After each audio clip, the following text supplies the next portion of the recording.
And now for my next number, I'd like to return to the classics.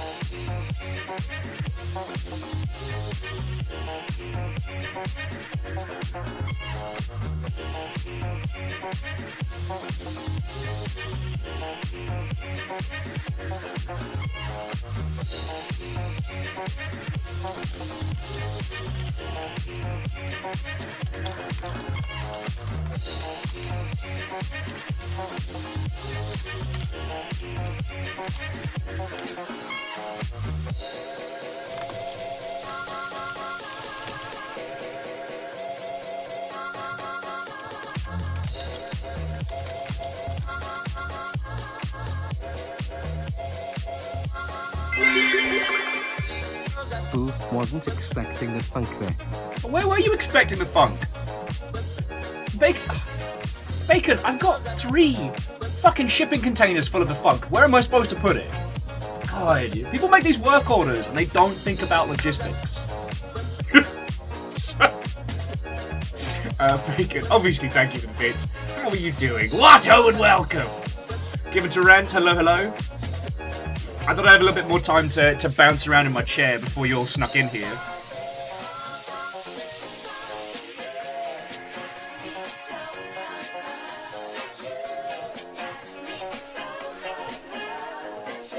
Angel Kalina, Watto and welcome.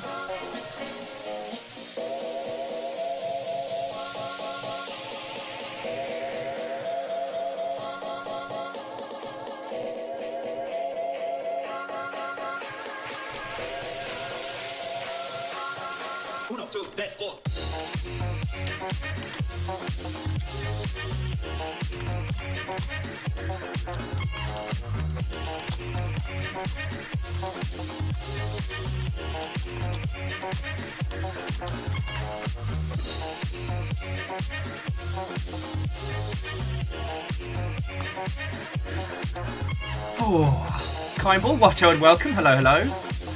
How are you doing?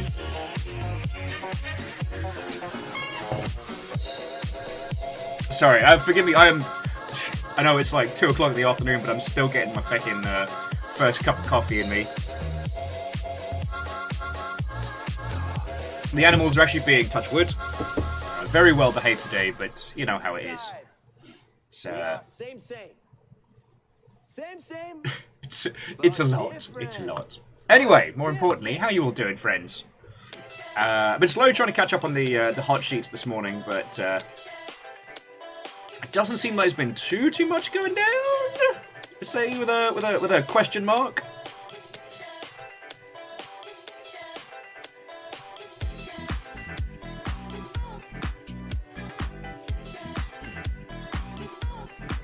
Yeah, I'm speed skimming and I'm not seeing anything. Ooh. You know what? Given to Ran. Sometimes I think it's really hard to internalize that anybody else's pets are anything other than perfect and beautiful all the time.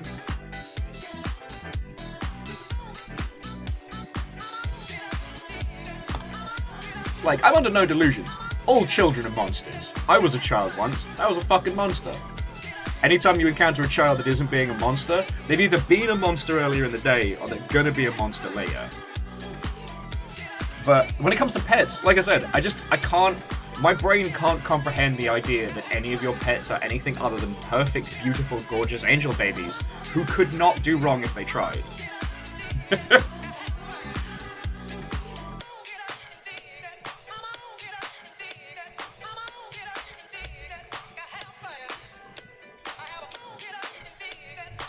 But anyway, how are you all doing, friends? Sorry, Rand was saying that she's a beautiful little angel. Captain on the and bridge. a trash can team at the same time. Hey! Firestrager, the once Jarl Infinitus. Watto and welcome. For all that you do, obviously thank you. Feels... always... I don't know. Tier 3 subs are fucking massive. Like, that's $25 a month. Of which I think we get like 15, which is great. And for 26 months. I don't even know what maths is. 56 months. That's fucking huge.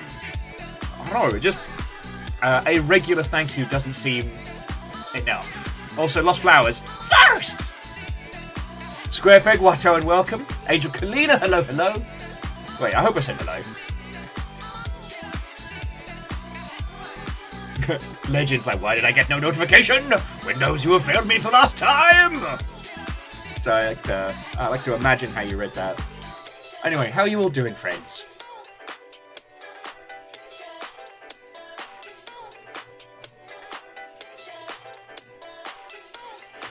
Oh. Yeah, forgive me that I'm catching up with the hot sheets live. I'm trying to step up my social media game. And the year of our Lord Waluigi 2023, that's a very weird thing. However, I do have a new friend / apology to introduce you all to. Sorry, Angel Clean's like, and my perfect little angel just bit my wrist. Oh, and Squarepeg, good to hear, friend. Good to hear. Touche, Legends. Touche. Airman says, is there social media worthy of upping one's game? Well, it really depends on, like, your goals, right? Like, obviously, Twitter is an awful cesspit right now. And it is on its last gasps. I really wish Twitter had just died. You know that weekend where they all got locked out? I went and bought, like, a box of wine to, like, watch the downfall of Twitter, and it didn't happen. And, unfortunately, it just gets worse. However, it's where I've been for the longest amount of time, and I'm one of those people that's unfortunately stuck in it until it dies. So there's that. I'm genuinely enjoying Blue Sky. It's very, very small, very, very close-knit. And obviously, you know, all social media is... no social media is perfect. Let me turn my funky tunes down just a smudge. But I've been really enjoying it. It's got that, like, small group feel. The company behind it is learning a lot of lessons, like... it's really hard to automate username policing. But from what we've seen when people have had complaints about the site, the Blue Sky team have been like, cool, we're getting on that. I don't know which I'm more disappointed with, Gear Graphic. The fact that you had that on, like, Spider-Man Ratchet, or the fact that I laughed. Oh, you're planning GDC stuff. Ooh, anything I can help?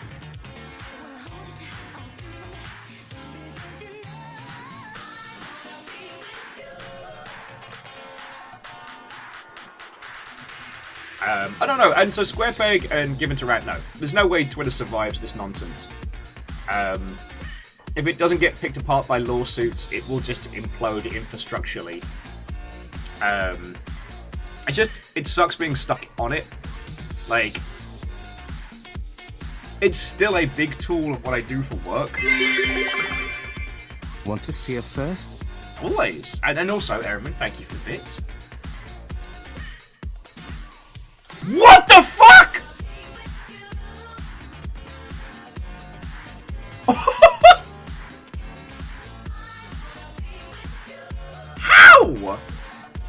How? How?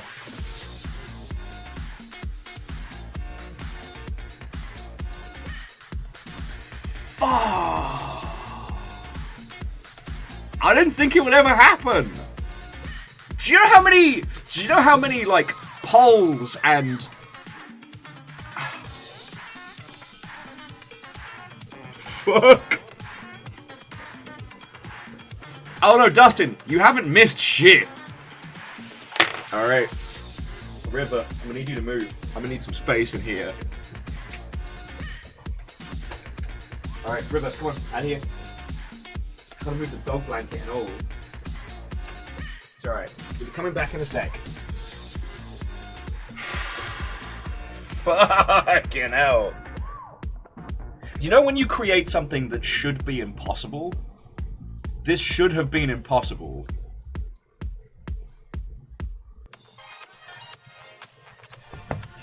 Actually, no, we're gonna move this fucking chair.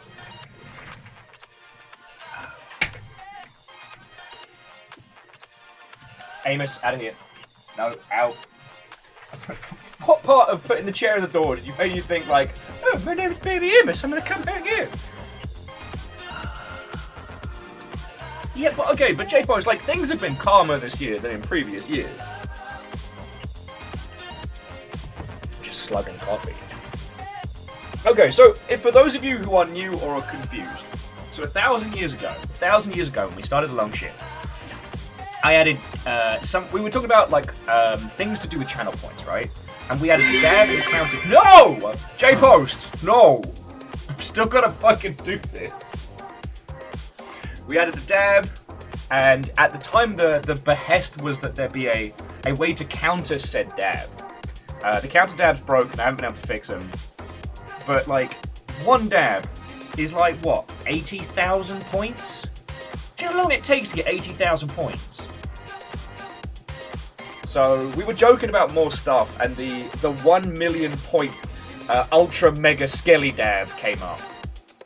Because I thought it an impossible feat, right? Like, it's supposed to sit there, like, lurking at the bottom. An impossible... You know, like the guy who won a fucking fighter jet from, what was it, Coca-Cola or Pepsi or something. Yeah, you just asked for the 1 million point prize. Oh, and J-Post, thank you for that. It's seriously appreciated. So, can't do a skelly dab without skeleton. Let's get Calcium Bonio into position.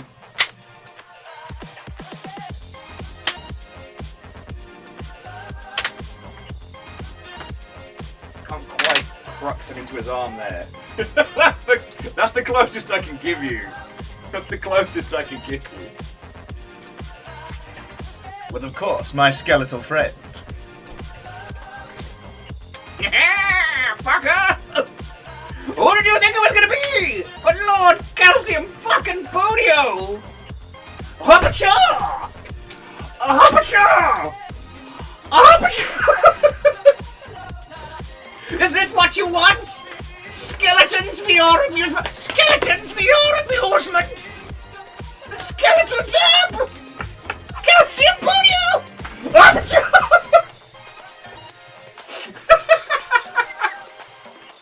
What have you done, Ehrman? A skeletal beast that lay sleeping, and you unleash them upon this world? As the souls of the damned scream down from the sky, as the great Bonian Lich unleashes wave upon wave of undead abominations, will you cackle? Will you laugh? Will you look to yourself and go, I did this?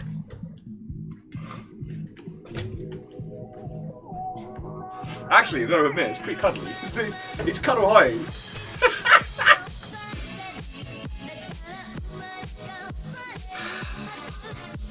I like it. The skeletal dab has been unleashed! It cannot be put back!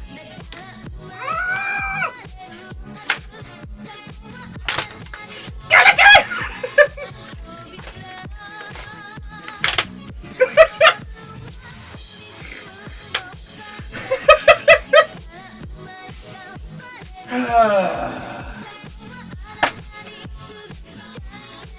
Slap that smug look off my face. Yet I was wearing a smaller, other smug look underneath. Oh! That's not supposed to do that. Oh. So, congratulations to Ehrman, first of their name.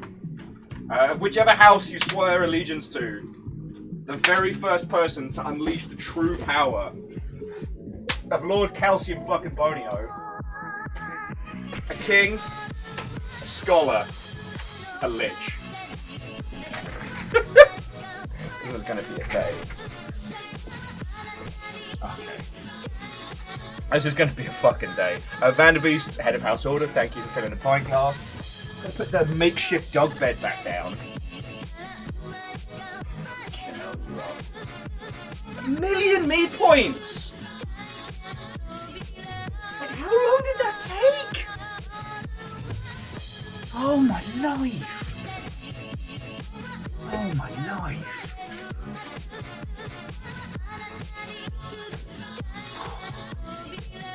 So what do you think, Araman? Did it live up to expectation? I feel like I should be able to provide you with a certificate. I mean, does anyone want to make an I summoned Lord Calcium Bonio?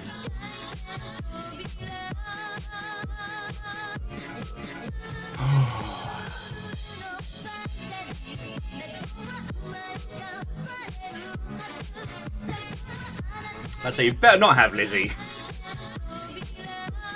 The Skelly Dab must be of the authenticity of it.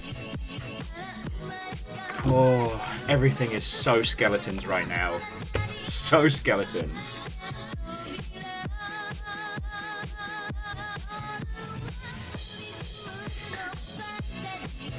Fucking yo.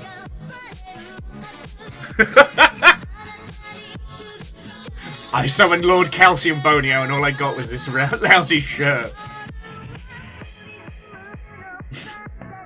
Oh, Wraith. You don't need to redeem the Skelly Dab for that.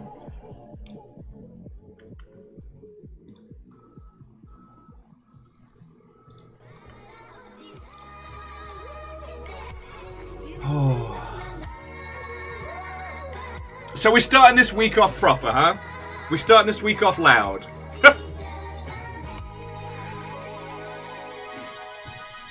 Fucking yo. I think even Calcium Bonio's exhausted already. Okay. So gear graphic. GDC tickets. Is that your current plan? Tell me your tales, because this is something I can help with. To the rest of you, Watto and welcome. Shaunerus, Justin, nice.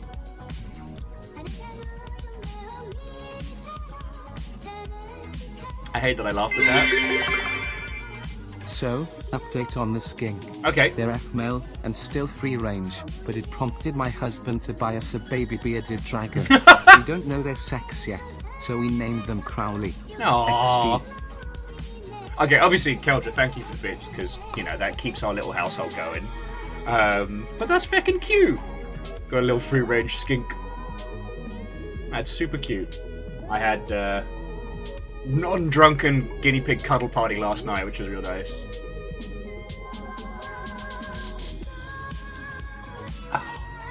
And yeah, no, Wraith. I mean, that's why I kept the tiny invisible party hat, so people have them when they need them.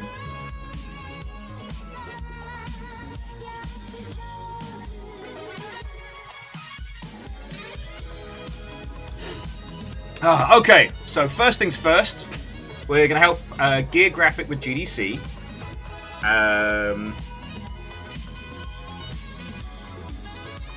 Angel Cleaner might not be getting stuff moved and sold in for PAX West, but they have tickets. Hey, that's feckin' cool.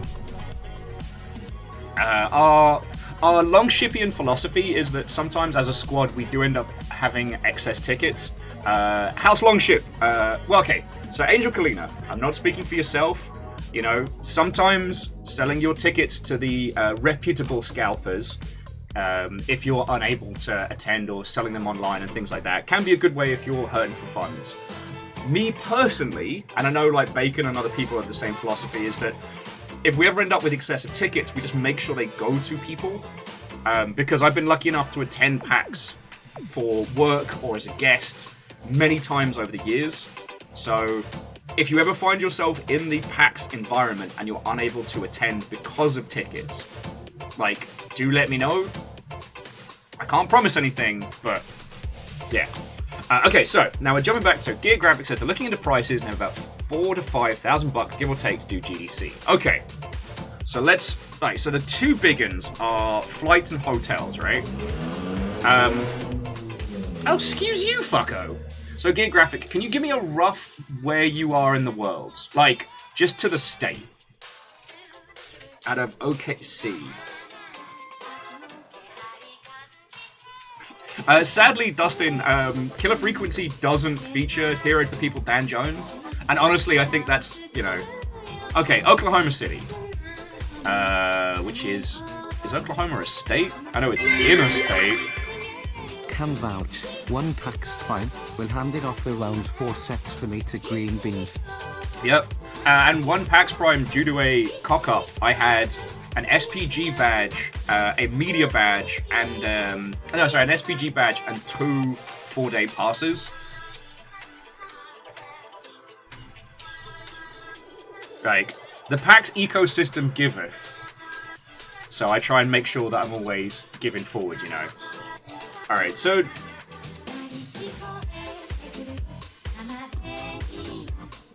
Okay, so let's do GDC 2024 dates. Okay, so it'd be March 18th to the 22nd. Alright.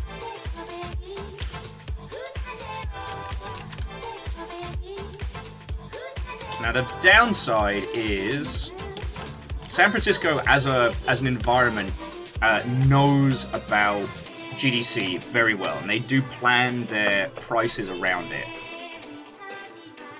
Alright, so we're going to time travel into the future. Oh, and really, Watto and welcome! How you feeling after our feckin' our spree of badassery on Saturday? I've been thinking about that for feckin' ages. Okay, yeah, so it's Monday through to Friday.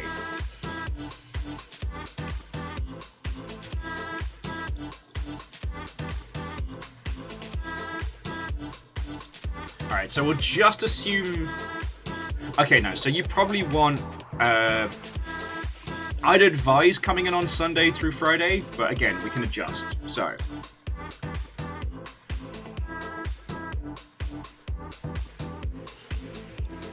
Alright, so let me give you my screen here so you can see what I'm looking at. So this is San Fran. These are the dates next year. That would be staying Friday the 17th through to Friday the 22nd. So 6 nights. And let's start looking. So Geographic, it's budget versus... Disconnected.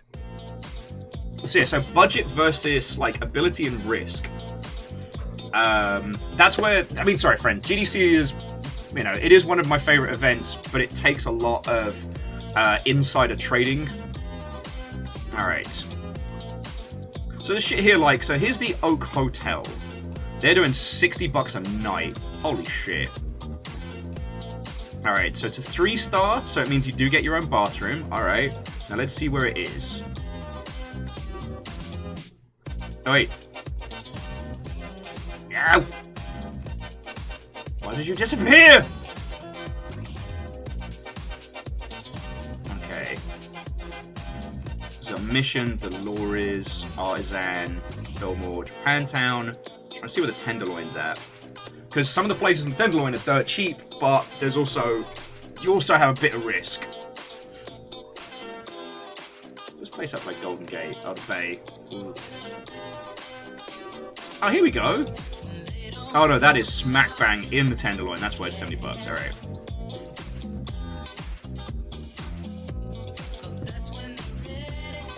Oh, sorry. Here's me multi-track drifty potato. Sorry. I'm just very happy to see you all, friends. So, for those of you who didn't see, on Saturday we did the last mission of the first season of The Black Watchman. And we basically had this, like, moment where it was practically a fucking RP session where half the squad's trying to do a reverse Fibonacci sequence Caesar cipher, and the rest of us are pretending to gun down demons across London. It was fucking amazing. We all got dumb code names. I'm Agent Ginger Tonic. I was joined by, was it, Riot Cider, Anarchy Cheese, and Mystery Smokes. Among others. Sorry, I'm desperately searching. For some reason I keep forgetting Angel Kalina's one. Because I guess I'm a terrible person. Oh, Jam. Also fucking same. Mirror Mayhem, that was it. That's a really good handle. Oh yeah, Purple Panic was in there, Smoky Thinner. God, good times. If you didn't see the stream on Saturday, sadly you did miss out, but what I will say is, friends, if you decide to play The Black Watchman for yourself, It's so good. It's so good, even still. I need to have a chat with the Alison Smith peeps about, like, which of the following campaigns and DLC are playable. Oh, and Asari, what and welcome. But, yeah, Smokey Thinker was Ragnar. Thank you, Dustin. So I've been riding high on that. No, and Legend, completely understandable. The one good thing about the Black Watchman, at least with Season 1, is that whilst there is a through line, each of the kind of like the blocks are somewhat self-contained. As a completely unrelated thing, we found that there's a pineapple museum tourist attraction in Okinawa, where you go on like a little pineapple train that takes you through the pineapple fields. And once you're done with that, you can go hang out with dinosaurs! It's a pineapple and dinosaur attraction. Stop that incessant clicking. Marijuana Morgan. You mean Morgana Le... Oh, hey. Alright, that wasn't my best work, but I'm still getting caffeinated. Yeah, the Naigo Pineapple World on Okinawa Island. So yeah, just like... God, what a fucking great time that was. Okay, so I just want to go back to just helping Gear before we get started. Okay, so Gear, you know what? Best thing for you is, like, rather than having me go through it all, like, bring it up. So here's the things, the GDC tips that I will offer. It's like, one, the Oregano Overlord. Man, this is the fucking weed dealers I wish I'd known. I mean, obviously, I wouldn't have spoken to them, because we do not condone the use of illegal substances here. No, no, no. But yeah, jumping back. So, the equation to do in your head here... It's been a while since I've caught a stream. Working down in Tacoma is putting quite the kibosh on my Twitch watching time, but happy 57 months. Hey, like, Earl, I see you chatting in Discord, I see you hanging. I'm glad we've kept you. I don't know if you've seen the peeps that have been painting up... Ketamine car. Fucking hell, Jackie. But thank you. But no, so Earl, a tier 2 in 57 months is fucking massive, and you're still keeping our little corner going, even though you can't spend time here, is fucking lovely. I don't know if you've seen in No Grey November, like, there's been some Lance painting, it's been fucking grand. And, for those of you who saw on social media, I did promise to introduce you to, last time, well, okay, maybe not last time, one of the times we've all gotten drunk on Discord together, and I said, hey, should I buy this thing on eBay? And you all encouraged me, even though I shouldn't have spent fucking, what was it, $15 on this. I do now currently own the Viking Gundam action figure. They've never even made a model kit of this. But check it out. Actual longship shoulders. Has like a cool cape that's also a jetpack. It didn't come with the weapons, because that would have been more expensive. But the weapons are like ship's oars, but sharpened on one end. No joke.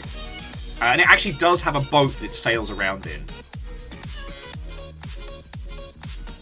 Actually, so Wraith, this one's got like the soft plastic action figure, the soft plastic action figure material, so it wouldn't handle a repaint well because it's squishy. But Kaibul, actually, I am gonna try and use this Saturday to come up with a mech gala theme, but it's gonna be pretty, like, out there. The idea is I want people to just be able to make fancy as fuck mechs. And sorry, for Earl and for peeps that didn't, that haven't heard our scheming. Basically, our next Gundam building contest is going to be the Mech Gala. Stop that incessant clicking. Oh shit! Dame Judy Dench. No, she killed a man. You know, Jackie, you do this throughout the day, and it's a little chortle-worthy at the beginning, like, Jackie just threw in $5 so that Dame Judy Dench could be subscribed to the Longship. But then at the end of the day, when I roll credits, I read those out. That's when it always gets me, because I'll forget. You know, we've got a 4.5-hour game to play today. Rhyme says, so do we need to bring a fashion expert in to judge the Mech Gala? Well, I'm gonna see who we can get in.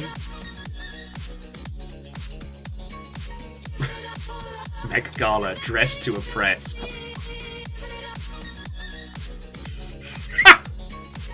No, that can't be the theme. Because my brain immediately went, ah yes, you mean let's get fascist fancy? No. Fuck. Kaimal says, better start mech shopping. Well, I'm going to use something from the back catalogue. Because, hang on. Oh, I mean, Chaunerus, that is basically all the Xeon or Neo Xeon mechs are all basically, like, fancy fascist. Well, okay, Neo Xeon's more complicated than that. So, here's what I'm going to do. Where are you? Of course you're behind all the test spoons.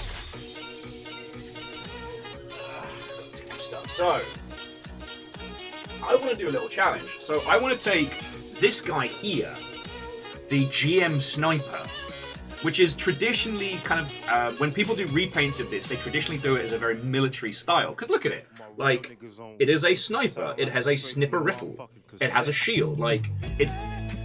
You know, it takes the GM, which is like the functioning shit mech, and turns it into something vaguely useful with a sniper rifle. That's pretty cool. I've seen a lot of people do rebuilds and repaints of this one because it's a very popular kit. It's supposedly really fun to put together, and it's got a real kind of fresh style to it. Sorry, no, not a fresh style. It's got a real, like, grounded style to it. What I want to do is I want to take this and make this ridiculously fancy. The Mech Gala will be after the launch of Armored Core 6, but unfortunately it will be before the re-release of the Armored Core model kits. So, I mean, you could do an Armored Core kit, but they still weigh in at like anywhere from like $300 to $800. Like, I love White Glint. I've always loved White Glint, and I have been stalking the prices on that one for 1,000 years.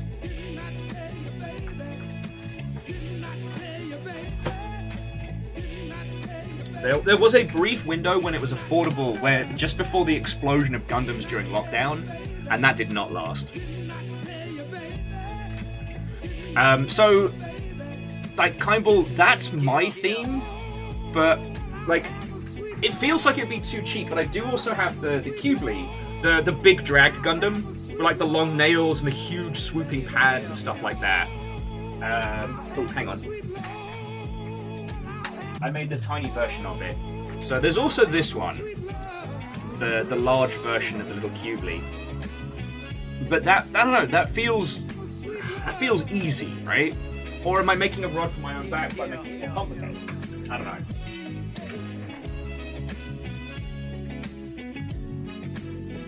And oh, that's entirely fine. Like, so for those of you that missed it, we've done some Gundam building contests in the past. The first one was, what was it? The G3 Gundam contest, where we each picked different games companies and did it like G Gundam as a battle. Then we did the Spooky Gundam contest, which was a bit more fast and loose with the theme, but it was still a lot of fun. I did Ash from the Evil Dead. Kaimal wrecked face by doing the ghostly helmsman from Sea of Thieves. But there were so many good ones. And we've been thinking about what to do next, and then the Mech Gala popped into our heads, and I'm like, yes. And so, like, this is the one to just get weird, get creative with it, get fun with it, you know?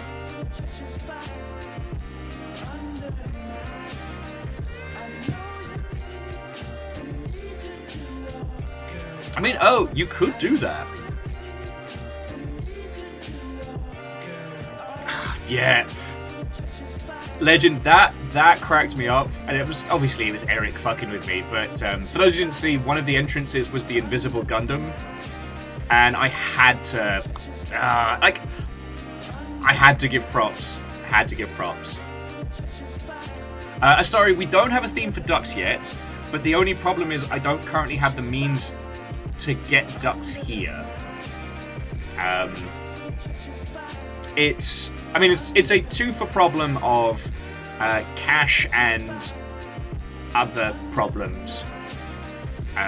There is a UPS store not too far from here, so there is a possibility. Nivalen, Watto, and welcome.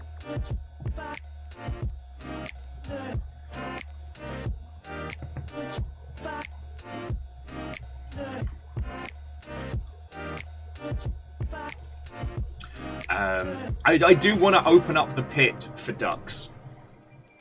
But all I will say, friends, is that currently personal life stuff is very challenging, and I'm working around it as best I can. You know, if you're wondering why I'm starting at late and random times and why I look like shit all the time, so there's a lot of additional challenges on me right now. Anyway, did you see my mech? Look at this mech, fancy! But yeah, so I tell you what, let me take you through the week, because Kaima was asking about the mech gala. We're going to be working that out on Saturday. Now, don't worry, it's not like the draft where you have to be there. So here's what's happening. Right. For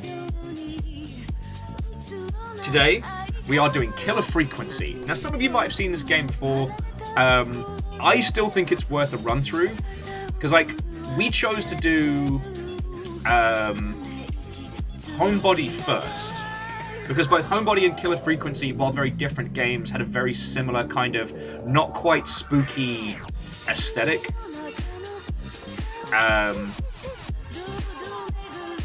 But a lot of people have been comparing this to kind of like a spoopy 80s, almost Firewatch-like title, and I'm really down for that. So that's what we're doing today. By my understanding, we should be able to finish this today, and I think I'm gonna. Tomorrow is Rain World. We've made our goals for the monk, and aside from all the challenges and all the arena modes, like by the time we've finished the Hunter, we'll have done everything but the last two Chivos. And like, I don't know if any of you have interest in watching me go through the arena and go through the expeditions, but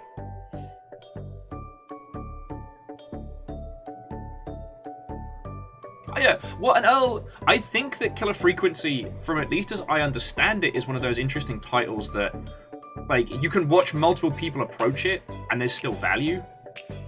Because, like, I'm not an elitist wanker. I try not to be an elitist wanker, I can be sometimes. But it's not the, oh, well, everyone else has played it, so I won't because I'm such an auteur. It's more a case of, like, if there isn't anything for me to really add to it, like, I don't want to waste your time. Because, you know, you're all busy people. Most of you will have me on as, like, a second screen, right? Like, you're all doing your funky fresh stuff or playing games, what have you. I'm entirely okay with that.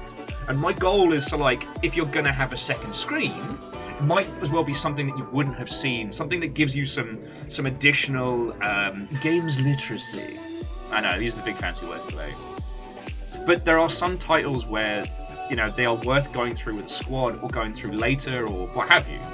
I think Killer Frequency is one of them. Anyway, so jumping forward. So, in the terms of fucked up alter nonsense, Thursday.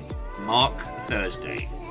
I know last week we were supposed to do Deliver Us the Moon. I will try and do that one still because I want to do Deliver Us Mars. However, there is a game coming out this Thursday, and the E-Cheese Zone is finally releasing. Now, to those of you that have been at GDC and seen it, or to those of you that saw Rocco's Rat Nest and know what we're going to be going through, that is a do not miss stream. Like, I'm sorry, I'm not usually in the habit of, like, there isn't another game like the Ichi Zone. You know, if you're unfamiliar with it, the TLDR is that it's designed to be like an almost like an art installation. It's designed to be put in a physical space. Right click. Fucking. Don't right click when you're supposed to left click, unless you're told to left click and then you need to right click. It's a torturous, cooperative, collaborative game. The short side. Okay. So the TLDR of the Ichi Zone is it's like those old video games you used to find in like cereal boxes and stuff like that. But it was never finished, so it's half broken. So you and everybody else playing has to work out how to get through it. And it's usually by not doing X and Y in certain areas and working your way through it and what have you. Every time you make a mistake, there is an hour-long countdown. An hour! Like, it is agony incarnate. And I find it fascinating. I find it fascinating because, while that sounds just like miserable dickhole maneuvers, it's designed to be played in a real space with post-it notes and with people, right? It's not designed to be played by yourself at home. But I also find that the experience of playing it as a group also works. Because we're all learning together, right? When we did Rocco's Rat Nest, every post-it note was just stuck onto me, or onto the mouse and the keyboard, as I got increasingly more and more unhinged. Oh God, and that final fight where you just have to... You're in a back alley with a rat, and you just have to block them throwing a baseball bat at your face.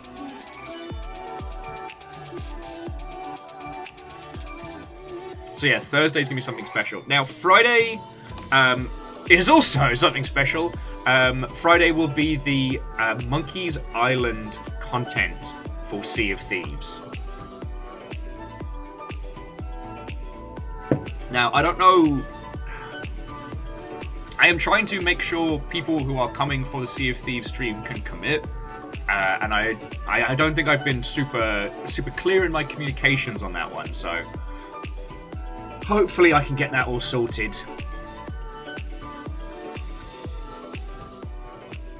But, suffice it to say, whatever happens, on Friday we're going to be going into the Monkey Island content.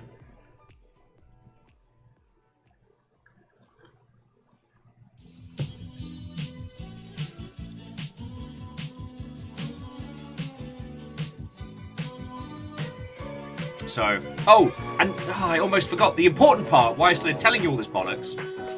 So, on Saturday, we're going to be building a Gundam and hanging out and chatting. I'm going to be working on beefcake arms over here, which I hope to get inked throughout the week before we all hang out. And I'm going to be clipping this together. If you haven't seen this kit, it's fascinating. Because it's not just... Okay, so, it is still a model kit, but check this out. The skeletal structure of it is an action figure.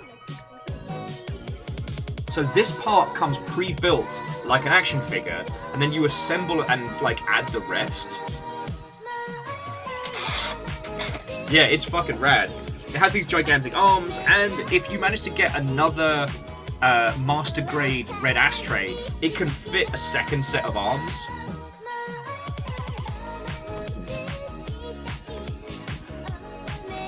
I was saying I need to get back into playing Sea of Thieves. Yo, we have so many good pirates if you want to sail.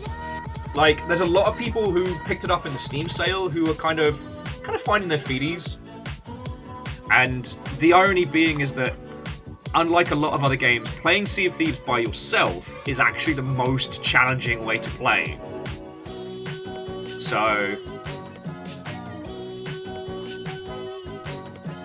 yeah. I'm not saying that you're like a naval green bean or anything like that. I was kind of saying that to the crowd. TLDR, if any of you want to play Sea of Thieves, the Chum Bucket is our little dedicated corner of piracy. Also, for those of you that played far too much Sea of Thieves, someone released Sea of Thieves Guesser, or as Krill called it, Sea Guesser, and it's very good. You have to guess which island you're on in Sea of Thieves within increasingly more broad hints.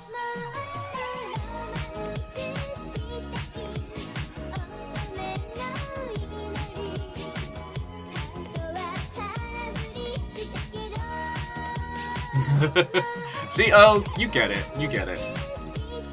Now, jumping back. So, gear, graphic, on the subject of GDC. Alright, so, here's Will's tips. The cost of an Uber or a Lyft or what have you in and out of town can be as cheap as, like, you know, $8 to $15. So, if you're doing that twice a day, you're spending between 20 and 30.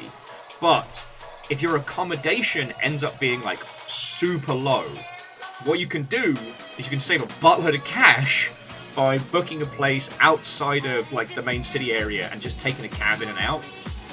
Like, because then you're ending up, like, with accommodation and you're only spending, like, 60 to 80 bucks a day, not, like, 200.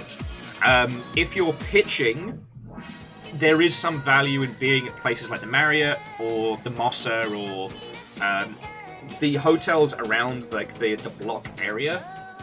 But that's really dependent on need and budget.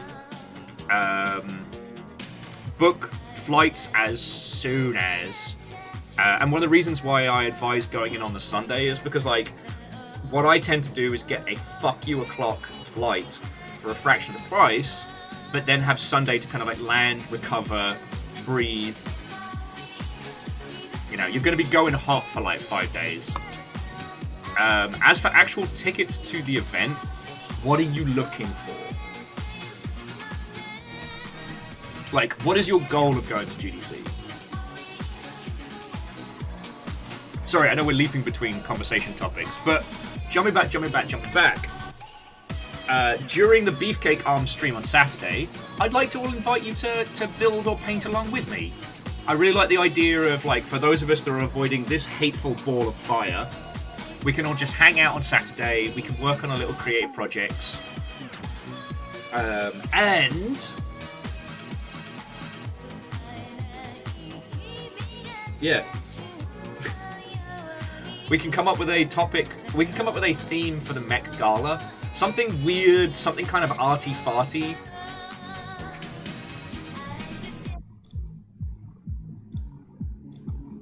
Okay, so Gear Graphics says the goal is to network and maybe see some UX UI stuff. Now, is there a UX UI track in GDC?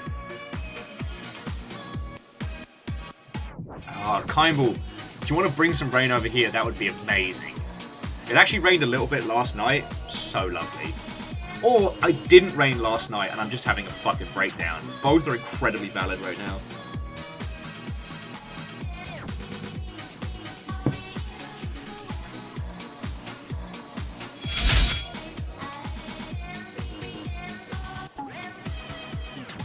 Huh.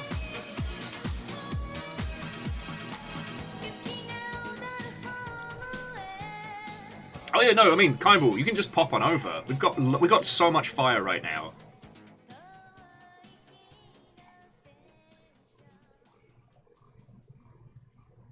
Oh yeah, yeah. Earl, going into Seattle this weekend, with love and respect. Fuck that noise.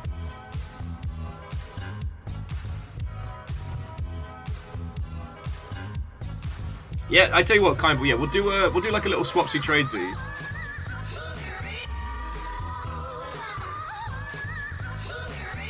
Oh, one other thing while we're having a natter. You'll remember Leo Wiggins, right? Friendo, voice actor, cool kid. Their latest project just went live. Sorry, I shouldn't say project. My Friendly Neighborhood. What if the cast of Sesame Street was a bunch of murder muppets and you were stuck on the set? It's not quite horror. It's not quite horror, but it's definitely nightmare fuel. That dropped today. Plus, it's Dave Zemansky as well, and they deserve all the love.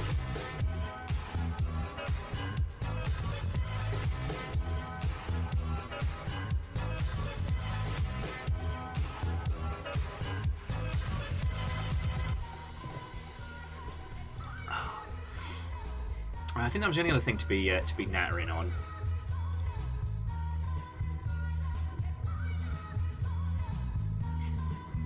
Okay, so I guess before we get into video game stuff and things like that, like, yo, how you all doing?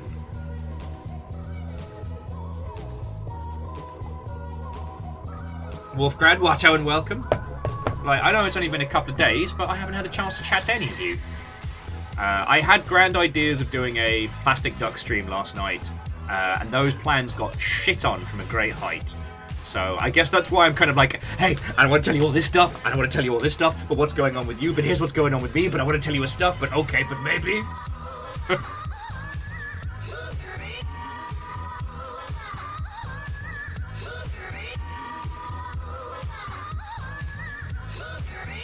Oh shit, is Viewfinder out? God. Rest in pepperoni, everybody that's launching their games during the summer this year. I mean, I get the logic. Yeah, no, launched today. I get the logic, and I do respect it, because it's like, oh, you know, we've got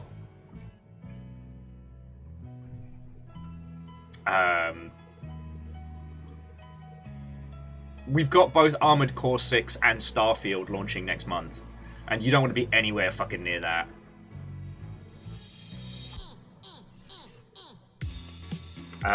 And so, Kybal, here's the question.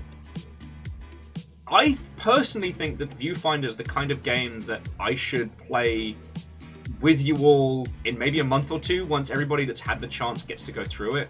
I'm a little worried that it's one of those games that there's only one solution for all the problems, and so it will end up losing its value to people if I stream it, if that makes a weird sense. Yeah, it's the new Superliminal. God, is Pikmin 4 this week as well? Those poor blue Pikmin. Yo, did we ever find out why Nintendo hates the blue Pikmin? Did we ever find out that? Oh, and Lizzie, I actually did the thing where I paused for a second. I went, Viewfinder? Yeah. Oh, sorry, let me grab you all a link. So this is Viewfinder. This is the one, like, no doubt you all saw the tweets and clips and things going around this. Like, the technicalities of this whole project are fucking wild.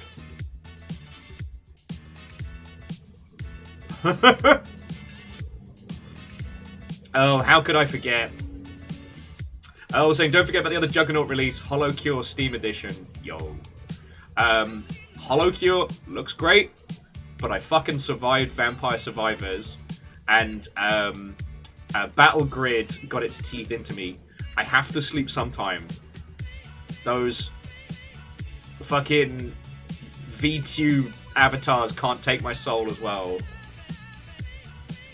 Oh, also, as a little aside, friends, if you want to feel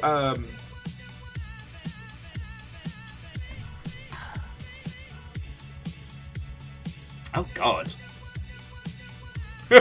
Lizzie, what is that link? The War and Peace of links right there.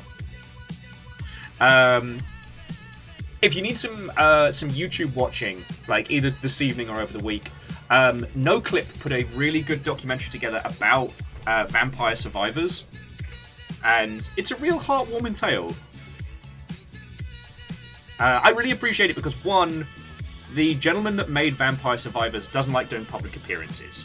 So they made a little Dracula puppet and then synced the Dracula puppet to the interviews they did, and it's so cute. But also, NoClip doesn't try and dress up Vampire Survivors as like an alter genius superstar. More like, here's a person that had limited English, worked in the games industry off and on, made some projects in their spare time, and Vampire Survivors just happened to get lucky with a lightning strike. And I really appreciate how they frame it, because it's like, yes, even in its prototype phase, Vampire Survivors was very fun and very interesting, but it wasn't some, like, miraculous miracle of, yes, I am so smart and genius. My game will sell 1 million copies. Whoa. It was a combination of a good, tight, focused experience that got covered by, I believe, Splattercat Gaming covered them. So, Need the Dracula voice more often. Well, we've got to play more vampire games then, don't we? Whoa!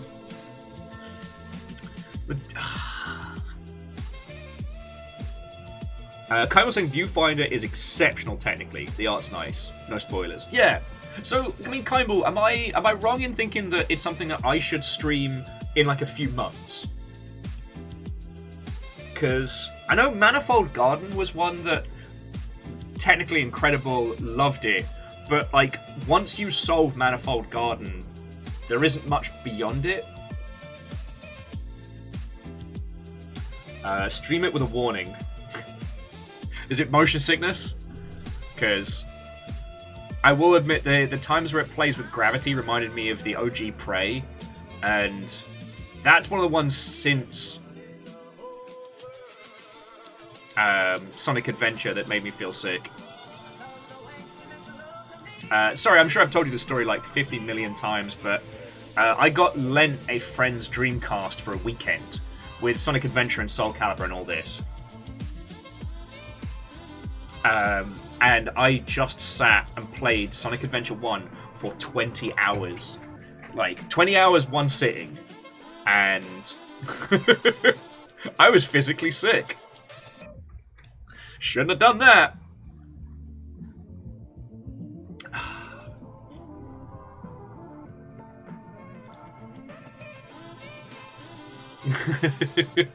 Actually, so Lizzie, I've not been high while streaming for you all. I might try that one time, like as a long ship after dark, because if it's funny, it'll be brilliant, but I'm really worried that I'll get all like, whoa, and just stop talking. I just have to also remember to eat. For those of you who don't live in a place in the world where weed is legal, so edibles are great. They're great. They're wonderful. But because they go through your digestive system, the speed and intensity with which they hit is variable, right? My dumbass thought that, wait, you need to line your stomachs when you're drinking because alcohol is a liquid. If I eat an edible, I mean, it's already food, right? That's fine.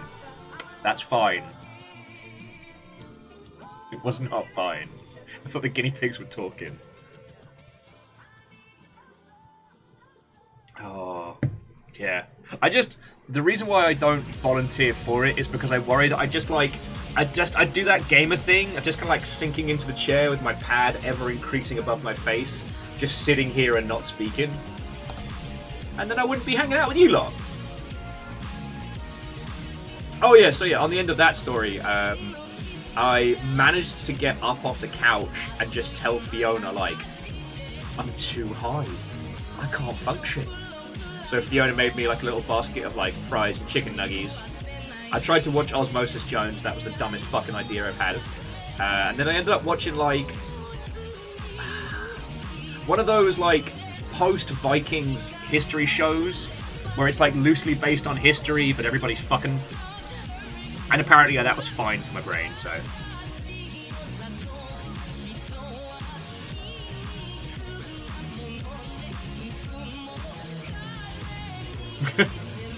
Ah, Rilu, you got that Wolverine power.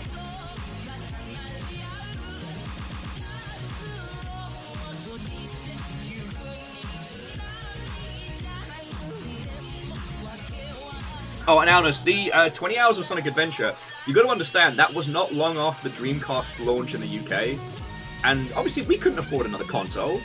So I got lent the new hotness. And as a Sega lad, like, fucking yo. So yeah, I knew I had a limited amount of time on the clock to play Sonic Adventure. So I just did. This is why whenever I'm really, really in the hole, like I'm really having a bad day, I go back and rewatch Game Grumps Froggy episodes. Because I was there, I remember. And watching other people experience Big the Cat sections gives me life. Oh, okay. Alright, Kimball has made a very, very good point, which is that it is very late in the UK. So let's get Killer Frequency going! I mean, we can keep nattering and hanging out. It's not like the conversation must cease. I'm sorry. Because I missed you all anyway.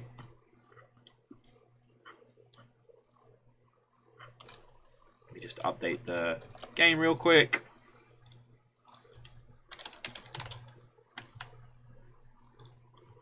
Also, if anyone comes up with a better subtitle than "Hello, you're on the air" or "Hang the DJ," let me know.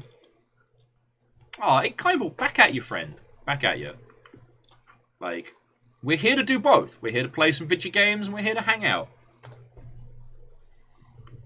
And sometimes, especially when I haven't seen you all in a couple of days, I get a little bit clingy. Let's be fucking honest.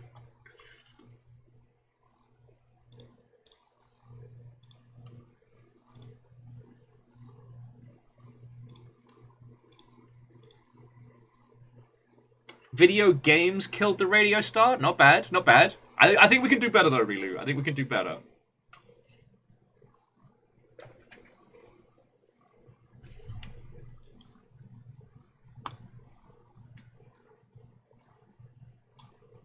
Long slash after dark? Nah.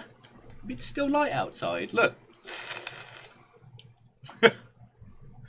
If you're wondering, yes, I do... Ooh. I do actually hiss at the sun in the real when left to my own devices.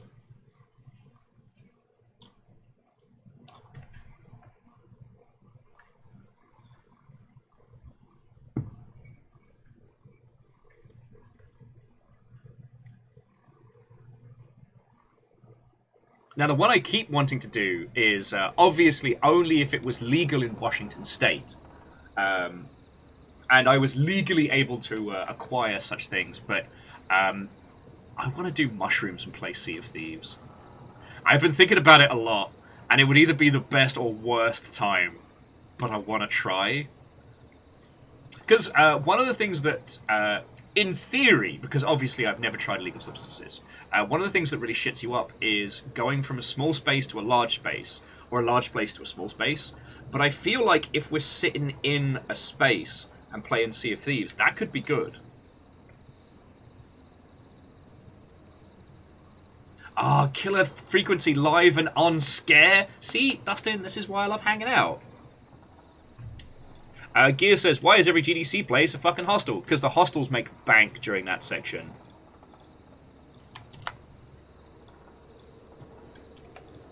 Like Gear Graphic, again, it depends on your budget. My recommendation is that a less than optimal hotel that has its own bathroom is always worth it.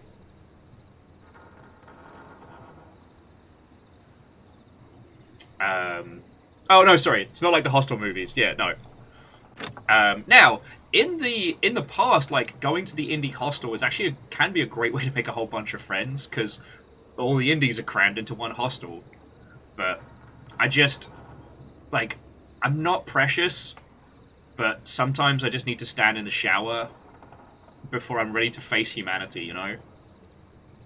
And I'm still pissed that this year I had a big old crash on Thursday when I was supposed to be going and doing all the cool shit. And it's when I saw fucking shitbones tottering around. So I didn't even have the energy and the wherewithal to be like, get the fuck out of here! But that's on me. I went hard too many days. Didn't eat enough. Happens. Right. I've updated the title. Got the new game going. Yeah, annoyingly, Lizzie. And was at fucking GDC.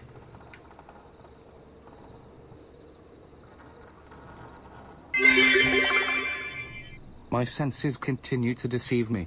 Shadows flicker on the edge of vision, snarls in the corners unseen. Reality unravels before me and yet I continue to broadcast. Hello Seattle, I'm I'm Dr. Fraser Crane, and I'm listening. Okay, the fact that they've not done a Kelsey Grammer X Night Vale crossover yet is just a fucking travesty. And Alice, thank you for the bits, friend. Alright, let's get this party started.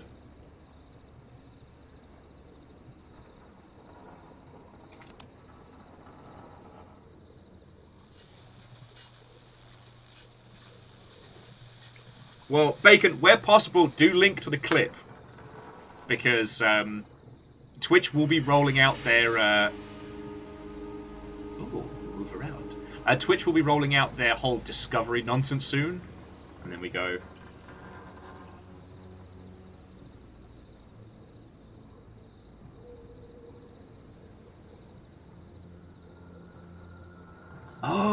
Oh, fuck! Yeah, really, that's bad times. Oh. Yeah, sadly, my GDC secret hotels all kind of got wise. Before lockdown, the Mossa used to be the big secret hotel because it's low stars, there's no, like, restaurant, there's no bar, and it's pretty old, but it's across from the Marriott, which is, like, one of the main BizDev hotels.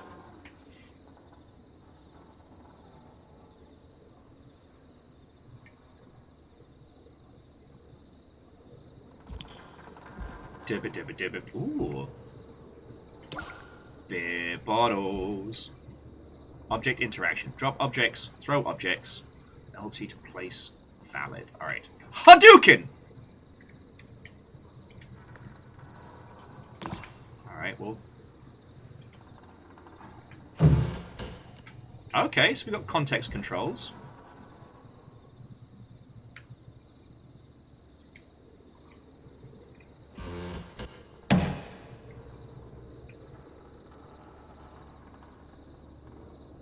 Hold objects and swap between hands. Okay. Here we go!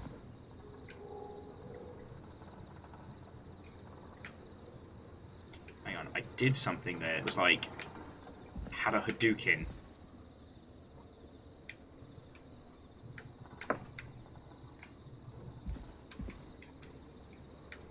Ah, okay, so it's only your right-hand object that you can place. Alright. Yeah, Rocco, where are you, you bastard?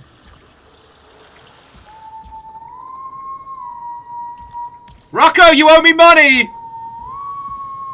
I followed your green band!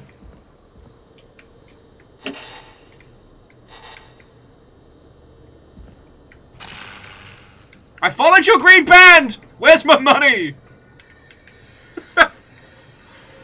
I know you're here, Dracula, you fucking nerd! You owe me money!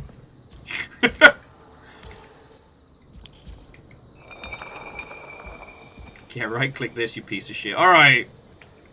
Yeah, I can't pick up that bowl.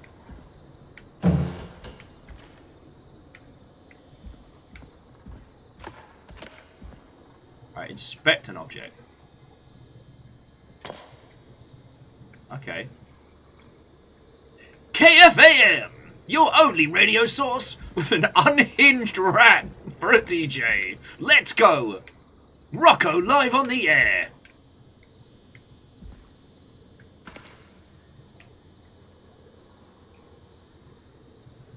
Alright, see if we can get the cheese. No, but we can throw a rat trap at someone. Fucking yo!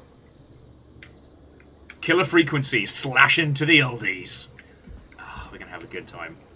But yeah, so Wolfcrowd and everybody, I'm still amazed that we saw a Skelly Dab. I didn't think we'd see one for at least a fucking year. I think I might have gone into the unhinged zone.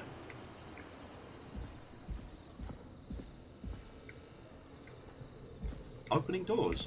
Man, don't you love it when your night DJ comes in reeking of old whiskey, holding a bin lid as a fucking shield and a rat trap? Excuse me. There we go. Ooh.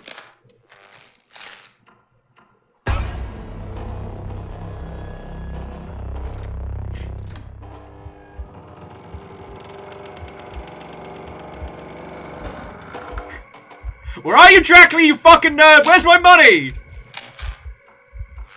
Beating the guy in the face with a rat trap.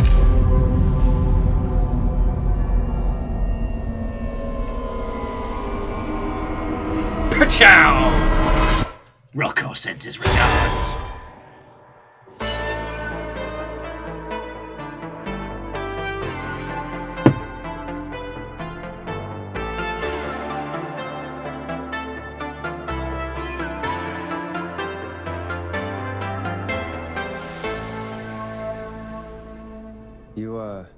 You hear something, Peggy? Huh? Hear what? I thought I heard someone yelling, or, I don't know, a howl. Forrest, is this a joke? No, I almost swore I heard something. Oh, and here I was thinking you'd finally started to ease up. You probably just heard some cats outside. Cats?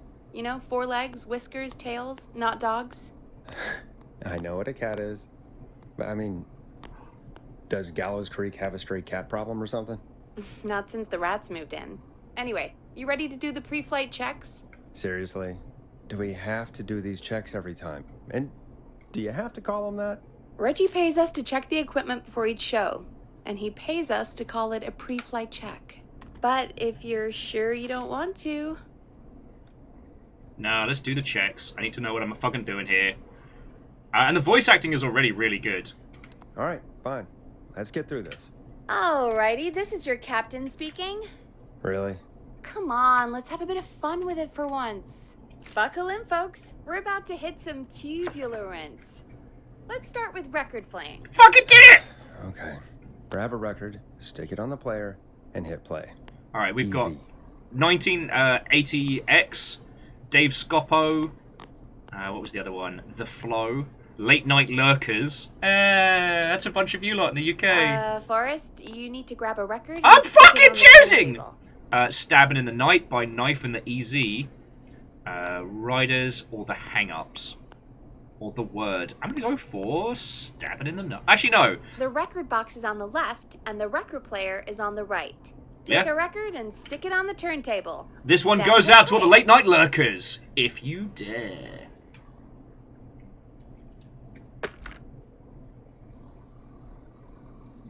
Got it. Great. Now turn it off. No, I'm good. Fire a couple more shots. Joss! Getting good Press at the this. stop button on the record player. I could do that, Peggy, and I respect what you're saying. Or... Ah, piss. From downtown. Oh, I know yes! it's a good track, but we need to move on. Fine. Oh, god darn it! Fuck. From a skelly dab to a dab dab. Where are you not keeping all these bloody points? Trying to bait you away with votes, with Gundams and nonsense. You know what? It's because I'm too keen to show off the Gundams without waiting for someone to redeem it. So the problem is me. I'm the problem here.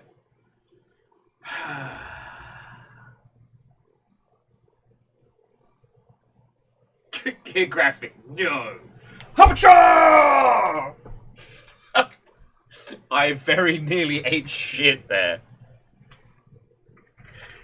Very nearly ate shit there. That would have been a good way to go. Alright, where were we? Okay, sorry. Very, very quickly. So, geographic. On hotels.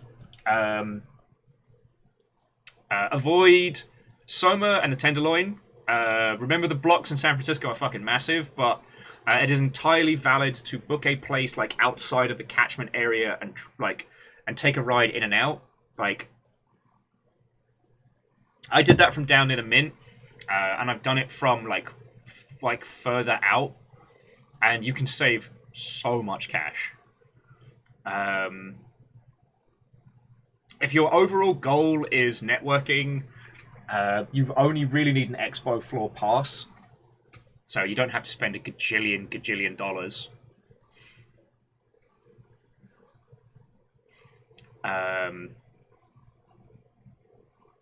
And just keep on the hunt. Sometimes by adjusting or adding a day, you can save money. So if you say that you're going to come in on Saturday and stay through until Saturday, sometimes that can bring the cost per day down enough that it saves you money. It's wild. Anyway, where were we? Oh yeah, we're making more shots. Fucking yeah. Press the stop button Oh. on the record player. Yeah, alright. Alright, up next, phone line buttons. Your captain will be waiting to take your call on line 1. Alright, line 1, you're on the air. All right, Peggy. Ready for you on line 1. Who's Peggy? This is Captain Donald Key calling. Call me Don. You get it? Yeah. It's a riot.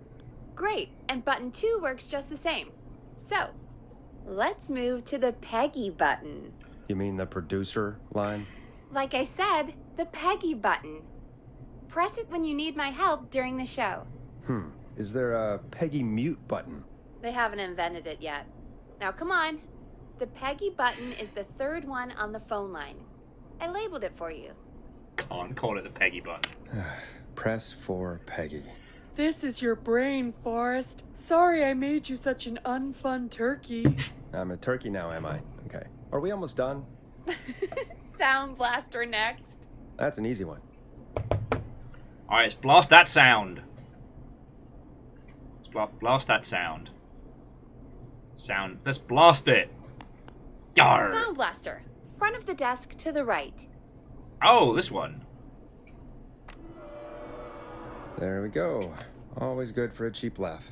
Alright, we're almost done. Just the volume sliders left. These should let you affect pretty much everything. But let's test it with a record. Play a record and change the volume with the music slider. Okay. All right. Seems to be all working. We done, Captain? We sure are. Coming in for landing. Local time. Should not encourage you. I knew you had a fun side. It's my fun side that gets me in trouble. Now, let's get the show started. After your introduction, Yes! our first segment is Guess That Scream. I thought that was a joke. Nope, and don't blame me for this one. It's Reggie all the way, and he demands we do it tonight. Okay, Forrest, shut the music off. Okay, you're live in 3, 2... 189.16. I'm also uncomfortable. Good evening, Gallows Creek. This is your host, Forrest Nash, and you're listening to 189.16, The Scream. Before we start taking your tonight on Gallows Creek's only late-night phone-in talk show, I need to let you know about a special competition we have for you this evening. Guess That Scream. This is actually one of the station manager's better ideas. Here's how it works. I'm gonna play you a scream, then you call and guess that scream. We need you to guess why they're screaming. Did they stub their toe, saw off a finger, or discover the corpse of a loved one? That's good. Now, Forrest, hit them with the tape. We'll play that scream in just a second. Listen close, and then call in to guess that scream. Peggy, what do you mean play the tape? I used to have a tape guy do that for me. You're not in Chicago anymore, Forrest. Here in Gallows Creek, you get to be your own tape guy.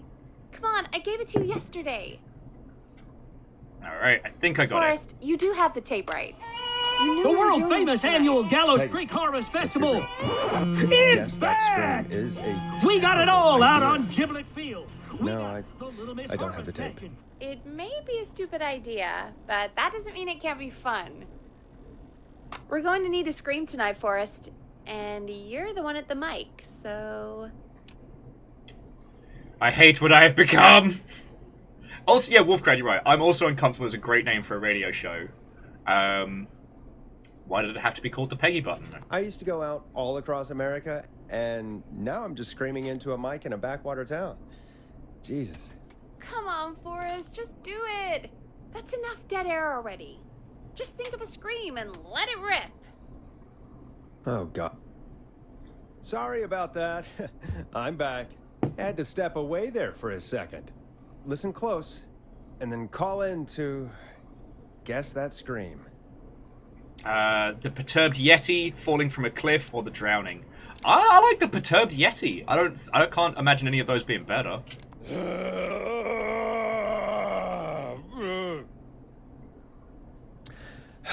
Well, folks, there you have it. Call in with your guesses, and if you get it right, you could win 2 tickets to the amazing Maze and 1 free fried dough. Fried dough? Just call in at 555-239-KFAM with your guess. Now, here's some Ka-fam. music while you get dialing.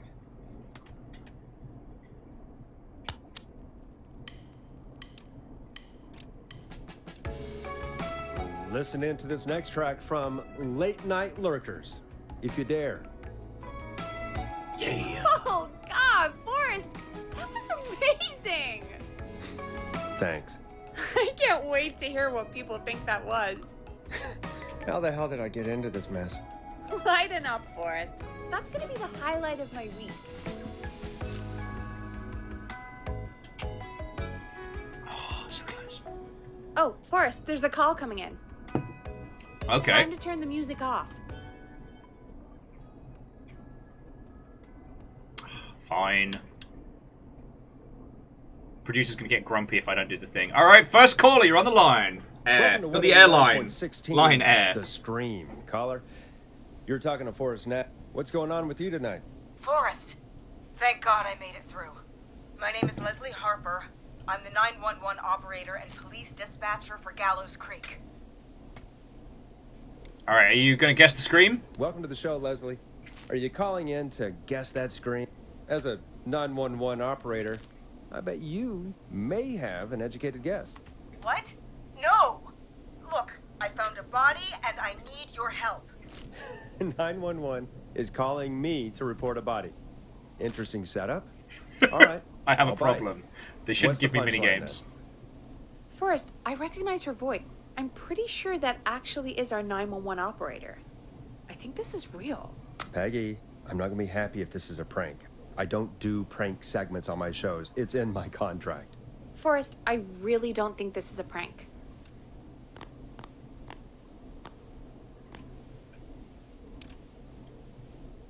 Are you serious? Leslie, I'll level with you. I find this hard to believe, but I'll hear you out. What exactly is going on? Sheriff Matthews is dead.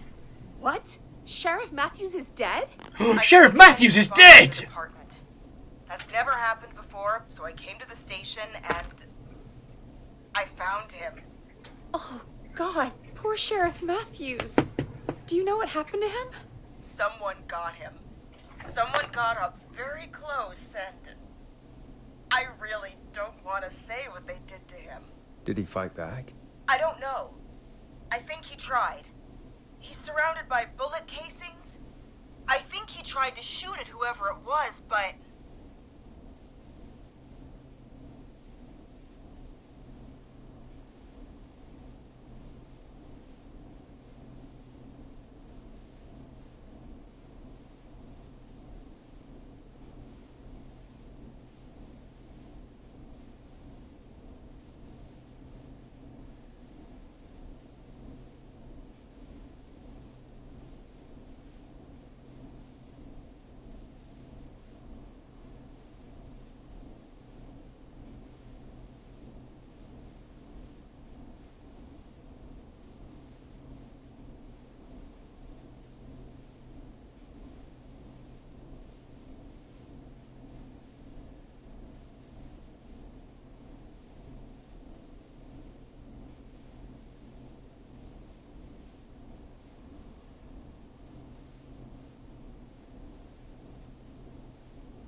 Sorry about that, friends.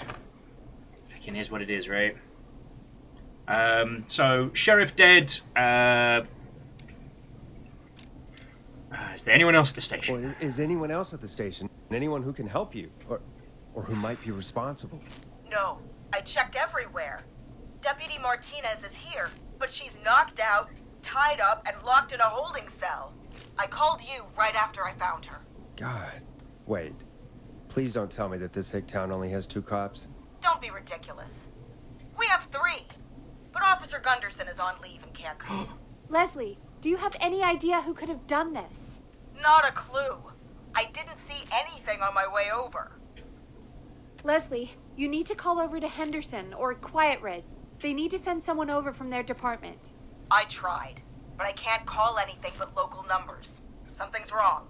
I'll have to go there myself, let them know what's going on, and bring help back with me. But if you leave while there's a murderer on the loose, who's gonna man the emergency line? That's why I called. Forrest, I've routed all 911 calls. What? to come into you. This is a bad idea. I should not have I'm this kind of sorry, but this is responsibility. terrible. What on earth made you think to do that? You're the only person with experience manning a phone line around here. I am not supposed to be in charge. Equipped for the job. Besides, there are lots of transferable skills between the two. This is It's a like an terrible interview. idea. You ask questions to get information you can use. Keep people talking, you know? Guide the conversation and know when to jump in. You do know that I'm so good at interviews, they sent me from Chicago to Gallows Creek, right? So I've heard. But that doesn't matter. And besides, there are two of you. You can talk to each other, discuss ideas, work together. This is a terrible let's idea. have some on-the-job training right now. I have an emergency. So many I people need are about get to die. unconscious Deputy Martinez out of that holding cell. It looks like whoever attacked her threw the keys into the cell after they locked the door. Is there any way you can reach the keys? No. There aren't any bars to the cell, and the door itself only has a food tray slot. And that's too narrow for me to reach through. There's gotta be another way in. Break down the door, another way inside. Is there another set of keys? There's gotta be another set of keys somewhere in that office. Those can't be the only one. Of course. Yes, there must be another set. Where might another set be? Check Sheriff Matthews. Maybe Sheriff Matthews had a set of keys on him when he... You know. I couldn't see any at a glance, but I didn't really look up close. You gotta get right in there. Right up in there. Oh, I think I might be sick. Sorry, Sheriff. I'm just gonna turn you over and... Oh. This is live on air, by the way. Everyone hears this. Oh, wait. That might be them. I think I got the cell keys. Looks like Sheriff Matthews might have saved his deputy. Do the keys work? They do. Give me a minute to untie Deputy Martinez. I'll be right back. So far, so good, I suppose. How are you feeling, Forrest? I can't handle this all night. I am quitting if this is a prank. I swear to God, Peggy, if this is some sort of joke, I'm leaving this town. I've never heard of anything like this happening in broadcast. I've never heard about anything like this either. But we're here now, Forrest, and we've just got to see what happens next. Come on, Martinez. There we go. Just gonna sit you in your office chair. We'll head to my car in a minute. I'm back. Deputy Martinez is still out cold. God, I'm good at I'm this. taking her in the car with me to get help in Henderson. If the killer came back now, Martinez would be a sitting duck. Alright, well, fuck it. It's the right thing to do. I'm now the law enforcement in this town! I have been given power! You and Peggy just All worked cops together are like you did earlier. bastards. You can do this.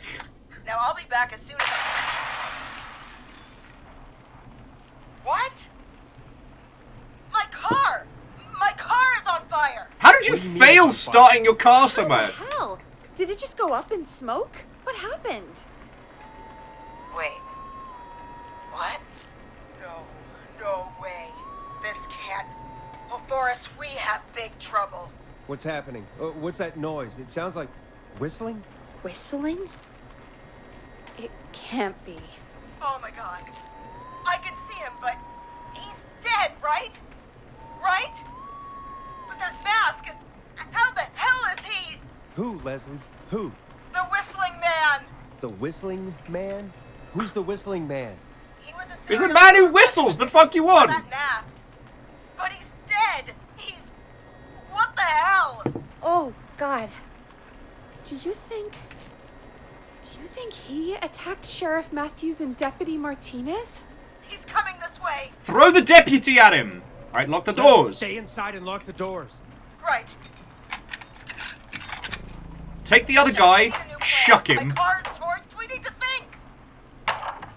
Okay. Hang on. Run for it, hide in the station. take the police cruiser. All right, the cruiser's already toast. I mean, I've played a lot of zombie games. Surely the police station is where the shooty-go gunbangs are. Also, during the course of my apparently becoming the entirety of the police department in this town, I have sunk 28 baskets. I am a legend. Oh, shit, she's the 911 responder. Yeah, good point. She's already got his keys. All right, well, that means we've got to save this person. All right, take the cruiser. There should be police cruisers at the sheriff's office, right? Like, you should take one of those. Yeah, that could work. Let me check if Martinez has any, I'll just reach into your pocket there, deputy, and... Yes, got him. Keys for squad car 3. I saw that parked out front when I got here. Nice one, Forrest. Good thinking. But, wait. How am I supposed to get us to the car? The whistling man is right there. Okay, take Sheriff Matthews' gun, because Sheriff Matthews is all... The sheriff must have a gun, right? Can you see it? There was a gun next to him. Let me grab it. Shit. It's empty. He must have emptied it trying to defend himself. There must be a weapon lockup in the station, right? Could you grab something from there? I saw it earlier, but as you might have guessed, it was locked. But maybe one of these keys I got earlier will help. Let me see. No. God, I'm good at this. No! Shit! None of the keys work. Are there any other weapons lying around that you could use? I didn't see anything earlier. Let me check Deputy Martinez's belt.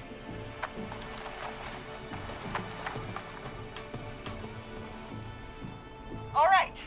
It looks like the whistling man left her with a baton, pepper spray, and taser. I can only hold one if I'm carrying Deputy Martinez. Which should I take? Taser. If they're wearing a mask, then... I mean, it's gotta be the taser, right? Got it. I'm just going to grab Deputy Martinez and then... Yeah, reloot Lost Flowers, Wait. squad. Do you hear that? No, I can't hear anything. Exactly. It's gone quiet. No more knocking. Be careful. Be careful. I don't like it. Me neither. But it's an opening, and I've got to take it. Okay, Deputy Martinez, if you can hear me, it's time to move. Just lean on me. Yep. There you go. Are you sure about this, Leslie? No time like the present, right? So, here we go. Again, you're hooked into dispatch now, so I should be able to radio you when I reach the car. Okay. If I reach it. Teddy Gallows Jr. is a family man. A devout... Sorry! I didn't mean to do that. Good luck, Leslie. Good luck, Leslie. That's one brave woman. God, I hope she makes it through this. You know, I've got to say, this really wasn't what I expected when I came into work today. Well, they always say you have to be ready for everything in live radio. Oh, I think we've got Leslie back on the line. I'm putting the call through. Hello? Forrest? Peggy? This is Leslie. Are you there? Over. We're here, over. We're here, Leslie. So I guess you made it to the car then. Over? Sorry about the CB chat. Old habit. But yes, we made it to the car. Deputy Martinez is in the passenger seat, still out cold. Fuck yeah! I don't see the whistling man anywhere, and I don't plan to wait for him. So I'm going to get us moving. Jesus! God damn it! Get back! Get away from her! I thought you were in the car! Leslie, what's happening? The whistling! No! Get off her, you son of a bitch! Yeah! Take that! Yeah, get tased! Leslie, go! Ah, fuck. Don't worry, Deputy Martinez. We're out of here. Sounds like you handled it pretty well. Forrest, that taser, definitely the right call. Oh my... Okay, do you want to know why I went with the taser? Also, I got 10 more baskets. Was from the from interviews I've seen with Johnny Knoxville about the job that got him Jackass. For those who don't know, he did like an article for, God, I want to say it was Vice 1,000 years ago, where he let his friends just test like non-lethal self-defense stuff on him, which ended up being part of the original pilot for Jackass. What ho?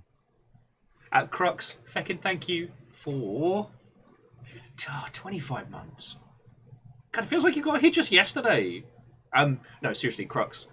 25 months at tier 2, that's $10 a month, y'all. That's a whole bunch. So thank you. Alright. Sorry, I worry sometimes when we're in the heat of video game stuff and people proc these like huge sub sprees that I'm just like not saying thank you proper. Boo, that was a Warcraft sound. That was Warcraft 2. Yeah, so really, the baton requires you being much closer, unless you're a fucking kung fu master. Like, the baton's got big old swing reach, whereas stabby stabby knife knife versus baton's not a great matchup. Now, pepper spray is great for incapacitating somebody, because once it gets in your eyes, you're fucked. But the guy's wearing a mask. It's the clues in the hint, right? But tasers just completely immobilize you because your body just goes. So yeah, don't thank me. Thank Johnny Knoxville. God, I can't believe we escaped. Well done, Leslie. You saved a life. Just another day for you. Oh my God, yeah. But let me tell you, I prefer doing it from your side of the phone. Leslie, how long do you think it's going to take to get help?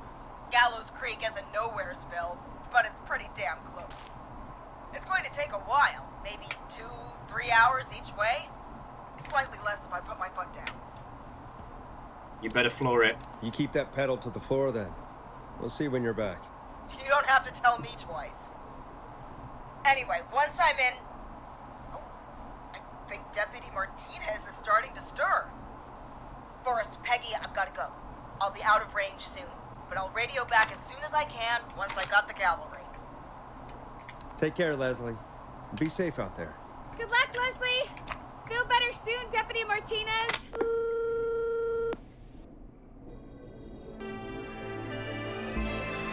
Folks, you heard it here.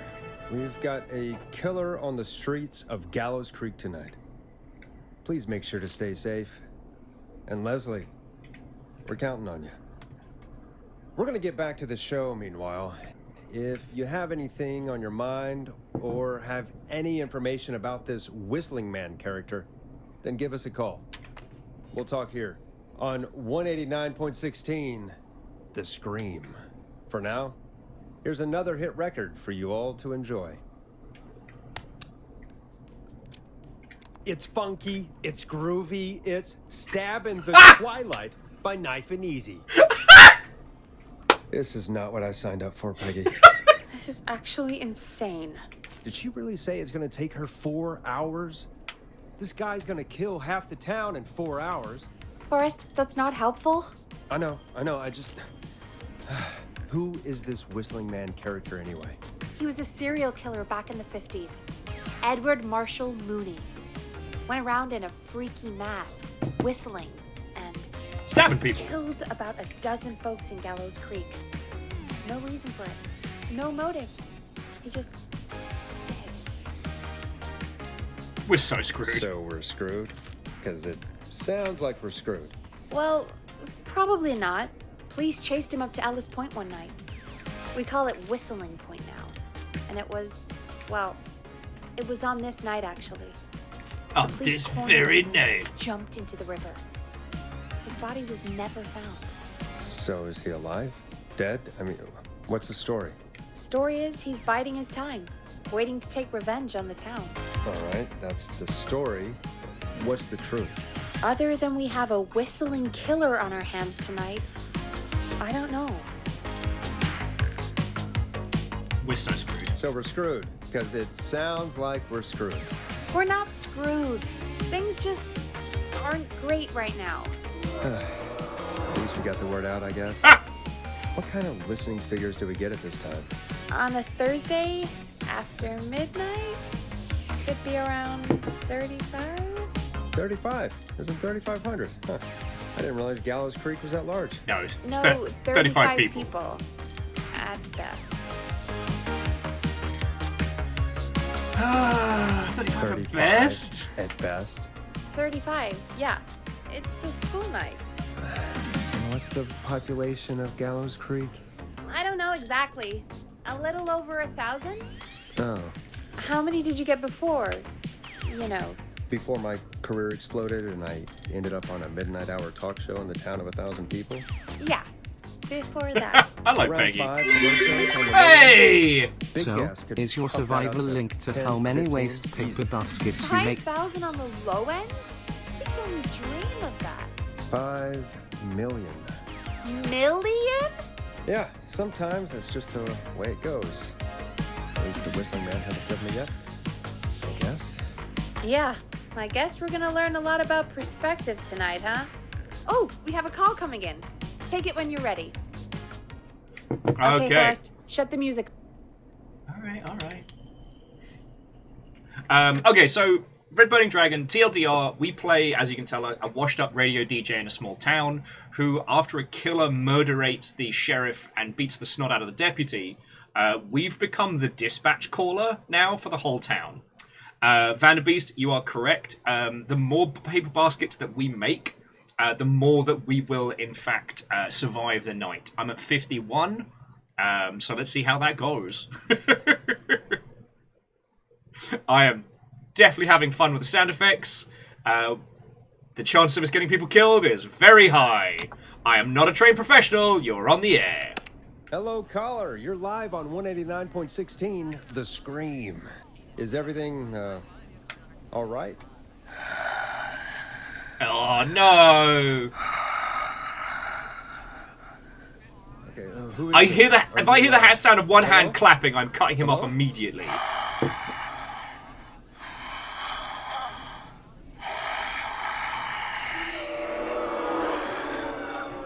Okay, what's your name and why are you calling in?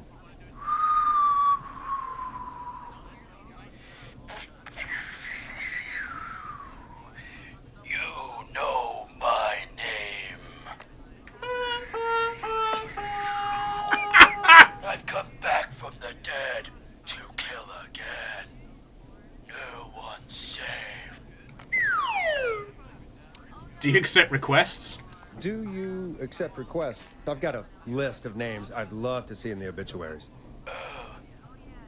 Maybe you must make a sacrifice to us. A sacrifice? To us? I mean, me.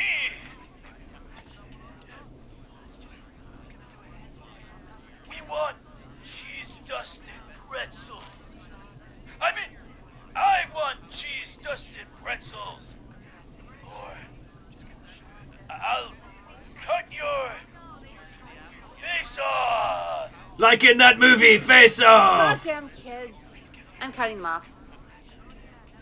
No, not yet. I want to deal Not with yet. I want to deal with them. them. And Ket, how are you doing, mate? We just started Also this. want a mega gulp.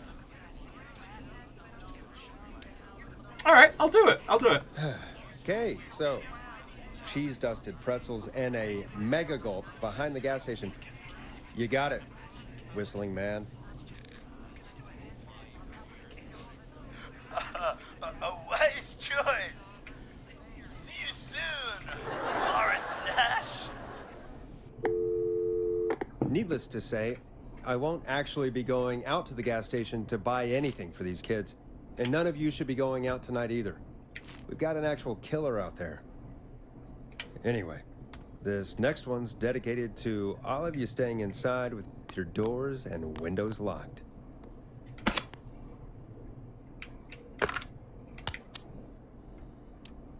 It's David Scopo with Moonlight. Peggy, the hell was that? Kids pretending to be a killer who right now is stalking the town? It's a thing. The thing? Oh, kids around here. They pull pranks pretending to be him. To all of you staying inside, Whistling Man let's make it count. They think it's funny, but it's not. It's not funny at all. And there's no chance that our Whistling Man was just a prank. Red Burning Dragon, right now, we are the cops. No, that's real. Christ. Let's stay positive. All right, actually, let me be a good friend for a second, and a good host. So, Ket, how goes it? It's lovely to see you. Friends, I haven't had the chance to plug this in a while because I'm a bad friend, but for those of you that... Hey! Thank you for sorting that one, Lizzie. For those of you that may not be aware, so Ket has been doing a fascinating project this year. Ket has been doing bespoke board games over Patreon. So, chip in a little bit of cash, and Ket has been like designing bespoke board games for everybody, all of which that are open source and free to use, with the idea that you can like riff on them or work through them or make them your own. I believe it's just exclamation Ket. I'll try and remember the command. I think it's exclamation Ket. Yeah, there we go. If board games are your jam, you want to get involved in the process or learn how board games are made proper, please go check that out. We've done one big old live stream creation here, and I think it was very, very apparent very quickly how little I know about the production of board games and their creation. So that was fascinating for me. If you're interested in that sphere of things, please go check it out. Boof! Look at that! I'm helping my friends! Reactor online. Hey! Weapons online. All systems nominal. Faders down, spotlights on Will, microphone crackling. What oh friends. And head manners, thank you. I mean, the 8 months is spot on. Actually, so for those of you that may not know, so Big Saxy, the artist formerly known as Reflective Gamer, actually was a radio DJ for a long time. And I have so much respect because, like, streaming's great. I fucking love it. But, like, I don't have to run specific ad breaks. I don't have, like, requirements from my bosses. My boss is basically all of you lot because you keep me alive. Like, so I couldn't do proper radio because I love going off on tangents and shit like that. But, like, when I was making coffee this morning, I was like, shit, like, what would my life have been like if I'd been a radio DJ? It wasn't great. Also, one more thing about Ket's current projects. The prototypes are being made in Tabletop Simulator, so you can just play them on there, which is fucking great. Oh shit, Relu actually worked the uni radio station back in the day. Nice. I mean, you know my story. I went the stage and theatre route. And it's the only thing I have any formal qualifications in.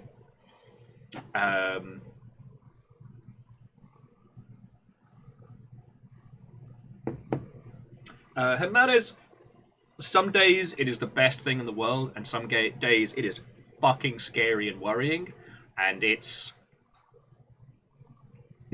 Excitement swings both ways, I'll say that.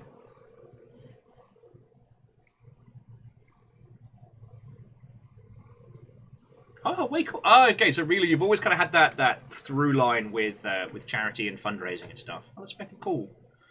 But yeah, so, Ket, the important thing that you need to see is this little guy, my last drunken purchase. And if you're wondering, yes, this is an official Viking Gundam.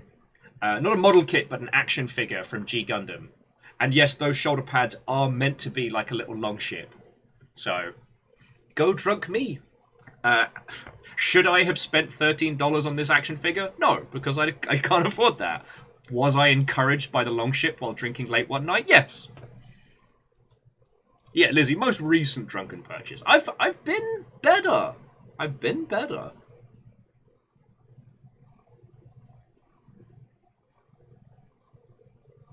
Kaolu, that just sounds rad.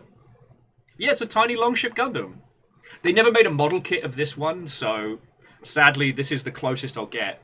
Because apparently Namco Bandai are cowards and don't want to make G Gundam kits. Hey, Jam, it's always lovely hanging out, and like, thank you. Thank you.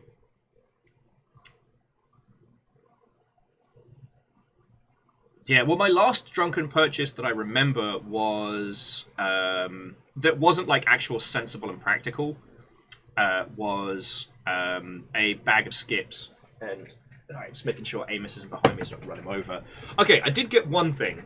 I did get one other thing drunk, but it's practical. Do you mind if I just take a moment and just show you this? Because it's fucking nerdy. Alright? But you know what? This is where I'm at right now. Okay, so you see my little Gundam setup here. So I removed my coffee pot and stuff. And my fancy Gundam. So, this is my compressor. And this is my hood, right? So, when I'm airbrushing, I open the window, it sucks all the gases out. And I do wear a mask as well when I'm airbrushing so I don't get, like, fucking paint lungs. It's kind of like the black lung, but with glitter. Anyway, so I have this. If I want to airbrush, I got my airbrush right here, right? Because... However, if I want to use more than one paint, I basically have to unscrew the hose, screw it into the other airbrush, and go from there. Not anymore. Biakuaz. Check this shit out. This cost me $15. Again, I shouldn't have spent this because I'm very poor. But, so check this out. I now have this little attachment. Yeah, it's a fucking clip-on now. And so then I can airbrush away. And if I want to use the other one, just bing, spring that off. Swap out to the other paint. Job's a good one. Yeah. How fucking cool is that? Consider this a payment for the drunken purchase. Now you don't have to feel guilty. Thank you. Like, I don't want you all thinking you have to cover for me being a stupid, alright? But, thank you. One of the main reasons I got this was because when... Oh, fucking hookshot! See, even the guinea pigs heard that. I know, babies, I know. Our 4 reptilian heroes have overcome the Ark. I wasn't telling you that, friends, because I was angling for money. Like, I did the stupid. And with the little hose, when Amos lies behind me, if the hose has fallen down because it's hooked up to one of the airbrushes, sometimes he gets tangled. And I'm afraid of him just wiping everything out in that very Amos way. So that was as much a practical purchase. And the drunken one, I was only telling you because, you know, I'm always very honest about where all the money from the longship goes. It goes into food, rent, animals. And occasionally I get drunk and buy something stupid. Like, that's it. I buy my clothes at Goodwill. I live cheap. I drink cheap. But... And then Hookshot, feckin'... Thank you.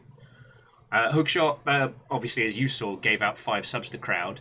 You hit AR, Lord Lost and Found, Mr. Squarepeg, Kandarian, and Grand Take. So those are peeps who are all here a whole bunch. And they now no longer have to put up with, or at least next month, with Twitch adverts. So, like, you know, in the means of House Carl, you've done well.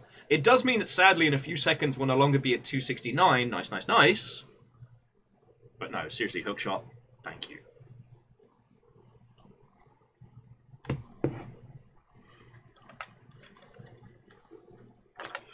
So Hemp Manners, obviously I would never look for anything vaguely involving piracy on this twitch.television.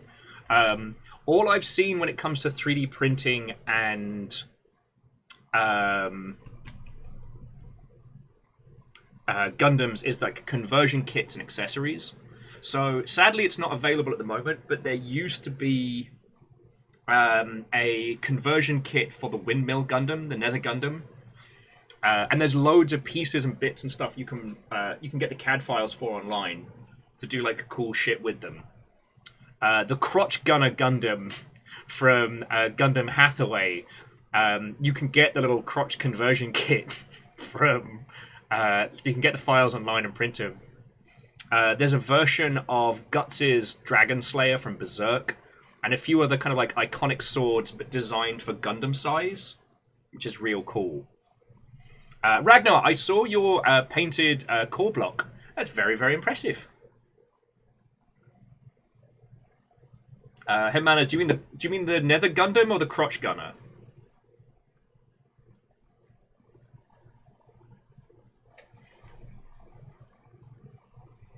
Sorry, if you haven't seen it, Gundam Hathaway, it's on Netflix. It's not the best of all the Gundam stuff, but the actual, like, the animation around the giant robots is second to none. Sorry, Kaolu said crotch conversion kit is what I'll be calling bottom surgery from now on. Bravo, bravo. I'm glad I could provide that for you. But yeah, no, so the one that I'm talking about is in Gundam Hathaway, they have, like, riot control Gundams, and they have a turret in, like, the crotch region, which is meant to be for, like, non-lethal, you know, rubber bullets and stuff like that. I can't think of a worse place to be in a giant robot than in an open turret around the crotch. Like, but apparently that's where they're at.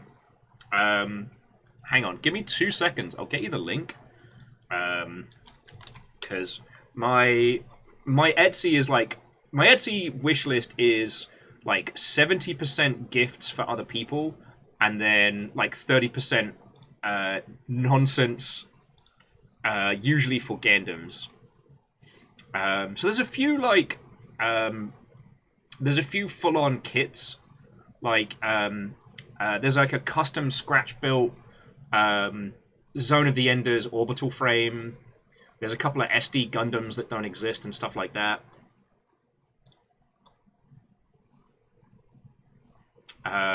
One interesting one is there's a from Gundam Thunderbolt, the giant sniper turret weapon.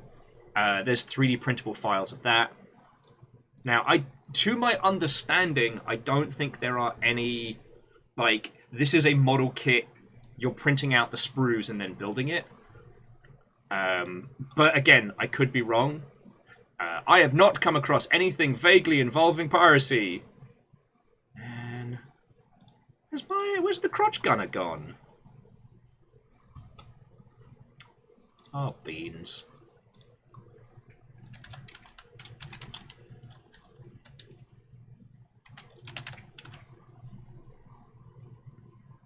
Alright, there's Witch from Mercury. Sorry, getting into the... Man, do they stop? Okay, well, the CAD files will be out there somewhere. Really says their Etsy wishlist is a mess. I mean, kind of same. Only I know which bits are Will nonsense and which bits are stuff for others and things like that. I just... Lost Flares, what am I looking for? I'm looking for the Gundam Hathaway conversion kit for the GM. What the heck is that noise? Hang on, friends, bear with me just a second. What is going on?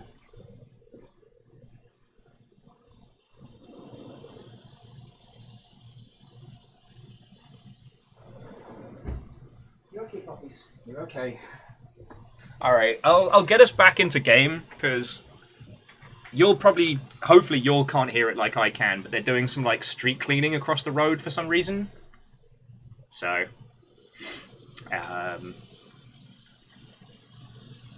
Vanderbeest, the balls turret gunner. It's about that, yeah.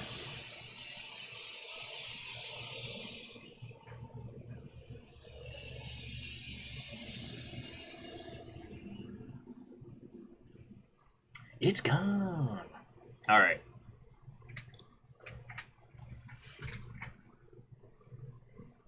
Anyway, let's keep going with our DJ nonsense. I know I've got a bit of the memes about me today, but I will say I am really enjoying this, and there's something to be said for this style of VO-led, like, it's not quite visual novel performance, but there's enough for you to engage with in the environment to feel expressive, but it's about telling a story. You know what I mean? Firewatch... I always find Firewatch so difficult to classify because it is a linear story told in a fascinating manner. The little details are yours, but the broad strokes are always the same. However, it feels very personal. And this definitely feels like it's in the same vein, you know? Legend says, Silly, can you bank a paper ball off the fan? Let's fucking try. We still have a show to do. We already have another caller on the line. All right, let's do this.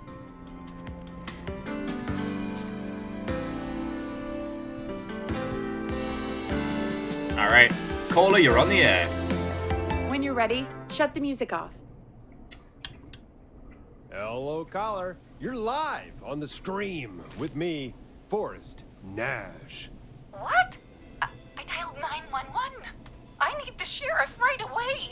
Okay, right. Well, I'm filling in for 911 tonight. What's your name and what's your trouble? My name is Sandra Sharp, and I need the cops now. I'm sorry, but the cops aren't coming. Leslie's on her way to Henderson for help. What? God. Listen, you've got to help me then. I drove to the edge of town for a jazz run, and now some psycho dressed like the Whistling Man What's a jazz run? is after me, knife in hand. Oh God, it's actually happening. All right. Okay, so where are you now? Where are you now? Did you escape to somewhere safe? Oh, I did, baby. I jazz ran all the way to my car and nothing flat. But I dropped my keys somewhere along the way. I never locked the door, at least, so I've got a place to hide, but I can't get moving. Is there anywhere else you can go? Because, like, if she goes back out for the keys, it's stabby, stabby, stab time, right? Is there anywhere else you can go? Do you have any friends nearby? Oh, I'm not going back out there. Fuck sticks. Oh, shoot. Oh, he's back. Look, I don't know a thing about cars, but I gotta start this engine without the keys, and you're gonna have to help me. Wait, I don't... If it helps, I've got a toolkit buried beneath my spare sweatbands. I'll call you back when I find it.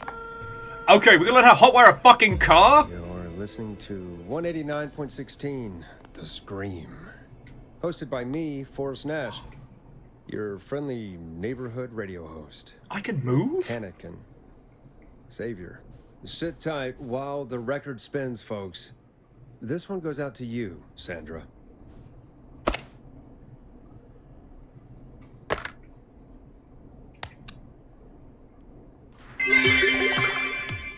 Jazz run like a jazz jive. Time to go on the journey that is Blast Processor with their hit song 1980X. Look, if they're gonna get stabbed... Doesn't the station have a show about cars? The Tamora twins or something? Timberline twins talk motors. Yeah. You know they're not even brothers. Really? They look the same, though. I know, but they're not even related. It's weird. I asked them about it once, and they got really sweaty and defensive. Anyway, go see what you can find. The offices are out the door and down the hall. Alright.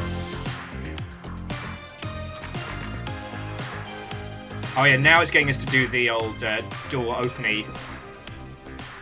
God, I really miss having the ability to just highlight all the useful objects. Alright, down the hall. Oh God!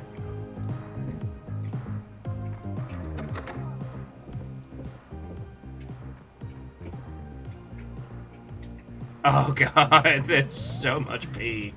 I found a beast, thank you for filling the pint glass. I'm assuming that the jazzercide... So many locked doors, so few keys. Alright, so we're looking for...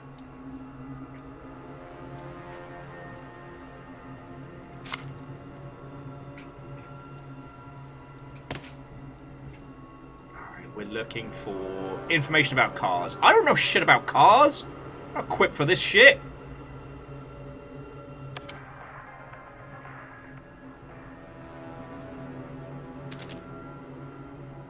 Oh, okay. Hang on. What was the button for inspecting?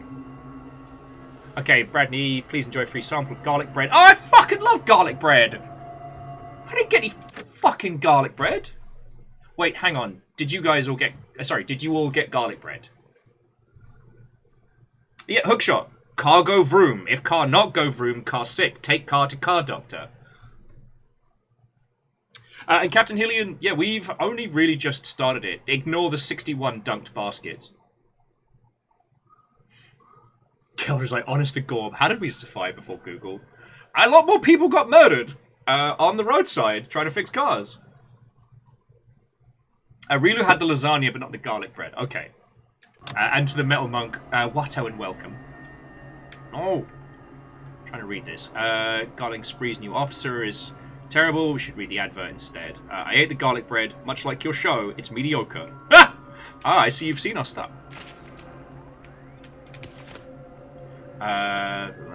Thousands of time. It's an audio medium. No! Okay. Got tape.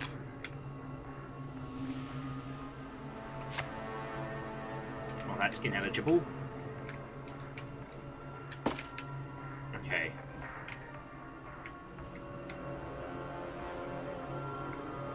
Little phone stack here.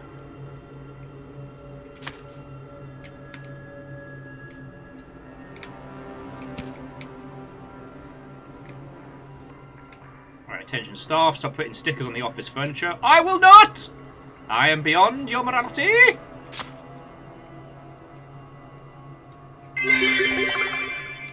You wouldn't download a car This has to be important. I absolutely would. I borrowed your car theft magazine. Where? Alright, so who was that?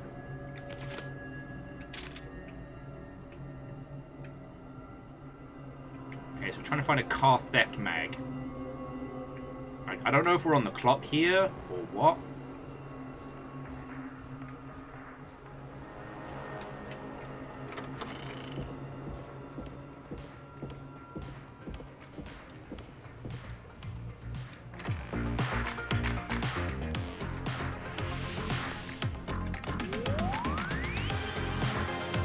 Alright, it doesn't seem like we're on the clock right now, so I'll keep looking. I tell you though, ever since Deus Ex Human Revolution, scenes like this always make me, like, mucho paranoid.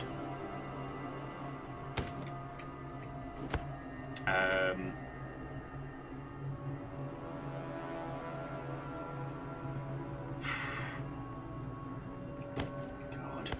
No, just really making everybody feel 1,000 years old by reminding us that there is a whole generation of people that... High Gallows Reporter... Nope. You're useless. There's a whole generation of people that never had to work out how to deliver pizzas before. Ooh, shiny. Before the advent of GPS, and that is a horrifying, horrifying prospect.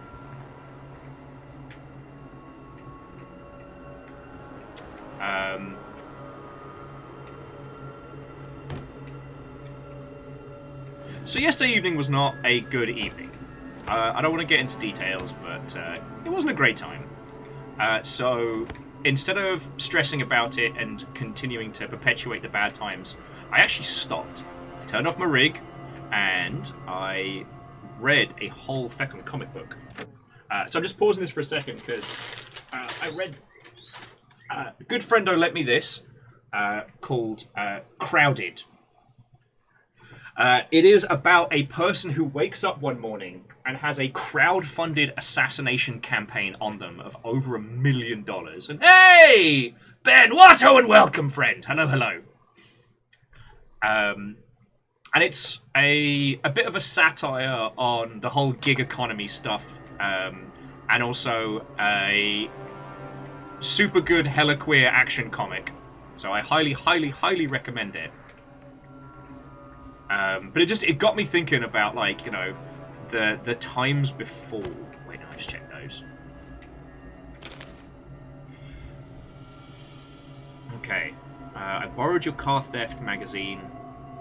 Those Hueros Ranchos aren't sitting right. I'm gonna need something to read. Pray for me. Oh, so we need to go into the bad toilet. Truck! Well, no, so, I was gonna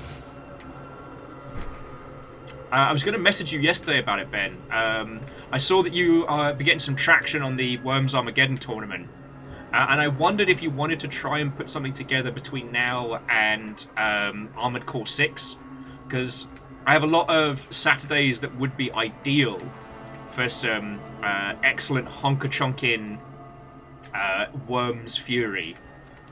Because I know you're doing local tourneys as well. I've been looking for good queer comics, so I've been asking all my friends.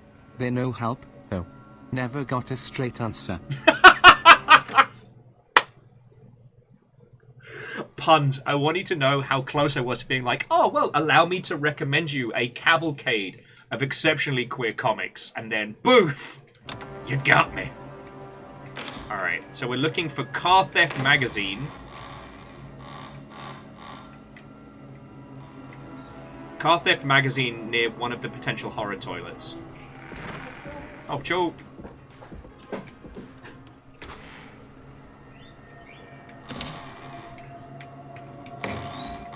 Yeah, like, the one that horrifies me is, like, what life was like before, there we go. This looks useful. Steal a fucking car magazine. Oh! Alright, I think I found it. Pooping before smartphones. What even was life like before then? Dull, I assume.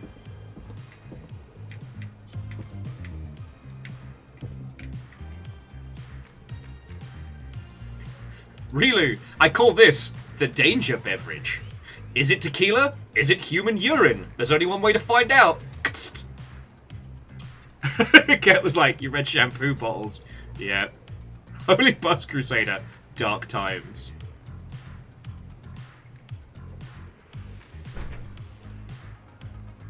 Yeah, the DS, the Game Boy. Yeah, but you know what? Maybe we should put the pee bottle in the drawer.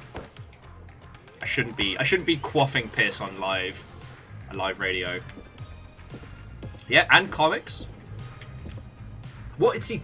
I didn't even know about that stuff until like crashing at your place. And yeah, Dr. Bronner and the insane... Well, I shouldn't say insane, but the just brilliantly unhinged mantra on the side of the bottle. Yeah. Thing is, friends, I'll level with you. If you've ever gotten a DM from me on any social media platform, it's most likely whilst I'm pooping. Just gonna say that there. But Biggs, what and welcome. Hello, hello. I was talking about you earlier. Alright. Let's go steal a car.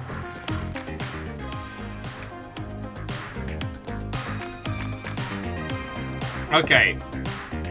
Step 1. Use a screwdriver as a key. If that fails, remove the steering cover. Check the serial number. Let me take a screenshot of that. If there is a 4 before the 3. Oh, my feckin' life. It's puzzle time! Alright, if there is a 4 before a 3 and no 7, it's red and blue. Oh, God. Yeah, it's puzzle time! Yeah, I do like, try it yourself! Hotwire your own car! Yeah, we're gonna need a page in the notebook for this one.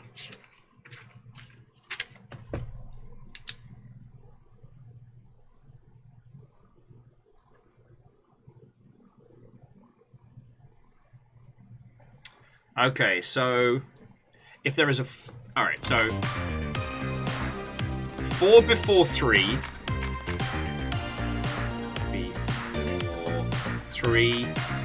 No 7. That is red and blue. If there is a 6 anywhere and it doesn't start with a 5...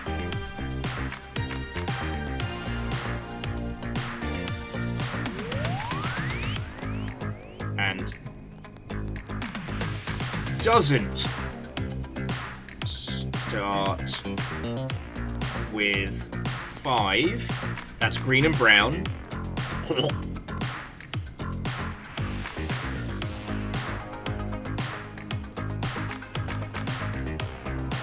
If there is a 0 at the end, and 3 doesn't come before 6, red and yellow. Oh, nice and easy. So simple. If 0 at end and doesn't come before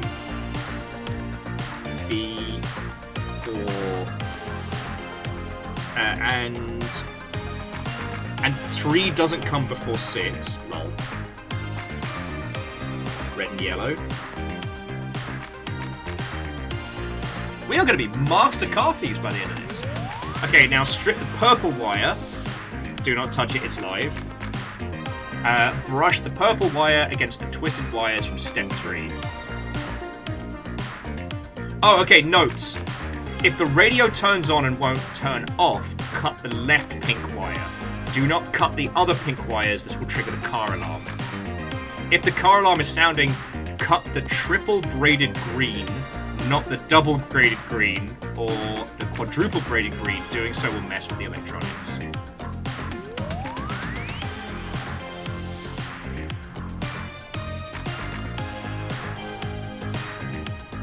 Alright, yeah, if we go through this and the screwdriver as a key just works, then fucking yo. Alright.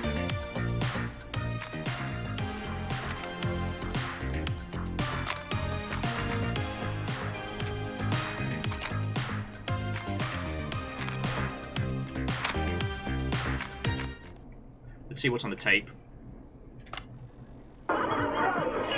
Hey, great party, man. Thanks. Can I grab another beer? Hey, sure thing. Let me grab you one out of the fridge. Oh no, we're out of beer. What am I gonna do? The party is going to be over. Fear not. The Grill & Spree will give you a free 6-pack of beer if Gallus High wins this Tuesday. The Grill Reaper! That's right. Order a meal deal from us and you'll get a free 6-pack of beer if Gallus High wins. A free 6-pack? Righteous! You heard me. 6 beers if Gallows High wins. Sounds like you've already had enough beers. I hope we murder them. Me too, Billy. Me too. Oh, this is Come on fucking down to great. Grill & Spree or call 555-749-8335. We've got barbecue you'll die for. We've literally killed and grilled a man. Alright, let's get Peggy back on the line. You find any? Yeah, I found a magazine about hot wiring cars. Well, that sounds perfect. Caller on line 1. Thanks, Peggy. We're back with 189.16, The Scream. How are you holding up, Sandra? The creep's looking through the parking lot trying to find me. But I've got my tools, and I'm ready to get this hunk of junk moving. How do we start this baby? Alright, put the screwdriver in the ignition and twist. Put the screwdriver in the ignition and twist clockwise. Here goes, baby. Screwdriver's too fat to fit. What next? Alright, we're going to remove the steering column cover. Unscrew the steering column. All right. Just turn. 1, 2, 1, 2. You keep talking and nobody gets murdered. I like that. God, how long are these screws? Okay, cover's off. Okay, there's a bunch of wires down here all paired up and... Oh God, my heart is pumping. Alright. Tell me exactly what you see. Tell me exactly what you see. Okay, we can do this. You can do this. There's a red wire, a blue wire, a yellow wire, a green wire, and a brown wire. Okay, what's the serial number on the steering column? This is what we've got to remember. What's the serial number on the steering column? The number is 576-894-320. 876. 8, 9, 4, 3, 2, 0. Alright. So, when the number doesn't start with 5, so 6 anywhere, and the number doesn't start with 5, green and brown. 4 before 3, no 7. Alright, it's 7, 3. But there's the 4 does come before 3. 0 at the end, and 3 doesn't come before 6. Well, fuck, they all work.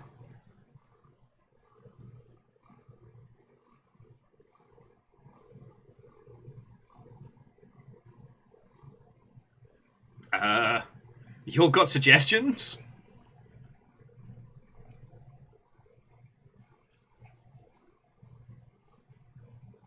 Five, 7, 6 to start.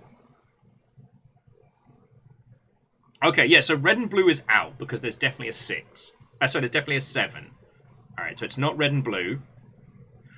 6 anywhere that doesn't start with 5. Oh, yes, it starts with 5. So 0 at the end, yep, and 3 doesn't come before 6. Alright, so it's red and yellow. Alright. You're already on this like a... Okay, so strip and twist together the red and yellow Strip wires. and twist together the red and yellow wires. All right. We take the red and the yellow, and we twist, and we turn. Oh, perfect. I also see pink and purple wire. What next? Okay. So strip the purple wire and brush it against the twisted wires. Strip the purple wire and brush against the twisted wires. Okay. We strip and we brush and... Yeah! Buddy! Fantastic work, baby! Anytime you want to come down to the jazz studio, you get in for free! Just keep driving. You just keep driving now, okay? And get home safe. Get home safe, Sandra. Will do, babies! Woo! Oh, beans.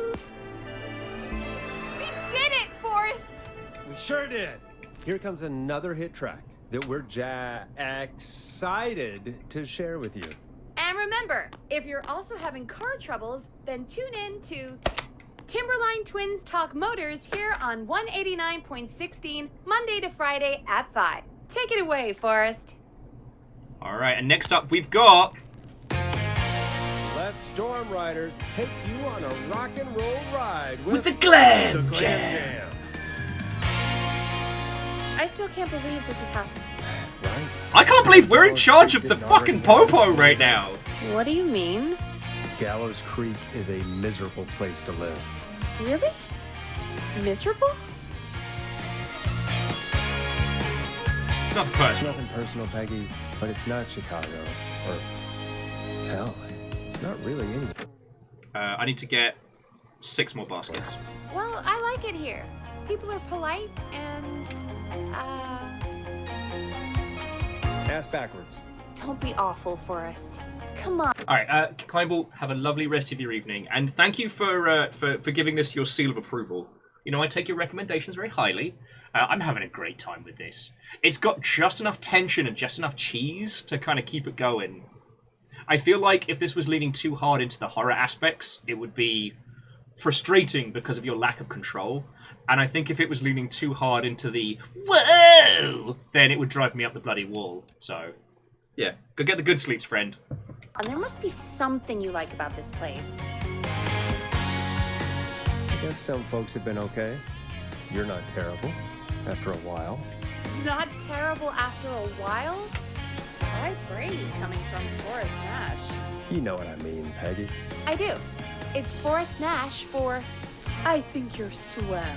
Anyway, I hope the killer is done for the night and that Leslie gets back soon. Me too. Can we at least call off that stupid Guess the Scream contest now? Yeah, that'd probably be a good idea. Oh, but yeah, so Biggs, I don't know if you're chilling and illing, but I was mentioning to... Caller online. Hang on. I was mentioning to people earlier on in the day that you actually did work as a radio DJ back in the day, so this is going to be kind of fascinating. Because, I mean, I was saying that, like, whilst the delivery system feels very, very similar, you know, streaming is a very different profession from radio DJ. I've got a few friends that do kind of the radio DJ styling on Twitch, and I'm always kind of, envious is the right word, but they're very good at it. Alright. Okay, Forrest, shut the music off. Evening, caller. This is Forrest Nash, host of 189.16, The Scream. And tonight's 911 stand-in. Hey, Forrest. My name is Brian. Brian Ponte. Brian Ponte of Ponte's Pizza. Hello, Brian of Ponte's Pizza. Hello, Brian Ponte of Ponte's Pizza. What have you got to say about what's happening? I'm so happy that Deputy Martinez survived. Whereabouts are you from? I've seen her a lot over the years down here at Ponte's Pizza. Oh, you did a really great job. And as a thanks for all you did there, I just wanted to tell you that I'm sending you some coupons for free pizza here at Ponte's Pizza. Wow, Brian. That's really good of you, but you really don't have to, though. Oh, it's the least I can do. And if you like it, well, you're in luck, because we're always running great deals that'll have you. One more. And I'm not doing any more for the rest of the game. And let me tell you, the pizza we have is to die for. Oh, fuck off. No. Poor choice of words. There we go! 69 baskets. I now formally retire from basketball baskets. Yeah, that didn't come out great. Yeah, that didn't come out great. I'm sorry, Forrest. Well, I just hope I didn't put you. Hey, Fearless, you have nothing to apologise for. How are you doing? What and welcome. And meet my tiny new friend. We've got a great special this weekend. Our famous Viking Gundam, he hangs out on my desk. Come on down to Ponte's Pizza this weekend. Assuming you survive. For one slice to get yourself. God damn it, you're just calling in to advertise your shop. Peggy, hang up on him. Done. Oh, real quick, before I forget, it's probably time we played a paid ad. Now, a word from our sponsor. You know how to play an ad, right? Just got followed by Ponte's Pizzas. Sure.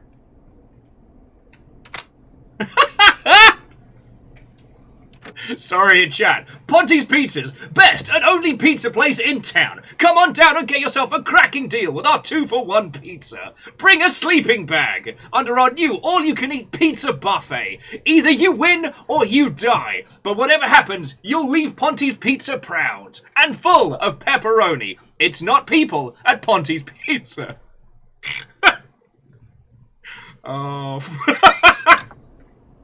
Alright. Done. Teddy Gallows Jr. is a family man, a devout Christian, and a proud patriot. Teddy Gallows Jr. is Gallows Creek. Like his father and all his fathers before him, Teddy Gallows Jr.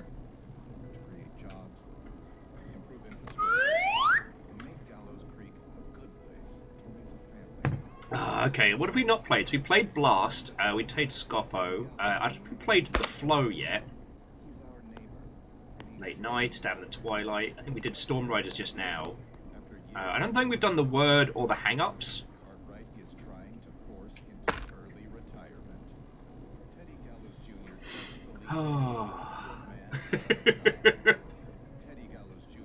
I mean, Fearless, don't we all need a Gundam scale long ship to ride in? But yeah, no, last time we were all hanging out, last time we were all hanging out and drinking, I think I mentioned that I saw this on eBay for like $13. And you all encouraged me to pick it up, and Drunken Will does not require much encouragement. God, what a jackass. 100% grade A asshole. Also, sorry, Belinda Rilu, I didn't say a Cartwright proper isn't thank you for the super donation. herself, but I do she's not- apologise. Yeah, we don't have any more of those ads to air tonight, do we? No, just the one. Good. I have to ask, though, take a swing for Gallows Creek? Oh, he set the home run record for Gallows Creek High. Hey! A Cheers. store purchase made Yep, for he played 23 lots of Australian sports back in the dollars day, and 10 and cents. he never lets Well, anyone whoever forget that was, Right. fucking thank you. Let's just get back to the show. Well, folks, hearing that reminds me that every vote matters. That ad really made me want to take a swing at Teddy Gallows. You mean take a swing for Teddy Gallows? Yeah, sure. Let's find out from our next caller who's got their vote. Welcome to the Scream with me, Forrest Nash. Yeah, Leslie. This is Maurice Russell from the Gallows Report. Oh, I'm at shit. the office. This guy just broke in downstairs and... Wait. Forrest Nash? I want to speak to 911. Put Leslie on. What? God, another one? Leslie left me in charge, right? Leslie's driving to Henderson right now. She left me in charge. Why on earth is Leslie? Oh, never mind. Just put me on with Sheriff Matthews. Sheriff Matthews is dead. Ted? What happened? Did you witness the incident? Are you willing to do an interview for the reporter? I can cite you as an anonymous source. You're live on the fucking air! We're live. Just tell me what's happening. Never mind that. Tell me what's happening there. You said there's been a break-in? That's nothing to get worked up about. Some idiot kid just broke in, dressed as the Whistling Man. Teens. They get worse every year. This punk wasn't even a disappointing twinkle in his daddy's eye when Edward Marshall Mooney stalked the town. But I was there. I covered it. Sir, you are in danger. Maurice, I don't know what's going on, but he's back. The Whistling Man is back. Don't be an ass, Nash. Every year this happens. They think it's funny. Not a big deal, old man. But they didn't live through the terror 30 years ago. So where's the... I know for a fact. Edward Marshall Mooney is dead. I don't know who I'm looking at on the security. I feel like I should be marking off, because there's the jazz studio. Killed Sheriff Matthews. Where are you now? I'm in the boardroom. Upstairs. We got security cameras all around the building. Yeah, I feel like we should be making a track of where this guy's at. So he hit the... You can watch them on any TV setting. So they hit the police station, then the jazz station, the jazz studio, and now this guy's in the quarters, not cemetery. There's Ponte's Pizza, Gallows and Sons, Little Shop of Flowers. God, there's too many good ones. All right. Can you get out of here? Maurice, is there any way you can get out of there? I sure as shit hope so, kid. But I'm not sure how I'm going to do it. That crash you heard was him tipping over my filing cabinets. He's blocking the stairs. I'm guessing the stairs are the only way. That's right. And it would take me a good few minutes to move those cabinets. We need to do something. But what?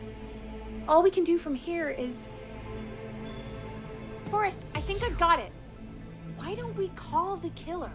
They'd have a bunch of phones set up across the office, right? In different rooms, with different extensions? So we call one of them. Draw the killer away. Buy Maurice time. That could work. Exactly. All right. It's worth a shot. I can hear you, you know. The son of a bitch hasn't killed me yet. Sorry, Maurice. Peggy and I were just trying to figure out... You realize how stupid that plan sounds, right? For that to be successful, you're gonna need every phone extension.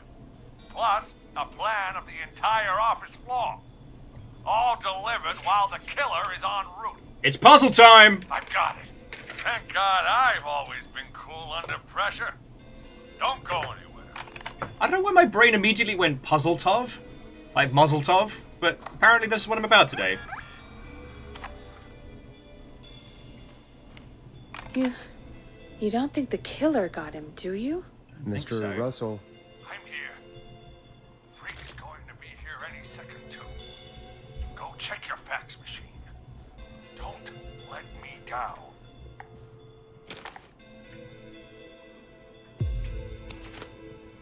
So there was the sheriff's office. The jazz studio was on the other side of town. Oh, Forrest. The fax machine's in the office on the other side of the hall. Thanks, Peggy. Be right back. Okay, go to the office on the other end of the hall. Grab the fax from the machine. Easy. Okay. This must be it. No! Alright, so this is what we've got right now. We've got the editor, extension 01, boardroom, office space, cubicles, kitchen, archives, and there's the stairwell. Alright. So, Hermanas, the push pins don't appear to be functional.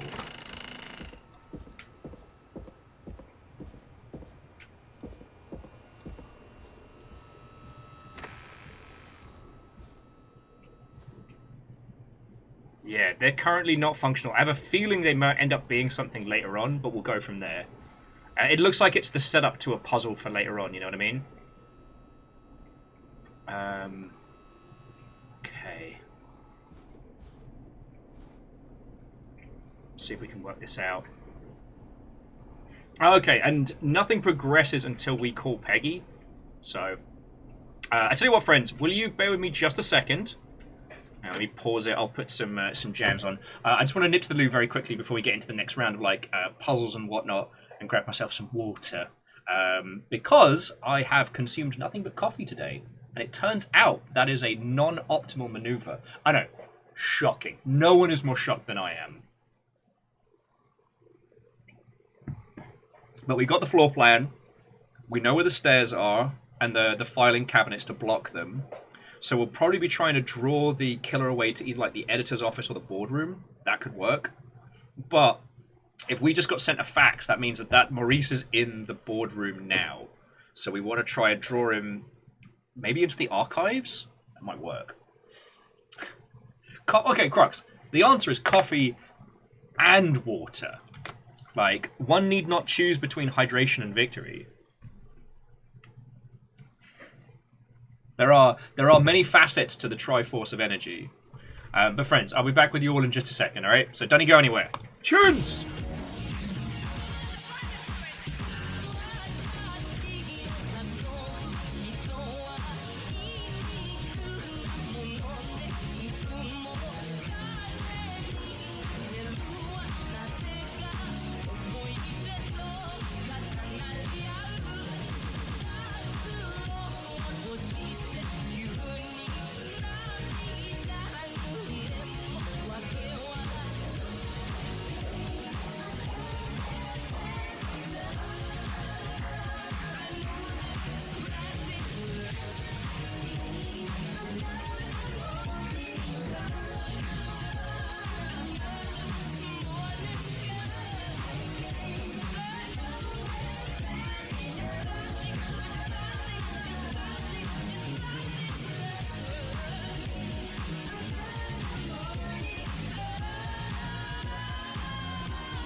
Hello, Amos. I've got a little friend following me. Probably because I have emotional support cheese, but that's neither here nor there. Oh, hello. You can't digest lactose, mate. And I'm not dealing with the horror poos from you, so this is a big old no for you. No. No cheese for you. Anyway, thank you all for waiting, friends.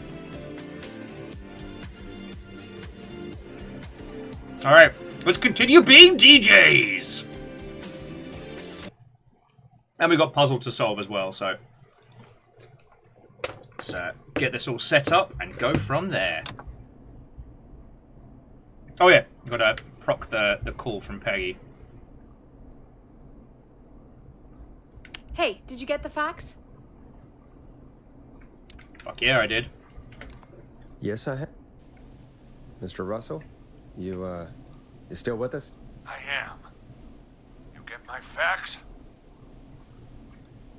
Yeah, I got it right here. Good. I knew you could at least manage that. Okay, folks, we're back on the line with Maurice. Let's see if we can help him avoid the Whistling Man. Here's the situation.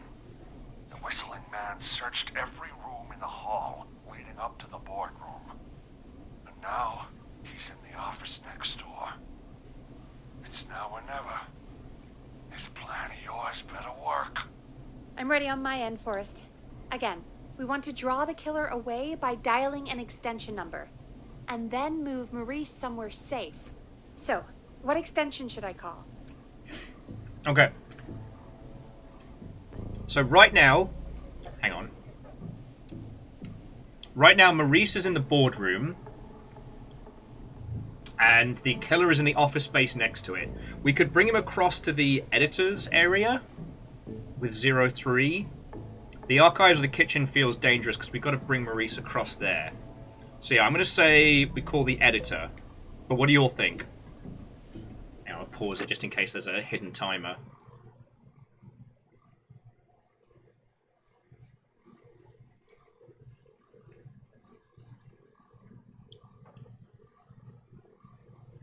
Because, like, we can move Maurice between the archives and the kitchen if needs be. And once Maurice is over by the kitchen area, we lure the killer into the boardroom. Okay. We're in agreement. So we want him in the editor's room.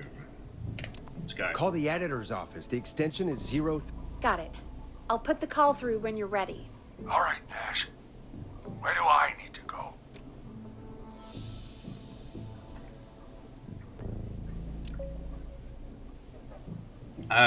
I guess we get Russell in the kitchen, right? Yeah. Yeah?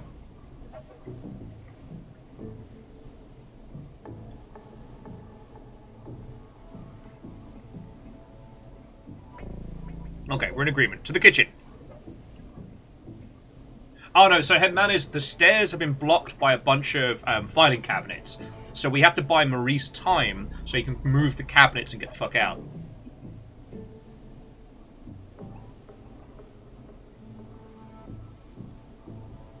Actually, the archives is slightly closer, Rilu. I think I'm going to move him into... No, because you might hear him through the wall. Yeah, kitchen. Alright, kitchen. You're moving to the kitchen. Yeah. That makes sense. Go somewhere he's already checked. Not bad, Nash. I'm ready to place the call. Are you ready, Mr. Russell? Don't have much choice, do I? Make the call. Yes, sir. Calling now.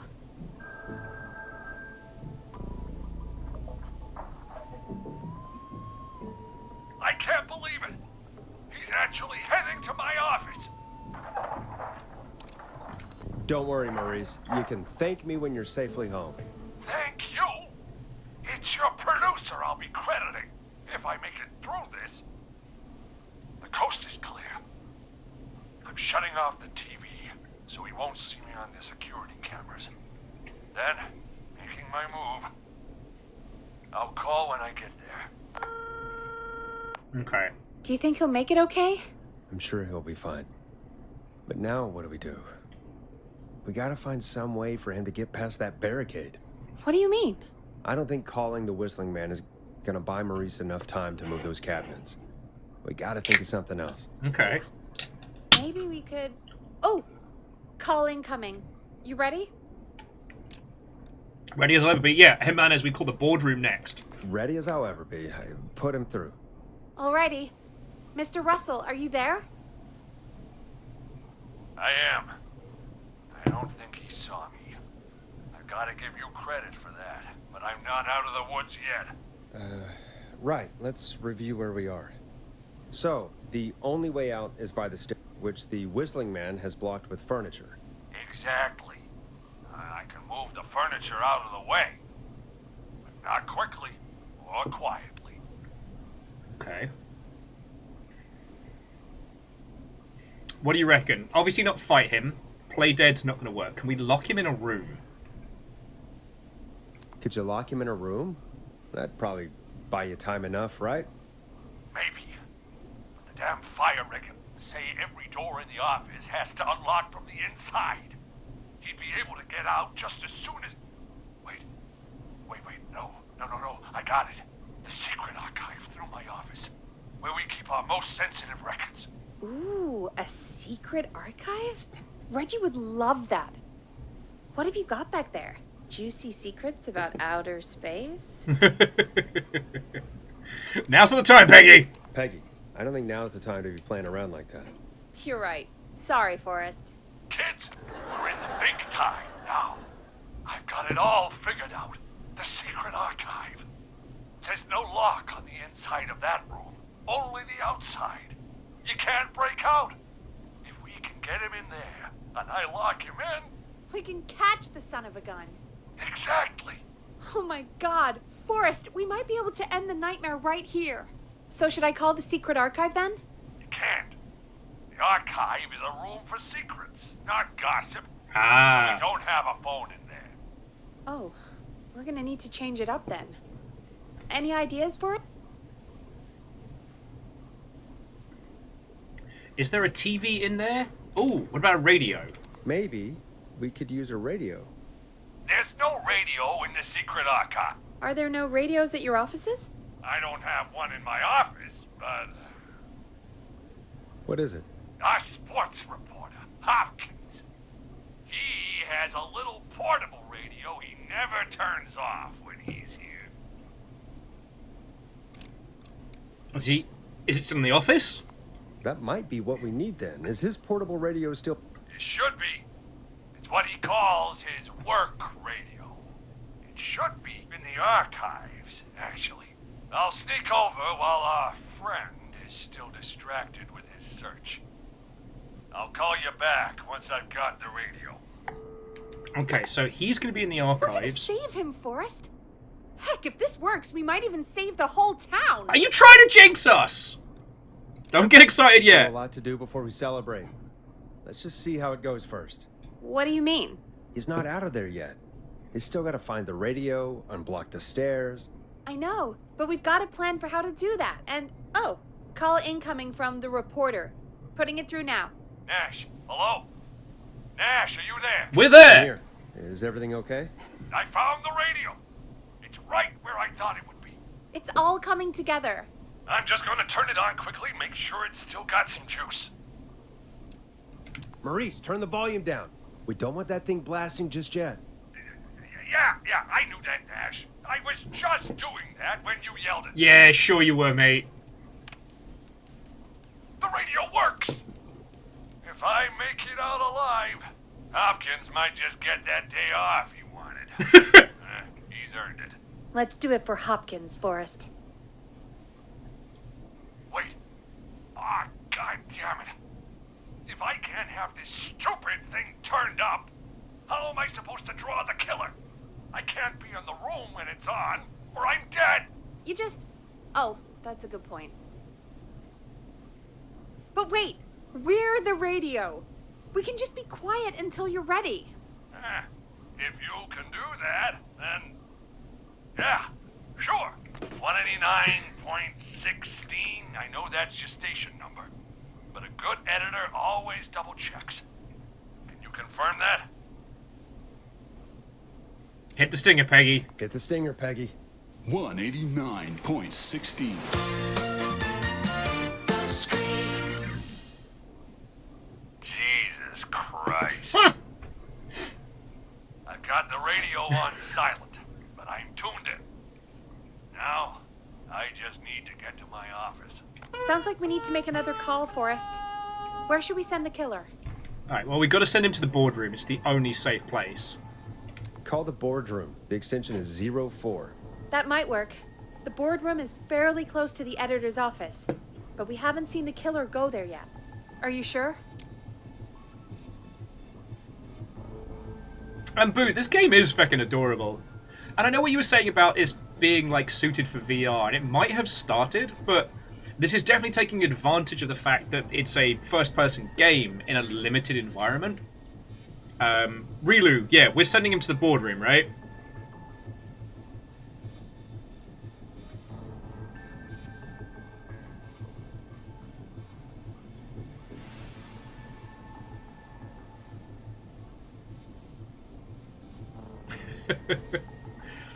Hetmana says, hold that thought. I will have you know that I have a name. Alright, so right now, Hetmana's Maurice is in the archives, and the killer was in the editor's room. We're going to draw the killer away, so that Maurice can then put the radio in the secret archives. Yeah, I think the kitchen is too far from the editor's room to hear it when it turns back on. Alright, I'm with Rilu. Yeah, let's make the call. I'm sure. Make the call. Okay, calling the boardroom now. And if Maurice kicks it, then, you know... Shrug. He's on the move. I'll call you guys from my office in a second. Looks like we're almost through this nightmare. Peggy! Stop Any jinxing idea us! What you'll say to draw the killer in? I'll just impersonate Mr. Russell. I'm gonna do my best impersonation of Maurice. I think that'll draw the killer in. What's your Mr. Russell impression? I think I gave that mask freak a slip. What a great plan this is, pal! I'll give you an A for effort. Ooh, call coming in. Here we go. I'm here. The radio's set up in the secret archive. Just give me the signal, and I'll turn it all the way up. Where will you hide in the meantime? Good question. It's under my desk, but you can see under it. I've got a big cabinet, but that'll take me a second to get into. Anywhere else? Not really. There's the secret archive itself, but that's where the killer's going. I could try the cubicles, but they're pretty far away. Your judgment has kept me alive so far, Nash. What do you reckon? Okay, so hide in your cabinet, hide inside the secret archives, hide among the cubicles. The cubicles is a bit of a sprint to lock him in. Yeah, the desk is visible. Yeah, I reckon you're right. I reckon hide in the cabinet, that's going to be the most invisible. But he'll still be quick enough to be able to lock the killer in once it happens. Also, sorry, as an aside, because Dustin said it's very clock towering and nobody explodes. You'll see that Clock Tower is getting an English language re-release. Hide in your cabinet. All right. Well, this is it. I'm going to go turn the radio up to full blast now. Don't say anything until I've had time to hide. You got it? We know the plan. You can trust us. Here we go.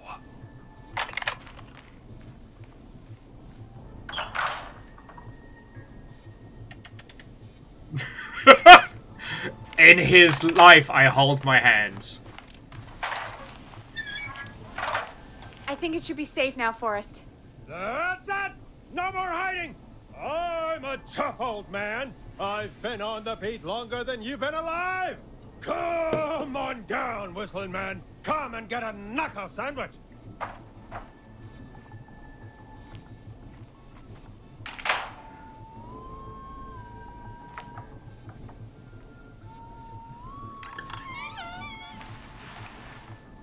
Listeners, this is Forrest Nash of 189.16, The Scream.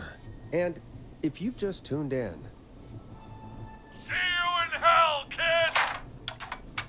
We've just locked up the Whistling Man. Forrest, you beautiful bastard! I can't believe that actually worked! Alright, neither can I. If I'm being honest, I can't believe it either. Now get the fuck out of there. Over. I'll be off now. Gotta get out of here. Write up a few notes. Call a few friends. I'd feel safer waiting for the cops to come grab this freak with some company. Hey, maybe you and me could do an interview tomorrow for the Gallows Reporter. I'll Love think about to. it. Let's see what tomorrow brings. I'll take that as a yes. Talk to you soon. There Okay. we are, folks. The Whistling Man is locked up. Let's all take a deep breath. And play some killer tunes. Oh. Hey! Alright, what haven't we listened to yet? The Word.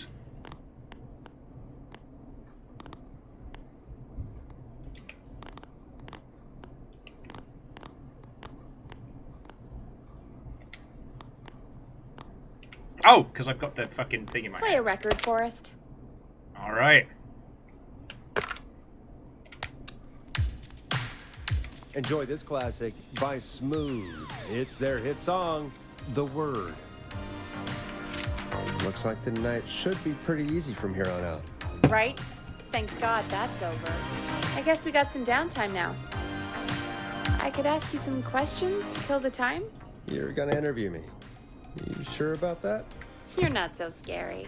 Besides, we've been working together like a week now, and you're still all shrouded in mystery. Mystery Men. Alright, what do you want to know? All right, shoot. What do you want to know? Question 1. Tell me about your family. What? Come on, Peggy. That's too general. Okay. Did anyone move with you to Gallows Creek? Nope.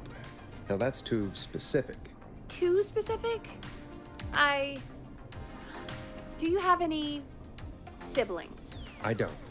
I'm an only child, and my folks are dead. Oh, I'm sorry, Forrest. Oh, Captain Hillian. Like, he's gonna be like...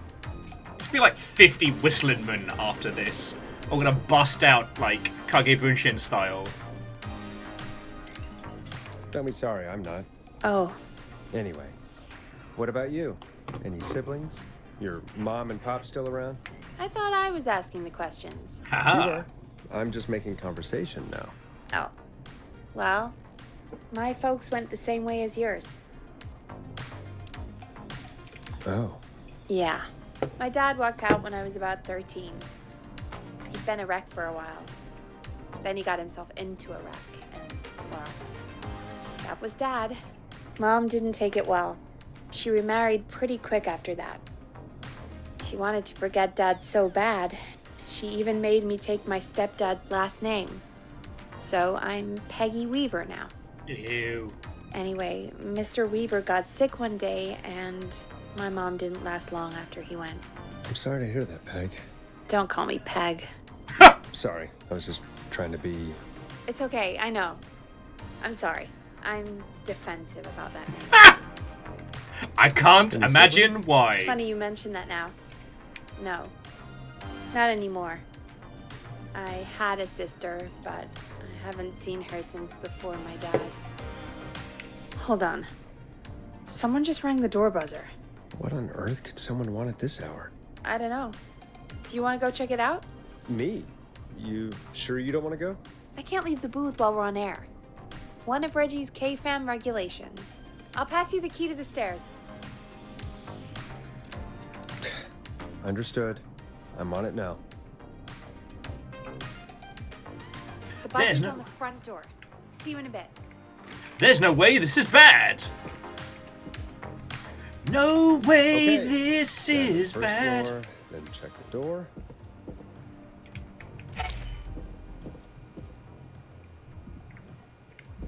I'm not getting in there tonight.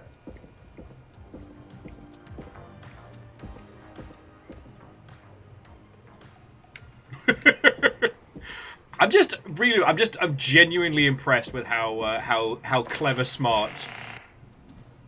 All right, so we all know the rules. You got to get up to get down, but apparently I'm not allowed. Oh, excuse me. Oh man, it's quiet down here. A tape. Play on air. Ooh, got ourselves a potential threat. Hey! Whistling coming through the door.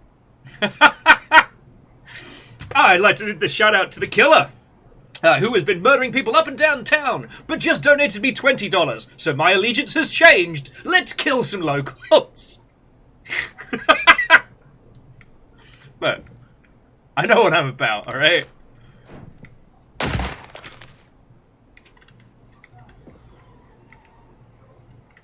What was that? Oh yeah, also, Jimenez, the Yaldum is now yours. Sorry, Jimenez, thank you for $20, alright? Like, you know it all goes into just keeping this all running. I'm sorry, I've been flitting between feels nonsense and all-consuming whimsy, so just take a beat.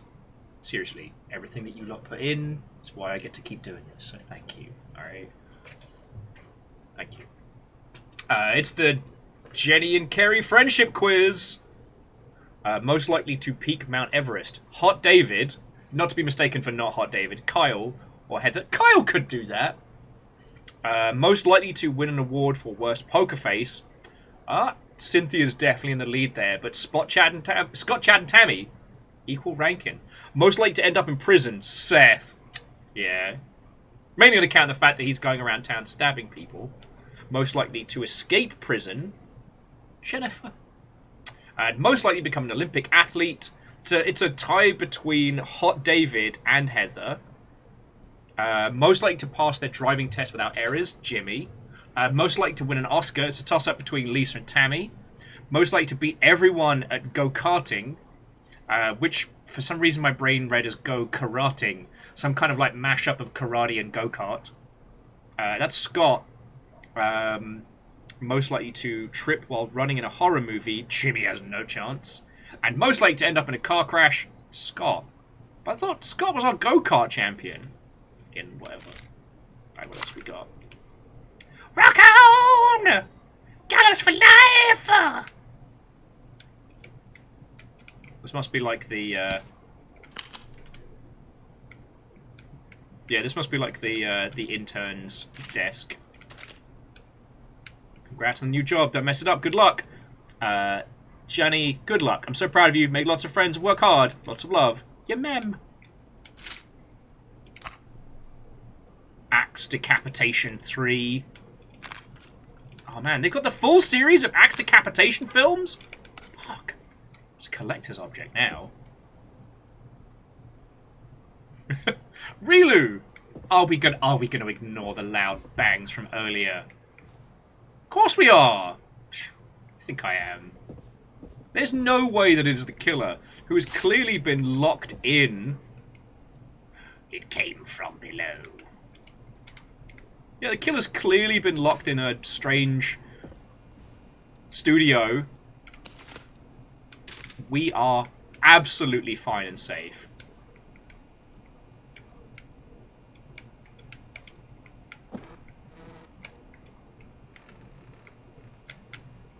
Absolutely fine and safe with no downsides.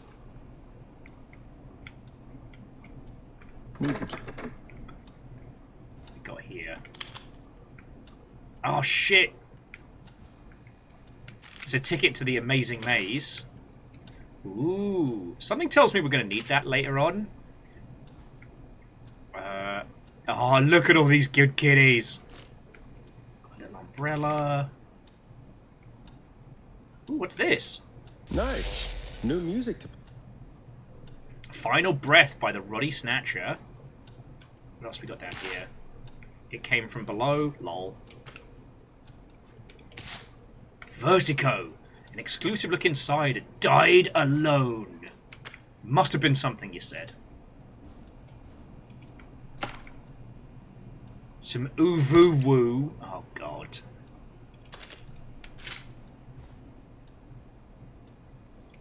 Okay, here we go. Sorry, Bob, I don't know how to say this, but I think we should see other people. I hope we can still be friends, though. Brad. Brad and Bob. P.S. You owe me $5 for the festival tickets. Oh, there is. Oh, I don't like Brad. I don't know if anybody is going to be pro-Brad after this, but... Something about the apartments. Yeah, I think you're right, Ragnar. I think Brad might be a chronic knobend. Alright, just keep an eye out, see if there's any more of those cool, funky, fresh records.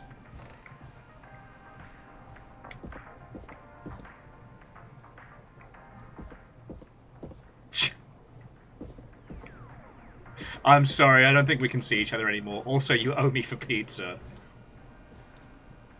Alright, we just gotta remember that there's a map of the hedge maze downstairs, because, like, let's be honest. Oh, shit, I'm gonna close that. It's very bright. If there were any more records, I probably missed them when we were stressing about how to break into cars, so I'm just gonna have a little skim around.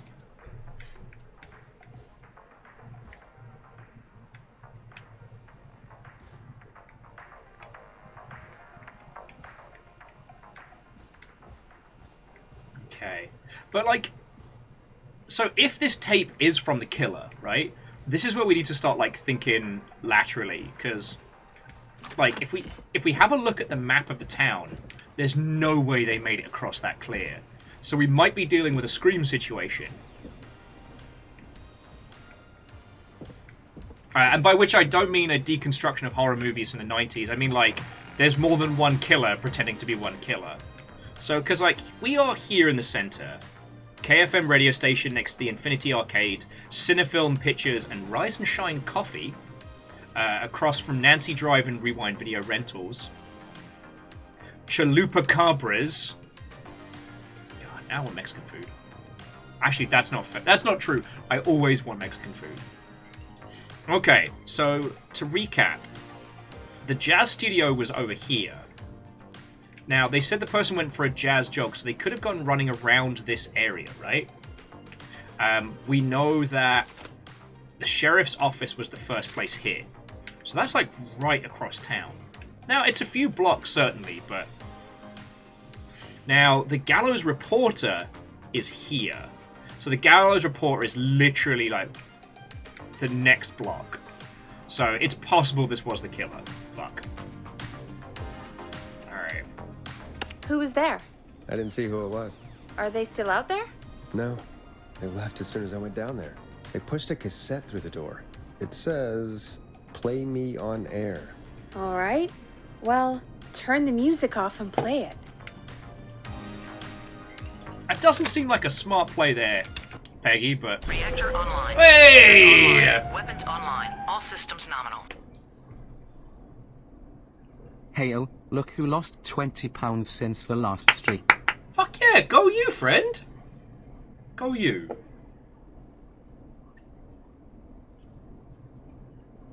Like, if that is your goal, then friend, I support you.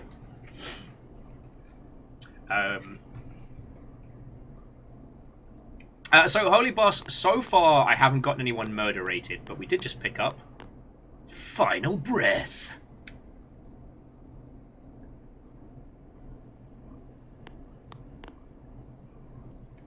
Just going to make sure that one's ready to go later. Alright, let's see what this tape has. But no, I'm sorry. Renia, like, apologies for being a bit all over the place today, but feckin' thank you. Like, good luck on your goals. And I hope you're having yourself a lovely time. Thank you for... Jesus, nearly 50 months. 50. 5-0. We're playing Killer Frequency today. I haven't played this prior, so if you know what's going to happen, don't tell me. But we're just kind of cracking puzzles together and cracking whys together. And having a bloody good time doing it. How's it going with you? Hello, Gallows Creek. Time to Pay the price. Time to pay for lives. Time to sit there. I will Punish. you. I'll... I'm going to enjoy this. I did not enjoy that. What the hell was that? Oh, Forrest, we're still on air. Say something. Folks, Folks, the tape you just heard was passed through our door only moments ago. I don't know how or why that came through our door with the killer locked up, but be careful, Gallows Creek. Stay home and stay safe. Give us a call if you need help. You can get us on 911.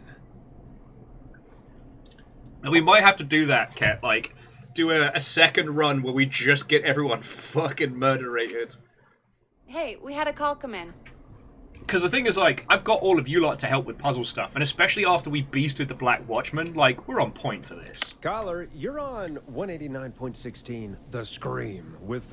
Ash! Shut up and listen to me! Mr. Russell? What's wrong? Are you okay? I said listen! He's gone! The Whistling Man is gone! Called it!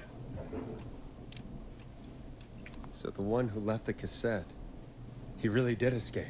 You mean you knew he escaped? And you didn't tell me? We only just found out. We weren't even sure it was him. Mr. Russell, where are you now? What happened? Well, after our call, I cleared the stairs and went home. I phoned some buddies, and we came back here to keep watch. Then what happened? I'm getting to that.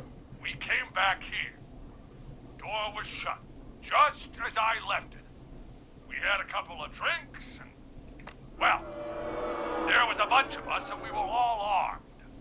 They thought we could teach the freak a lesson before the cops got him. Did you let him escape? Did you let him escape? Of course we didn't. I demand you retract that accusation. Damn it, Maurice. Just tell me what happened with this plan of yours. I think they let him out. This was not my idea. The guys just grabbed their weapons and unlocked the door. I braced myself and... Then nothing. The room was empty. The door was still locked. How the hell did he get out? Are you sure it was still locked? I'm telling you, it was locked. No way out of there. None. Maybe. I mean, I know it's crazy, but if he's back from the dead, then... Peggy, he's not a bloody ghost. Don't be ridiculous, Peggy. It would explain things. I mean, how do we know he's not? There's no way. Secret tunnel! Oh, did you say something, Maurice? Secret tunnel. I said baloney. Look, I don't want anything more to do with this. I'm clearing out of Dodge. And I recommend you and everyone listening do the same. He seems really spooked. Wouldn't you be if you got attacked by a serial killer who turned out to be a demonic spirit? He's not a demon, Peggy! He's not a demon, Peggy. Yeah, you're probably right. But what do we do now? It's 1 o'clock in the morning and we're getting spooky with this. 108 Viking and the Blonde, coming to you live from Getting You Killed FM. The bagger at the grocery store cannot whistle. We'll remove her from the suspect list. Let's go to a break. I need you for a second. All right, folks. We need to take a quick break. This one's for all those folks out there keeping the hatches battened. I know him. You love him.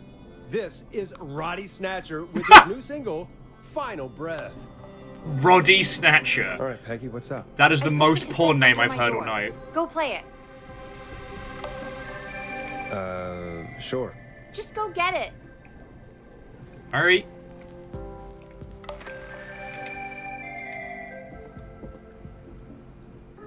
What have we got here? Play me ASAP off air. Alright.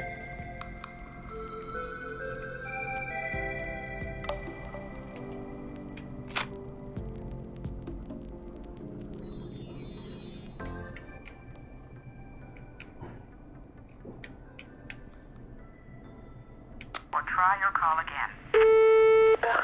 Straight to voicemail? My God. Are there any professionals at KFAM? this is Gina Franklin. I'm calling because your backwater station has not honored our agreement. We gave you Mr. Snatcher's newest single, the kind of honor you've never had and probably never will again. And we've still not received any information about when you're fitting it into your busy programming. I'll be frank, I didn't want you as part of this debut, but Mr. Snatcher, due to his prior friendship with Mr. Nash... Prior and current friendship, Gina. Forrest, mate, you alright? Oi, Roddy! What's up? You know how she is. But yeah, can't wait for you to hear the new single, man. I think Final Breath is my best work yet. Oh, I haven't seen you since Brixton, mate! Oh, do apples and pears! Find your way this side of the pond. Let me know. We'll have to catch up. If Final Breath isn't played on your airwaves by the end of Mr. Nash's show tonight, the next call will be much less friendly. That was Roddy Snatcher, Forrest. You know, Roddy Snatcher? Yeah, Roddy and I are old friends. I love Roddy. I Will Always Find You was my song. I wish we still had it in rotation. Oh my god, I can't believe you know Roddy Snatcher. And I can't believe you didn't tell me he sent you his new single. What do you think I was just We playing? have to play Final Breath. Where is it? It's playing right now, actually. Oh my god, I was so freaked out by the tape, I didn't even notice. Yeah, I found it down in reception earlier. Barbara had it hidden away. Why was she hiding it? I mean, well, if that fiasco last Friday about the missing Knife and Easy track is any indication, folks at K-Fam aren't against hoarding station music for personal use. I think we're still missing a few tracks, actually. Barbara! Oh, never mind. Just listen to that music. God, Roddy's the best. He is. And more importantly, we should be safe from the worst of Gina Franklin. Fuck yeah. Kaolu, the British invasion's been coming from inside the house! Every time I've seen him let. Peggy, you just talked through the whole song. Oh, whoops. It's okay. I can just play it on loop later. Oh, shoot. I just noticed we have a caller waiting. I really hope it's nothing serious. They've been bleeding for ages. Time to turn the music off. Evening, caller. This is Forrest Nash, host of 189.16, The Scream. And tonight's 911 stand-in. This is Murphy. Hello, Murphy. What have you got for us tonight? Two things, Forrest. First, happy birthday to my son, Fernando. Happy birthday, Fernando! Today. And man, being his daddy has changed my life. I've learned how to live, how to laugh, most importantly, how to love. Aw, happy birthday, Fernando. Oh, wrong one. Where's the cheers? Happy birthday, Fernando. Thanks. And now, my other thing. I've been stabbed several times and I'm bleeding. This so-called killer. You think you're tough, huh? Big man with a big knife, huh? Reuben, come face me, a true warrior at the Gallows Waste Disposal Plant. Guess what? This is a bad idea, Murphy. This is a bad idea, Murphy. I got all the tapes in Master Robbie's Dojo series. So get ready, Whistling Man. You just let loose the junkyard dog. I want ringside fucking seats to this. And there he goes. Ladies and gentlemen, keep your fingers crossed for Murphy as he tries to become our hometown hero. Gallows Waste Disposal is Anyway, up there by the cop we'll shop. be right back after this commercial. Alright, what have we got left?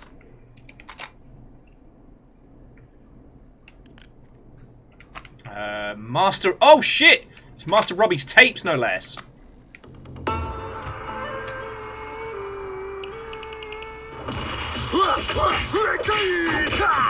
Do you seek ancient wisdom? Yes! Do you want to double your power? Double yes! Are you ready to unlock your inner warrior? Yes! For only $24.99. That's a bit steep! Then step into Master Robbie's deadly dojo of Kung Rate and receive direct by video warrior instruction from me, Master Robbie.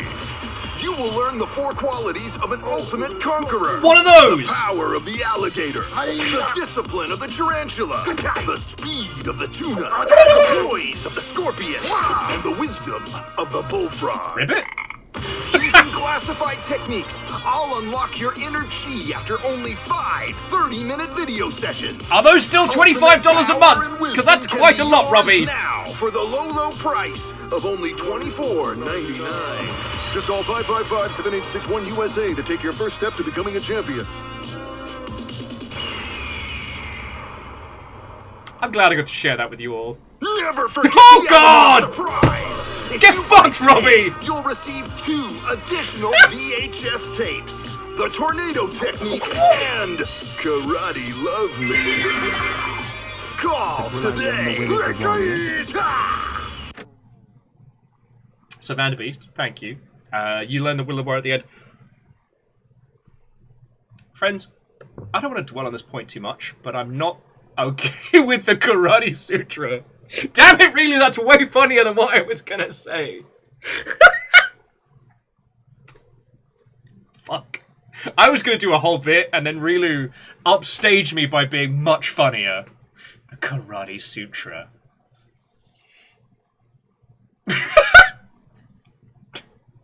Fuck. Alright, just... No, Rilu, it's good, it's good. I retire. It's been a good time. You know, the long ship's been a good... Just want to shake your hand formally and just hand you the... Fuck.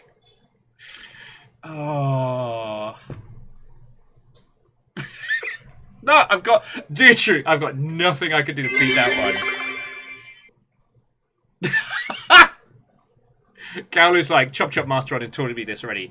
Kick, punch, it's all in the mind. If you want to test me, I'm sure you'll find the things I'll teach you. Well, sure... Yeah, you know the rest. I don't know if I told you all this. For the longest time, Fiona thought they had imagined Chop Chop Master Onion from Parappa the Rapper because the amount of time where the demo disc, that was the only level, was played during their youth. And I started playing it just because I had a playlist of like video game tunes. And yo, the Parappa the Rapper soundtrack actually slaps. And the combination of like confusion and like haunting on their face as they came in and was like, what are you listening to? That's Chop Chop Master Onion. I'm like, they're like, that's real? Hey Baron, Watto and welcome friend. Hello. How's it going, mate? Yeah. Anyway, if anyone thinks I can top the Karate Sutra, you're welcome to try, but I think Rilu wins this round. Alright. People really buy this kind of thing? Don't pretend like you're not interested. I mean, I wouldn't buy them, but I might watch them, I guess. Yeah, I bet karate lovemaking sure is something. Is Forrest Nash at a loss for words? Hey, let's just get to the show. Wow, what a deal. Only $24.99. And I'm not just saying that because they're paying for the airtime. Just ask Murphy. But unless they pay us more, then it's time to get the show moving along with our next caller. We got a caller. You know it. Hang on, why is Peggy flashing? I pushed the Peggy button and nothing happened. We have a call waiting. I know! Hello, caller. You're live on the Scream with me, Forrest Nash.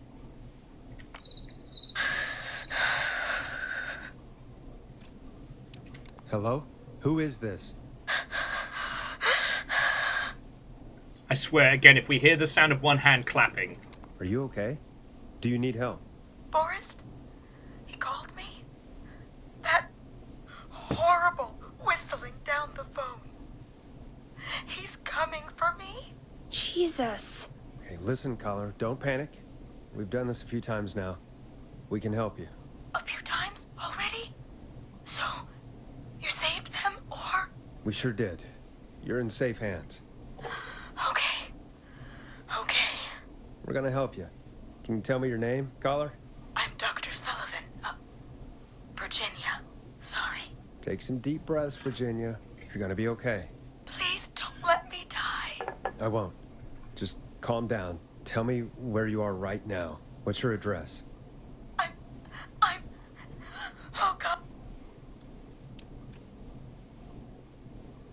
Okay. Can you run away? Can you run out back? No. What if he's outside, waiting for me? Oh, God. Okay, can you hide? Maybe you can hide in your house? He'll find me. I know he'll find me.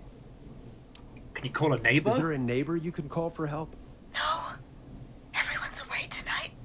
There's just a fraternity down the street. You live by a frat house. Yes, they're having a party. Had takeout coming in all night. One covered in beer cans. They're getting wasted. And I'm about to get... Oh, God. Virginia, what's the name of the frat? Oh, God. I can't think. I can't. Any idea what the frat might be, Peggy? If I knew where she was, I might know, but... Wait, the takeout. If we can get takeout to the frat, we can get a message to them to go and help. Virginia, who did they order takeout from? I don't know. Okay, try to remember. Come on, Virginia. Try to remember. I can't do this. I can. Well, folks, seems like our Virginia hung up. While we try to figure out what takeout to order, here's some music for your own midnight snacks.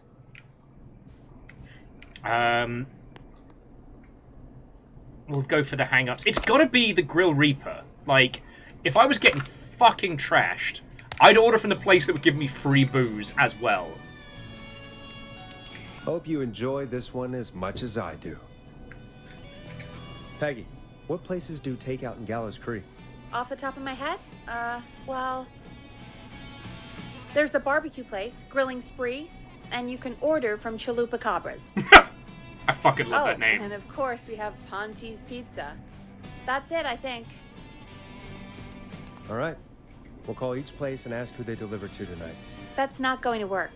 Takeout client privilege. That's not a real thing! There was a lot of competition back in the day. Things got ugly. It's a long story. But what we can do is this. We figure out where the frat boys ordered from, call the takeout pretending to be from the frat, yeah, place an order, and include a note asking them to call the station. There's no other way, is there? Not that I can see.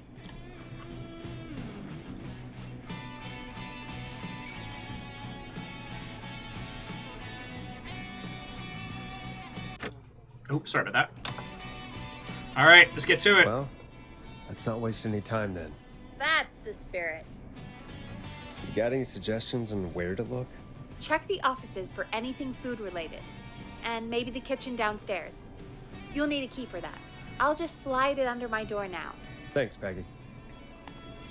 Okay. God, where to start? Grilling Spree. I better see what's on this tape. What would make me order from somewhere if I were a partying frat boy? We have a food critic, right? Chad or Brad or...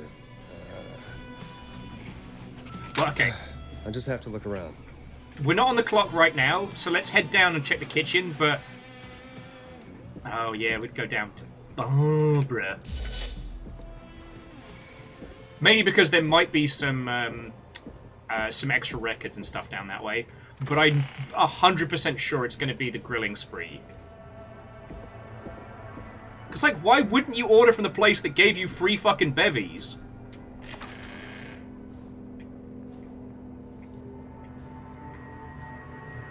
Wow, this, Locked. For now. What did you not do to the fucking toilets in this place? Jesus H. Majiminy. This is the last time we order from the Chupacabra. AKA the town's greatest bog blocker.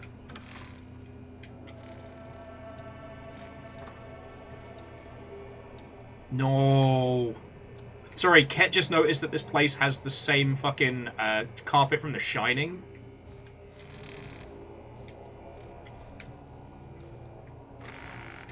Alright, so let's have a look around. Rooting through trash. This is a new low. Ooh. Interesting offer. I wonder how well Gallows High performed. Oh, hang on. 1 point at Gallow High wins on every Tuesday night for the big game with every order. Okay. So, Ponty's will give you a free beer for every point Gallows High wins. The Grill Reaper will give 6 free beers, but only if Gallows High wins. So we need to know the sports results. Oh, sports. Man. Sports is for nerds. This fridge is tragic. Oh, Rilu, did we read one with the sports results earlier? God, I'm glad one of us is paying fucking attention. Ultimate Truck Magazine! Full color nuts and bolts action! I like to imagine that when you pick that up, it makes a monster truck sound followed by a screaming eagle.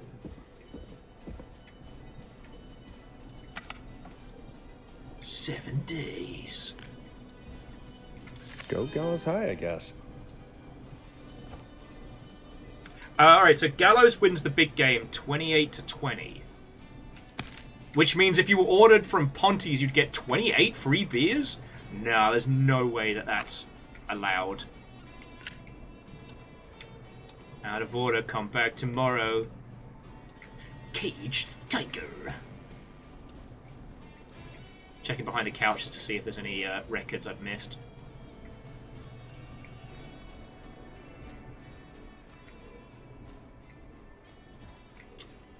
Oh, was it the margin?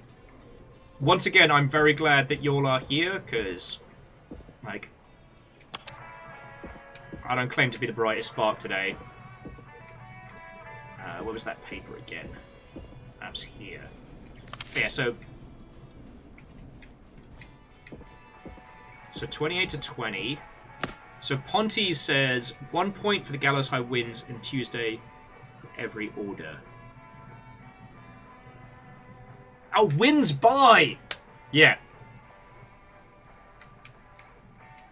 Now, Rilu, I'm no mathematician, but you're right. 8 beers is definitely more than 6 beers.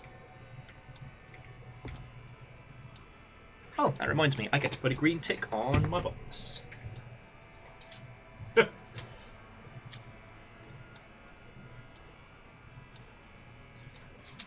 Better try and remember to track that.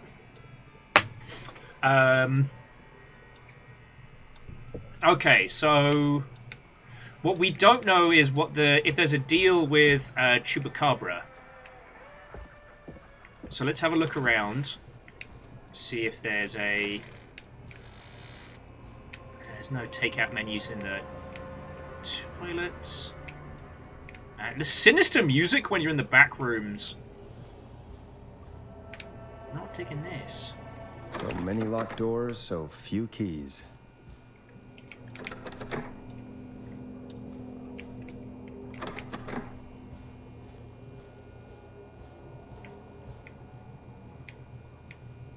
Alright. So the El Chupacabra... No, okay, so it's Chalupacabra here. El Chupacabra is a Mexican restaurant not too far from us that's really good. Alright, so we're looking for... anything for Chupacabra. Air Dragon, you're right. We need somebody to drink 6 beers and then 8 beers. For science. It's the only way we'll crack this case. Honestly, Air Dragon, if beers didn't give me like the worst heartburn these days, I'd volunteer. And I spend most of the time drinking Imperial cider now, so... 6 Imperial ciders is a fucking threat.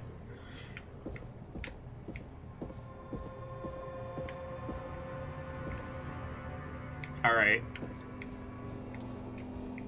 Rilu can drink both. Lovely. Alright, let's check in here again. Just see if there's like a takeaway menu for Chalupacabra. Holy Buzz Crusader. Yes. Alright, there's Gallows High.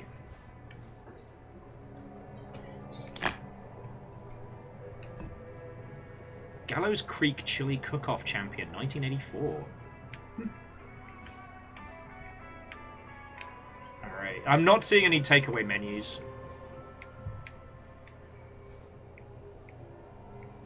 I will admit, friends, like, when, what's it called, Shadows of Doubt finally launches, I'm looking forward to doing that one with you all.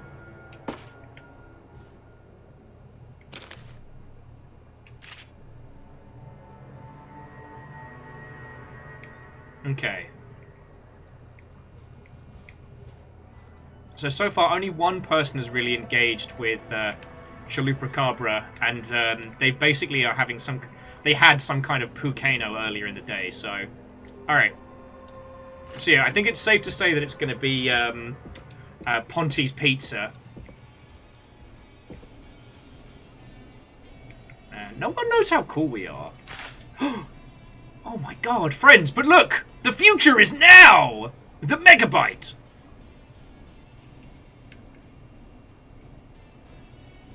Special report, the first hands-on stories behind machines, and what this technology could mean to you. Oh, my word. Oh man, our pee in the bottle's still in their drawer. Huh, this game is class. Alright.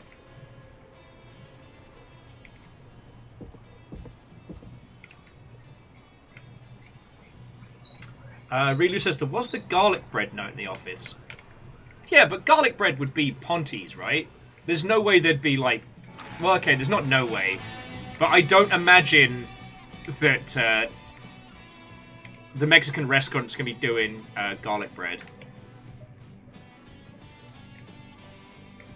Alright.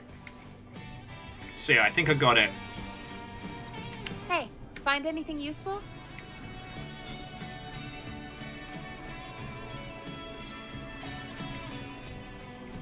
Alright, I think we're ready.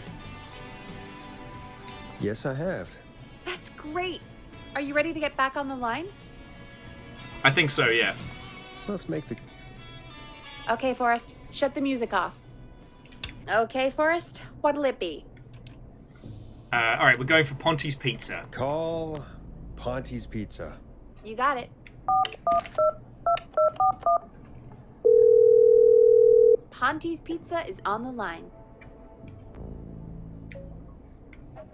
Ponte's Pizza. May I take your order? Hey, dude. What's going on? May I take your order? Oh, man. I got a frat to feed. So give me that slow roast pizza. Oh, a fine choice. But that will take 3 hours. You sure? Never mind. Just give me the garlic. Can do. Where do you want that delivered? Same place as before, you know. The frat house. Got it. And we'll have that over to you right away. Nailed it! Oh, and one more thing. Can you add a note to the order that says to call K-Fam? K-Fam? Oh, consider it done. The folks at K-Fam are huge fans of Ponte's Pizza. Just take a moment to appreciate the Scottish pizza joint. I think Scottish pizza joint that we're supposed to be dealing with here. You know, I should really call them and let them know. And now we wait. We should put a song on. Agreed. This one goes out to our delivery workers. The Flow, crying for help. Now it's time to go with The Flow. And this is their hit, Crying for Help. You know what? The writing team on this game must have had the best time either writing these puns or setting them up. Which of the takeout places would you order from? To save Virginia? No, where would you actually eat?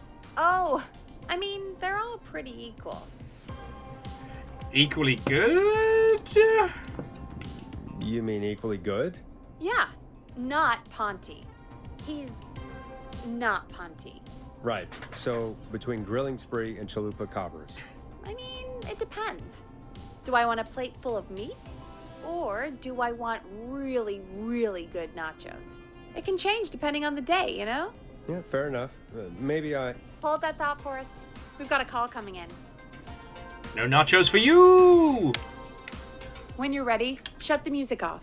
Hello, caller. You're live on the stream with me, Forrest Nash. Hey, this is Frat Man Bunker. We got some garlic bread and look to call this number. Yes. Plunker, this is Forrest Nash from 189.16, The Scream. And Is this Goose?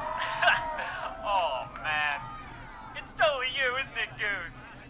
This is such a Goose prank. Fucking Goose. Plunker, this is an emergency. Nice try, Goose. I may be drunk, but I'm no... God damn it! Listen, I need you to... Goose, come get beer. Your brothers are waiting for you. I'm not Goose. How can I prove this to you? Oh, let me get a second opinion on this. Poor Virginia is there shaking in a pool of fear. What do you think? Great idea. Norman the Barbarian says only the radio man can control it.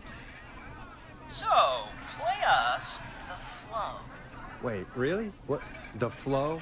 Norman the Barbarian demands it. Norman demands it, so here the fuck we go. Damn song.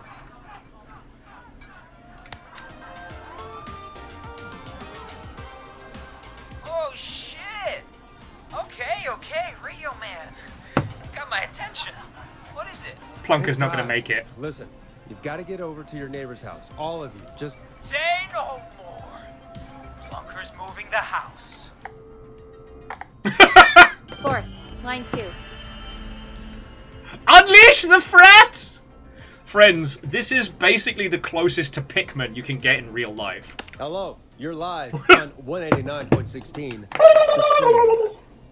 Forrest, it's the killer. He's at the door. Grace. Oh my God, it's you, isn't it? God, I didn't talk, I promise. Woo! The party has arrived. Oh, thank God. He's gone and... Oh, is that you, Radio Man? Don't worry, we brought the beer. Good times are here. I could use a drink. Thank you, Forrest. You're welcome, Virginia. And thank you to Plunker and his fraternity brothers. Some heroes wear capes. Some wear sheets as togas. Hey, Forrest, did you hear what Virginia said earlier? Yeah. What was that all about? Clive, I didn't talk. Do you know what she meant? There's a janitor here at the station named Clive, but your guess is as good as mine.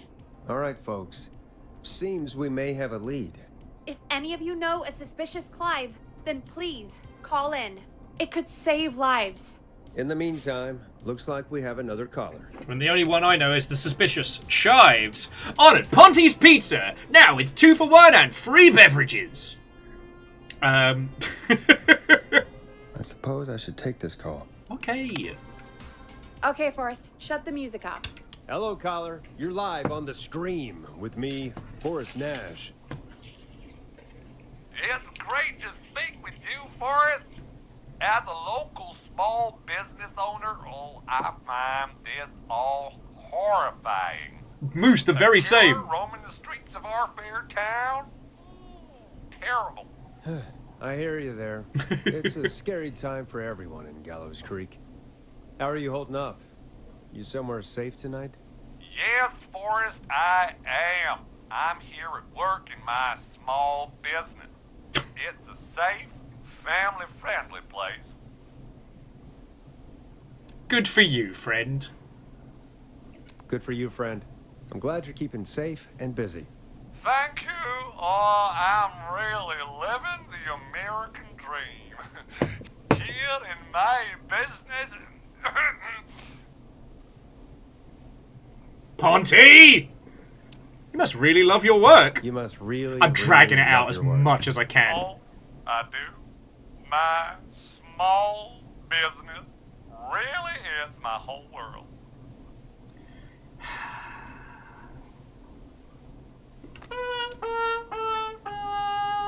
What's your small business?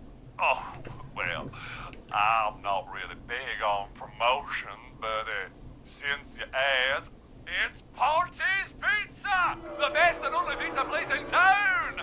come on down and get yourself a cracking deal on our 2-for-1. God damn it, Ponty, no! No free ads! I mean, I guess we can't be that mad at him. Calling Ponty's did save Virginia. I can be mad, Peggy. That sort of thing just...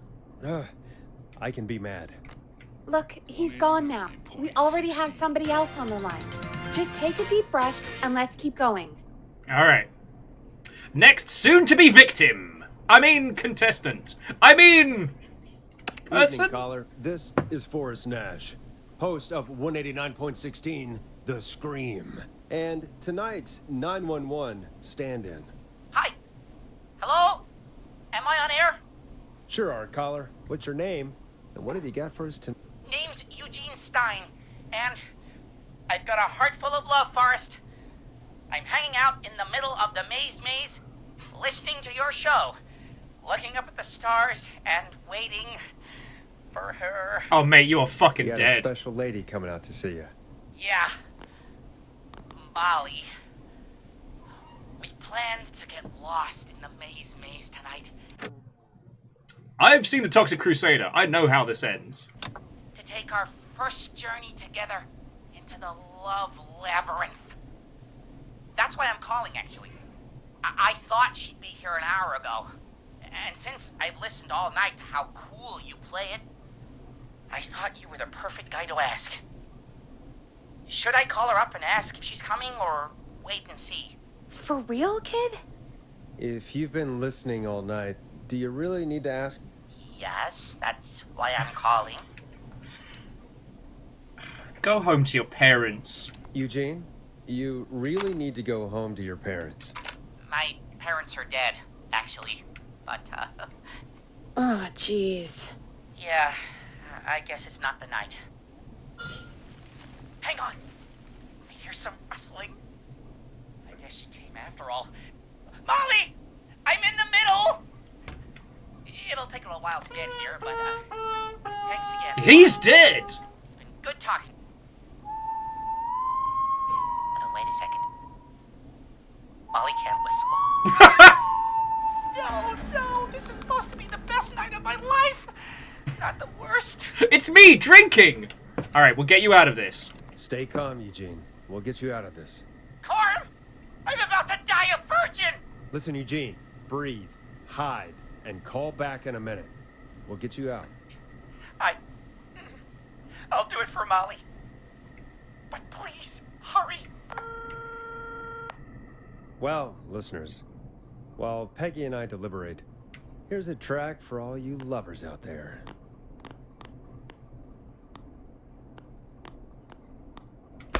Get this one back out to the late night lurkers. And those of you in European time zones. You're gonna love this next track. How the hell am I supposed to get him through the maze? You know Barbara, our receptionist? She's a maze fanatic. Shame she isn't here.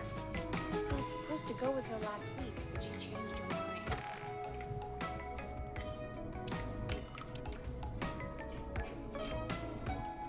Maybe we should call Barbara then? If she's so big on the maze.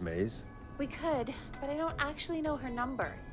But she probably has maze stuff somewhere. Go and see what you can find. That'll hopefully be enough.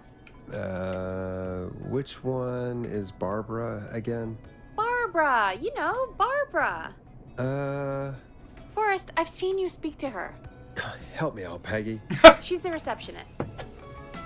Sits at reception. Never does any work because she's talking to Brad all day. Not anymore, she's not. Ring any bells? Right, yeah. Sorry, I guess it's just the stress of... No excuses. Just go and find something to help us. Right. Oh yeah, we already found the map, which is pretty cool. Though what strikes me is like... Bingo. Here's what I was looking for. Make sure there's nothing on the back. Alright. Does anyone want to take a screenshot? I think I do.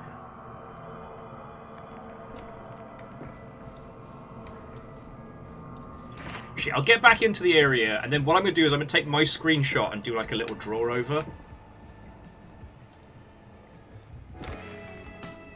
But I'm not going to do it until we have these smooth jams.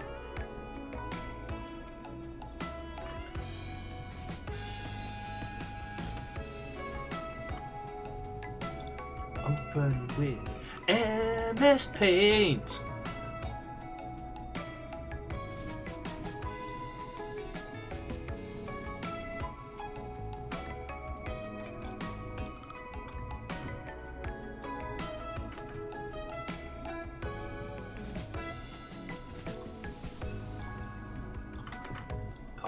I'll move it over to main screen so you can see. Alright, so here's our current setup. Alright. Now here's the question. Is it a maze or a labyrinth? And who can tell me the difference between a maze and a labyrinth?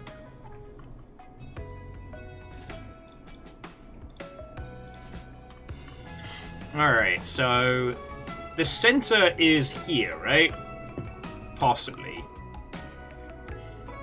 So we need to be on the lookout for such great legends as the tractor statue, golden hay bales, the pig statue, realistic looking horse, an actual pitchfork, a scarecrow, a farmer's hat, a mini barn, and a corn silo.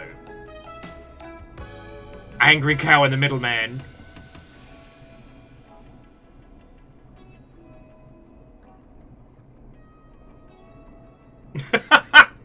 Sorry, Kit had the best answer. What's the difference between a maze and a labyrinth? One has an angry cow in the middle.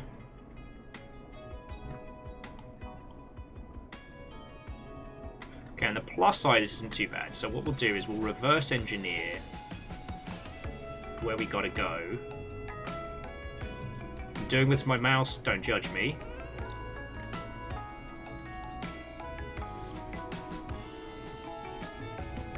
Okay, so interestingly, there's two routes here between 9 and 10. Both get us. Stop that incessant clicking.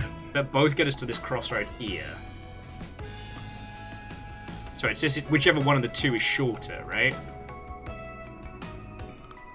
So I'll swip between this and blue. So basically, the shorter route is to go to 10 and come through to here.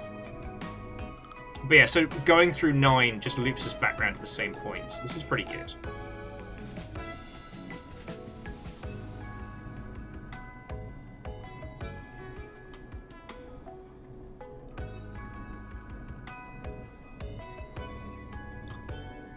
Five leads up into a loop, so we go back down to here.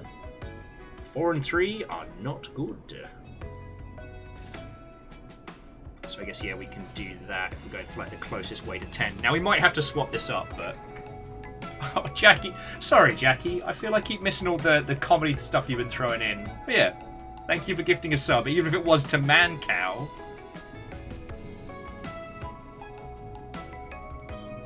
Because what I have the feeling is that he's going to run from landmark to landmark, and we have to guide him from there.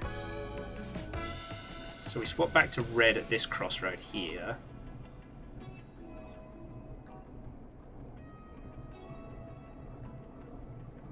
There is only one route from there. And there's lots of feckery down here, but assuming our unsuspecting Dingleberry is in the center, that's the route. But if they decide to run off into the Great Night,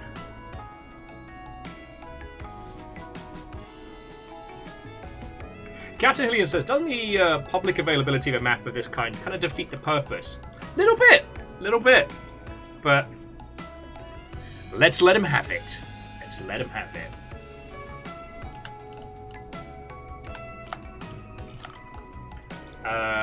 I'll pop it in arcade with spoiler.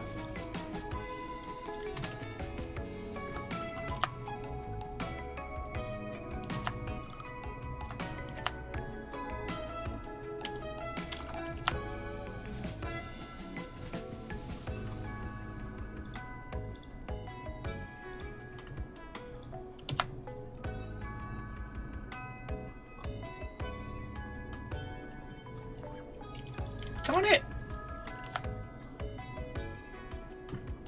Oh, there we go. Okay, yeah, so I've spoiled it, but the map I've drawn is in arcade, friends. So yeah, I think we're ready to help on out.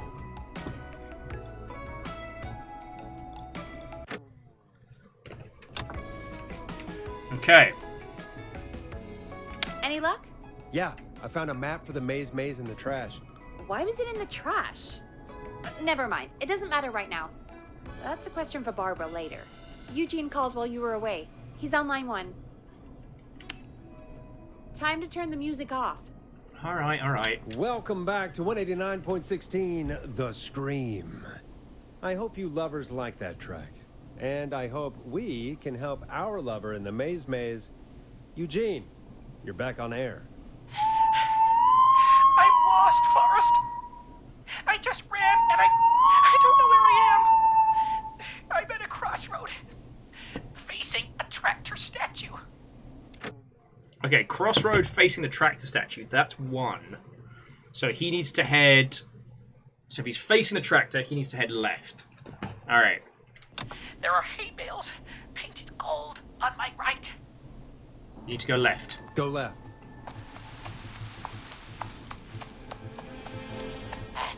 Okay. I went left, then tried a right. I have a pig statue in front of me and a creepy rocking horse on my left. You need to go... Hang on. Oh, so he has a pig in front of him and a creepy rocking horse to his left. So that means he is facing 3, 4 on his left, so he needs to go backwards. Go backwards. Why didn't I just invite her over? I'm at a crossroads. There's a pitchfork statue up ahead. Which way? You want to go left. Go left. Oh, this wasn't how tonight was meant to go. Does Whistle Guy have a chainsaw now? Just wanted some love. There's a tiny barn in front of me and a scarecrow behind me. Nothing to my sides. Barn's in front, Scarecrow's behind. There's no farmer, so he needs to go right. Go right.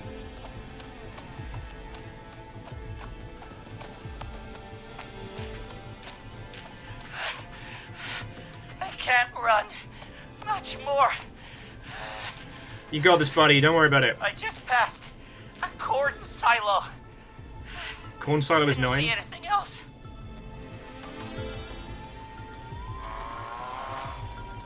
Please. Where do I go? So he's gone past the corn silo. He's at the station, so it's right again. Yeah, fuck your maze. I have a chainsaw.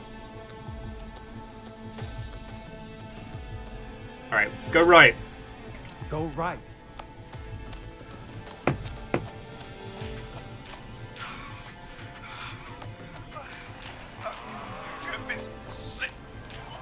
Puke and run, mate. Puke and run.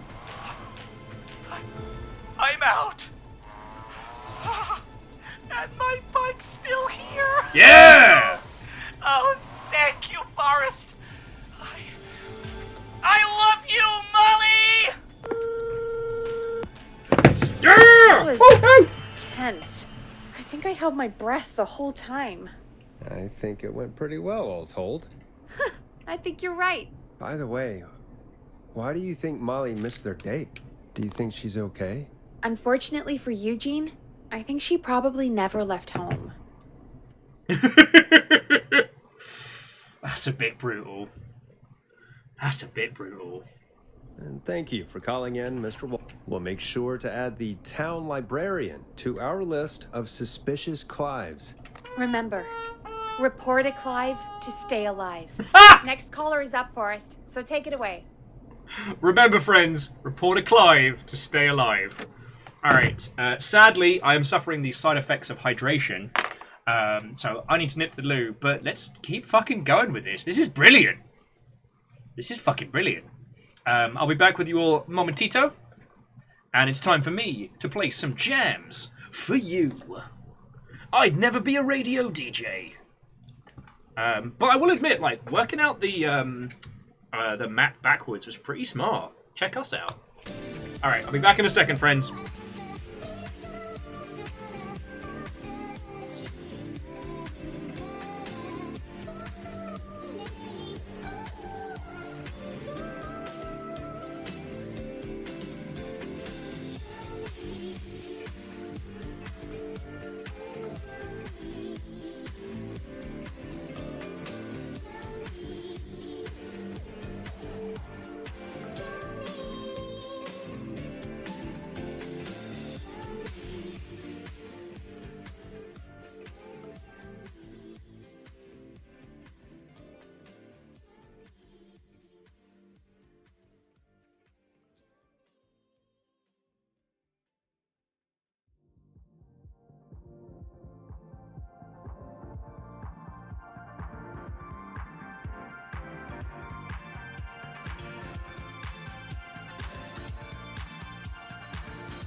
Hello, hello! Greetings, DJ fans! I really dig this. In this particular playlist, it's the thing that was sampled for the Men in Black track, but with like the funky beat reinstated.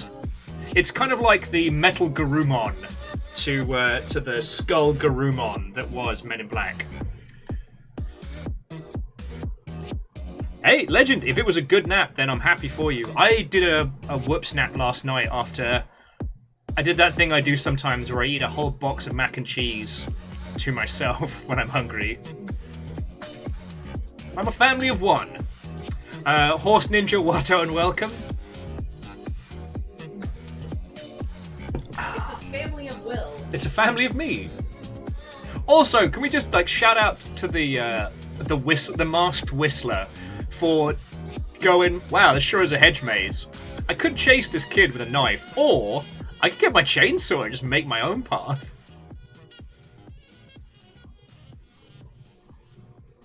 Yeah. Actually, I've been slowly increasing my spice tolerance with my mac and cheese obsession, because I'm just increasing the amount of like spice and chili powder I put in each time until I eventually hit that beat. I mean, I'm pretty sure if I chomped down on a raw habanero again, it would still wreck me like, a night on the margaritas, but... Hey, Rilu, then I'll do my best to pick up the pace, so you don't end up too late. Alright, smooth jams! Hold that! And let's get back on the line. I can tell you stories whilst we're taking calls. Oh, there we go. Caller, you're through to Forrest Nash on 189.16. The Scream. Hey, wonderful show tonight, Forrest. Thank you. Thank you. That's really wonderful of you to say. What's your name, caller? You can call me Dawn. Could you play my tune, Forrest? Your tune. Sure. Long Ride Home. That old song. Sure. We got it. I think I played it the other day. Thanks. It'll be good to hear it again. All right, folks. Coming up is that old classic. Forrest, I don't think you're gonna find that song. What do you mean? I played it a few nights ago. I know, but, we don't have it anymore. What are you talking about? I threw it away. You threw it in the trash? No, I threw it out the window earlier today. Peggy! Peggy, that's a bit extreme, isn't it? Brad was annoying me all afternoon. He played it on repeat because he knows I don't like it. So I grabbed it and threw it right out of one of the office windows. Not my finest hour, but I can only take so much. For shame, Peggy. For shame. For shame, Peggy. For shame. I know. Let's just play a different song. We've got more important things to think about anyway. Gotcha. Okay, folks. Here comes some unrequested music. Sorry about that, Dawn. Maybe try again tomorrow night. Sorry. I think we've gone through everything at least once now. We did the word, we did final, we did hands up. Wait, no, did we do the hang-ups? Ah, fuck it. Here comes one of my favorites. Excuse me.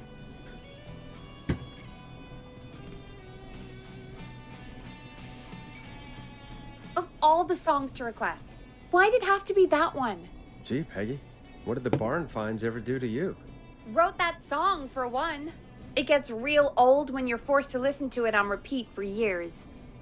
Why couldn't they just request Roddy? Oh, Forrest, scrap the song. We have another caller.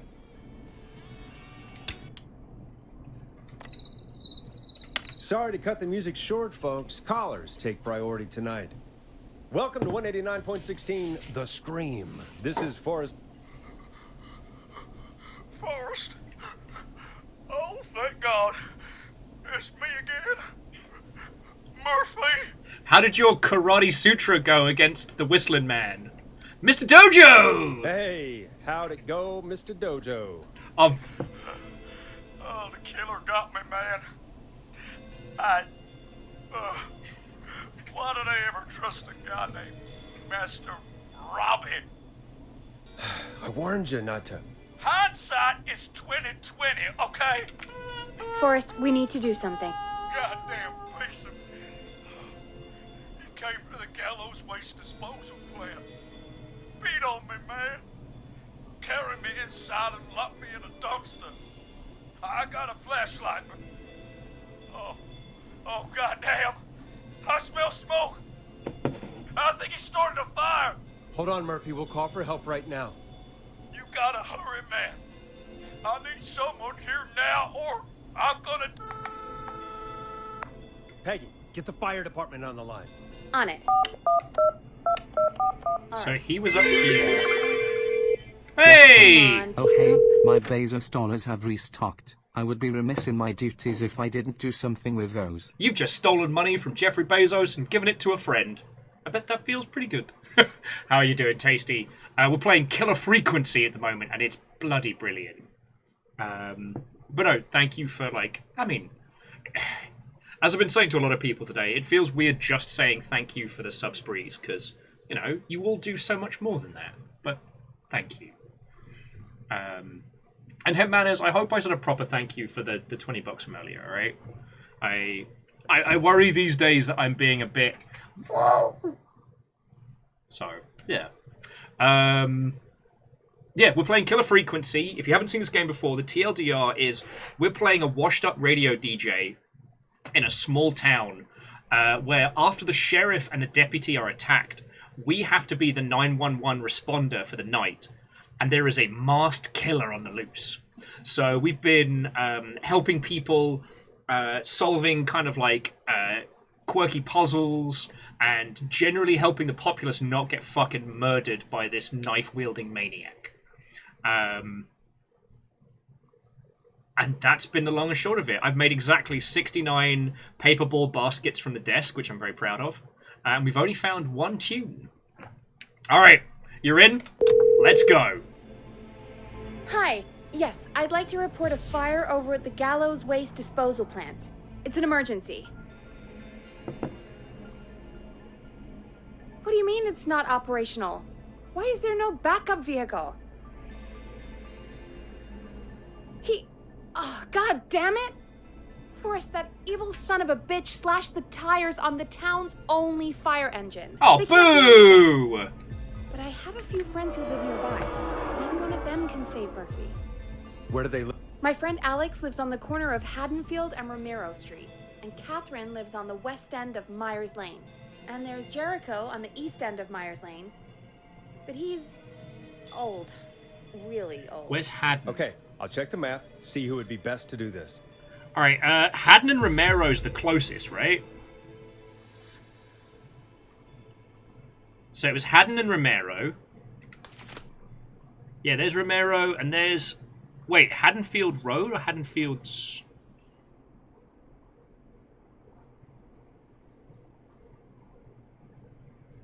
Wait, Relu. Haddonfield and Myers. What did I miss? Because obviously I assume Romero for, you know, George Romero. Wait. Wayland, Romero, Carpenter, Peel? Fuck. King, Paragon, Hooper, Axedown, Craven, Nancy. Oh, my fucking life. They're all, yep. Are all 80s movie references. Mostly horror. Yeah, fucking nerds!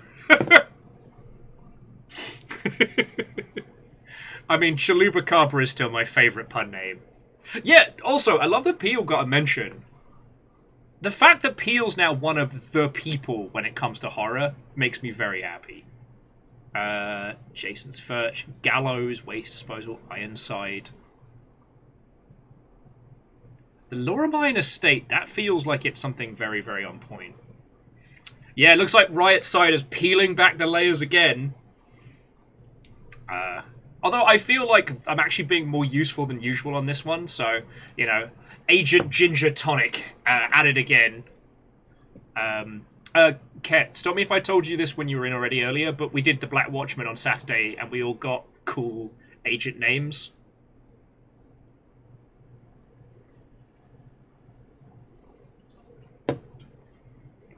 Okay, does anyone remember...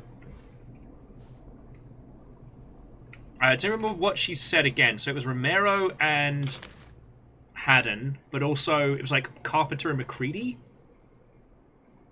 Oh, really? That just sounds fucking delicious. I'm getting spoiled over here because Fiona threw a pizza in the oven, so I got oven pizza to move through it. Because obviously from all the pizza jokes earlier, I was craving it, but I didn't want to say anything because I didn't want you all to think I was fishing, you know? Oh.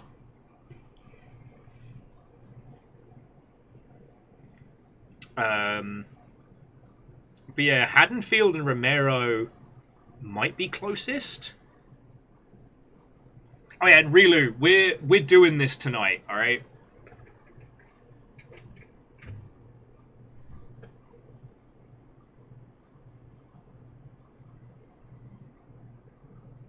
Oh, what's the date today? In game. Today is the 3rd of September. Okay, so between the 2nd... Ah, beans. Alright. Okay, so Reluth is... She thinks she said Alex was on Haddonfield and Romero. Catherine was on Myers West. And Jericho, Myers East. But then the old guy was the slowest. However, McCready Street is closed from the 2nd to the 9th. And residents will be unable to access the converging road. So, yeah, so McCready Street is fuckered.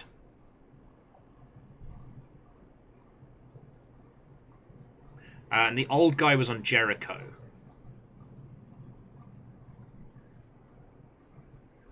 The fuck is Jericho? Clive Barker's Jericho by Clive Barker. Oh, here we go. Okay, so Alex lives on the corner of Hannonfield... on the corner of Haddonfield Road right next to Romero. So he lives there, but I don't think he can go through... I don't think he can go straight down past McCready. Catherine lives at the west end of Myers. Never eat shredded wheat. So Catherine could go up to Peel and across. Old Man Jericho lives at the east end of Myers. So he'd technically be quickest, but he's old. And the fire department needs to get more fucking fire engines. But yeah. McCready is closed. So, the connecting road between Rogers Avenue and Haddonfield. So where's Rogers again? Rogers and Haddon.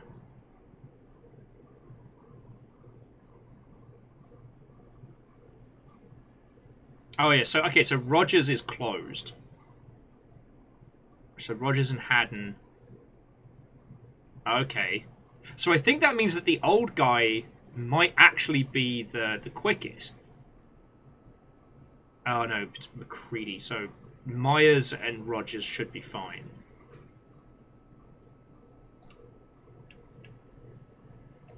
Rilu's saying Catherine. Yeah, he's... Okay, so he's closest but very old. Alright, we're going to go with Catherine. Catherine, just bring a flamethrower. Alright, Forrest, who should I call? Who can help Murphy? Alright, we're calling Catherine. Call Catherine. Alright, give me a second.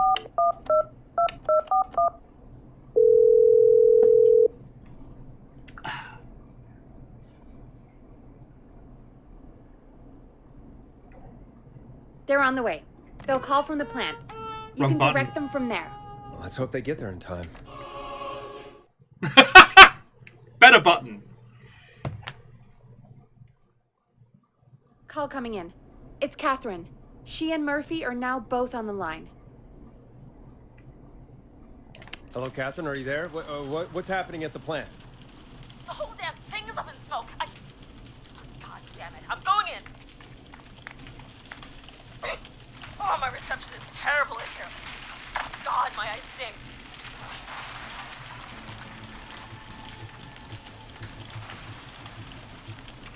Okay, so see anything, Murphy? Murphy, can you see anything at all? Yeah, I got a little flashlight. Looks like old cans, bottles, and newspaper. That's got to be the recycling area. What does it say on the newspaper? It's the Henderson headline. What was that? My reception is terrible in here. Please, Forrest, tell me where to go. Hang on, Murphy, do you smell anything? Murphy, tell me what you can smell. What do you think, genius? I told you earlier. Fire. I smell fire. This isn't helping. Alright, so it's got to be recycling. Go to recycling. Recycling. Got it. Come on, Catherine.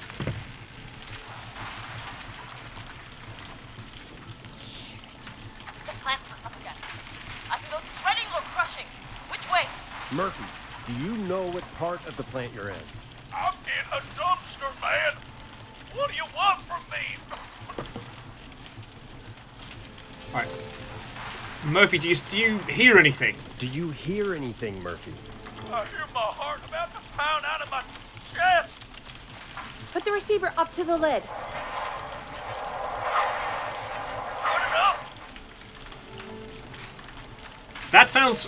does that sound like a crusher or a shredder? Crusher? Okay. Pull a Beverly. Catherine, go to the crusher.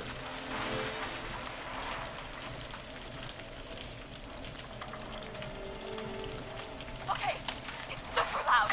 We're almost out of time. There are 3 dumpsters here. 1 for Gallows Creek Council, Henderson Disposal, and Wyatt Ridge Municipal. What does it say in the newspaper? What does it say on the newspaper? It's the Henderson headline. Oh, cool. What's that? We have no time. Which dumpster? Henderson! Open the Henderson container.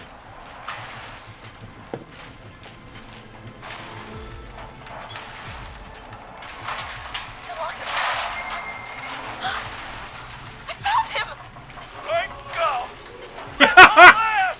It's coming down! Oh, shit! Thank you! I got pizza!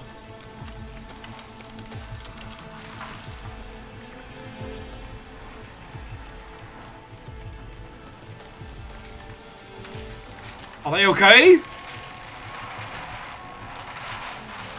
We made it! Oh, man.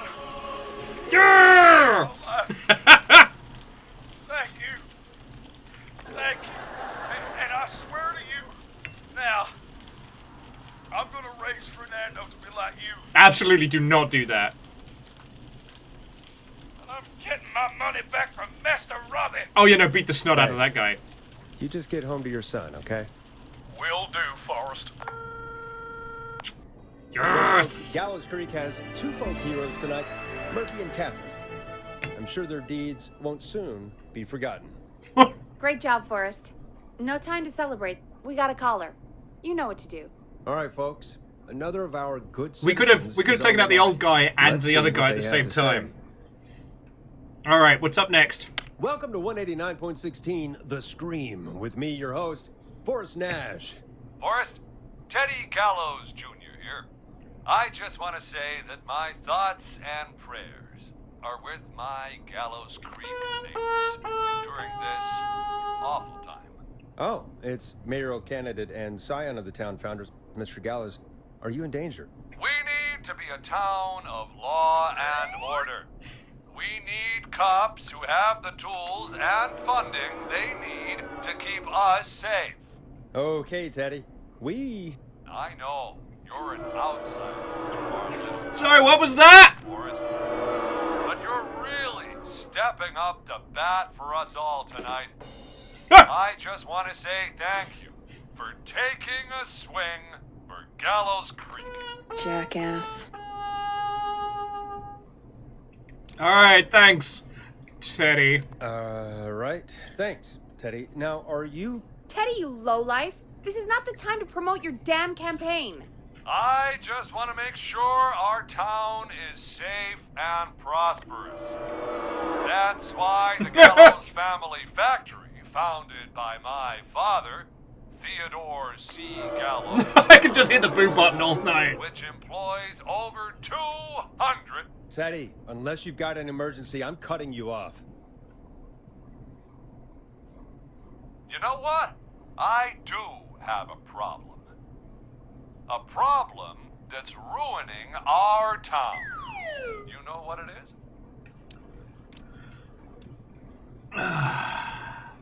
Your family's waste plant just burned? Your family waste plant just burned down, so now we have nowhere to dump our garbage?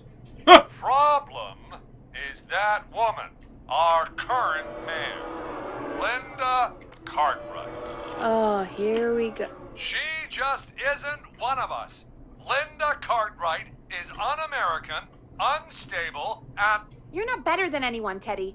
Just because you inherited half the town. Hey! Wacky Wild Wild West. Jim West, Desperado, Rough Rider. No, you don't want nada.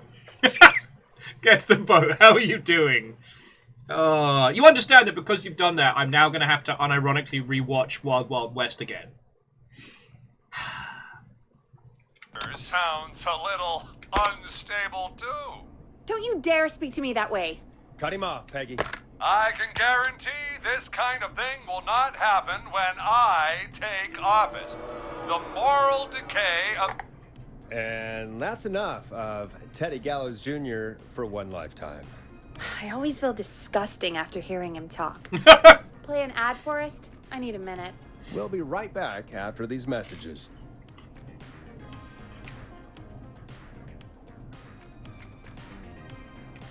Oh wait, do I have to play an advert?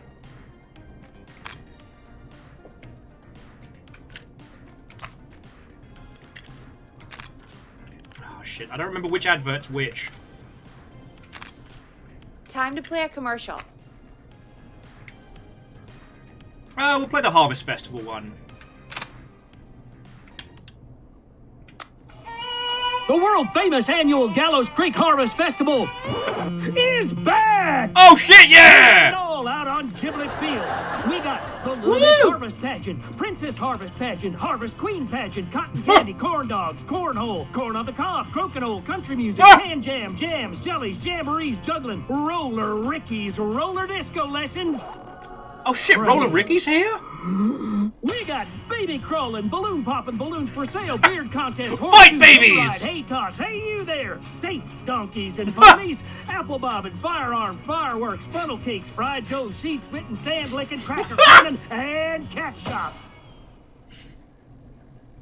And fake tattoos, painting puppets, petting zoo. Trying to eat during this was the dumbest idea I've had. Swapping, spelling bee, quilting bee, and sewing circle, pie eating, lawnmower racing, hot dog eating contest, flower contest, and of course our famous gourd measure-off. The festival is brought by Mayor Linda Cartwright, sponsored by Gallows & Sons Factory, and dedicated to the memory of Garrett Miley, tragically taken from us last festival. Woo! I can see why it's world famous. Yeah, we gotta see Roller Ricky. It's gonna be great. Here, Forrest. Oh, I am sorry to hear that, Peggy. All right, folks, welcome back to the show. We have a note from my producer. We've got more corn than your hole can handle. We got fight babies. We've got firework guns. We got 17 kinds of corn. Fat Pidgey, how are you doing? What on welcome. Vanderbeest, thank you for the bits, friend. Oh, I'm so glad we're doing this. I'm so glad we're doing this. And yes, if the mayor does, well, if What's-His-Face does call up, we'll have to have a serious moral conversation about whether or not we're helping him, or as Ket put it, sending him some thoughts and prayers.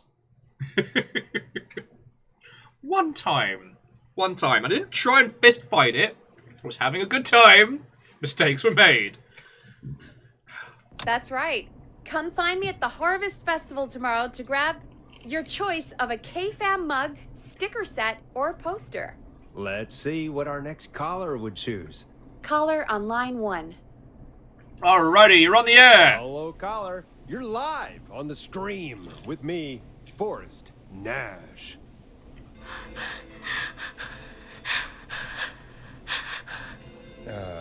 Hello, caller. Who is this? I need the police. I need the smallest Gundam you have. It's important. Is it coming back to us? It's going to a new home. Okay. Is it together? It's mostly together. It'll take you 2 seconds. I'll see how small it is. Okay. When someone comes and asks me for the smallest Gundam I have, I don't hesitate.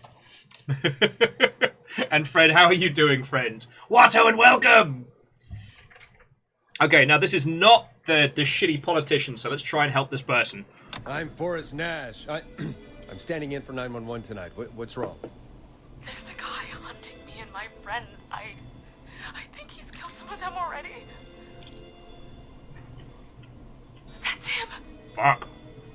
He's just outside. I can see him from up here. God damn it. She's just a kid. Okay, where are you? Where are you? Are you somewhere safe?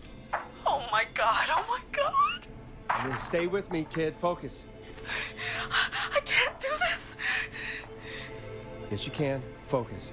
Tell me, what's your name?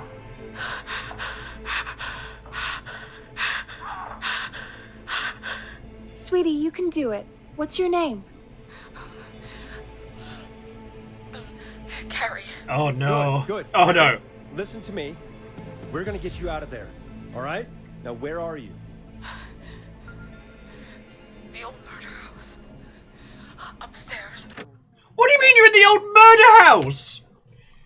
You found a murderer at the murder house. I'm so sorry, friends. I'm surrounded by groceries at the grocery store. I'm not gonna make it. Why? I'm at the end of a hall. There's a bathroom, a couple bedrooms, a closet. Oh, he's coming. Where should I go?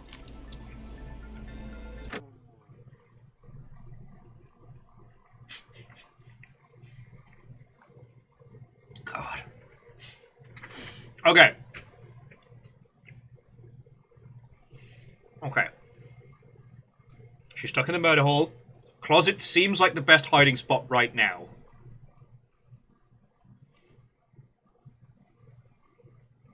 But although, knowing this town, the murder house could also be their version of, like, I don't know, fucking the Hooters or Wing Shack or something like that.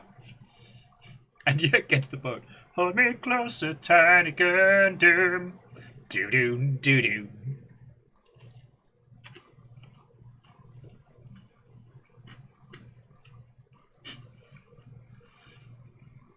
The local Dairy Queen's just called, "We'll fucking kill you."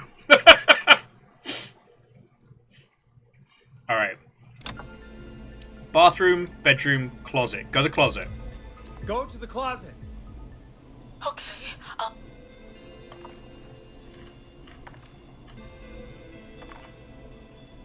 He's here.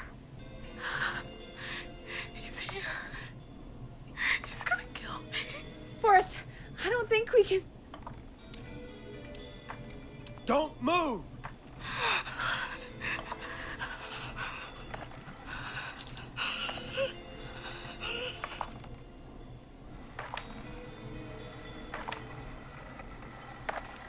Oh no! Oh no! Oh no! Oh god!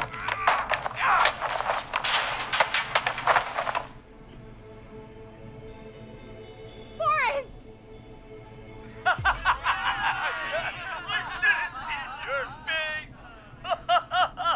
What? What? What? Are you kidding me? Okay, what the hell is going on here? Oh, who's on the phone, Carrie? The cops? It's just a joke, jeez. Wait, isn't that... Jimmy, that wasn't funny, you sicko! Of course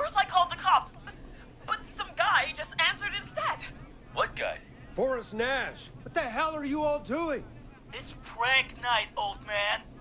We're just having fun. That's the kid. The kid who called in earlier pretending to be the whistling man. That's it. I'm out of here.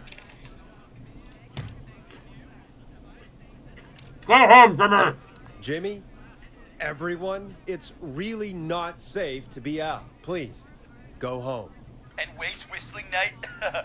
No way. That little idiot. Whistling night? It's a stupid tradition. Especially stupid since that one kid died back in... Would you take off that stupid mask if it's hard to breathe? Who's under there anyway? Is that you, Seth? Idiot. Seth is right next to you. That's, Oh, shit! Oh, no. You're about to get John Carpentered. Who are you? Oh, no, man.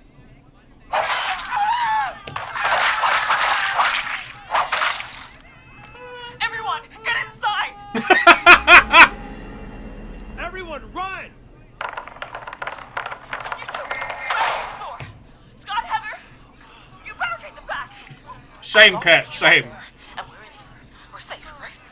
You bought time, but not much. Forrest, we have to... Heather, I already called the cops. Forrest picked up. He's the best we're gonna get. Who is with you, Carrie?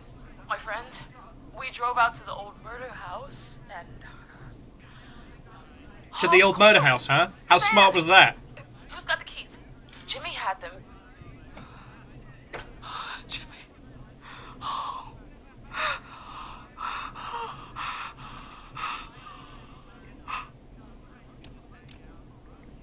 Alright, it's going to be okay. Okay, focus. Focus, stay focused, Carrie. Focus. Yes. Sorry. I'm here. We'll figure something out. Between all of you, there's gotta be a way to beat this. Just sit tight, okay? Heather, shut up. If we do that, we're gonna get killed. If only Jeannie were here. Jeannie? Jeannie McPherson? Our intern Jeannie? Yes.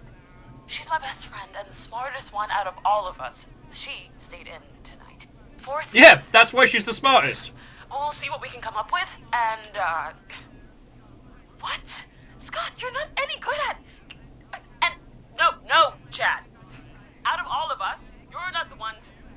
Oh. Everything okay? No.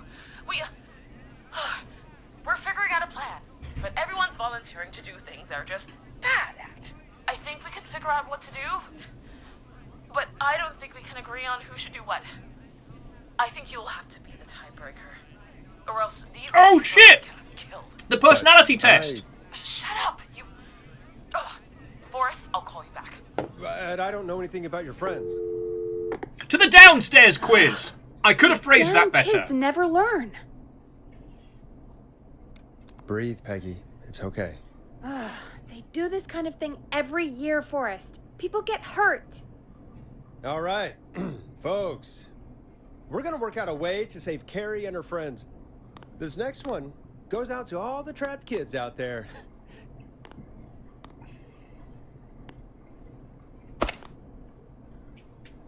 And this one is... You'll like this next song. Peggy, you mentioned something about their friend working here? An intern? Yeah. This one is like, stab She's a the nice night. enough girl, but a bit head in the clouds, you know. Not sure why we took on an intern. We really didn't have the office space for one. Poor thing got tucked away in a dark corner somewhere downstairs, I heard. All right, I'll go see if I can find her desk. Hopefully she has something we can use. All right, so we know she does.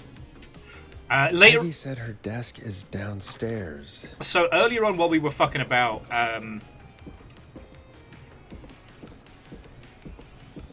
we haven't gotten an extra key as well, so we can't explore the outdoor. I wanted to see if we could find that record. But yeah, so while we were exploring the downstairs, we found the little tucked away cubby hole. Keep looking out to the street, expecting some scary bullshit. Jeez, they really tucked Jeannie away. And here is what we are looking for. Friendship quiz. This might work.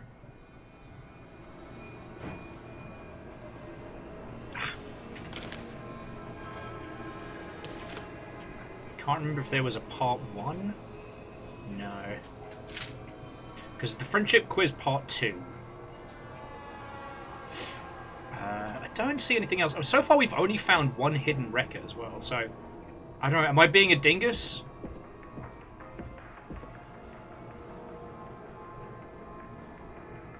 Oh, you're right, part 1 is this bit. It says, like, PTO, as in please turn over.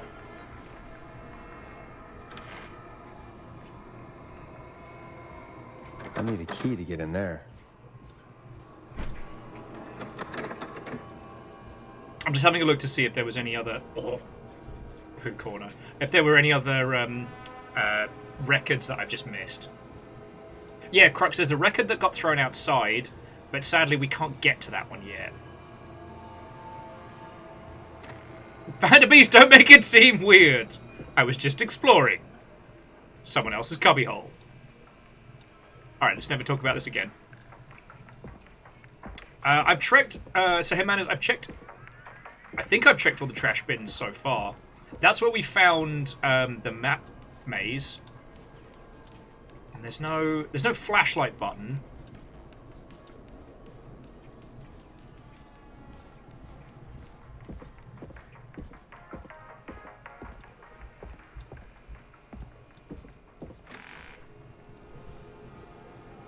Alright, roger that. So, Rilu, if you just...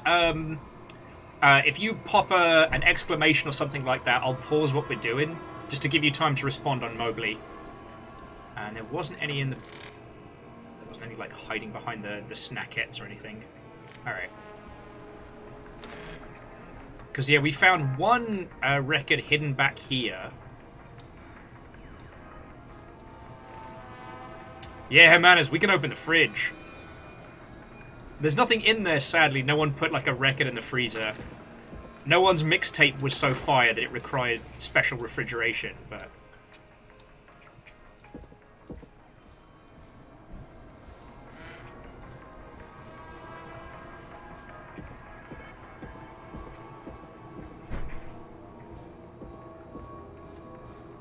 Okay.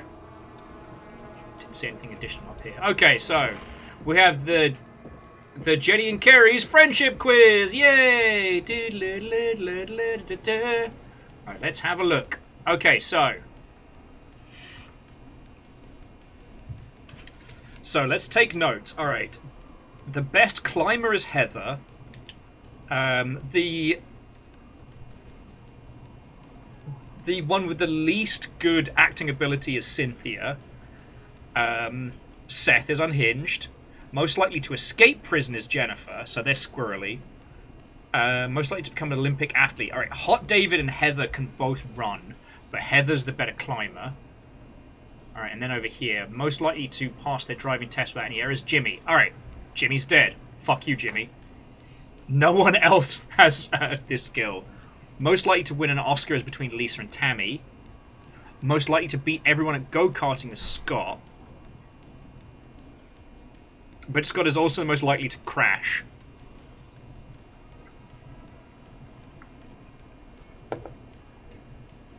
And Crux, those are ornamental records. We can't play those, unfortunately. Actually, I always wondered if the ornamental records are like just promotional. You know, like platinum records and stuff like that.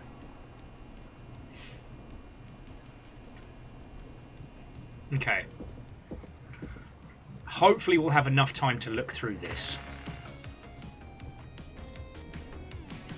Hey, you find anything that'll help us out? Fuck yeah. Yeah, I found a friendship quiz with all these kids. If you think that'll River, help, leave then it. good enough. Carrie's on line 1. Whenever you're ready. Alright, let's do the stinger.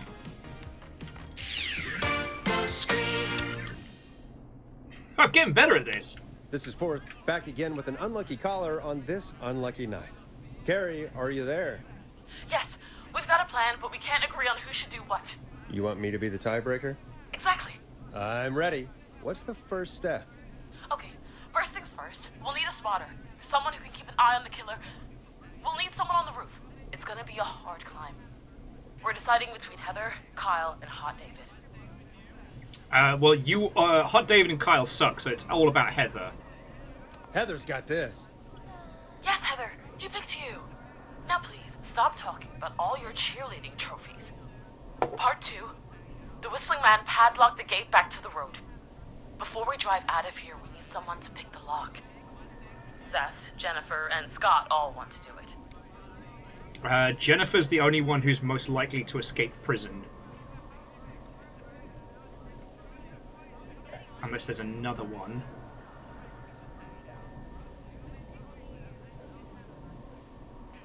Yeah, this is definitely a Jennifer special. Jennifer.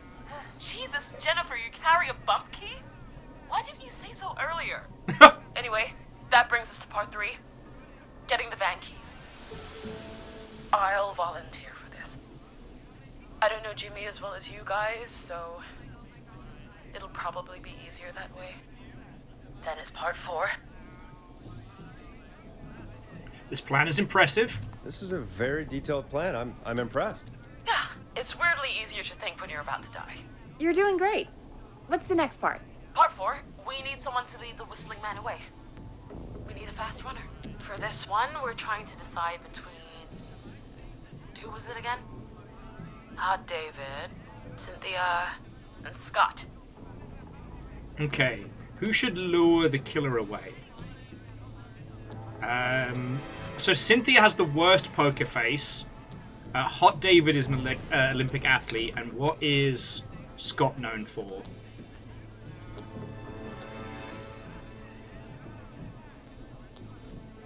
Scott's pretty up there on most likely to trip during a horror film, and most likely to end up in a car crash. Alright, so this one goes out to Hot David. Yes, thank you. Hot David. Yeah, you, do spend a lot of time running shirtless. Focus! You got this, Hot David. Sweet. Okay, let's recap. We get the eyes on the roof. A runner distracts the killer while we grab the van keys and pick the lock on the gate. Now the tricky part. The getaway. Ooh, what's the plan there? Well, we can't all outrun the Whistling Man. But he thinks we're just a bunch of stupid teens. So, let's use that against him. Part 5. We trick the killer into a trap. Someone can pretend to be injured. Who would make the most believable bait? Who you got? We got Lisa, Tammy, and Cynthia. Oh, and Tasty, thank you for that little piece of information. So it turns out, friends, that awards records aren't playable. That while they are pressed vinyl, they're then given like a metal coating, and rarely does the record match the actual recording being awarded. Fascinating. All right, so most likely to win an Oscar. That's between Lisa and Tammy.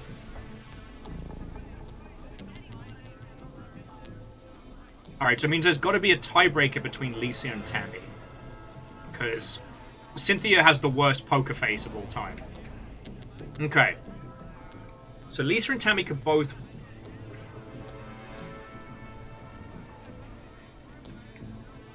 Oh yeah, Tammy is also on the bad poker face, so that makes it Lisa's bid. Alright, Lisa, you're up. Lisa. You're right, Lisa.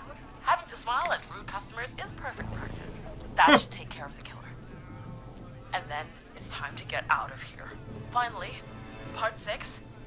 We need someone who can drive us through the woods and back to Gallows Creek alive. Who's our getaway driver?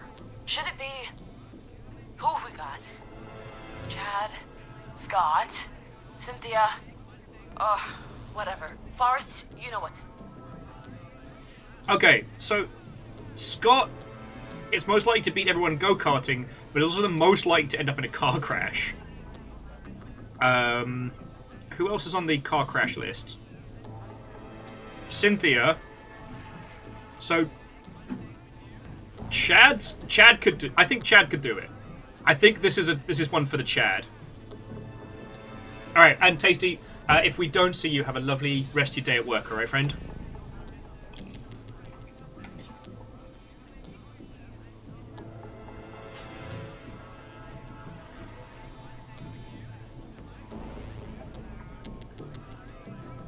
Yeah, Rilu, I think you're right. I think it's time for the Chad.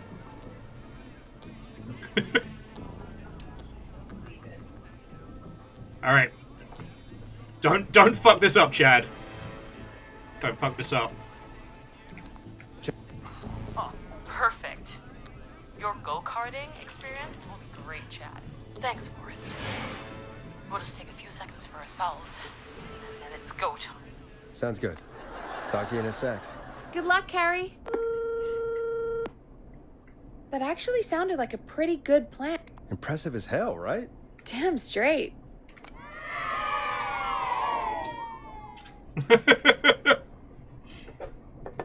Alright, yeah, definitely quite the Scooby Gang. Oh, the kids are back already. Line 1 again. 16. If you're just tuning in, we're coming I'm to having you the best time, by live the with way. a bunch of teens about to flee a madman. Listener discretion is advised. Are you ready, Carrie? We're good to go, Forrest.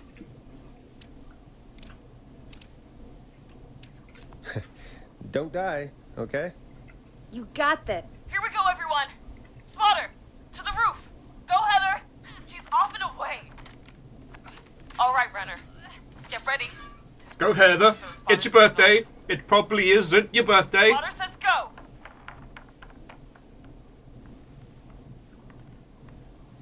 Yeah, I can't wait to play through this and do that. Oh, God. Wait. Lockpicker, go. I'll get the keys off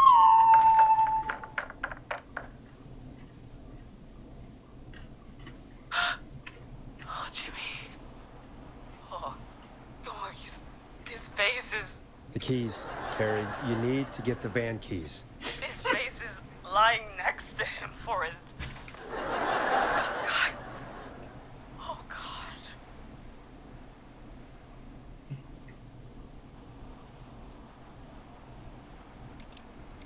Focus. Focus. Breathe. Right. The van keys. I'm too busy fucking with the sound effects. Got him. It's... Jennifer got the gate unlocked. Yeah! And Hot David should be back any second. Perfect. It's working. I can't believe it's actually working. You're doing great. You got this. You got this. We got this. Next step, trap the killer. All right. Wait. Get into position. Everybody else, hide.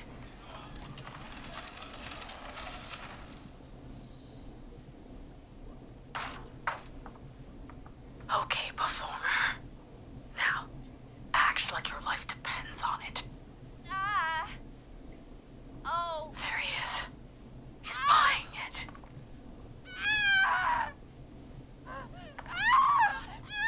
Now! Push the bookshelf over! This is basically competitive Dead by Daylight. Oh my god! He went through the floor! Spotter! You need to climb down now! We gotta go! She's coming down. And yes! Heather! Quick, everyone to the van. Driver, take the keys. Then we got this. The damn gate swung shut.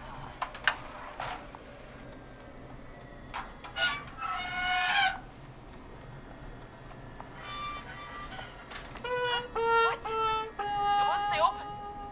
I'll hold it. You drive through. Carrie! What was that? It's a whistling man. Drive! Now!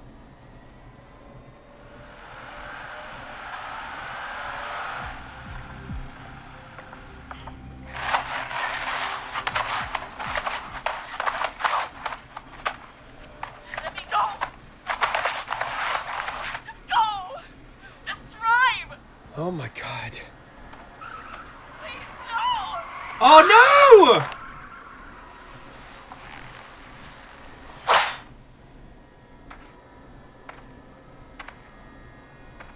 Carrie?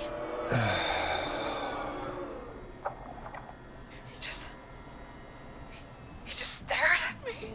Carrie! Carrie? Just stared at me. And walked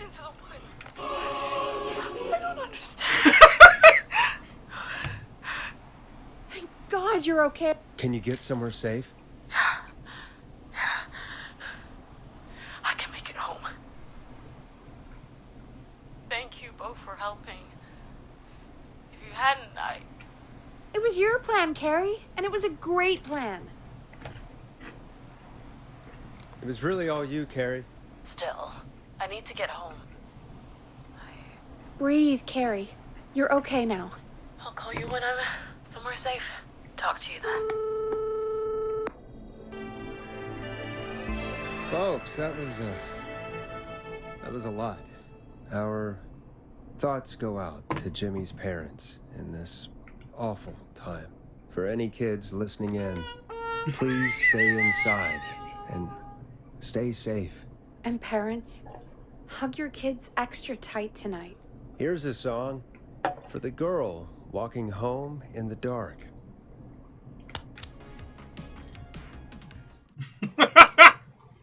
All teams, except Jimmy, survived.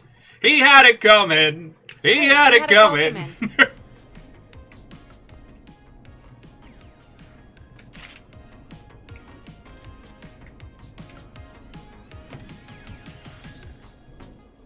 Oh yeah, no, Fat Pidgey, theorizing this game is so good. So shot. Hit the button and take the call.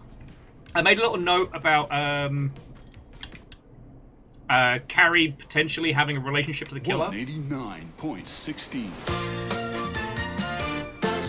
Forrest Nash here. Listeners, we've got another caller live on I'm getting good at this DJ shit. The Scream. What's on your mind, caller? Hey, Forrest. I just wanted to phone in and say that I think I speak for everyone when I say that you're providing a real service for Gallows Creek tonight. It's cool what you're doing, man. Well, I'm just doing my job, friend.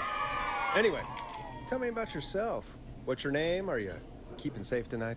Yeah, man, I'm good, thanks. I'm at my roller rink, trying to get everything ready for the Harvest Festival tomorrow. I had a guy from Starling Security here earlier installing the Starling 4000 system, so I'm a little behind. As for my name, my friends call me Roller Ricky. And I now consider you a friend, my man.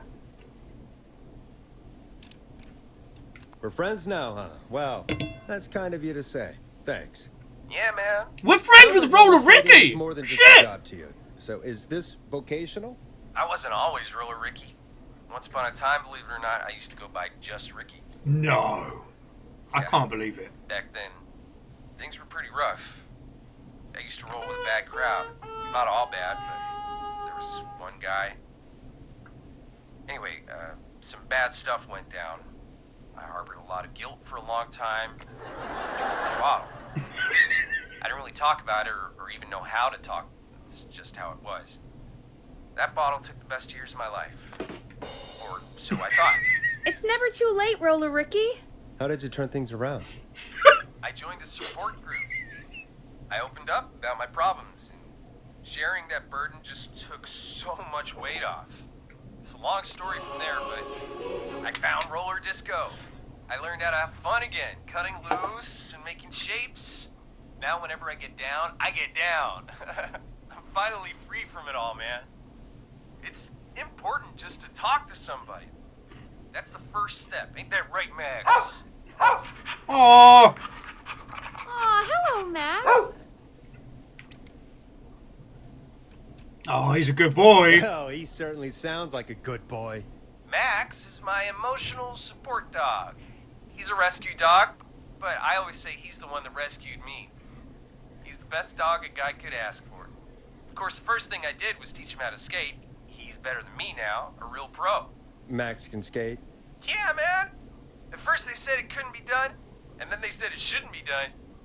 But Maxie loves the rink, man.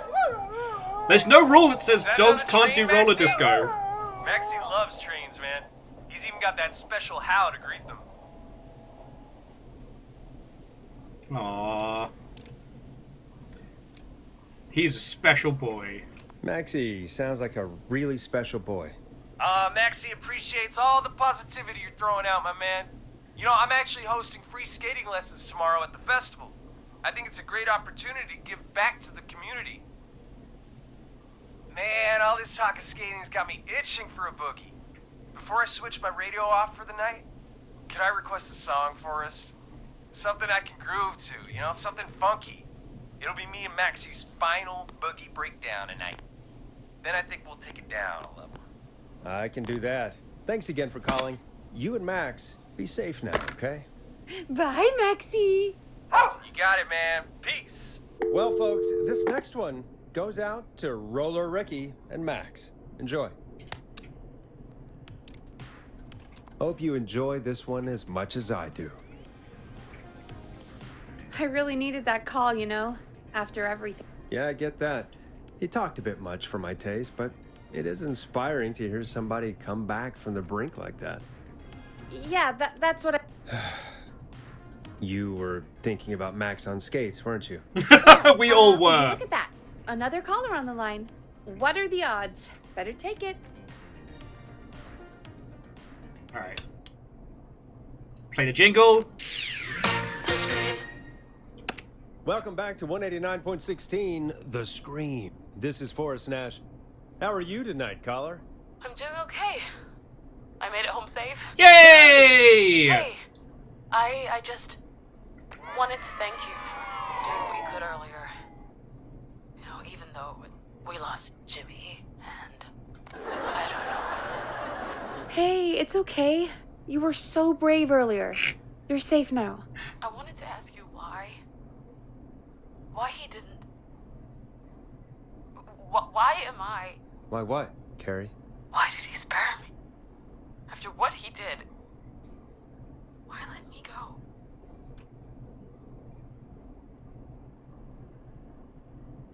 go? He saw you as a victim. Maybe he didn't kill you because he saw you as a victim. Maybe. But why would that stop him from killing me too? After everything he did to... These stupid hazing nights have to stop. Carrie, you did so well tonight. Stay safe and rest. Help is coming to Gallows Creek. We just need to hold on. Thanks, Peggy. Hey, Forrest? Could I request a song? Sure. Of course, Carrie. What song? Any song by Blast Processor. And thank you. This next one goes out to Carrie. We got you.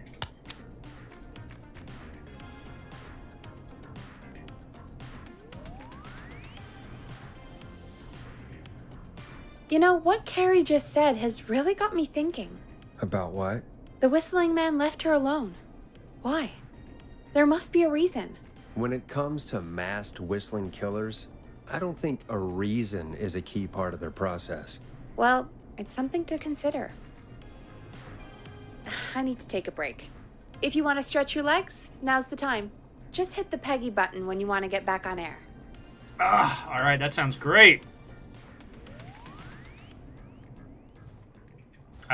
If any of you need a breather or a bathroom break yourselves, now's the time. I'm just going to kind of explore everything.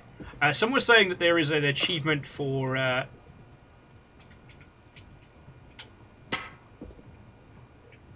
there's an achievement for clearing the whole game and killing everybody in the process.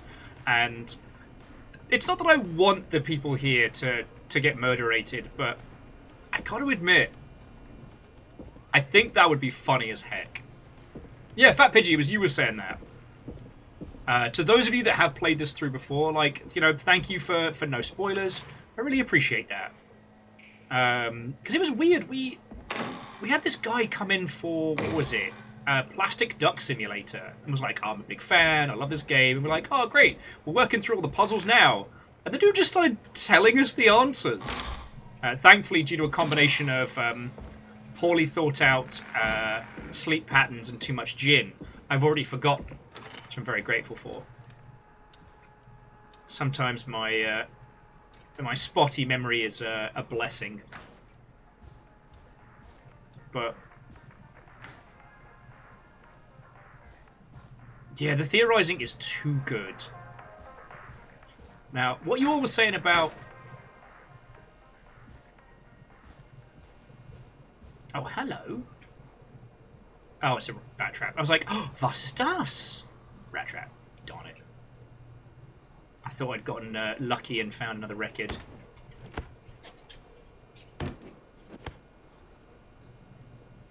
And Derek Watto, and welcome. Hello, hello. We're solving DJ puzzles.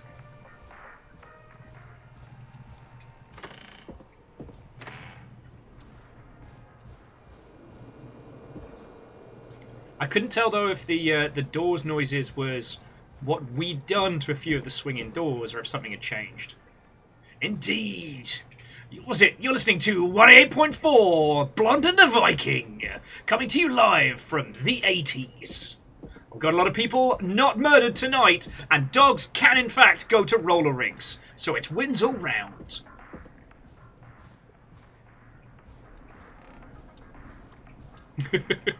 No, this game is proving to be feckin' brilliant.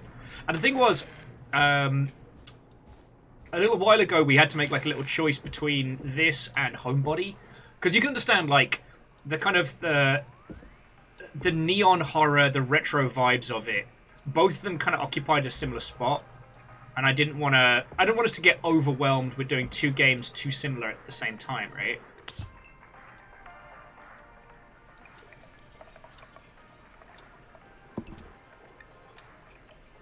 I'll have to get more coffee later. Ginger and the dogs!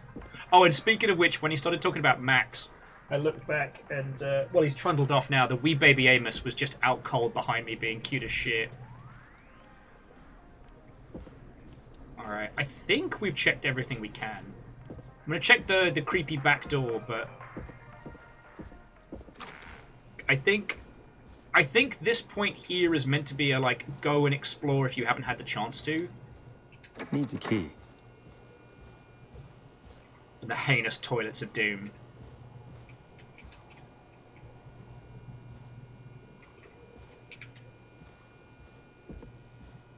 Oh, VKBN, Ginger and the Dags. Damn it, that's way good. But yeah, I hope you all are doing rather splendid yourselves. I think we've checked everything that we can right now, so let's keep going on with the show. I know Rilu and Peeps are fucking chasing the dawn with us, so I don't want to take too many faff breaks, you know what I mean? Because I'm all about, like, spending time with, like, exploring environmentals. But let's keep it going. Keep going, Peggy. Alrighty, we could run another segment, or scratch that, Forrest. We have a caller. Alright. You're through to 189.16, The Scream. What's your emergency? Hello again, Forrest. Oh, that call with the teens was awful. Those poor kids. Still, I'm glad the girl didn't get hurt. Thanks for your concern. Are you in trouble? What's on your mind? I wanted to ask you again to play my song, Forrest. You said you were gonna play it, but you didn't. Your name was Dawn, right? What, Peggy? Yes. Oh, well remembered. My name is Dawn, and I wanted to ask you again to play my tune, Forrest. Long Ride Home? You know, the one that Peggy said she threw outside the window? You must really love that song. If you're calling up to ask for it when you know we don't have it. Well, I do love it. And I don't want to argue, but you do have it. It's just outside the window. There's a serial killer on the loose. I can't just go outside hunting for a record. I'm really sorry, Dawn, but we just can't get it right now.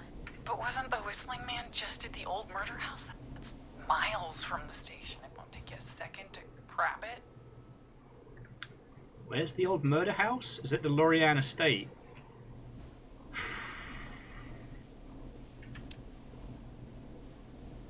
Hey, we'll try again tomorrow. Call us back tomorrow when this is all over, Dawn, and I'll gladly play it for you then.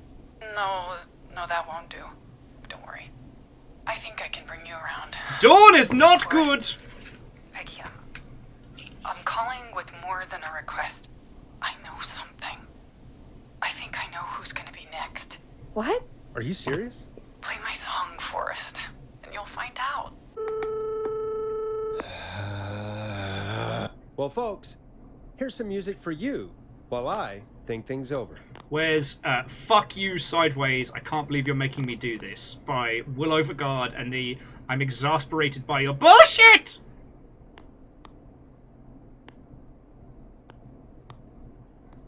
We'll put Final Breath on.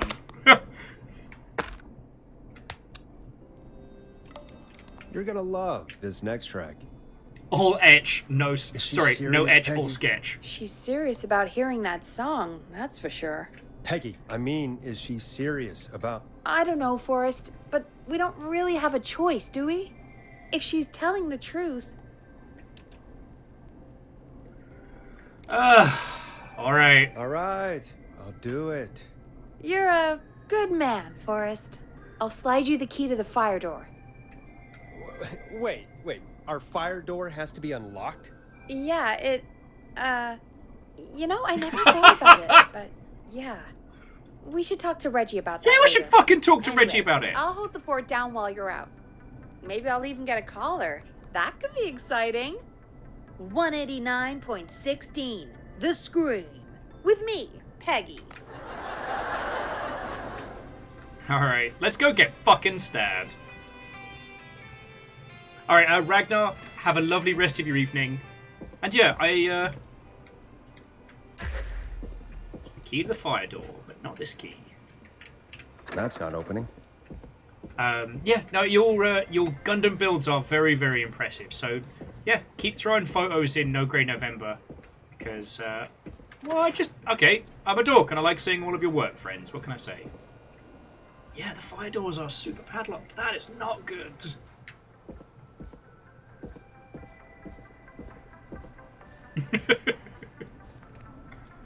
I think this song is back behind the toilet.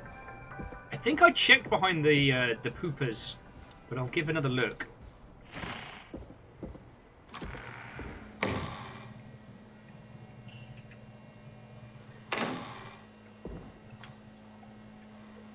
There's the graffiti in that one, but.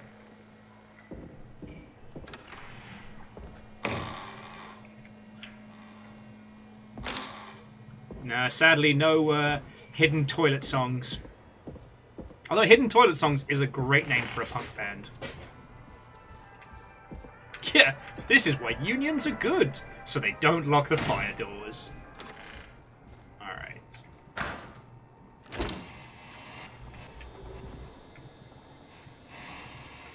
Oh god.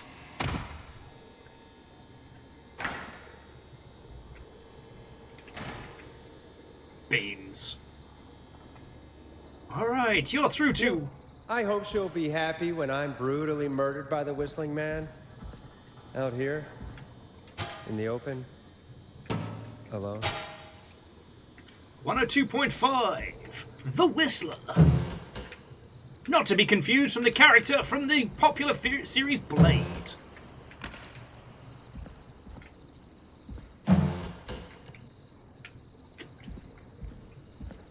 Welcome to Dive That Dumpster. Oh, I thought it was in there, but it just had a really cool sheen to it. So, I don't know if we have a way of getting back.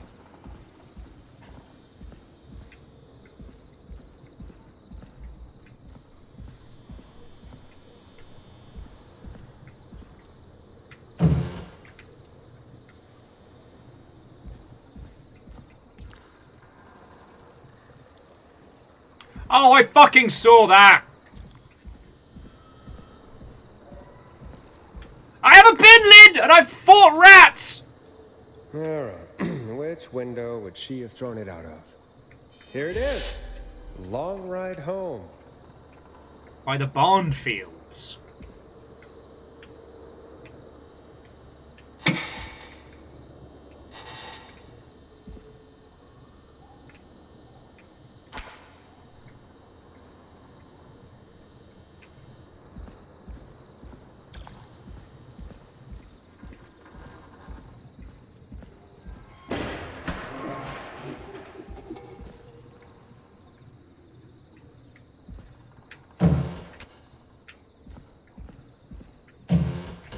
Okay.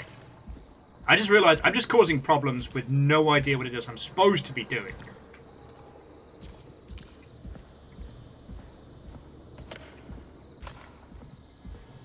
course. It locks behind me.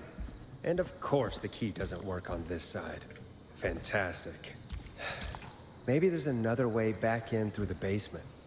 A door, or elevator, or something. Fuck yeah. So how do we open this fucking freight?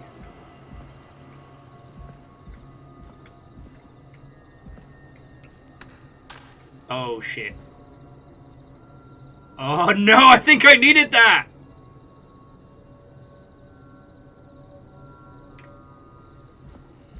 Oh no, we're good.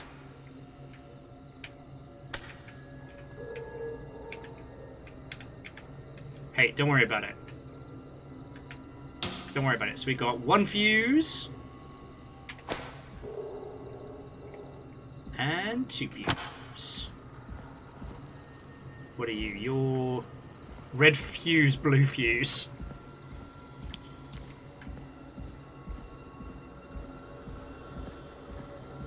Maybe we'll be lucky and it'll respawn. Alright, so... Looks like I'm gonna have to hunt around for some new fuses.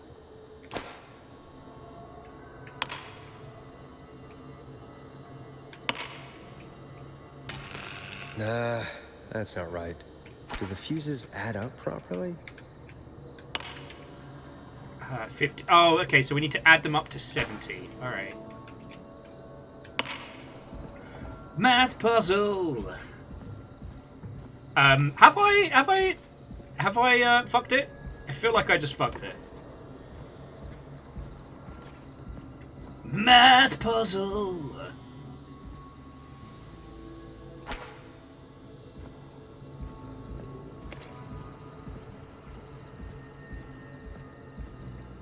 Ah, okay.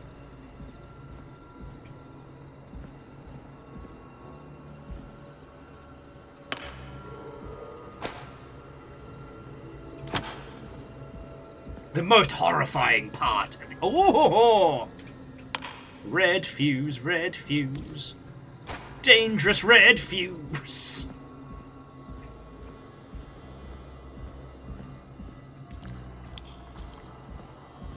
Alright, so we want 70. So currently we've got 15, 20. So that's 50, 65, and 70. Bingo! Fuck yeah! Once there was a little dog, and bingo was his name-o. Alright, where's my emotional support bin lid? Oh, fuck, where did I put it? Put it over here? Darn it.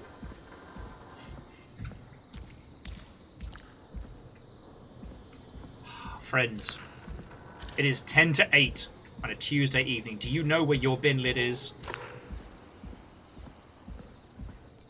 Anyway, this is just in case Rocco starts some shit again. I could probably survive that fall.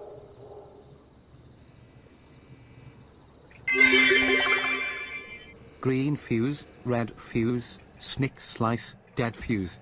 And Bacon, thank you for the bits, friend. Looks like the janitor's closet. What did Peggy say his name was? Clive? Clive. Reporter Clive to stay alive. I believe that was how the rhyme went.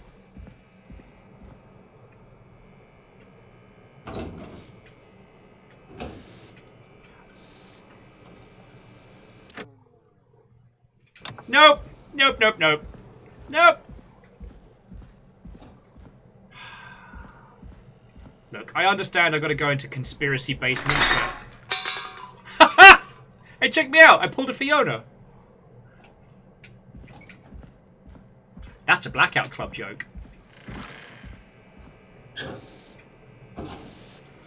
Ah, it's alright, I've got the safety bin.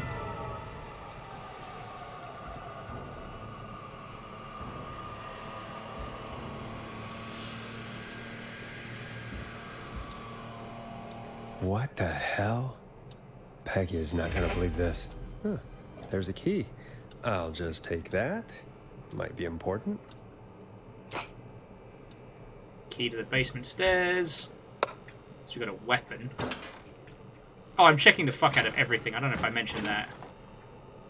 Now I've worked out how to crouch. Alright, so power station, trailer park, gas station.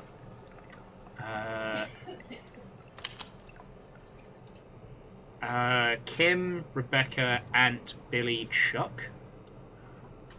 It was the class of 69. Nice.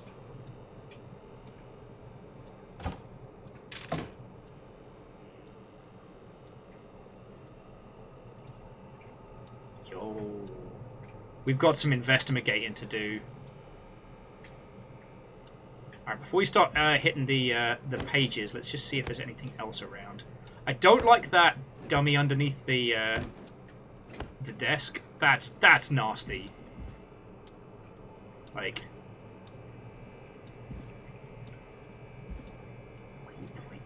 alright.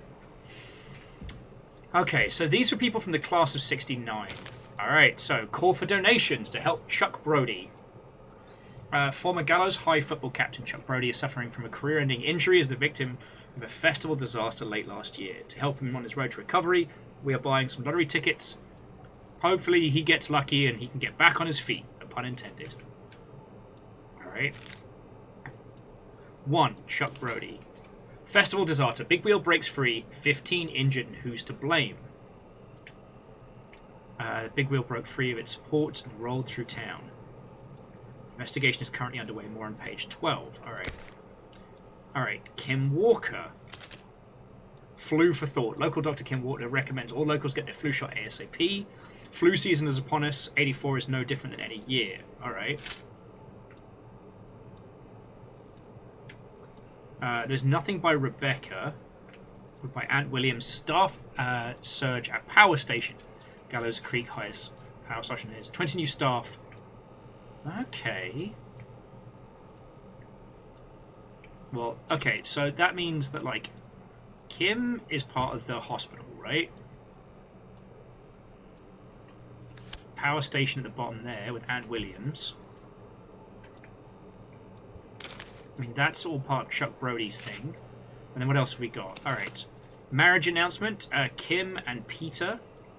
1970. Alright, so that's in the Kim pile. Yo, like, we're getting wild with this. Okay, Rilu, I'm so sorry. I was in the hole there for a second. Look, I will do my absolute best. Whatever happens, Roller Ricky will be saved. But yeah, I hope your migraine is easy and passes as quick as possible. It has been lovely cracking cases with you today, alright? Alright, Crime Syndicate impounded. Police finally put together a long running. An informant who wished to remain anonymous will here be referred to as R.A. Well, that's Rebecca Allen. Like, Rebecca should have asked for a better code name. Alright, justice for festival victims. Investigative team. 2 engineers that were contracted to the local power station. The engineer Ant Williams, junior engineer Sean Everett, were distracted talking about horror movies while assembling the big wheel. Alright. Alright, so they're kind of... So the power station hires was responsible for the big wheel maintenance that went weird. Gallows Creek. Okay. Official Matchday magazine. That could be Chuck Brody. Alright.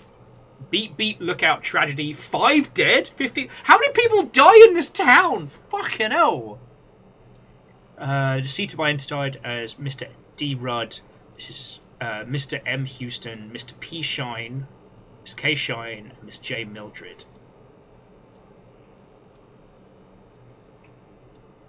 Could be.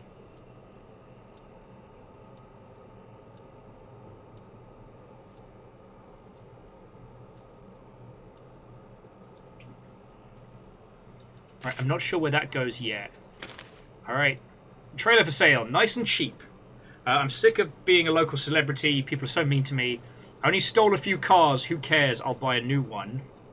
Selling my trailer ASAP. Alright, so that's part of the trailer. Also, if you hear the flies, that's the audio in-house. Alright. So that's brakes fail on a bus.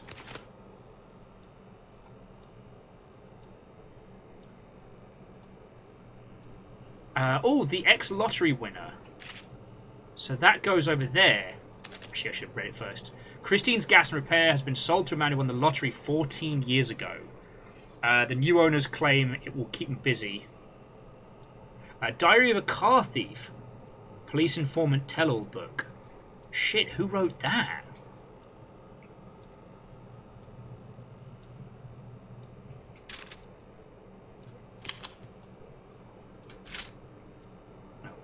Up just a little bit, but yeah. So basically the donations for the ticket for Chuck, somebody won. Alright. Is your car safe? Sheriff Matthews wants citizens to be on lookout for suspicious behavior and multiple car thefts. So that's probably related to this. I want to sell my house. I don't want to be a celebrity. Okay. Mystery special guest. Lead engineer responsible for the Gallows Creek Festival disaster. Alright, well we know who that is.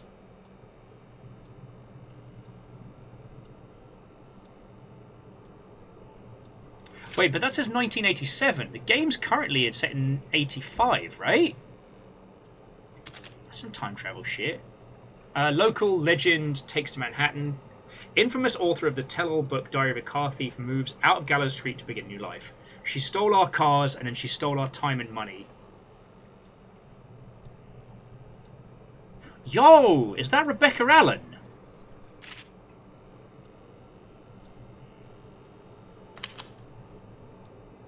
Is Rebecca Allen the car thief? But then where does this fit into it?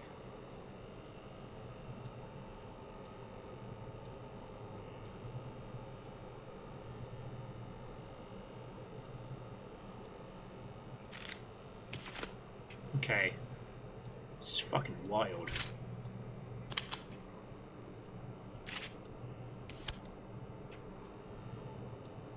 Bought the gas station.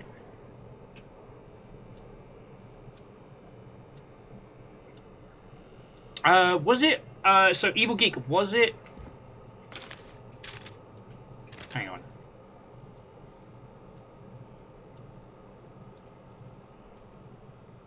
Oh no, okay, so Evil Geek, look, no pronouns. I'm sick of being a local celebrity. People are so mean to me. I only stole a few cars, who cares? I'll buy a new one. I'm selling my trailer and leaving town ASAP.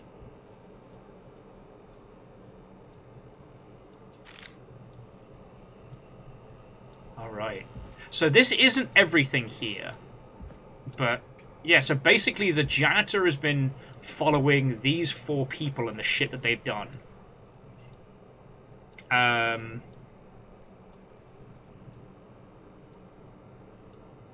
Wait, hang on.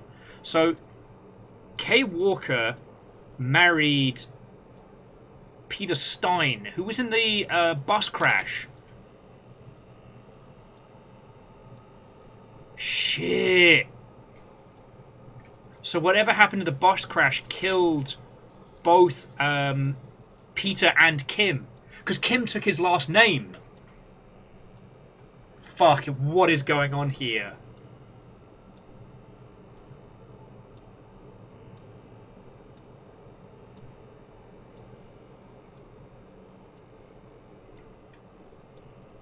So yeah, so the TLDR is Ant Williams was one of the people who worked on the big wheel that fucked up and crushed Brody, right? Was he also one of the people that died in this? No. So that's the only link.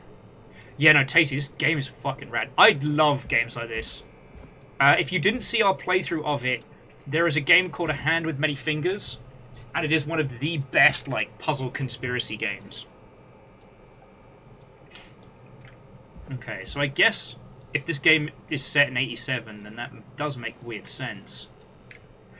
Alright, let's head back up. But yeah, it looks like the janitor's been investigating these 4 people.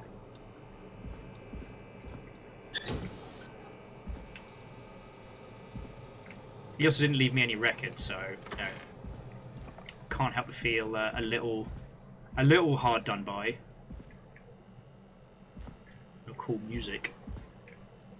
Also, Dawn. I don't know if Dawn doesn't ring any bells on any of those names, but just want to check again. Brody, Walker, Allen, Kenneth, Marie, Stanley, and Billy. Yeah. No, the caller is called Dawn, but I was trying to see if Dawn was mentioned anywhere else in here. And yeah, that's where the lotto tickets came from, was that the kids bought one. I wonder how the show's going.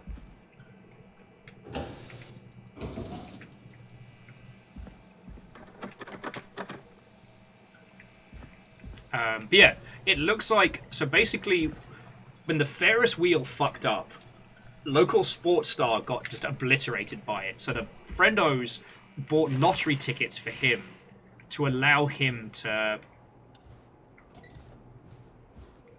get like the surgeries and stuff he needed to recover. He ended up buying the gas station instead, or because of. Yo, are we not closing doors now? So.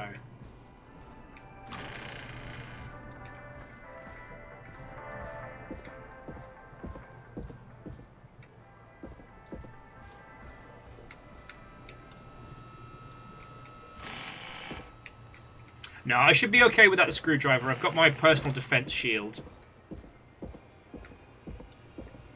But yeah, alright. This is getting spicy. Isn't that such a good song, folks? And now for...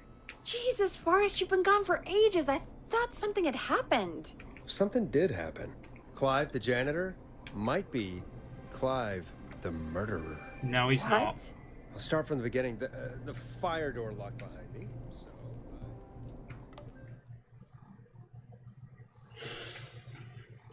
Oh, 2:40 in the morning. Why did you heave that thing all the way up? Because the basement's creepy as hell, and I don't like standing around down there. Fair. All right, let's run through this again. We have a creepy board you found in a creepy basement, made by our creepy janitor, who you think is the creepy whistling man. Yep. And on the creepy board are the names Chuck Brody, Kim Walker, Rebecca Allen, and Aunt Williams. Correct. And you think one of these people will be the whistling man's, Clive's, next target. That's right. And we've got to find them. You said there are 4 locations listed there too? The hospital, the power station, the gas station, and the trailer park. Clive must think the target is at one of those locations. Forrest, you're gonna have to figure out if any of the potential targets are at one of these locations tonight. Hit the button if you need any help. Alright, let's go be detectives! Oh, we brought the board up. Oh, they rearranged it! Fuck sticks. Alright.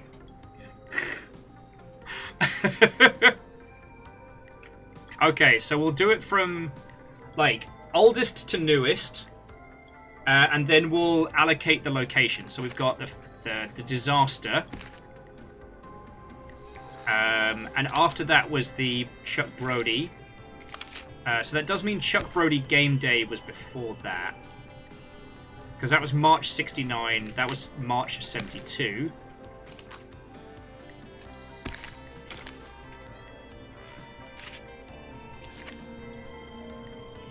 Sorry, I'm just doing a little rearranging.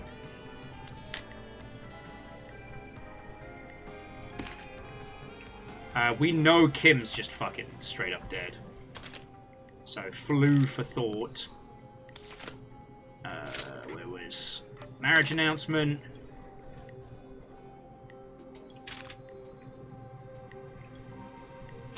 Okay, so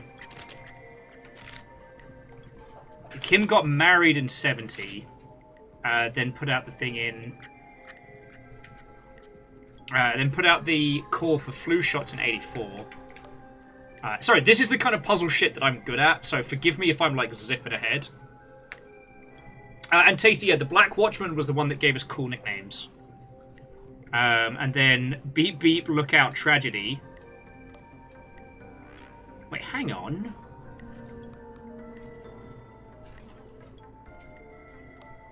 Wait, that doesn't make sense.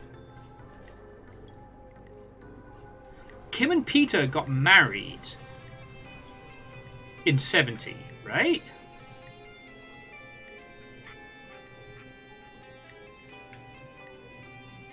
Local Dr. K. Walker said flu season's upon us in 84. But then Look Out, Bus Tragedy. That doesn't make sense. That's 77. The deceased have been identified as Gallows Creek locals. Mr. D. Rudd, Miss M. Softman, Mr. P. Stein, Miss K. Stein, and Miss J. Mildred. But wait a second.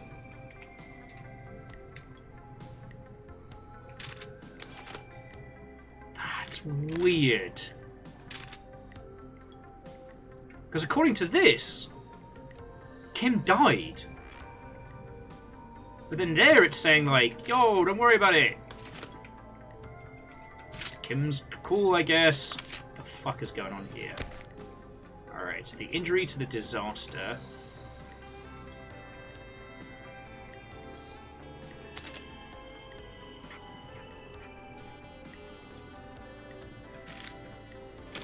Oh yeah, and justice for the festivals is down this way. Okay.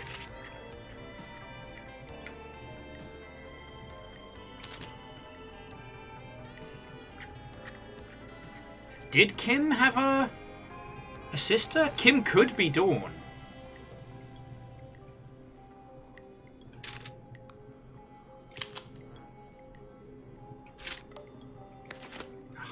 Sorry, I'm trying to get the disaster poster down, just because we're running a little bit out of space. And then, yeah, 24-hour gas station bought by local ex-lottery winner. Yeah, so it turns out, like, things weren't great for Brody, but Brody did get a winning lotto ticket.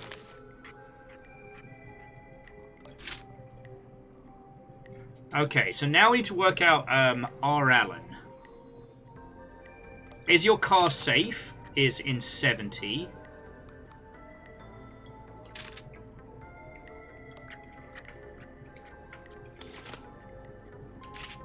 Oh, and this one right here, from Tuesday the 1st to Sunday the 6th of September, that's us right now. So we know that Ant Williams is currently doing a talk down at the Quiet Ridge Health and Safety Convention. Lol.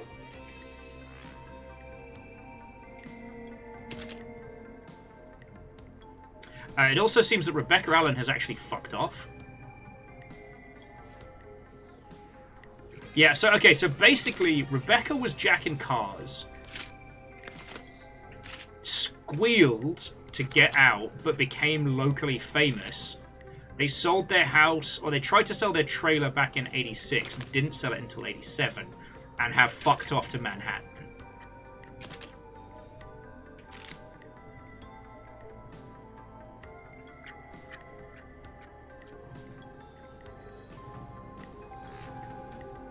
Okay, so Chuck Brody is at the gas station. That's the train station. Where's the gas station? Ooh, we can start putting pins places.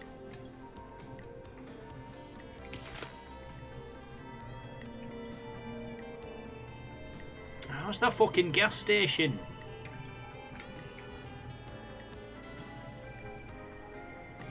Oh, yes, where's the ad for her book?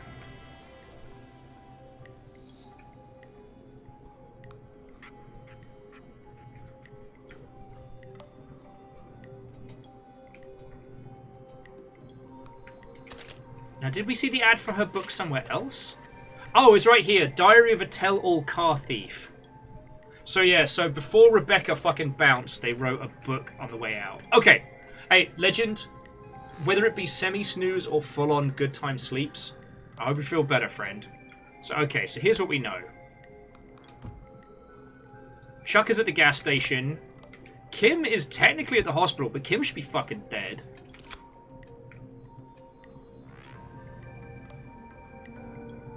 Buddy Boy is working at the power plant. And Rebecca just bugged out of the trailer park. Alright. See? None too shabby. Oof. So let's find it. Okay, so the trailer park...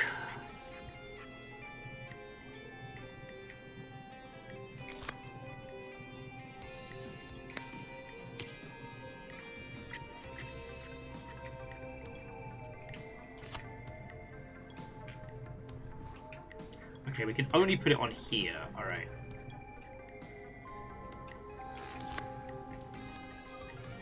Alright, so the trailer park is here. Christine's Gas and Supply? Yeah, Christine's Gas and Supply. That's Brody's. B for Brody. Come on in. Excuse me. I laughed at that like a child. Alright, it's Christine's Gas and Supply. Alright, next up is the hospital. Some Gabriel's, which is over here. And last but by no means least, to be the power station, but we know that tonight Ant's going to be at the Quiet Ridge Health and Safety.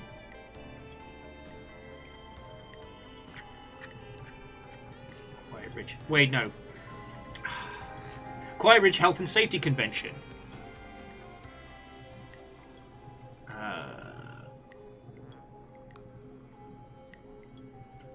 Alright, but where is it?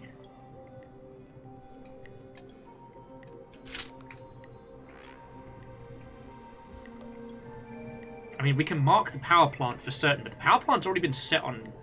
Oh, no, the power plant... It was the Gallows Waste Disposal was where we had the battle, right?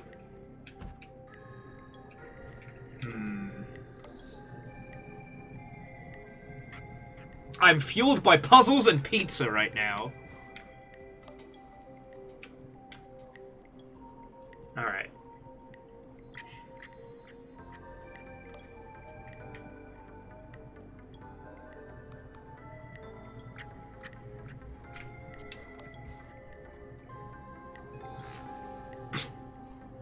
Let the coffee flow through. The Little Shop of Flowers does keep making me laugh, though. Alright, let's talk to Peggy. Share a few of our findings. How's it going?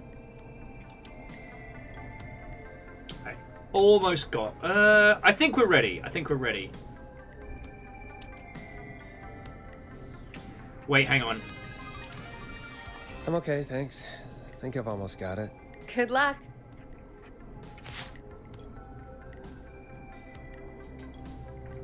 It just struck me, but the Health and Safety Convention might be advertised somewhere else.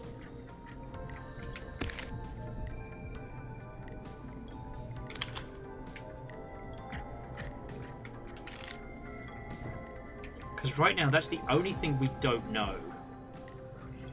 We've got, okay, so we've got Frequency Fest over here.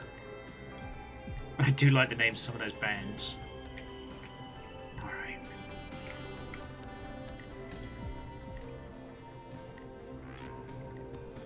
That's just been closed due to... Wait, we're in Gallows Creek, right? Not Quiet Ridge.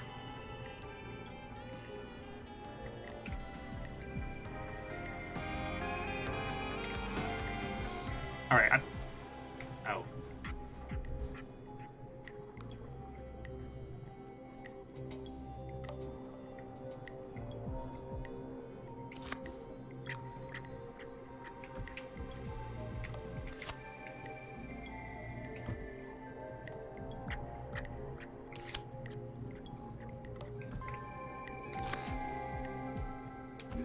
Alright, I think we know what we're doing. How's it going? I'm ready, Peggy. Are you sure? We've only got one shot at this. Making me fucking nervous. No, I'm sure. Let's do this. I'm sure. Let's do this. Okay, name first. Who do you think the target is?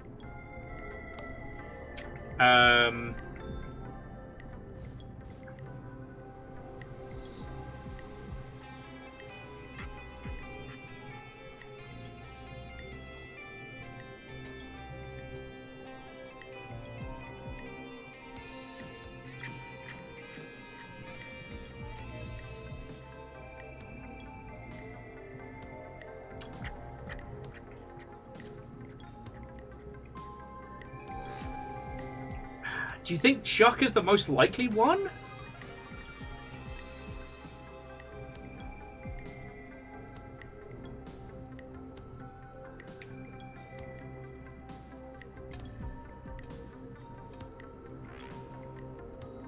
Yeah, I think you're right. Chuck is the likely next victim, and Kill is most likely to be the killer. So Chuck Brody. And where will I find them? At the gas station. The gas station. Okay, I'm dialing. One moment. Fingers crossed.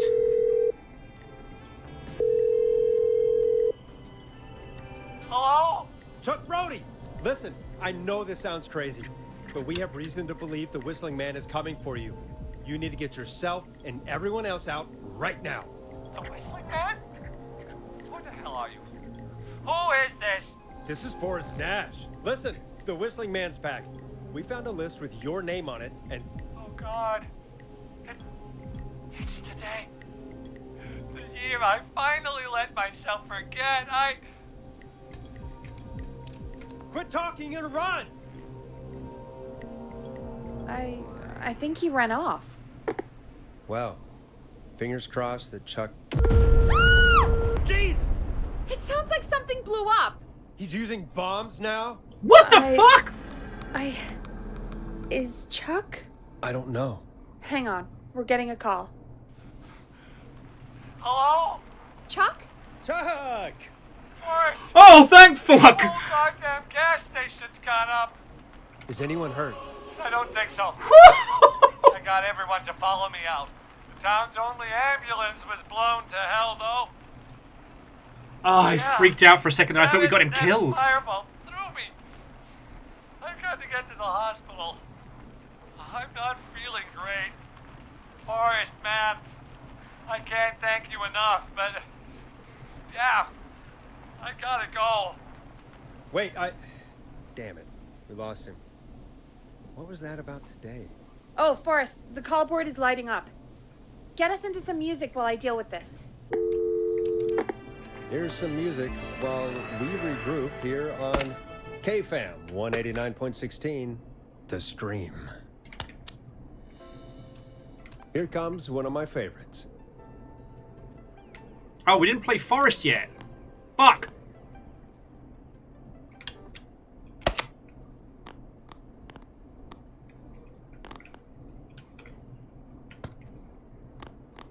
There's gotta be more in the basement to show us who Clive is targeting. And if that's the case, we can get ahead of him. Stop the killings before they can happen. Forrest, we need to go back down. By we, you mean me, right? Yep. Like I said, I need to handle all these calls. Maybe start with that creepy mannequin room you mentioned before. I still have a lot of questions about those, by the way. Me too. Alright, down we go. Apparently this is the song that's going to tell us what's going down. Jimenez, indeed, I can take requests. Shortly after we play 10 hours of Ya Ya Ding Dong. Ya Ya Ding Dong. Alright, let's go back down to the creepy room, because apparently we don't get enough of that. Just checking out the window. Just nip on down to the creepy fucking basement, I guess. Yeah, you're right, Fred. That was very unrealistic of me. What kind of idiot fools would listen to Ya Ya Ding Dong in a 10-hour loop and start a second Ya Ya Ding Dong for an offset run of pure chaos? Cans. Oh, it only worked once. It's weird. I get why Fiona punched the cans now.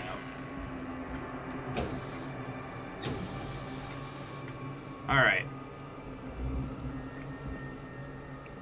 So let's have a look. A key? Was this always here? I must have missed it when I brought everything upstairs. Sure.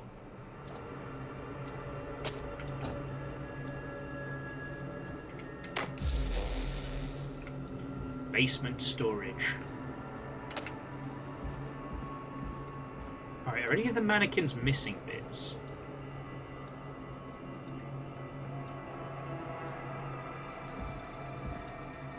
You know what? I'm just going to put it down for the second. I do not need creepy mannequin parts. Even though if it does keep me armed. Alright, so the other basement door was the one around this way. Yeah, so it does currently look like... Well, okay, maybe Kim isn't the killer, but someone might be pretending to be them. Hey, Forrest! Oh, Peggy, give me some warning before yelling down the intercom. Fuck! Sorry. Buzz the intercom when you find something and want to discuss it. Actually, Peggy, I do have one thing to ask you off the bat. How do I unpiss my jeans? Alright, so what have we got here? Peggy, I've found a tape and a map down here. A map of what? Looks like it might be to somewhere in this storage area. Weird. Well, maybe the tape will give us more information. Give it a play. Is there a tape player down here?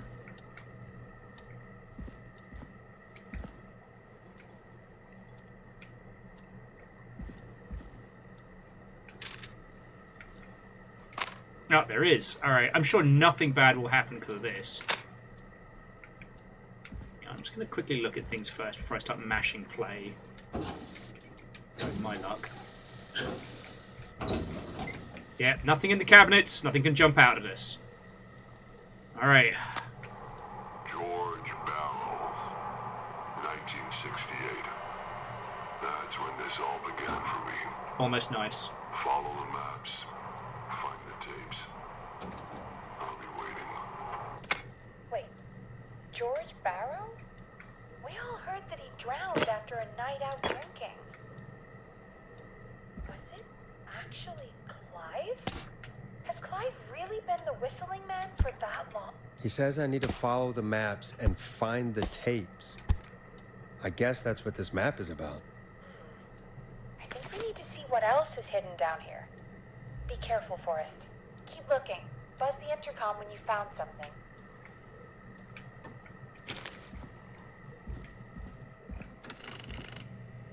Oh, shit. Let's go into the creepy storeroom all by ourselves. I'm sure nothing bad happens in here. Fucking hell. Time of autopsy is 7 a.m. Cause of death is asphyxiation from drowning. The degree of rigor mortis indicates that the subject has been deceased for 5 hours. That puts the time of death... Interesting. Was Kim perhaps the one that did the autopsy? Oh, I'm gonna get jump scared to pee-pee, aren't I? Okay. Sterling Security. Kay Adams. Gabriel's Hospital. Gas and Repair. Roller Ricky's Roller Rink. Roller Ricky!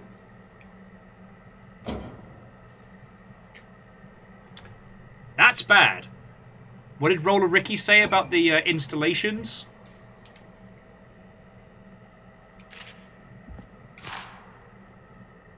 System overview, display.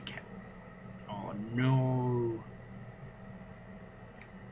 Sterling Systems Model 4000.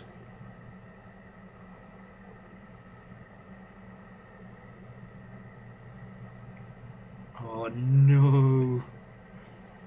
We're going to have to work very hard to save Roller Ricky tonight, just as long as you all know. Roller Ricky is precious and must be protected at all costs. No, don't you make spooky sounds at me. Oh, fuck off. Small lacerations to arms, legs, and face, typically obtained by running through foliage. Severe blistering to the feet, as though the deceased had been running without stopping. River. River, stop. River's lying on the ground just eating guinea pig hay. River, no. Alright.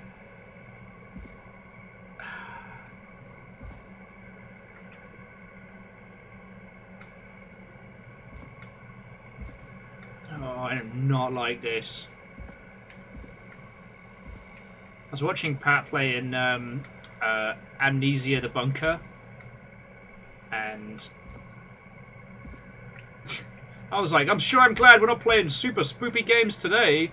Boy, that sure would be hard going. Preliminary toxicology results shows no signs of inebriation. However, a high amount of cortisol was found, indicating elevated levels of stress in the immediate moments before death. Cortisol, stress. Alright, running. Drowning. Okay. No, you're all correct. Like, the tension here is incredible, and this is such a well-crafted game. But, like...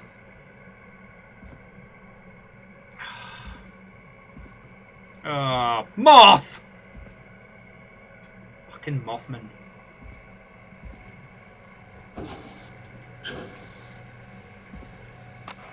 Additionally, there appears to be a post-mortem injury to the arm. It looks like it was trapped in a car door. Post-mortem.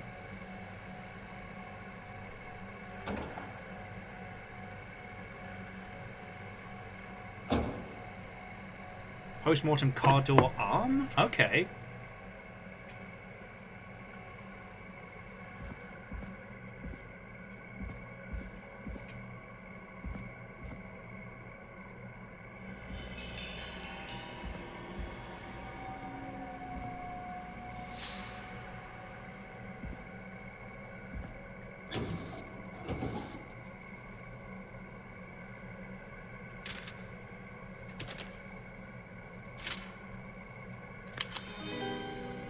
Now this has to be important. Alright, report the investigation by the county medical examiner. Deceased was George Trader Burrow, age 18. Gallows Creek. Type of death was found dead. Time of death was the 9th of the 2nd, 68. The deceased is a Caucasian male, 18. The cause of death is established to be drowning, as shown by the signs of asphyxiation. The abrasions found on the knuckles likely from getting into a fight in the past. Matches with known history of deceased being aggressive. No other injuries were observed. That's weird, because that's not what we saw. In the coroner's report, there's no evidence of foul play. Additionally, preliminary toxicity report indicates their deceased had high levels of alcohol in their blood. That's not true. The coroner's opinion, deceased went swimming intoxicated. Alright, who signed off on this?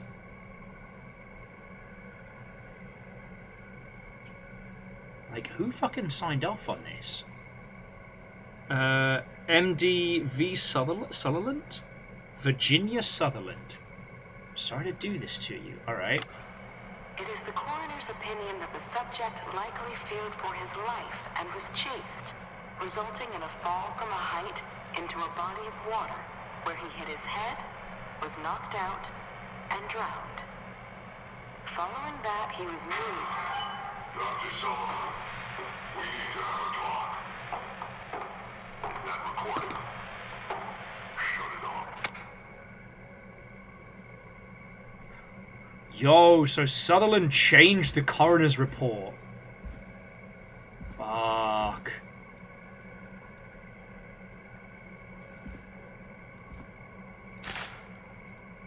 Oh shit, I don't want to...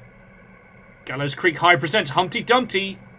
Story of tragedy, love and betrayal, starring Missy Cartwright as Dawn, George Barrow as Henry, also with Mary Campbell as Anne. Yo!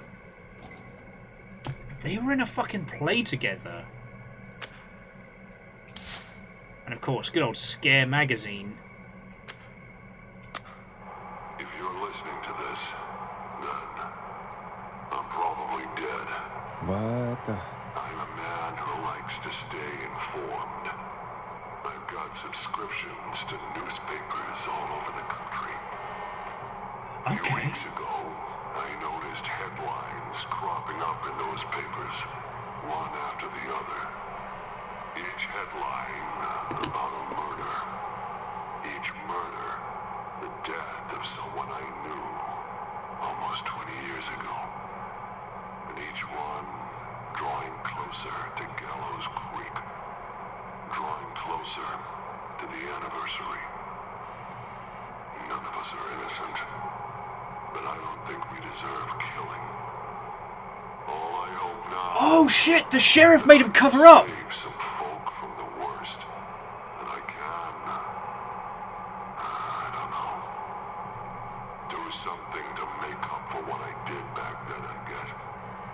I didn't kill anyone, mind you. But that's past mattering. Now, there's more I could say. That I should say. But my employer made it clear that my family would pay a high price if I ever spoke out. So, hopefully I've said enough for you, listener, whoever the hell you are, to start putting the truth together. Oh no, Tasty, I completely understand. Have a What cracking the rest of your hell? night. Peggy is not going to believe this. Alright, we're just going to make it back through this.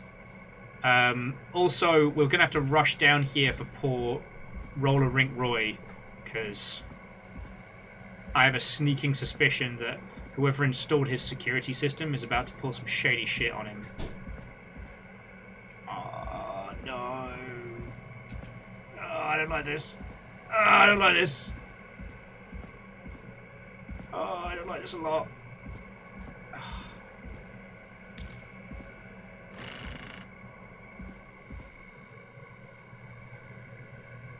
What have you found, Forrest? It's an autopsy tape. Doesn't say for who, but I think it must be for George.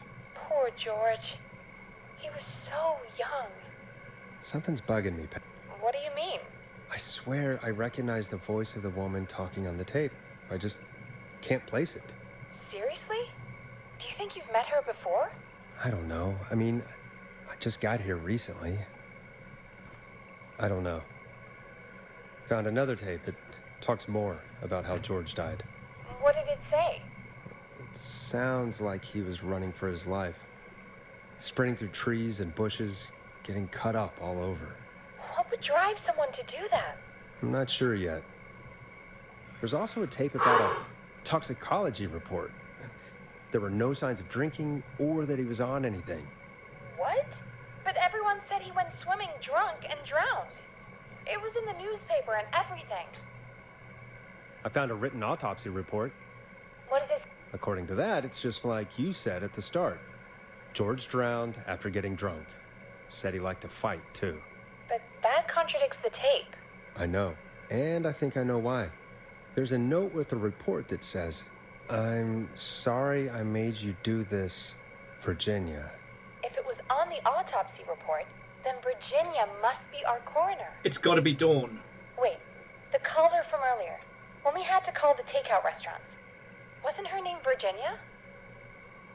We need to call her back once we finish down here. It looks like she might know something about what's going on. I found a tape that introduces a new detail to the story.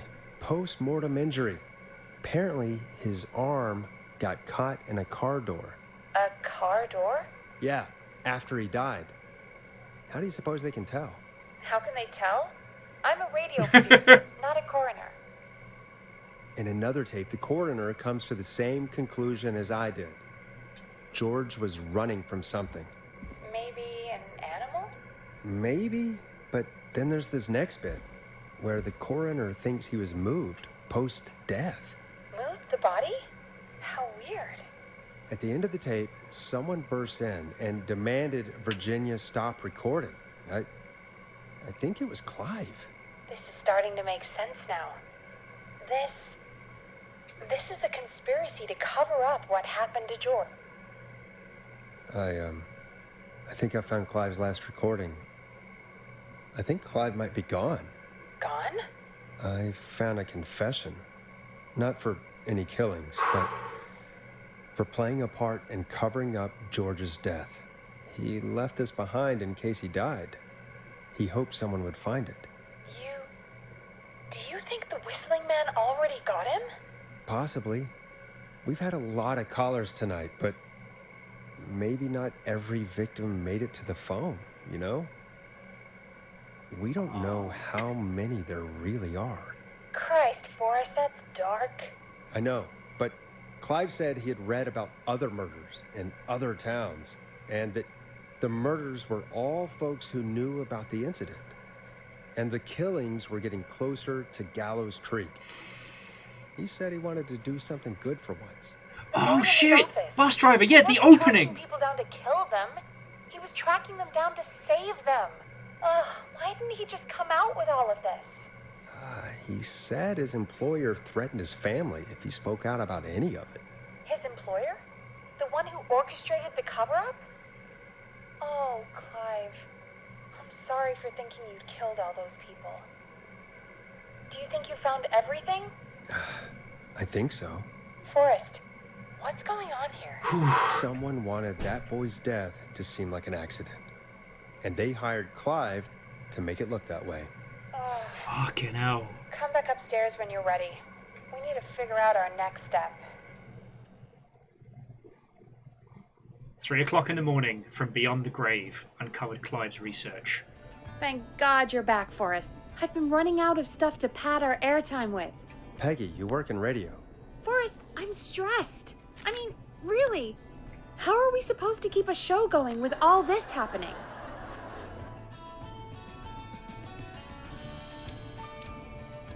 This is our job, Peggy. We gotta do it. You're right. So, what's the plan now? I think we should call Virginia back. All right, I'll get her on the line. Okay, Forrest, shut the music off. Hello again, Gallows Creek. This is Forrest Nash.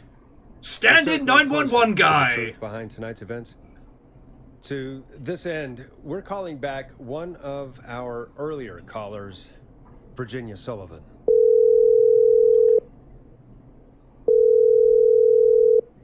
Fratman Plunker here? Who's this? Is it you?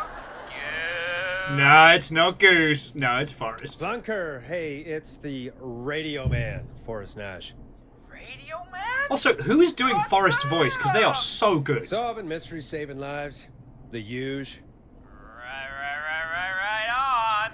Plunker, what are you doing at Virginia's house? She asked if we could stay to keep an eye out for that whistling turd.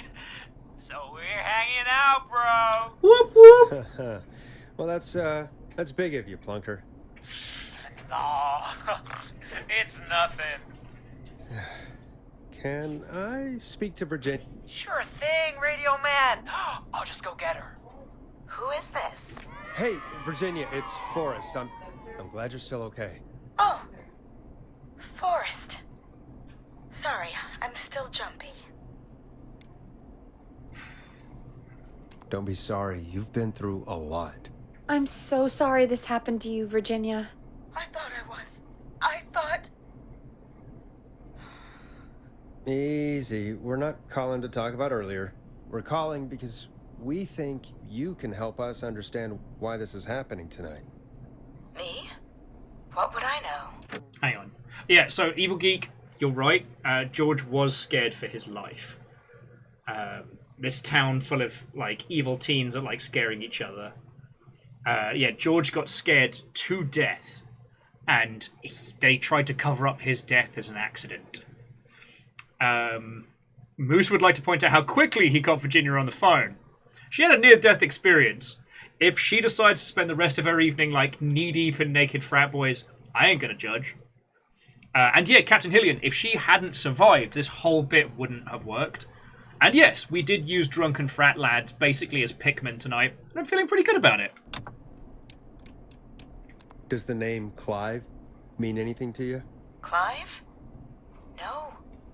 I don't know that name. What are you asking about this for? You mentioned that name earlier. Evening when Hunter. You called us the first time. I don't know what I said then. I was petrified, Forrest. Clive's the janitor at our station, and we know you spoke to him in the past. Forrest, please. You don't know what you're doing. He'll come for me. Virginia, it's okay. Clive won't be coming after you. We think Clive's dead. Dead? But isn't he? Nuh-uh. So, Hunter, how are you doing? How was your stream? Tell me your tales. We're into the meat of Killer Frequency right now, and at least by my calculations, yeah, we're not far off of finishing this. So, obviously, coming in, you know you're welcome here, but this game is genuinely brilliant, and I wouldn't want to spoil that. And yeah, Moose, no one's judging here. Like, Virginia was staring down death's door earlier today and decided to do a couple of shots and cut loose. I respect that. Okay. And yeah, Fat Pidgey, you can have that one for free. Well, so Hillian, if it had been Clive, she thinks Clive is the Whistling Man. We know that Clive was the cover guy, and that Clive was the person who died when we were playing the opening. Oh, way cool. Hunter, I'm sure Varials will be very, very happy to hear people cracking on with The Void Reigns on Her Heart, especially with a new save. Friends, if you're not familiar with it, The Void Reigns Upon Her Heart is basically, I don't know, Bullet Hades. It is a beautiful indie game, which thematically is about, you know, overcoming hardships via, you know, love and compassion. Gameplay-wise is Slay the Spire meets Ikaruga. It's fucking great.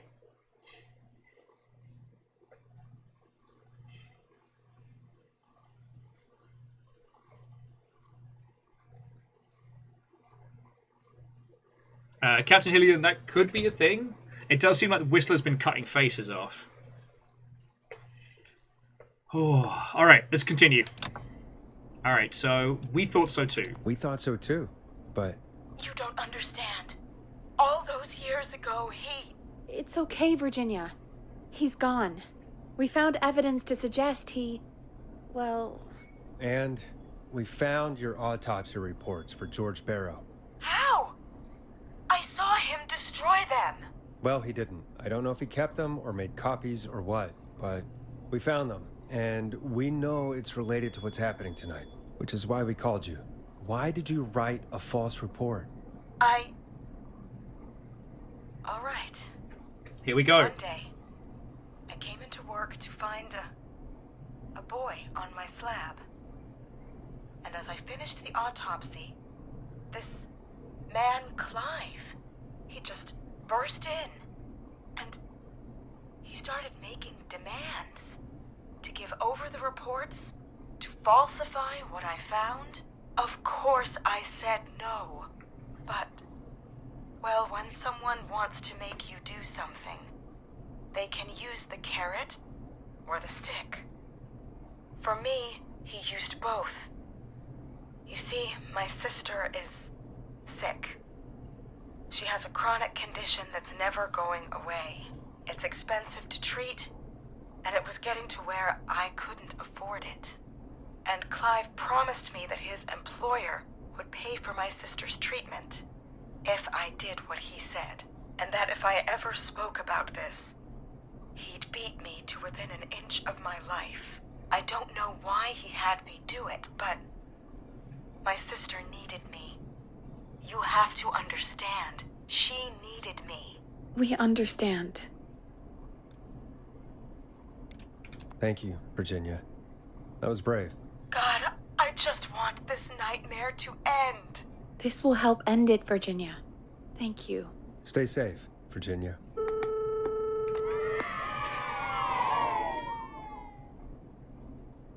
So, Virginia's tied up in all of this. They should not have Clive given me sound threatened her to effects. keep quiet about George's death. But for who? Why cover up these details? We could try What would Sandra know? I don't know, but we have to start somewhere. Anyway, just be careful when you're talking to her. Don't push too hard. We don't want her to hang up. I'll be careful. All right, calling her now. Hopefully she's at her jazz studio.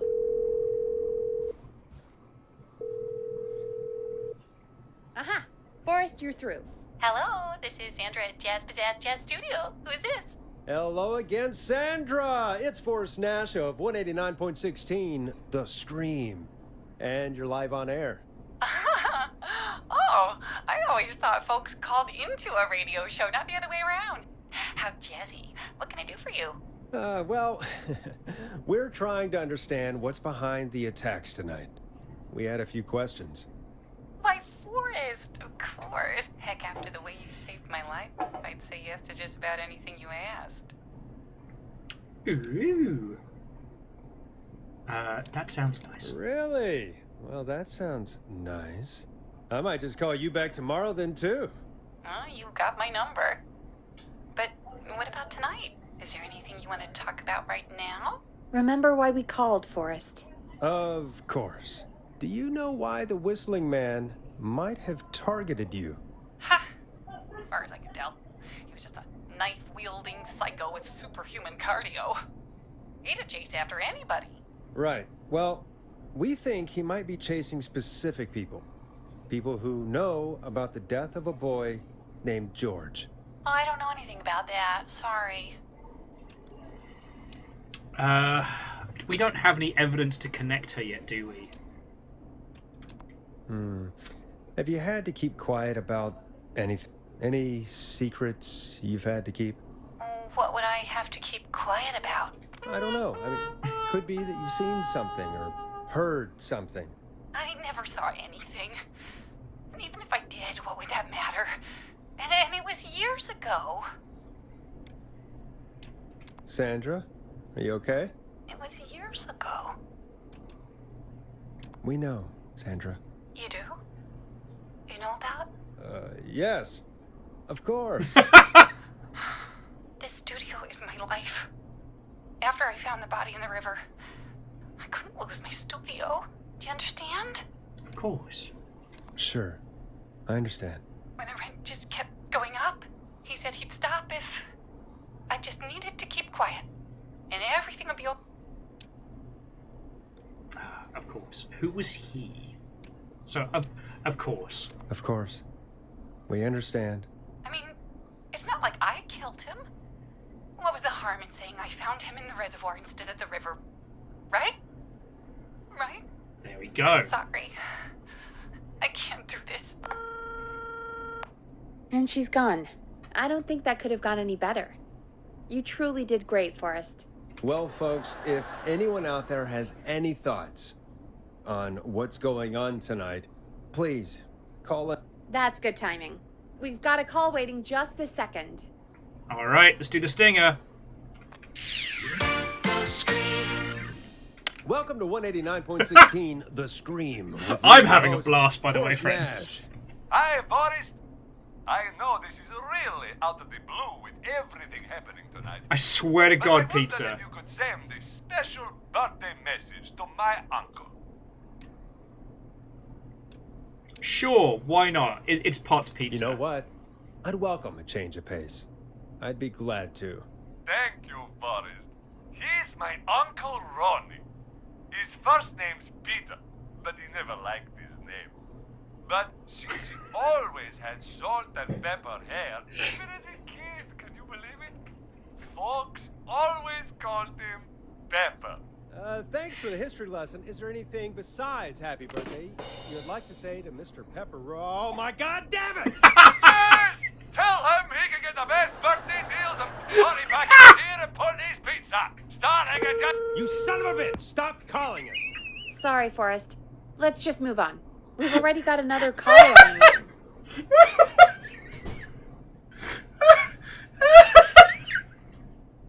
Alright, that was inspired. I love this guy. The All right. line's lit up. I need to take the call.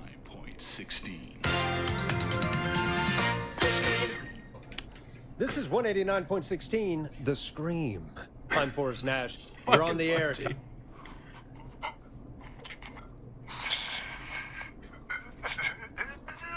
Caller.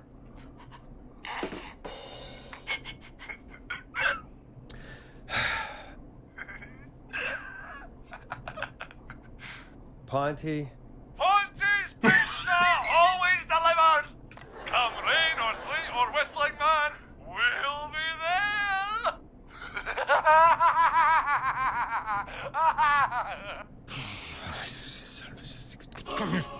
Forrest?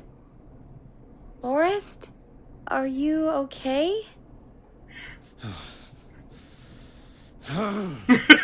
Forrest? I hope the whistling man gets in with his own pizza slicer. Jesus, Forrest? Sorry, that was too much. It's a fucking legend. It's been a high-stress night. Don't worry about him anymore, okay? Not for tonight, anyway. I think he's spent for now. We've got another call, whenever you're ready. Fucking brilliant. All right, next stinger. 189.16. Folks, don't spend your money at Pawnee's. That's all I'm gonna say about that. Moving along, I'd like to welcome another caller to 189.16, The Scream, with me, Forrest Nash. Who, may I say, is calling? Well, hello again, Forrest. Don, we played your song, Long Ride Home. Did you hear it? Can you tell us? Never mind that now. Forrest, I'm calling because I need your help. Are you in danger? Are you in danger? I sure am. Do you mean... Yes, he's after me now. You? I think so. He must have heard me on the radio helping you. Helping? You didn't exactly help. Maybe I've been helping more than you know. I was out following a lead, trying to work out who would be next, after Chuck. And what happened? And I started to feel like I was being followed. I came back to my apartment building. I thought Dawn was going to be the killer, but Newfangled fuck. security system has me locked out. I need you to help me get inside.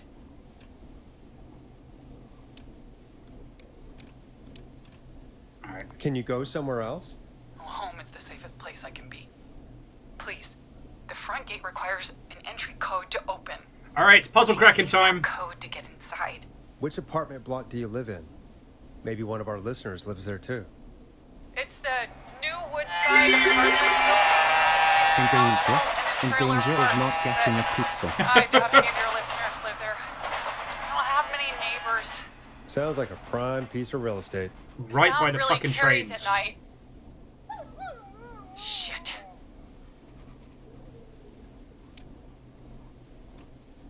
Hang on, neighbor's dog? Is that a neighbor's dog? Yes, it is. Boy, I wish he'd muzzle that thing and... Oh. And now he's blasting David Scopo out of his window. So I can't get any... This is Roller Ricky and his dog, who also roller skates. Dawn is really not making a good case for themselves right now. Because that was the whole thing, remember?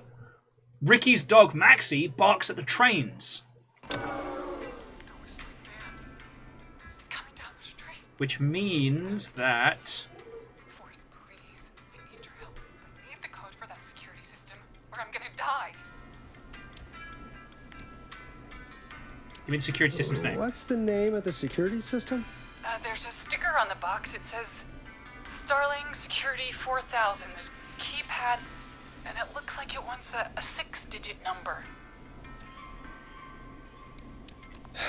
We'll see what we can do. Thank you, Forrest. Yeah, of course. Don't worry, Don. Thank you, Forrest. I knew I could count on you.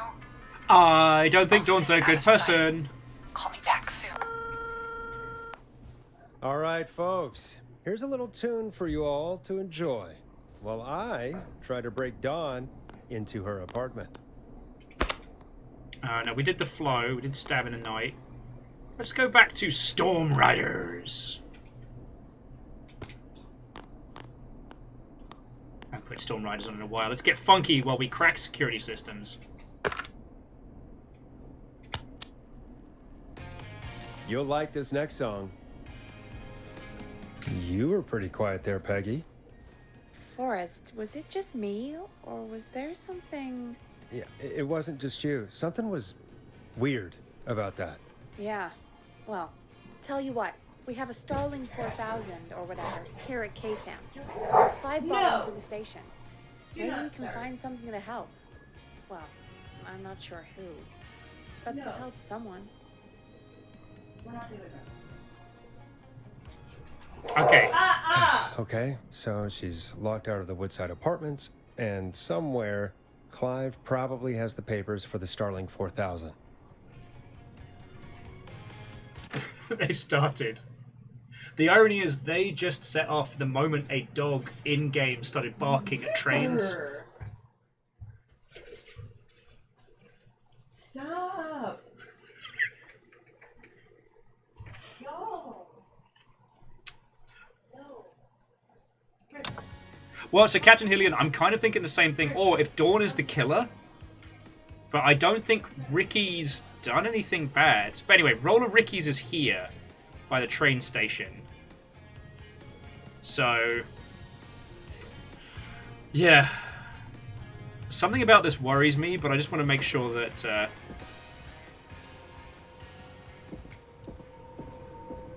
I don't know. I'm worried Ricky's going to be in trouble. If Ricky turns out to be the bad guy, we're adopting a dog.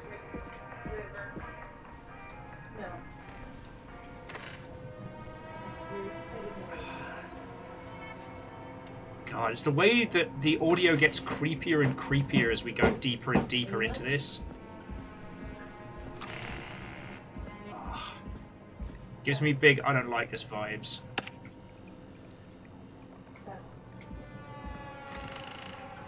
Alright, but I remember where the details are. Alright, so... Order delivery form. Starling must have left this by accident.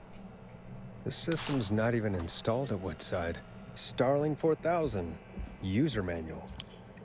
Ah, these codes should come in handy. Alright, so we've got access calls, the maintenance.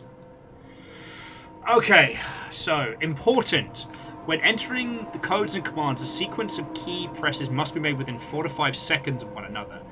If 4 to 5 seconds elapses without key depression, the entry will be aborted and must be repeated from its beginning.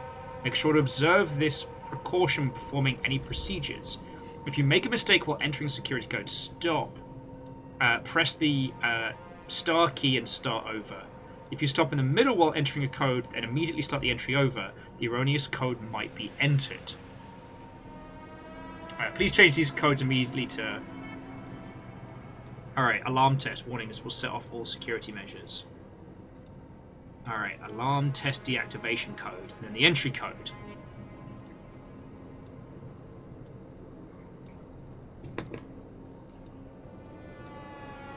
But then if we change sides... Got the order number. So Woodside Apartments, unable to install, requires new parts. New installation date, 17th of September.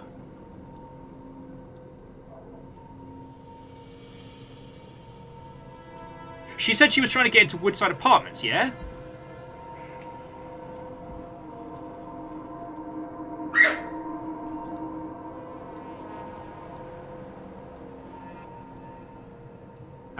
KFM radio client opted for manual installation.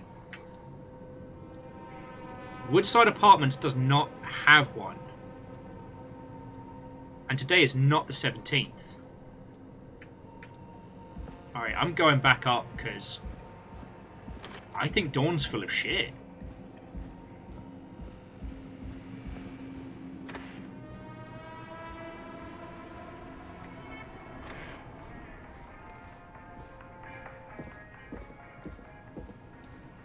Like, I'm not going completely doolally tap here, right? I haven't gone full wonky donkey, yeah?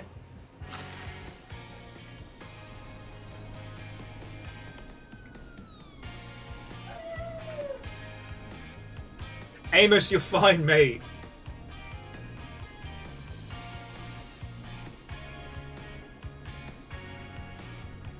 Alright, so the codes...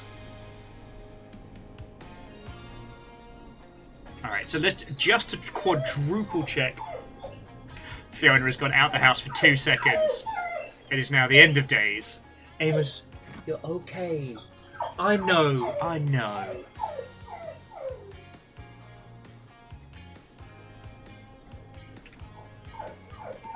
So how close are the Woodside Apartments to the roller rink?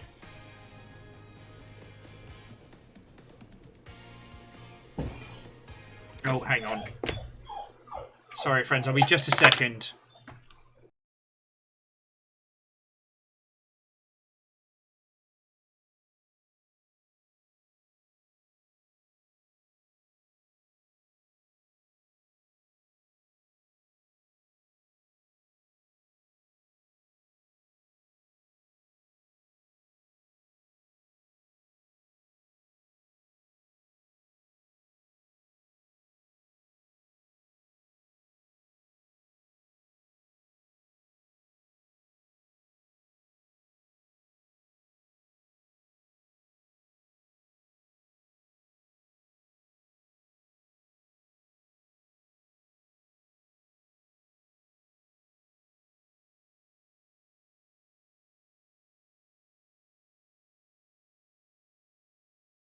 Sorry about that, friends. I was worried Amos had bashed something off the balcony.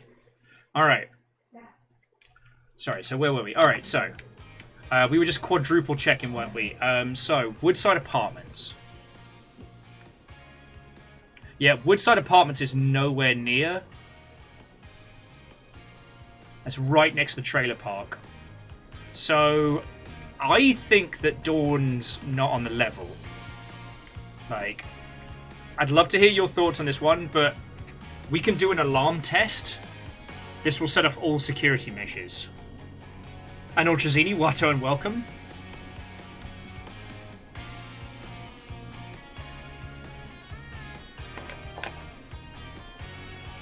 Because that would be 191519.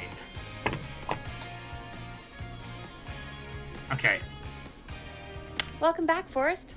Find anything? The Starling 4000 security manual. It's got a bunch of codes. Good. And did you find anything else? I saw a list of everyone else who bought the Starling 4000. Know who was on there? Oh my god. Roller Ricky! Do you think we should give him a call? Is that crazy? I don't know what you'd say, but... That might be a good idea. Okay, one moment. I got the number here. Patching you through.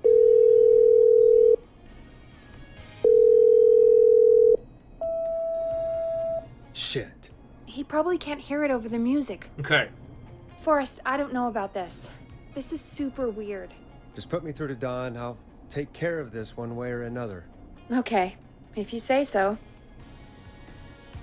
When you're ready, shut the music off. Line 1, whenever you're ready. 189.16.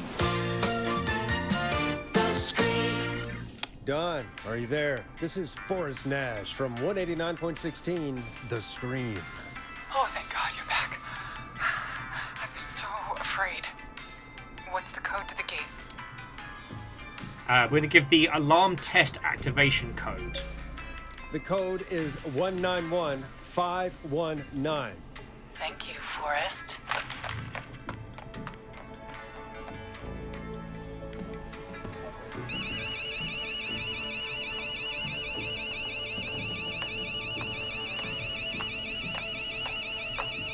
Son of a bitch! Ah!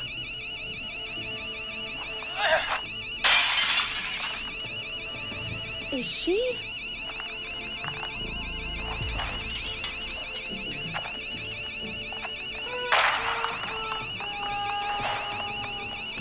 Yeah, stay out! Yeah! You disrespect the sanctity of the ring! In this house, we protect the rink. I'm calling the cops! That's Thank still God. us. Hello? Is someone there?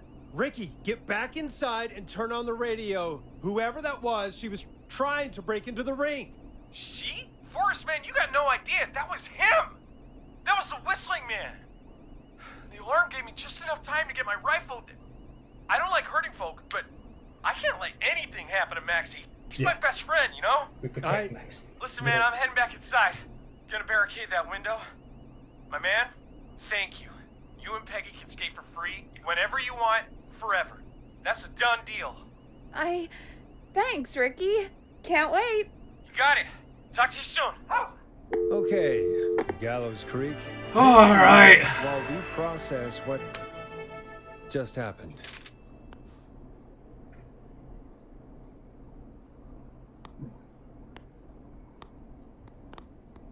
Let's go for... Let's play the barn finds again. Remember they kept calling in to request it? Long ride home. Put a record on. So, the Whistling Man is a woman?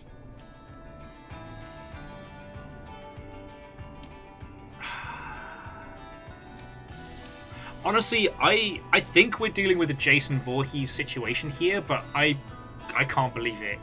Honestly, okay, no. I didn't have any indications to think it was going to be the mum. But that's... I know. I can't believe... She called up. You spoke to her multiple times. And I do agree, I thought she was just regular Gallows. She was just Creek Strange. Gallows Creek Strange. Really, Forrest? Why do you think she requested that song? Yeah, Ket, we now have all the free skating and jazzercide that we want. By the time we leave Gallows Creek, we are going to be in the best shape of our life. You're dealing with a Jason Voorhees situation, doomed to a series of sequels, each one worse than the last. I don't know, Fred, there's a pretty brave words from someone who's not acknowledging Jason X. Yeah, I bet you feel pretty stupid now. Jason in space. Space Jason. Spacin'. I think it might have been to try and get me outside. To get me outside? Maybe, but how? She didn't know the song was outside to start with. That's right. She never actually attacked me out there. So? What now? I guess I should make an announcement. We do have new info. Okay, kill the music and you can make the announcement. Okay, you're live in 3, 2... Hey folks, this is Forrest Nash here. I hope you're all safely locked inside. For those of you listening to that last call, you might be wondering what to make of it all. Here's our take. We now believe the killer is actually a woman. One who might manipulate you into letting her in before she attacks you.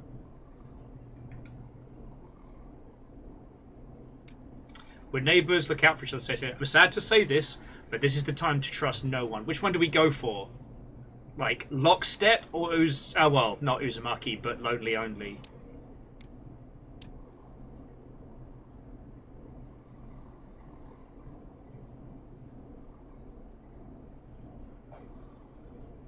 Square peg says top.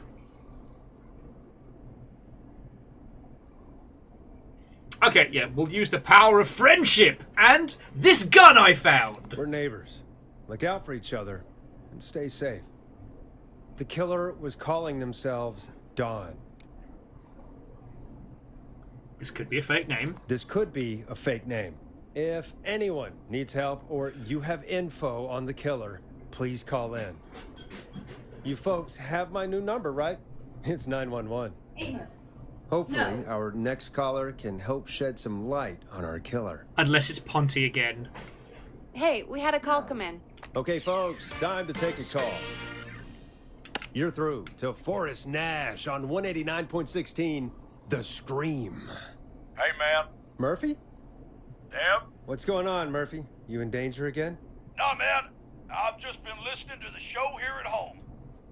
And since you asked folks to call in if they could help out, well, I'm calling. All right, Murph, what you got? I don't know if I can say as much as other folks have, but I figure I wouldn't be a good role model to Fernando if I didn't try to help, you know? All right, what have you got? Sounds good. What have you got? What do you want to know? Well, what can you tell us? I don't know. All right. Well, do you know anything about the death of George Barrow? Absolutely nothing. Okay. What about the killer herself? Herself? Man, I didn't get my ass kicked by a lady. Now I went toe-to-toe with was a man. You heard the last call, right, Murphy? Yep. So you know it's a woman, and you were trained by a VHS, Murphy. I know, but... Man, how could it have been a woman under that mask? Let's just move on. Do you know anything about the history of the Whistling Man? No, sir. Tonight's the first time I ever heard of him. What? I moved here 3 years ago, man. What do you want from me? No worries. Hey, man, no worries. Just thank you for trying. Right. Sorry I couldn't help you all more, man. Now, if you'd have asked me about gators... Forrest, we have a call coming in. Sorry, Murphy. I think that's all we've got time for right now.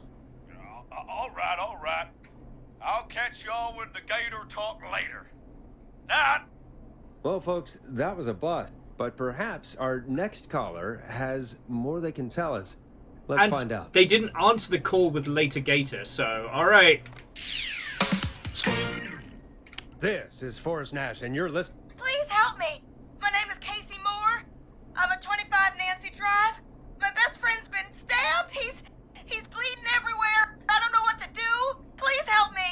fuck's sakes. Alright, breathe. Easy, easy. Take a breath. Relax. Okay. We'd been out at the reservoir. We were heading back to his place when we heard this whistling all of a sudden. He just started freaking out. He screamed at me, told me to hide. I'd never seen him like that, and I just panicked and ran and hid in a bush. Oh no. Forrest. Then what happened? He went up the road and talked to someone. I couldn't really hear or see anything. It sounded like he might have known the person, and they just stabbed him. Casey, was he talking to a... I don't know. They had a mask and wore all black. That's all I know. Please, we need help here. I'll get you help, but I need to know. Where did the masked person go? They left. They left him to bleed out. I waited until they were gone, then dragged him into the garage and called 911. Wait, why didn't she make sure he was dead? I don't know. I think I heard them say something like, "It's not so funny now, is it?" Before they left, but please, he needs to get to the hospital. I can't drive, so we need an ambulance. Forrest, the ambulance was destroyed in the explosion at the gas station. Okay. You should get all the info you can. Okay, so what was your friend's name? What's your friend's name, Casey? It's Jason. Jason Park. Can you tell us where Jason was stabbed? They stabbed him in the stomach, and then stabbed him again in his leg when he was on the ground, and it's... Oh, the knife is still there in his leg. We'll be right back. Peggy, patch us through to the hospital. On it. Phoning St. Gabriel's now. Who knows Switch first to line aid? 2. Okay, switching to line 2. Hello, St. Gabriel's Hospital. How can I help you? Hi, this is Forrest Nash from 189.16. We have a stab victim at 25 Nancy Drive named Jason Parker. He's been stabbed in the stomach and the leg. He's bleeding heavily. Oh, God, I'm sorry. But the ambulance is... well, you know. Yeah. I know, but please, we need something or he's going to die. Forrest, Listen, you're going to have to get him here. We need to see him, and we can't get there ourselves right now. We don't have any way to drive him right now. And even if we did, he's bleeding out fast. All right, listen. We need to buy him time to get here. That means stopping the blood first, and then finding someone to stabilize him. To stabilize him, you really need someone with first aid training. Do either of you have any? No! Me neither. Damn it. I'm really sorry about this, but I have other patients who can't wait. All I can do is talk you through the procedure as quick as I can, and then leave the rest to you. You think you can handle that? Alright, everybody start making notes. We can handle it. Hit me. I'm sure we can handle it. Okay, from the top. If he's bleeding out, then you need to get him comfortable and try to stem the bleeding. Yep. Lay him down. Apply continuous pressure directly to the affected areas. When the bleeding slows, get a clean cloth of some kind and hold it over the wounds. Get them comfortable. Apply pressure. Clean cloths when slowed. Got it, I think. You said he was stabbed, right? If the object he was stabbed with is still in him, don't take it out. Alright. It's stopping the worst of the bleeding right now. If anything, you should secure it so it stays where it is. I wouldn't have thought of that. It makes sense, though. I'm making That notes! was a lot of info. But I think we can handle this. Glad you got it so far, because there's more to go. Alright. Don't take out and secure. Alright. Keep going. I'm still with you, Doc. What else do we need to know? If he's lost a lot of blood, he may enter. If he does, act fast. If you applied a cloth and it's bleeding through, don't remove it. Just apply another on top of it. If it's safe, elevate his legs to get blood circulating to his vital organs. Try to keep him warm. Get him to rest and reassure him. We need the patient to stay calm. All right, don't replace bandages. Elevate his legs. Keep him warm and calm. This is a lot. I'm really sorry. That's as much as I can give you right now. Try to stop the bleeding. Find someone to get him stabilized, and get him here as quick as you can. Okay. Good luck. All right, Forrest. Casey's still on line 1.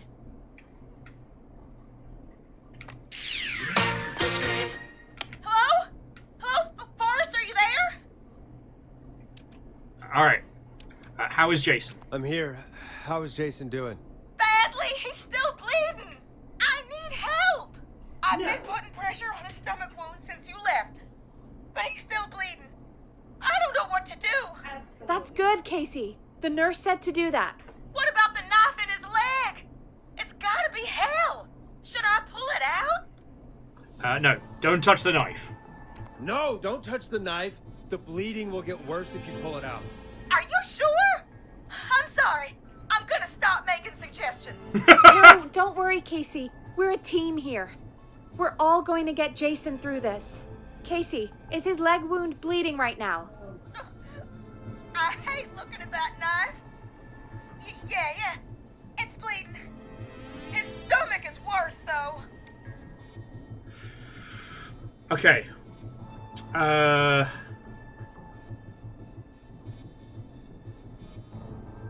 Now, do we secure the knife first or... No, okay, so we'll secure the knife. I think we need to secure the knife so it doesn't move around. Do you have anything you can tie around it? Yeah. There's some laundry piled up on top of the dryer, some cloths on the hood of the car, and what else? I guess I've got my jacket. No, we'll use the laundry. Look in the laundry for something like a towel or a shirt. Because that's clean. Hold that over the wound. Okay. Looks like I'm gonna have to buy you some new whites, Jason. Here we go. I'm sorry, Jason. It's secure. I'm putting pressure on his stomach again. Oh, I'm starting to think we might make it. Forrest, can I have a word? Casey, I'm gonna have a quick word with Peggy. Keep putting that pressure on and let us know when the bleeding is under control. You're doing great. But what if something happens? We'll still be here. Just shout if you need anything and we'll be there. I promise. Okay. I'll wait. Jason, please be okay.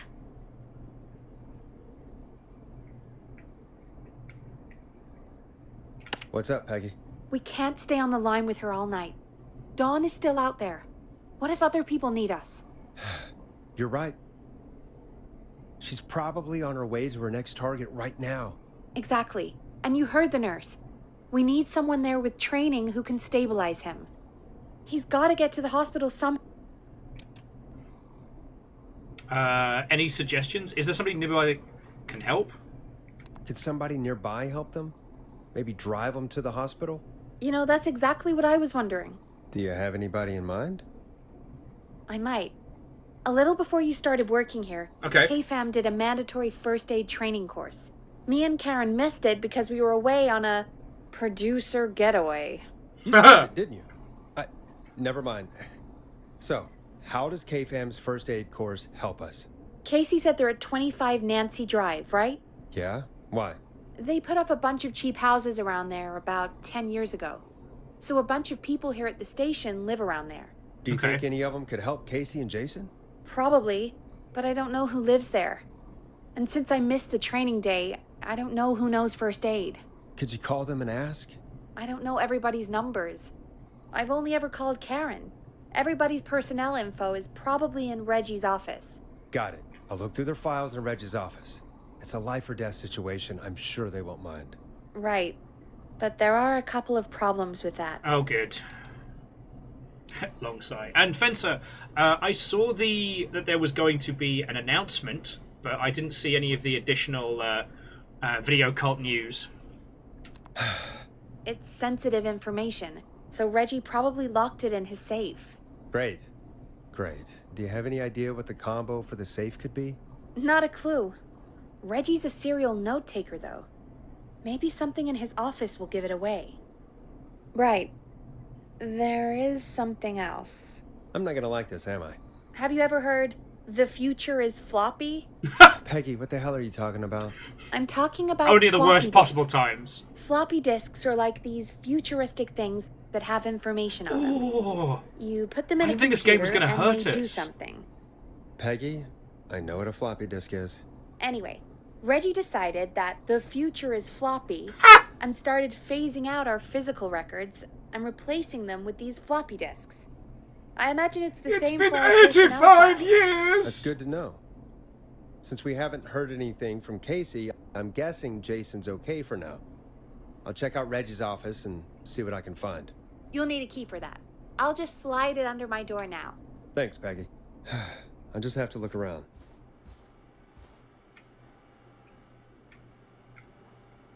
Good. I'll patch my mic down to the office, so you'll hear me over the intercom. Alright, let's roll! Yeah, that's right, friends. We're going to be dealing with the living embodiment of the save icon. I just got the master of unlocking for all the doors in the station. Checking out the window, dun, dun, dun, dun, dun, looking at the DJs. First set booth.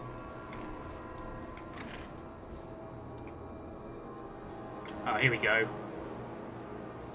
But remember, friends, the more important lesson isn't that the future is floppy, lol. It's don't copy that floppy. Alright, Reginald. Alright, this is a certification to confirm that Reginald Scott successfully completed first aid to the injured. Reginald! Alright, I want to believe it came from below, lol. You're all making this too easy. Alright, first things first. That's one floppy disk.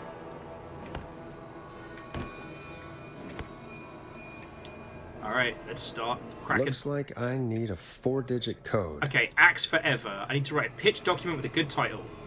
Bring back original protag and villain. We got...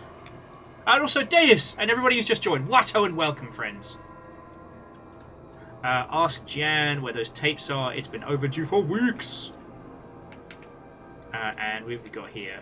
Clive, if you're reading this, stop stealing my post-it notes. Ha! Alright, I like that.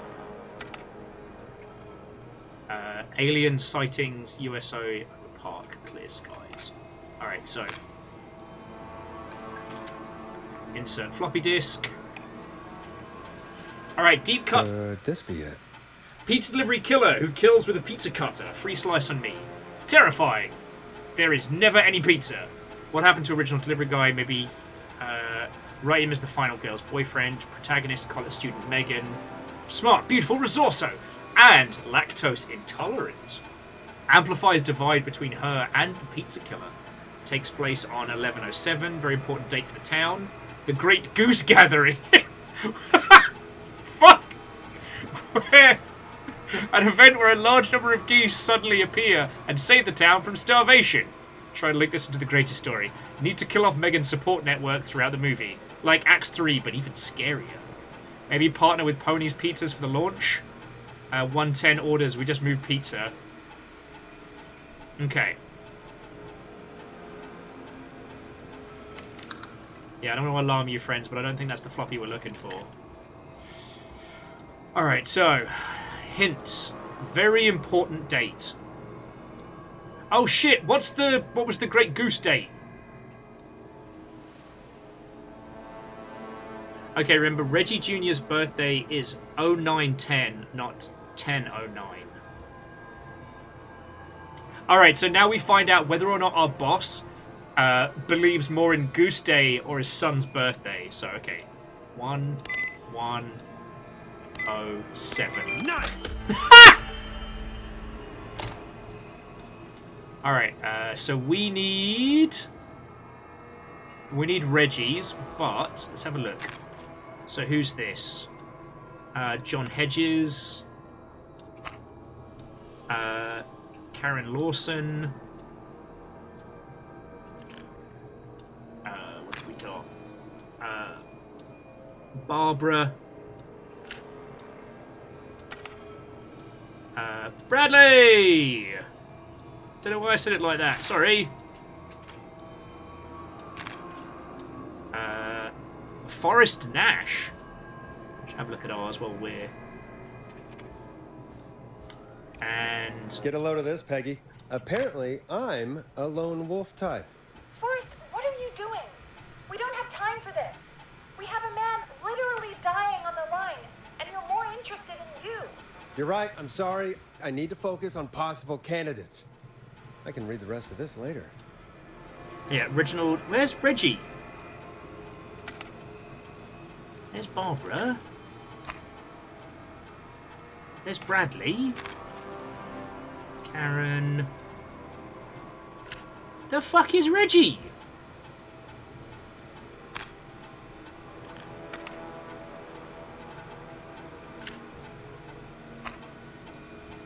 There's Peggy. Did I miss one?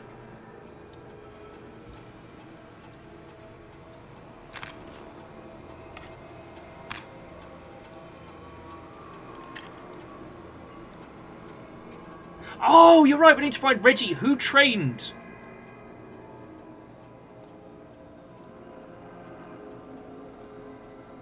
Reginald Scott.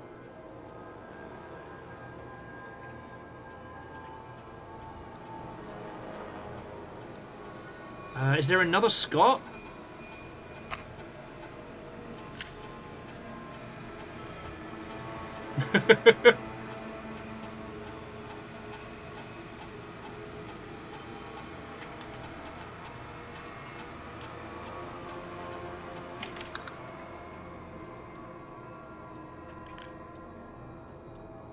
Yeah, maybe the files can identify...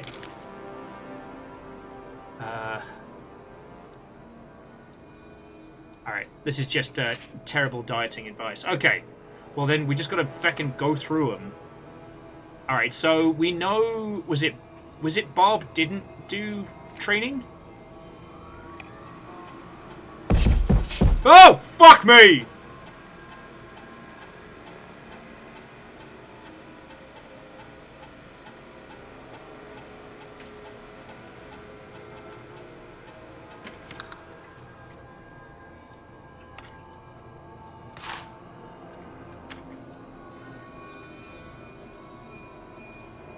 Yeah, Karen and Peggy skipped it. So, see if John did. That thumping was in-game, scared the pee-pee out of me.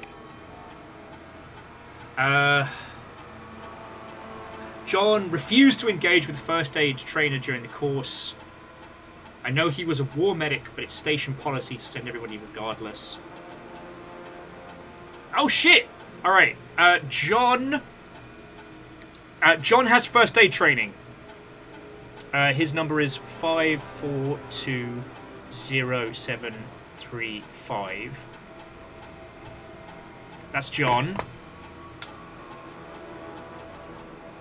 And he's on Nancy Drive. Alright. See if we've got time to check. Yeah, Karen and Peggy were the ones that didn't. We'll see if Carter did.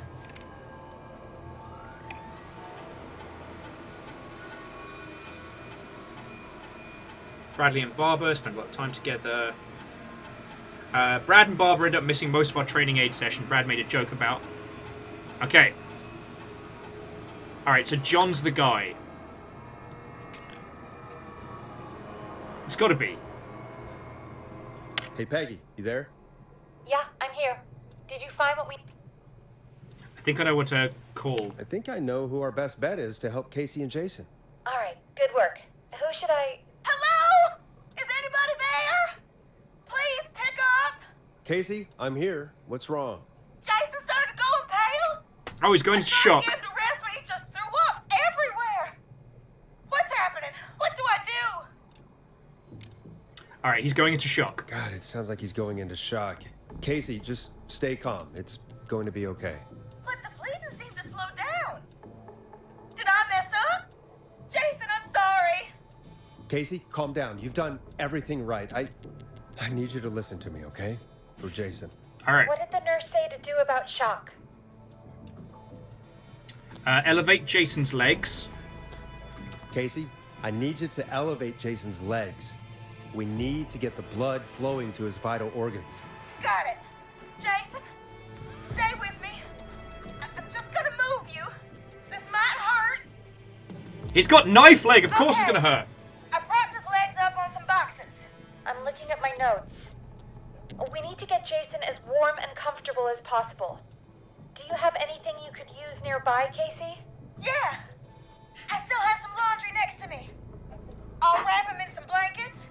Just give me a second. Suck it up, Jason. Sorry. Jason's bleeding through his bandages. Should I get him new ones? Or... Oh, God. No, you apply more... Okay, no. Apply additional bandages. Don't remove the bandage. Apply another one on top of it. Do you still have something you can use? I've used the rest of the laundry to keep him warm, so...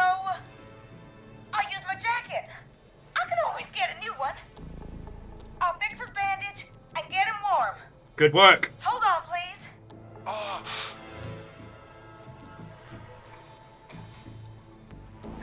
Sorry. I'm done. You're gonna be okay, Jason. Just relax now. You're gonna be okay. Say the goddamn words. He's not doing well. Is he gonna... Okay, it's gonna be hard. It's gonna be fine. Jason is going to be fine. Just make sure he knows he's going to be okay, okay? Yeah, we've got to keep him calm. Please. I can't give him what he needs. Please, help. I can't lose him. All right, Forrest, we need to hurry. You're okay. Jason doesn't sound like he's doing too well. You said you knew who to call earlier? Who was it? I'm gonna call John. Yeah, John Hedges. We need to call John Hedges. He lives on Nancy Drive. He didn't really participate in the first aid training, but he's a former war medic. He's probably the most trained person we have. Really? I never really spoke to him before. A war medic, huh? Yeah, and according to Reggie's notes, John keeps all of his old equipment at his house. He's something of a hoarder. All right. What's his number? 5420735. That's correct. Calling now. Let's hope he picks... Who the hell is this calling me at? What time is it? John, it's Forrest Nash here at K-Fam. We have an emergency and we need your help. Forrest, if this is a work emergency, then it can wait until the goddamn morning. Just leave me a note like everybody else. John, no, this is a medical emergency. A man has been stabbed by the Whistling Man, or... Never mind. He's badly hurt, and he's going to die unless we get someone to him now. The Whistling Man? What kind of joke is this? John, we're not kidding. A man is gonna die if we don't help him right now. Seriously? I haven't been called on for over 10 years. Well, time to come back. What's his condition? He's at 25 Nancy Drive.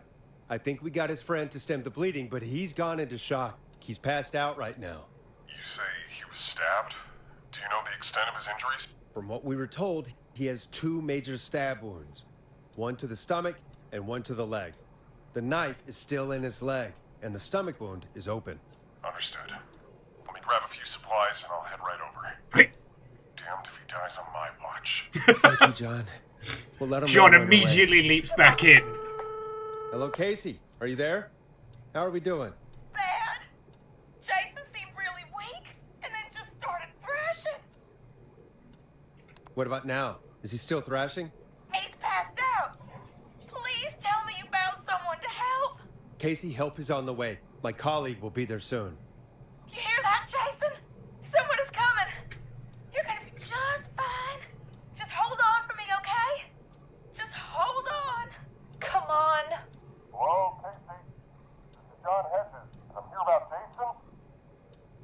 Please let me in. There's gonna be a sequel! I'm guessing that's Jason there. Casey, I'm gonna need your help. Forrest, Peggy, don't you two worry. We've got this from here. Okay. Forrest, we'll call you back later. I have to go now. Good luck, everyone. God, I hope he's gonna be all right. And with that, the show moves on. We're sending our best wishes to Jason. Okay. Well, after all that excitement, I think we could use some music. I could use a fucking drink. Come back upstairs when you're ready. Oh. Friends, I did not expect us to be fucking on this, alright? We're probably coming into the last, like, half hour or so. But, yeah. Friends, if, like me, you haven't moved or stretched in the last 2 hours, now's the time. I'm just gonna go grab a beverage and crack it. And, yeah. We're almost there. But, oh, damn, this is good. So let me put some tunes on. Friends, stretch your limbs, give your pets and nearest and dearest love and affection, and then let's keep this going, alright? Oh.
Oh, okay, friendos.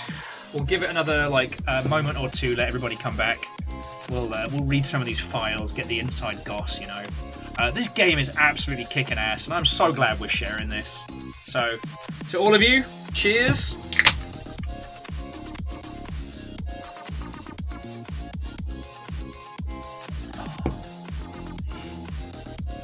Oh no, Lizzie. Fiona gave me pizza, so I have eaten well. Because I wasn't going to say anything, because I know anytime I mention like pizzas or foods and stuff, you lot are all very, very generous, and I'd never want to take the piss. But all the Ponty pizza the Ponty pizza jokes were fucking funny, or are fucking funny, but all repeatedly make me want pizza. And then Fiona's like, "Oh yeah, no, I'm just doing an oven pizza." I don't know. You'd have to ask for confirmation.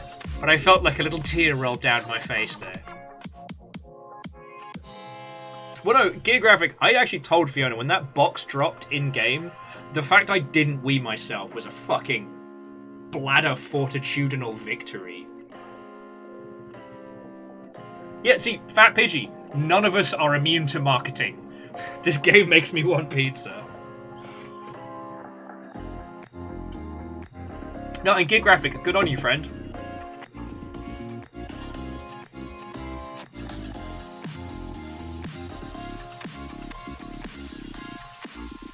Okay, you've earned it. Gear Graphic, go get some sleep. Tomorrow's Rain World. And Fencer, are you still here? Because you were trying to tell me news stuff that was going down.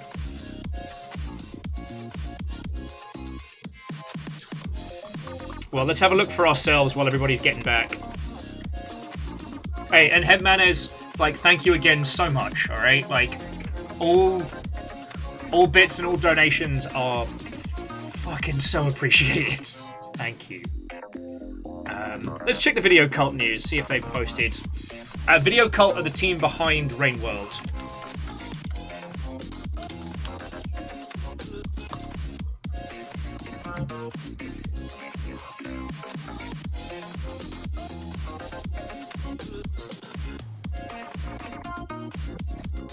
Okay. So, unless Fencer knows something we don't, the TLDR is that this week on the 20th, the Rain World team will be announcing something brand new.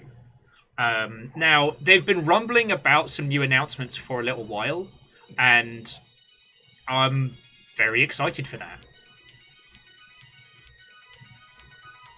If I had to guess, Gear Graphic, I think it's going to be a non-Rain World related game. Just because, knowing what we know now about, like, Downpour, it is a kind of complete loop. Squarepex says, hear me out. Rain World VR. Nah. I would actually, and I mean this with no amount of crassness, I would quite, in a very real sense, shit myself. Drop wigs, hell spiders in first person? Nah. That's a one ticket to Brown Trout Town. That is Poo Poo Park south of the border. And I'm good. Okay, it turns out there are monsters in Rain World that we haven't seen yet. Now we finished Downpour. I was watching one of the like ecology tour videos online, and there is a horrifying monster that we haven't seen yet. I stopped watching the ecology tour like after that, but fucking yo. Oh, and also legend, it was actually Amos that sneezed. Oh, sorry, just getting a bit of a bevy in me.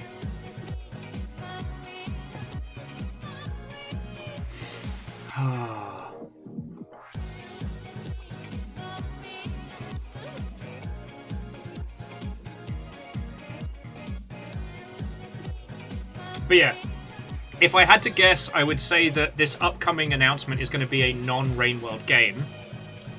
Also, I found out that the new Rain World pins had not only launched, but most of them have sold out already. So I'm going to hope upon hope that there's pins at PAX and just beg, borrow, and steal, you know?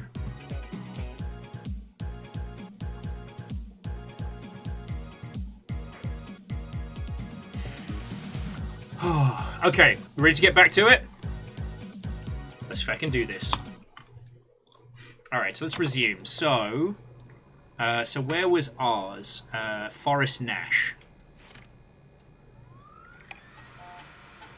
Okay, so Forest Nash show. DOB 1940. Dress coming in, Romero Street. Okay, so notes. I can't believe we actually got the Forest Nash here at Gallows Creek. His motivation may be low, his demands a bit beyond our means, and he's currently blacklisted from any reputable station. But honestly, we don't have a reputation to lose. Forrest really isn't really integrating with the team. Seems to have this lone wolf thing going on. Heard him call Janet. Janine and Brenda in his first week. Paired Forrest with Peggy on a show. They seem to develop a relationship of sorts pretty quickly, which is good because we sure don't have the show budget to pair him with Karen. Alright. Now, where was Peggy's? Come on, Forrest. Put some music on already. I've never seen somebody gel as quickly as Peggy has. Her, Karen, and Barbara are real cool. Sometimes Peggy secretly wants her own show. She's been shy about getting involved. Oh yeah, and they missed their training event to hit up a bar, and I can respect that. What song should I play? After that, also I know exactly what song we should play, and it is Cotton Eye Joe.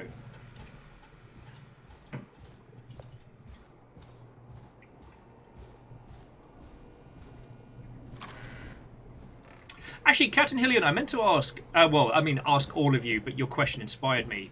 Has anyone done like a Punch and Judy mod for Doom Eternal that adds like bonks and slapstick noises to the creature kills? All right. So what are we playing? Blast Processor, Moonlight, The Flow, Crying for Help. Time for some music. Let's go for The Flow. 189.16. Hope you enjoy this one as much as I do. It's getting pretty late. This might be your last break for the night, so try to enjoy it. Give me a buzz when you want to go back on air. I don't think there's anything really else for us to check. We had a look at everybody's records. God. Morning crew is going to be livid. They're going to have to clean up. Alright, well, I'll put some of the stuff away.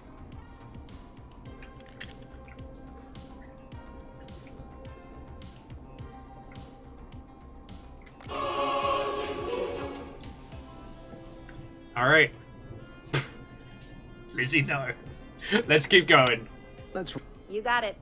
We've got another call coming through, too. Alright. When you're ready, shut the music off. Alright, friends. Also, where was it Romero? There's Romero. I guess we were at Forrest, Woodside. shut the music off. Alright. 189.16. Welcome back to 189.16, The Scream. I believe we have another caller on the line. How are you tonight, caller? Forrest, it's me, Roller Ricky. Oh, and Maxie's here too. Yay! Good to hear from you. The dog lived! Good to hear from you again. How are you both doing? Oh, we're good, man, thanks to you. You're like our guardian angel. That wouldn't be a bad look for you, Forrest. A little White Wing Halo number? Maybe something for the K-Fam Halloween party. All right, everyone, let's calm down. Ricky, I'm just glad we could help you and Maxie. Is there anything else we can help you with, Ricky? Actually, I think I have some info that might help you. Okay. Oh, really? Oh? What's that? You see, man, me and Jason know each other. You know each other? Yeah, we went to Gallows High and played on the football team together. He was a gnarly offensive linesman, and I was our star wide receiver. Runner Ricky, they called me. All right, and what does that have to do with tonight? Well, because George, the guy who drowned, he was on our team too. All right, tell me about him. Tell me about him. What was George like? I didn't know him for long, man. Sad to say. We had our first team party on the night he drowned. He seemed like such a good dude. Ricky, were you there when George drowned? No, man. Once the party turned, I beat feet out of there. Man, I remember George and his girl there. There was a whole lot of love, man. The girl was still on. Ricky, listen, this is very important. I need to know everything about her. I didn't really know her before, or see her after that. I never even got her name, man. I just remember he called her Bean. Then what did she look like? Please, tell us anything you I just remember a pretty girl, man. I'm sorry. Ricky, you said the party didn't last long. River? What happened? Come here. We were just having a good time, and then the next thing I knew, everyone was running for their life. I looked up Come here. and saw a goddamn whistling man in the trees. River. No. And I never ran so fast in my life. I ran straight home. Didn't know about George until next morning at school. I'm guessing it was whistling night, wasn't it? Okay. That the whistling man was just another kid. Yeah. I don't know how George died, but Amos, leave it. I always felt like if anyone deserved to die that night, it should have been me.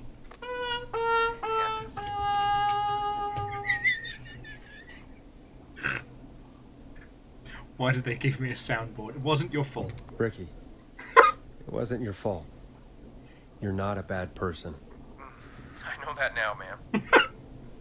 Took a long time to learn, but... yeah. Just thought I'd tell you all what I know. Thank you, Ricky. This helps. Thank you. You got it, man. Anyway, I think it's time for me and Maxie to free up your phone lines. Thanks for listening, man. I'll let you to it. Night, Ricky. Maxie is always welcome here. All right, folks. Looks like we got a new lead in the case. If anyone has any info about this mysterious being, please call in. If she was George's girlfriend back then, she's probably in her mid to late 30s now. Huh. Oh, we have another call coming in, but hang on. What's up, Peggy? Peggy? Peggy? You're gonna want to take this call off the air. Who is it? Just do it. All right, folks, it's time for another track. Here's one to help you sit back and relax. We'll be right back after this. Okay, to all you late night lurkers and VOD watchers, this one goes out to you. You're gonna love this next track. I hope this is good news, Peggy. Who have we got? Find out for yourself on line 1.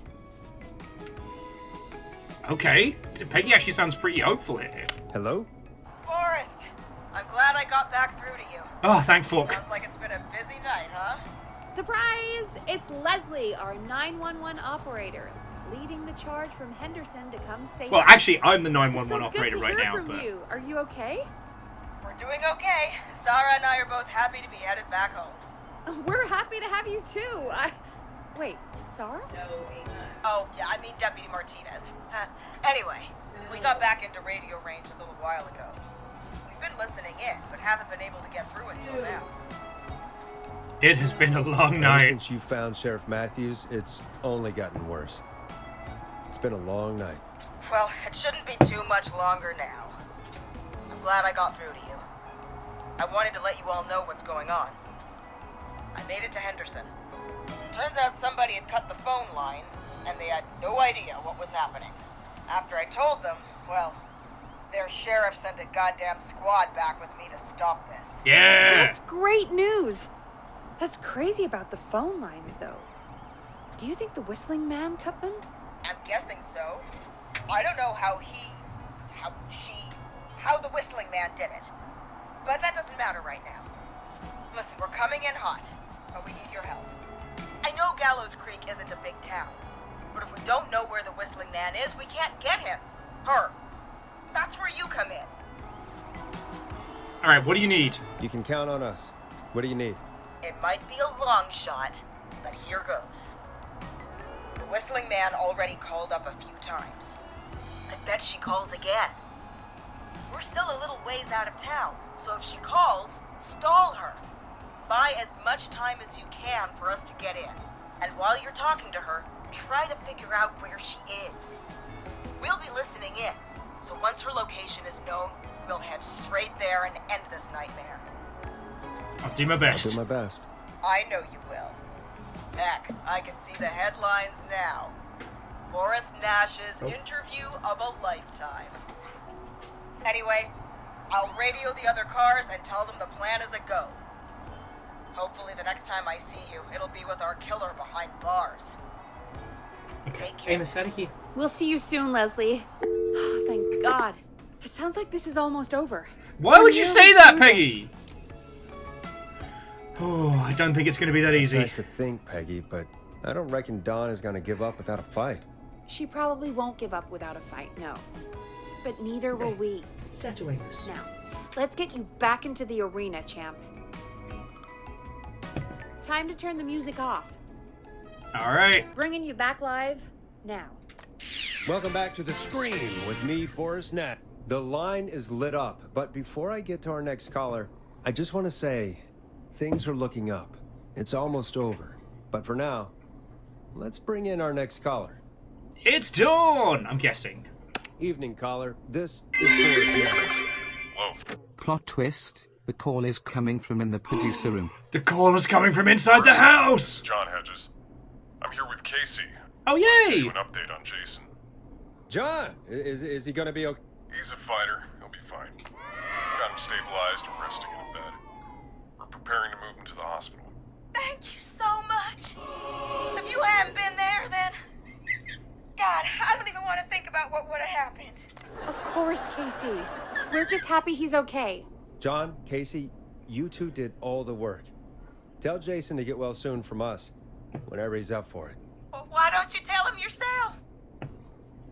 Is this Forrest? The one and only. The one and only. I hope you're feeling better. It's good to hear you, Jason. How are you? Oh, well, you know. I've got a hole in my stomach. And there's a knife in my leg. But John gave me something to take the edge off. And I'm high as balls right now. I might feel even better than either of you. Oh God, my spleen. Take it easy until you get to St. Gabriel's. I will. But, before that, I needed to call you. I'm guessing the Whistling Man is still out there? Yep. As far as we know, anyway. I was worried you'd say that. God damn it. Actually, I'm glad you called. I wanted to talk to you about what happened earlier. Go for it. We spoke to Roller Ricky not long after you were attacked. You spoke to Ricky? Is he alright? He is now. I mean, he was attacked earlier, but this call came after. Hey, guys, I'm really sorry, but there's a call on the other line. I just need to make sure we don't have another situation brewing. You fill Jason in on what happened. I'll be right back. Sure, Peggy. Sorry, Jason, where was I? Ah, yep. Ricky's fine. You don't need to worry about him. That's a relief. He told us about George. Sounds like everything's finally coming out now. It's been tough to hold it all in. Sounds like you've been holding back about something awful, Jason. I'm part of the reason my best friend is dead, Forrest.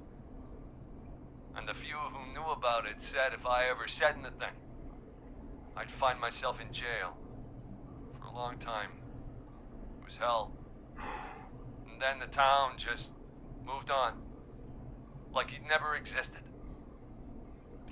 What happened? What happened that night? I went along with the stupid prank, that's what. Whistling night.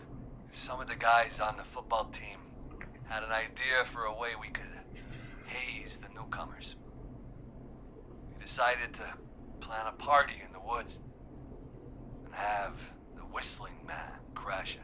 It was stupid. We each had a role. I was the stabbed friend. At the party that night, I left the group for a second. Met our Whistling Man. Pretended to get stabbed in front of everyone. Started an almighty panic. Screams. That was the last time I saw or heard George alive. How did George die, Jason? I don't know. I was playing dead. But when I heard her scream... Ricky mentioned a girl named Bean. Is that who you mean? Bean? Oh, yeah. I guess George did call her that. Yeah. He called her Bean. I heard her again tonight, Forrest. Her name was... What? What happened? Are we still up? No, we're not. Seems like the power is completely gone.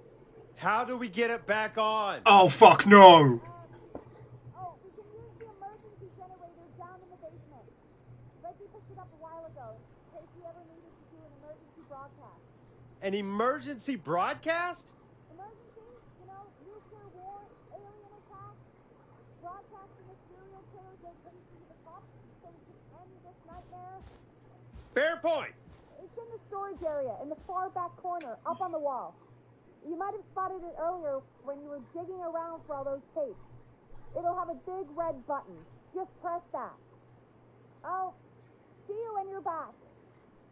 Fuck. To Luca Balamuka, Watto and welcome. We're probably right at the end of Killer Frequency, so unless you've already seen this through, you might want to tap out to avoid spoilers, because this game is fucking great. Otherwise, I'm glad I'm drinking. Fuck. All the tension the game's been building all fucking day.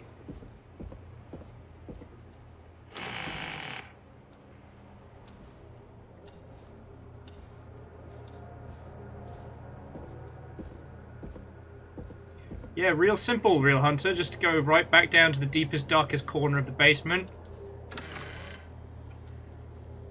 That was a fish. Oh, pee bad times. Oh. So I super don't like this. Alright. Oh, why did I leave my emotional bin lid upstairs? Fuck.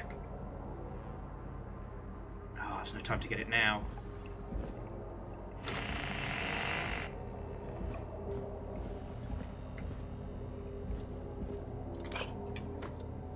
Alright, I've got an idea. It's called Dual Wield. Hapacha! 2 screwdrivers. Far back corner. Why is this station so big?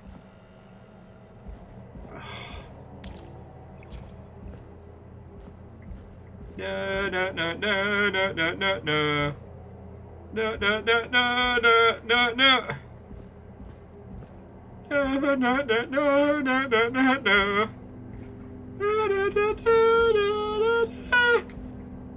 Oh! 2 screwdrivers? I hope you didn't use the last of the vodka.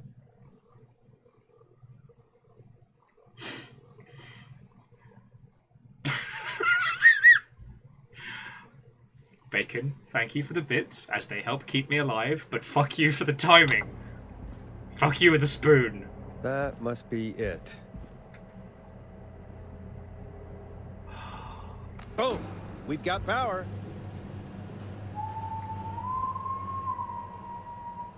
Fuck sticks. Man. I need to warn Peggy. You're in trouble too, mate.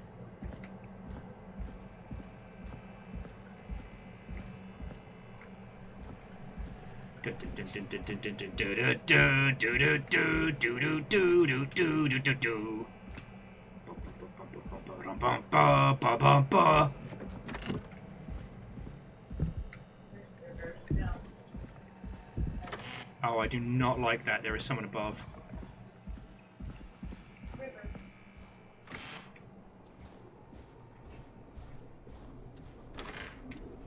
What the hell?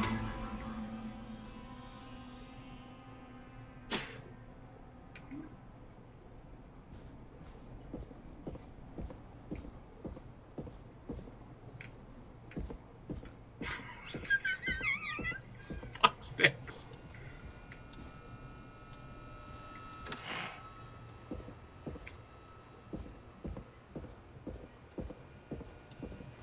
No! Oh no. Peggy! Where'd you go? Oh god! No way. This can't be happening.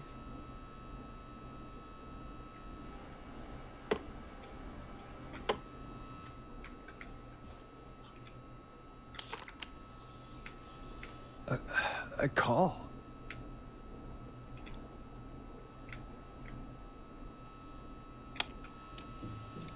Where's Peggy, Don? Have some patience, Forrest. It's almost the end of the night. Almost the end of the show. But it's not over just yet. Got a little time still. So let's make the most of it. What do you mean? Make the most of it how? Well...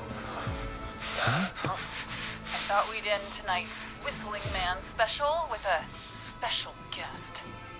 The one who started it all. Let me take that out of your mouth and... You crazy bitch! Let me go! Welcome to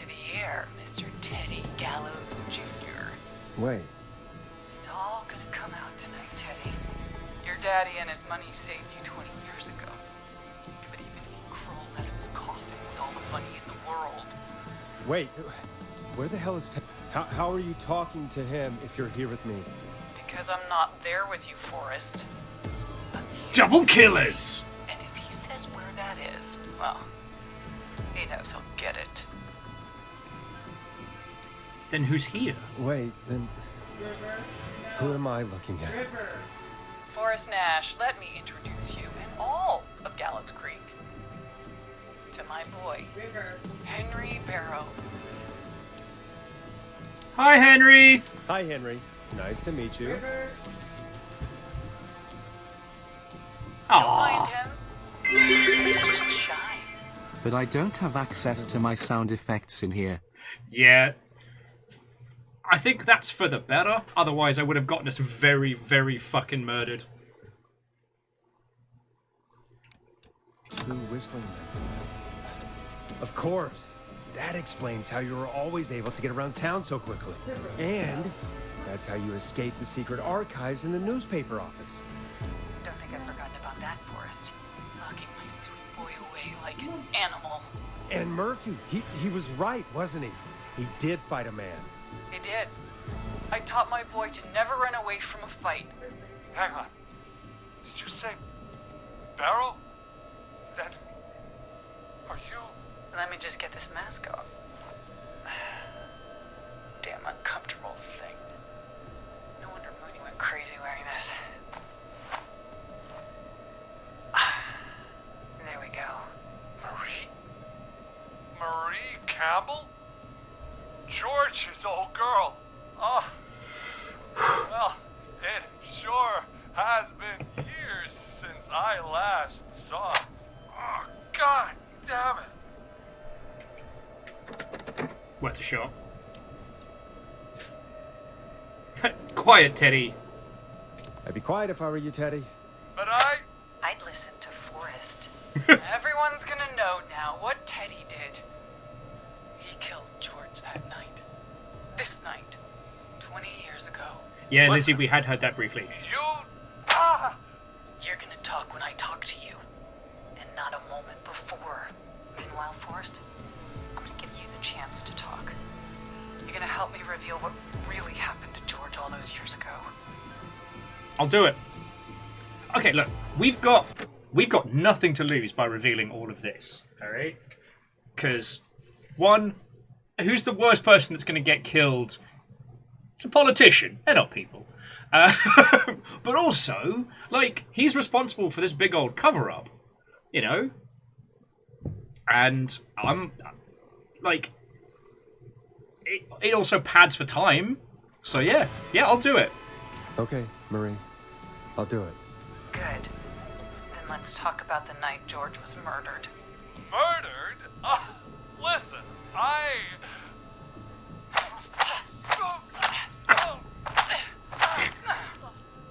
I said you speak when you're spoken to.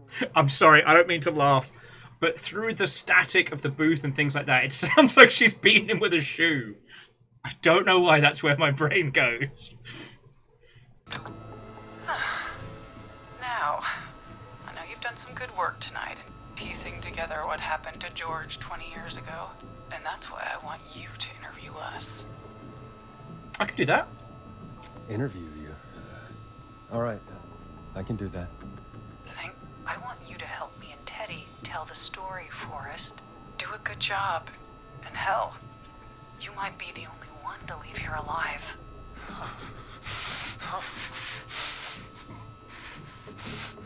I need to drag this out.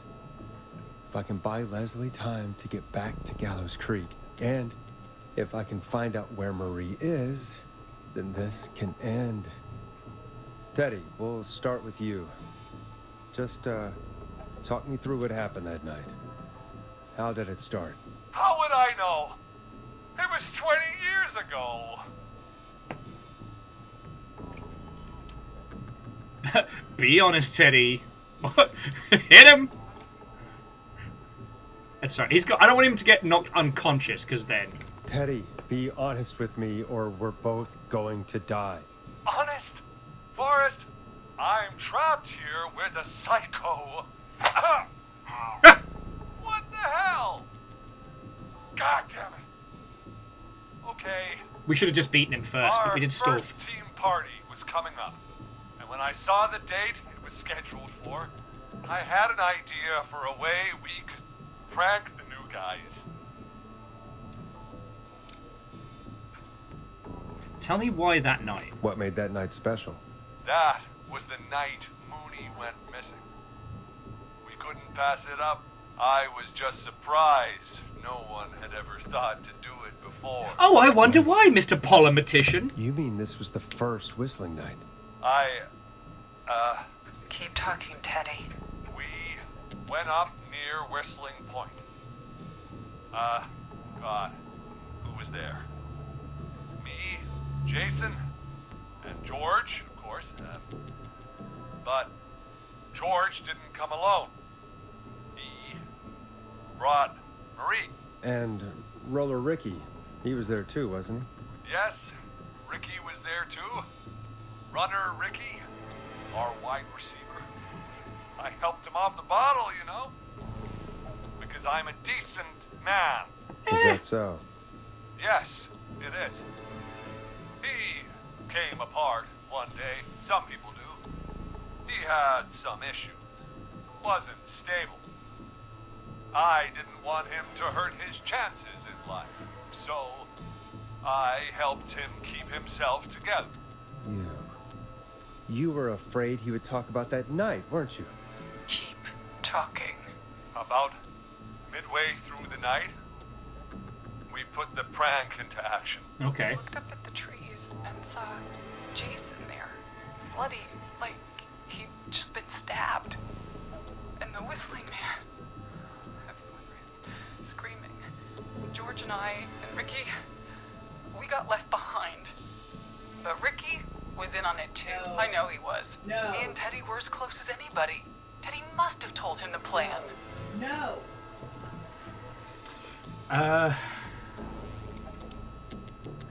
Did you ask Ricky? Because Ricky didn't know. Did you ask Ricky if he knew or not? I didn't see any reason to. Why? Because Ricky phoned up earlier. He didn't know anything about it, Marie. What? He had no idea what was happening. He said he was as terrified as anybody. Isn't that right, Teddy? You didn't tell him, did you? Ricky never could keep his mouth shut. If we told him, he would have given everything away. But well, it doesn't matter. He didn't run his mouth enough to tell anybody about it afterwards. He's still guilty. It was just a stupid prank.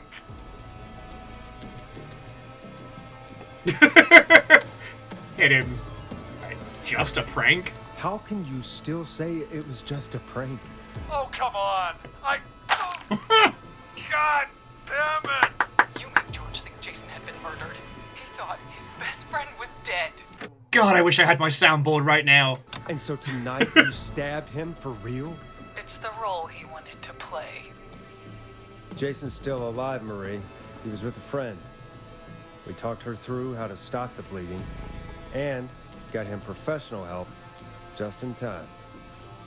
Oh. Well, shame he didn't have the good sense to die earlier. He's gonna regret that. Enough about him. Me and George took off running, but somehow we got separated in the woods. I ended up near the bottom of Whistling Point, and when I noticed George wasn't with me, I panicked. And then, I don't know how he snuck up on me, but the whistling man grabs me. I scream, and he starts laughing, telling me it's just a joke. I can stall for time here. Who was it? What happened next? How did you feel? What's a good... I think feelings are a good...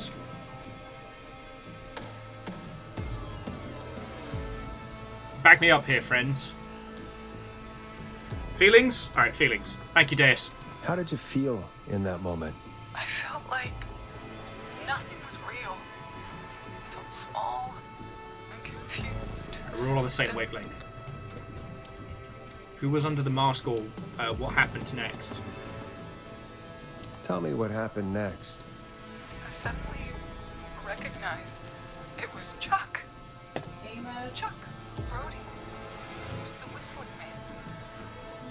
Laughing away.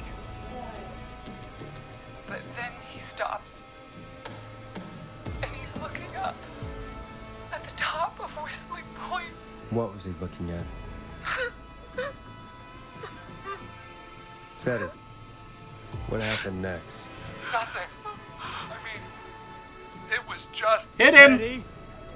George fell off Whistling Point. How did you know? How do you know what happened? I saw it. You pushed him. You were up there. You were dressed as the Whistling Man too, and... I didn't push him, God damn it! I just chased him up there, and he kept backing up. When I saw he was about to go over, I reached out. That's what you saw. You liar. It's not my fault. He didn't know it was a joke. If he'd had any brains, he would have realized. Hit him! You bitch. No one's going to believe this. After all you did. Then why cover it up? If she's lying, why the cover-up? My future was at stake, Ash. You know what it's like. People like us are bred for bigger things. I'm going to be the mayor of this town, Forrest. No, very and not. Then governor. And then, who knows? What happened that night was tragic. It should never have happened.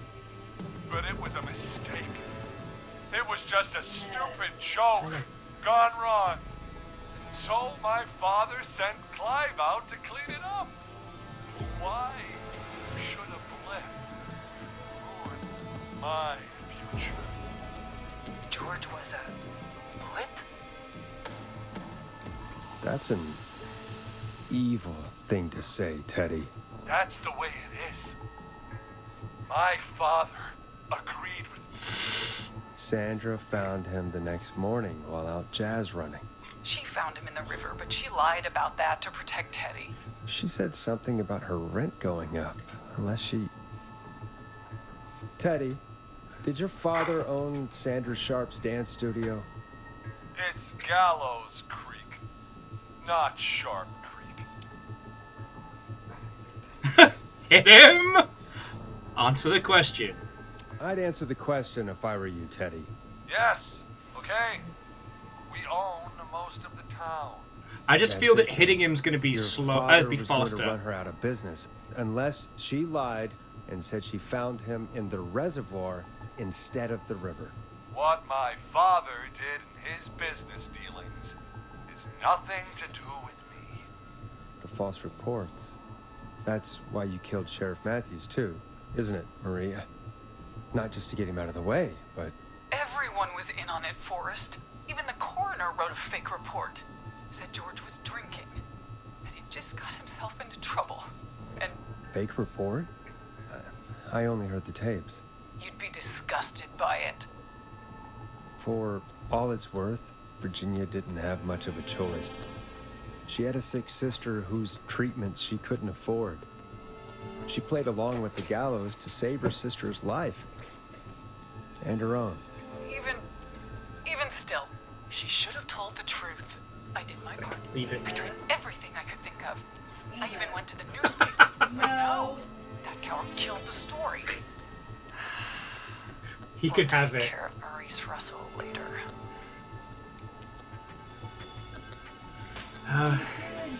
You've been through hell. You've been through hell, Marie. I'm sorry. You've got no idea. Started. I shouldn't have pushed my punished.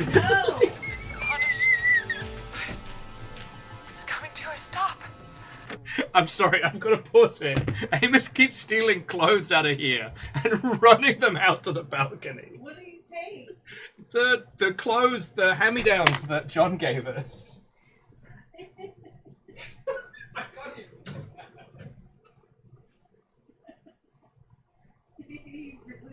He managed to get 3 t-shirts out. Over here we've got like the fucking confession moment from like Friday the 13th. Amos is playing silly buggers laundry retrieval. This is my house. Do it again. You know what? If it keeps him from driving you up the wall. Amos, leave it. Okay, where were we? No!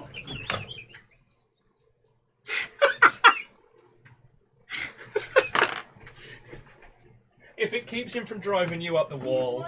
He wants your attention. I know, it's because I'm giving him scritches. Yes, hello, baby boy. And Amos laundry wheel of fucking- fission. Did Keep his Professor delivery Layton ever have a service the dog? saint. He never had to go through the... Amos! Bacon just said, Amos laundry relocation. Kiki's delivery service, this ain't. He's probably gonna pee on it. I mean, he pees on everything. They've all got to get washed. If it makes him happy. No. At least for now. Here, where Jordan and I first met, before he joined your football team. Amos! Was right after he shot the winning Amos. throw. Wait a sec. Oh, crap.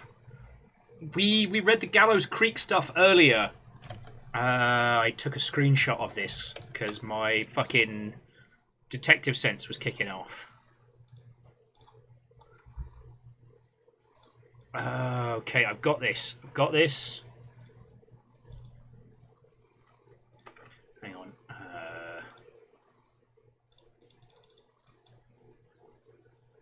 on. Was it the football field? Gallows Creek game day.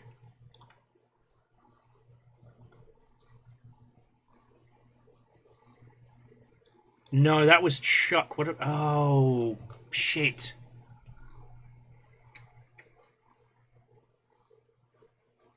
Was it? It was before the football team.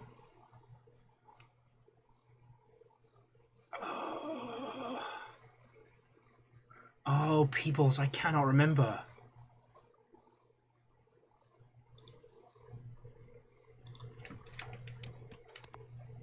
Yeah, let's go for a quick manual save. So the choices are... there's no throwing in roller derby. And it's before the football team, so it's got to be the other one, right? Yeah, also if he dies. So it's got to be the school gym, right?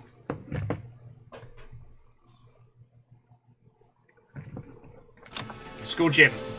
Gallows Creek High. In the gymnasium. That's right, Forrest. Yeah!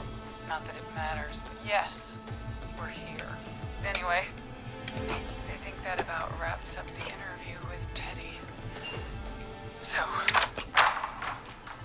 you want to go? Where? Peggy! Teddy? You've got to help me. We don't. quiet. You'll talk more later. Now I have to talk to someone who mattered more than you ever did. Peggy. It's been so long since I've seen your face. I worried you wouldn't come. Marie! Oh my god. I thought you... And here I was, thinking you'd forgot me. I'd never forget my own sister. Will someone please... Okay. Do you want to... Bring it. No, I've got Okay. Please explain to me what's happening? Good night. Explain, Peggy. Earlier, while you were speaking to Jason, I got a call. Do you remember? Well, it was from Dawn.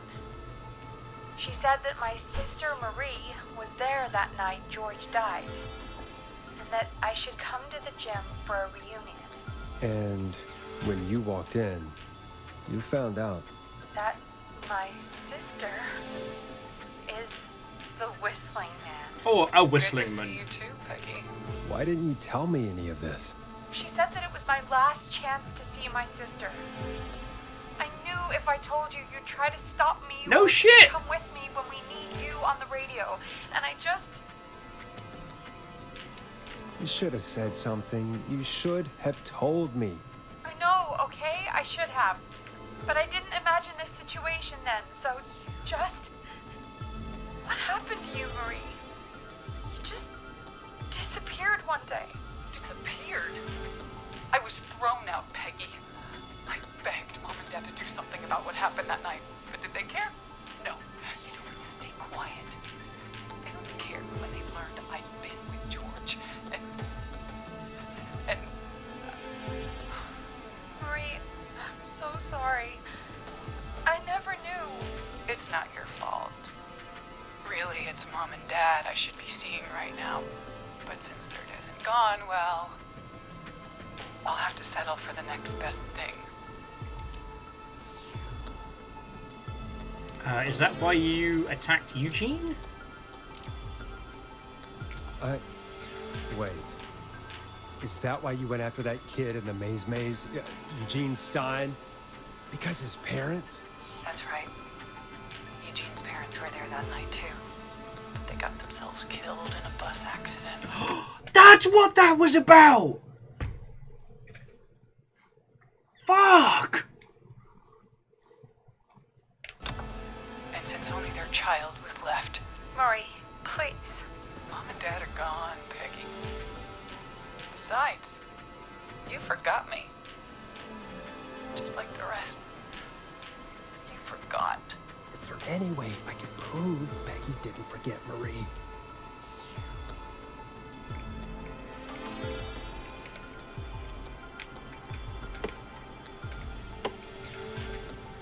Alright, headphones, card?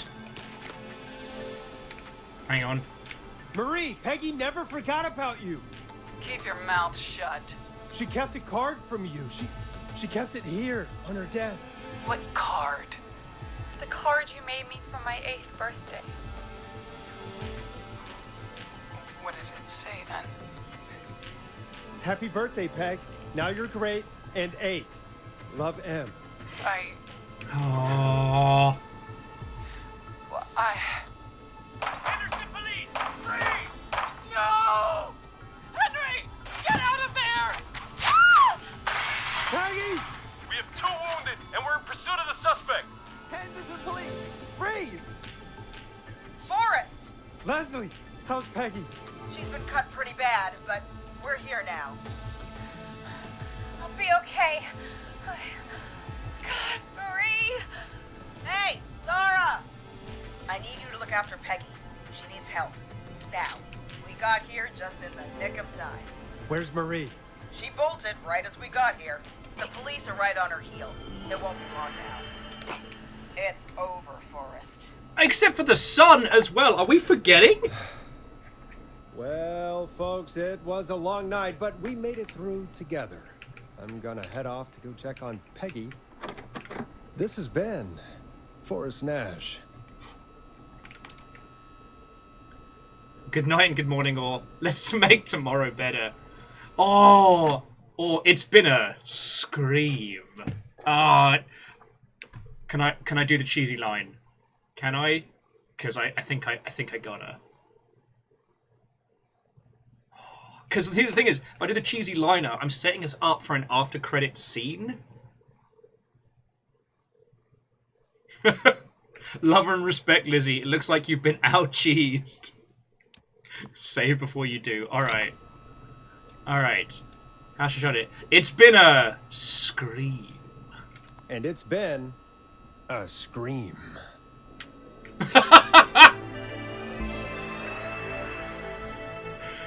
Yeah!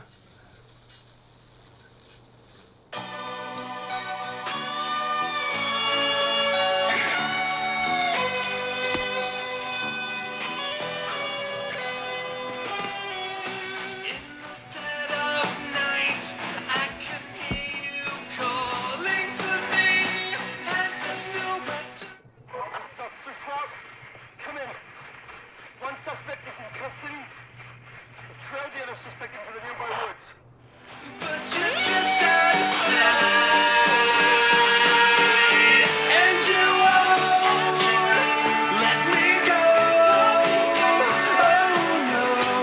Look, it's all the people that would have gotten murderated if we hadn't.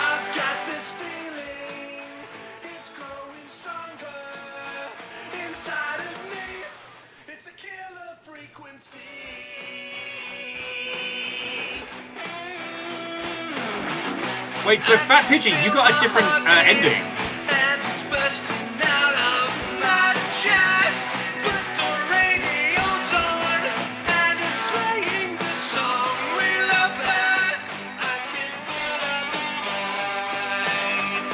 Oh no!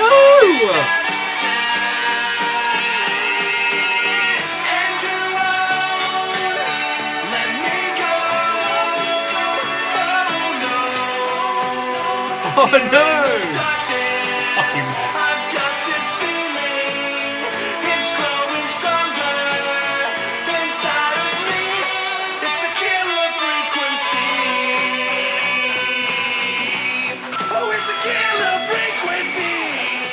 Oh, Fat Piggy's also done the get everyone killed run. Oh, that's gonna be... that's gonna be a glory... Oh. Oh, shit.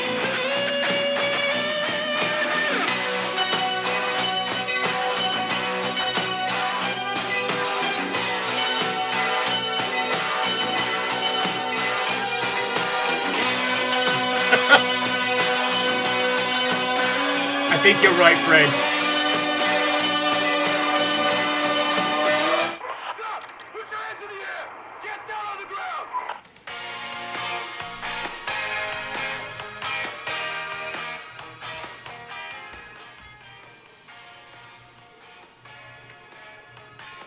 Don't move! Nobody else has to get hurt!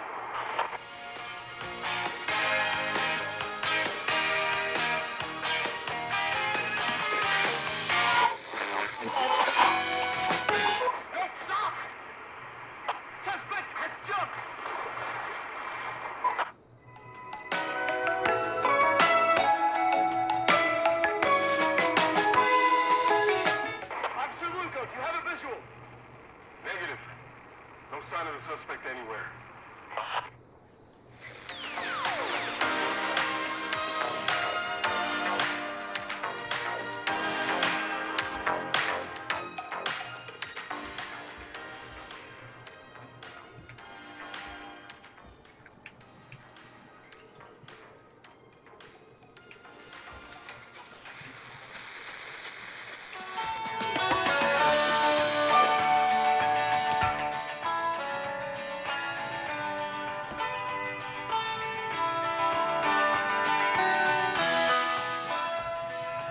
So this definitely isn't the radio station right here.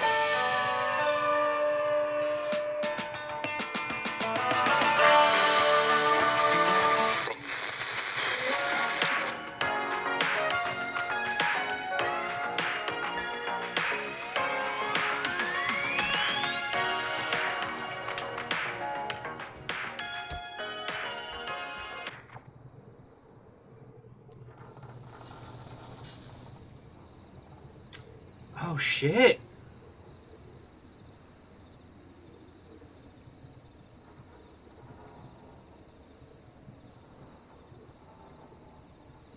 So Verdun, the music was coming through the same frequency because of the dispatch.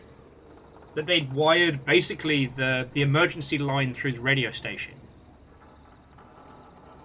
Captain says, what's the kill count that can't be prevented?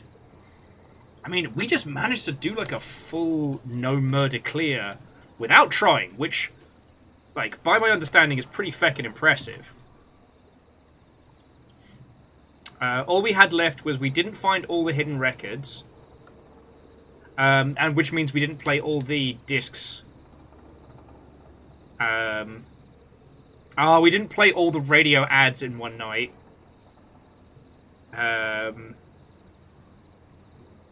Oh, yeah, Feck doing an achievement run, because there's one where you have to clear the game in under 4 hours with everyone living. Killer frequency when nobody lives. And then one secret achievement. Oh, Lizzie, thank you. Lizzie put a link to the OST in Discord.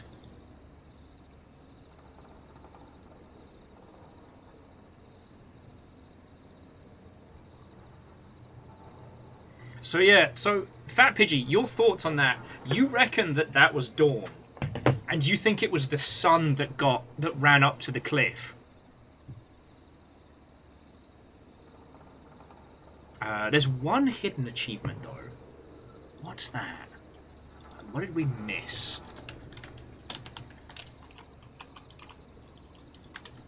Also, I didn't recognize the name of the guy who played Forrest, but the voice felt really familiar. So, Fat Pidgey, you think Dawn jumped off the cliff?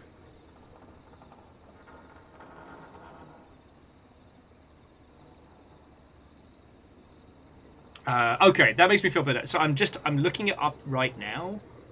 A lot of these was like the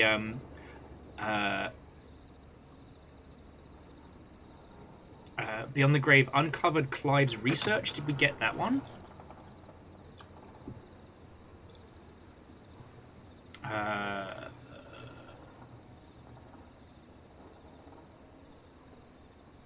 Yes, we did get from Beyond the Grave.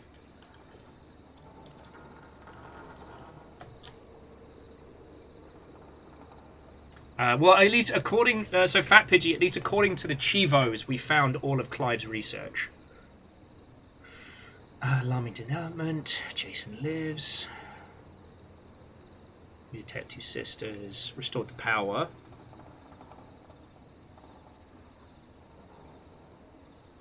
Gain access. Complete discography. Master of Unlocking we got. Dead air. Don't respond when prompted for 30 seconds. We got that. Sound Blaster we got. Fridge horror. Place the mannequin head into the fridge.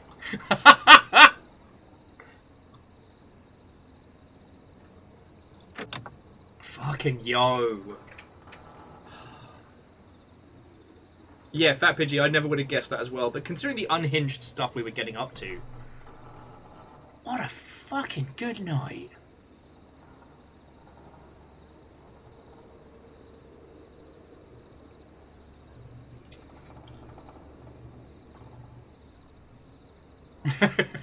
Real Hunter says, I now wait for Killer Frequency 2. Plays a radio host and a missile defense.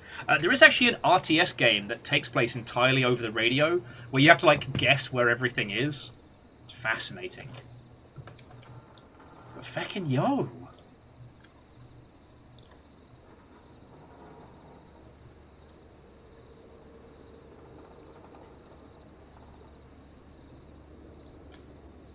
Yeah, so Fat Pidgey, I don't think I'm going to do a Chivos run for this one, because the clear the game in 4 hours without losing...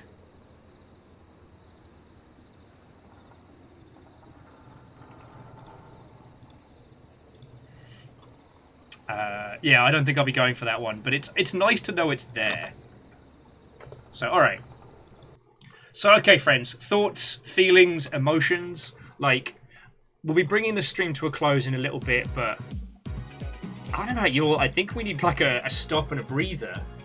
Like, I don't know how long y'all want to hang out for, but like, I'm tempted to just make a fucking gin.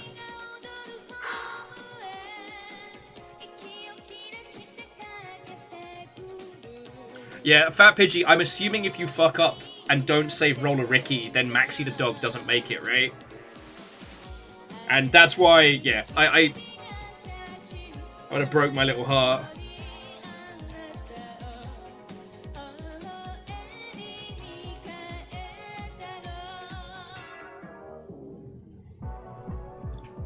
I would have broke my little heart.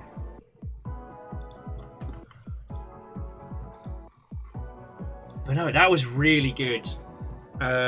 Okay, so Killer Frequency voice actors. Because I recognise the main guy. So the main guy was Josh Cowdrey.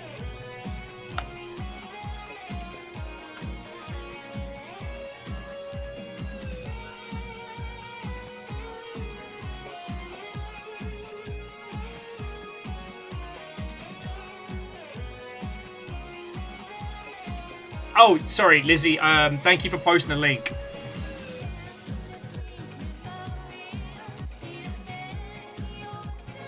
Yeah, Moose, I feel like we need a video game equivalent for, like, does the dog die? Or what do you need to know to save the dog?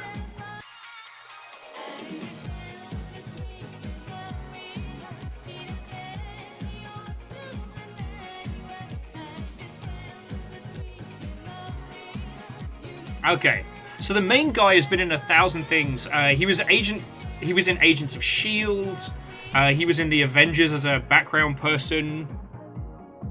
He's been in a ton of things, but primarily in video games. So primarily in VO. So of late, Dead Island, obviously Killer Frequency, Lego Star Wars, Triangle Strategy.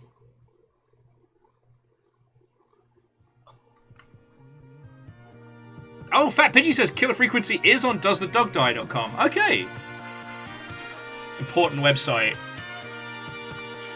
Oh.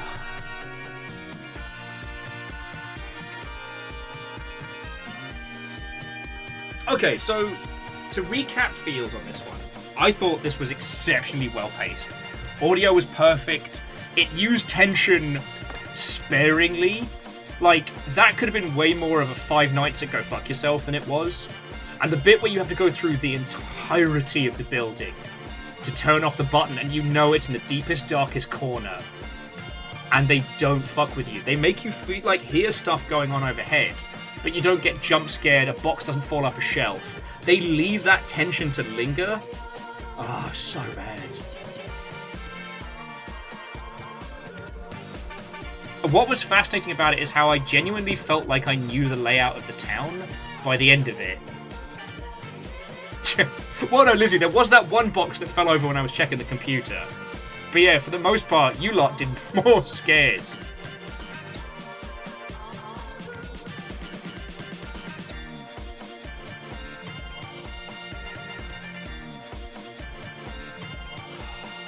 Fucking yo.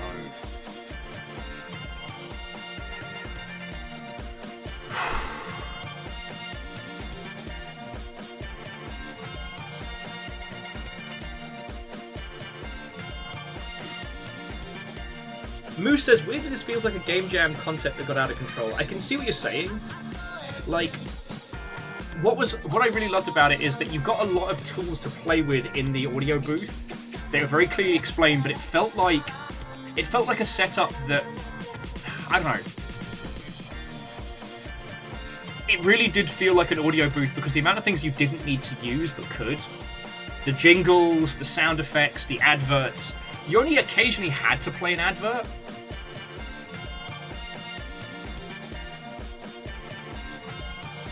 Yeah, and Ket, I wholeheartedly agree.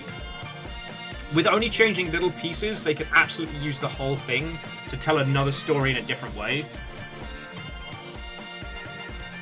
And Fred, I wholeheartedly agree that from a technical standpoint, this was a very simplistic game. But, like, creatively, it went leaps and bounds.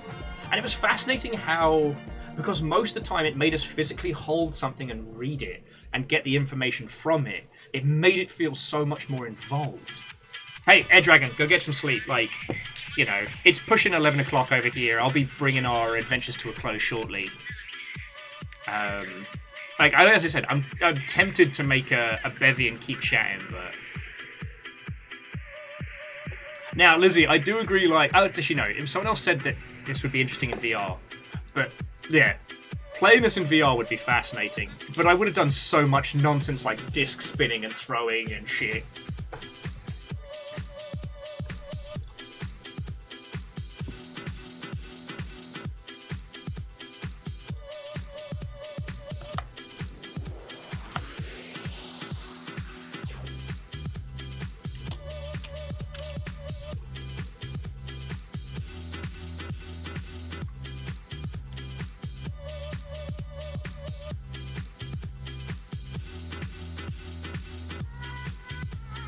Yeah, Real Hunter nailing the audio, the atmosphere, like the technicalities around the audio absolutely cannot be understated. Because whenever anything was above or below or otherwise, it sounded in that space. And that's much easier said than done.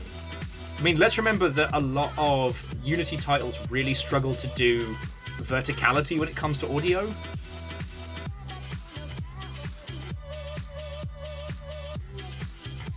Yeah, Moose, the fact they never stick you in the room with a killer was so fascinating. So you're always removed, right? You're always guiding others.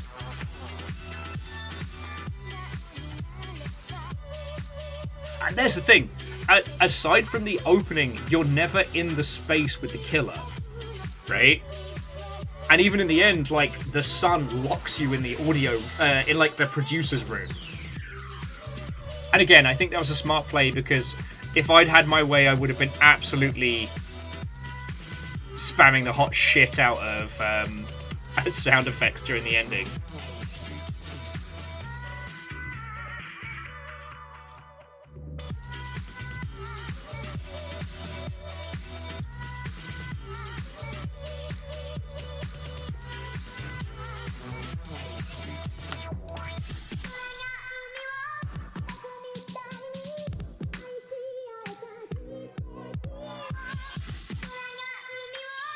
Moose, I think one of them is vaguely reachable.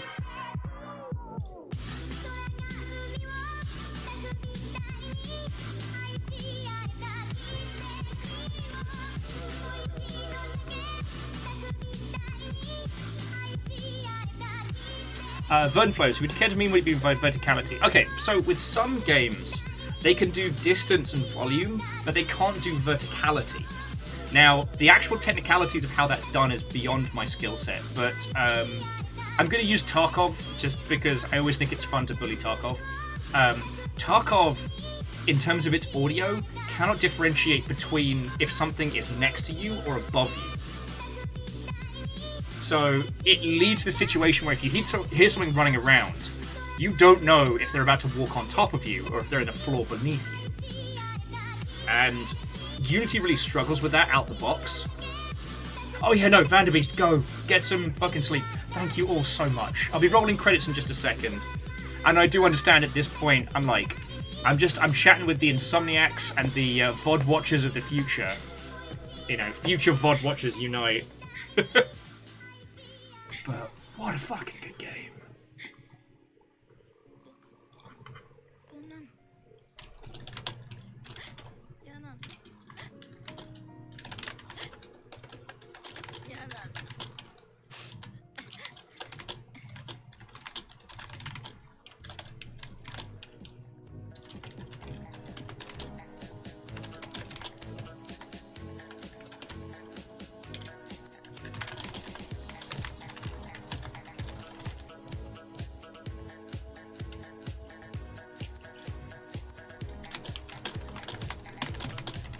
Oh, yeah, no, Pidgey, it's not that late. I'm just trying to decide if I want to fix a gin and chat about this game. Well, okay, how many of you would want to just, like, chill and ill for a little bit?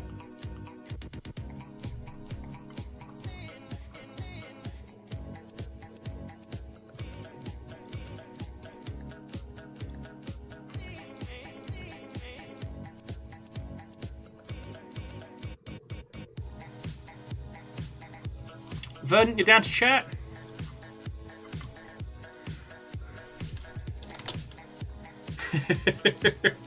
No, Hunter, go get some sleep, friend. And yeah, no, Legend, go, digest. Be good, be well. Reactor online. Hey! Online. Weapons online. All systems nominal. Howdy, you're still going.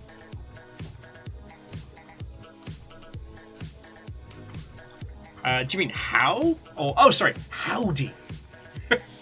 Dreamer, we just finished up Killer Frequency, and it was feckin' brilliant. And we're just kind of, I don't know, digesting, basking.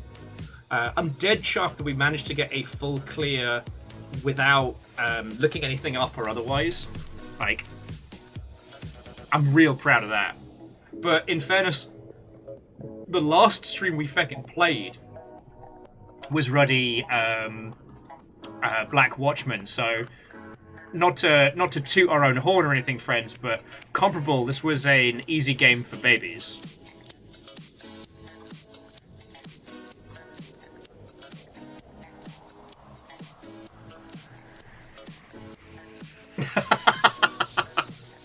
All right, Fat Pidgey Bird. How long have you been sitting on that one? Like, level with me. How long's that one been in the tank, huh?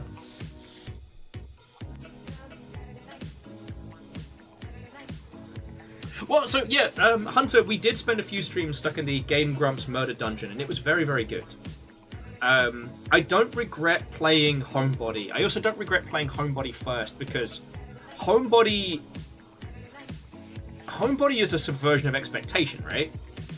Homebody pretends to be a time loop story, like a time loop murder story, and it's really a tale about, you know, getting older and, like, losing touch with your friends in your 30s. It's a very, very personal, very, very emotional title which uses horror to tell a story.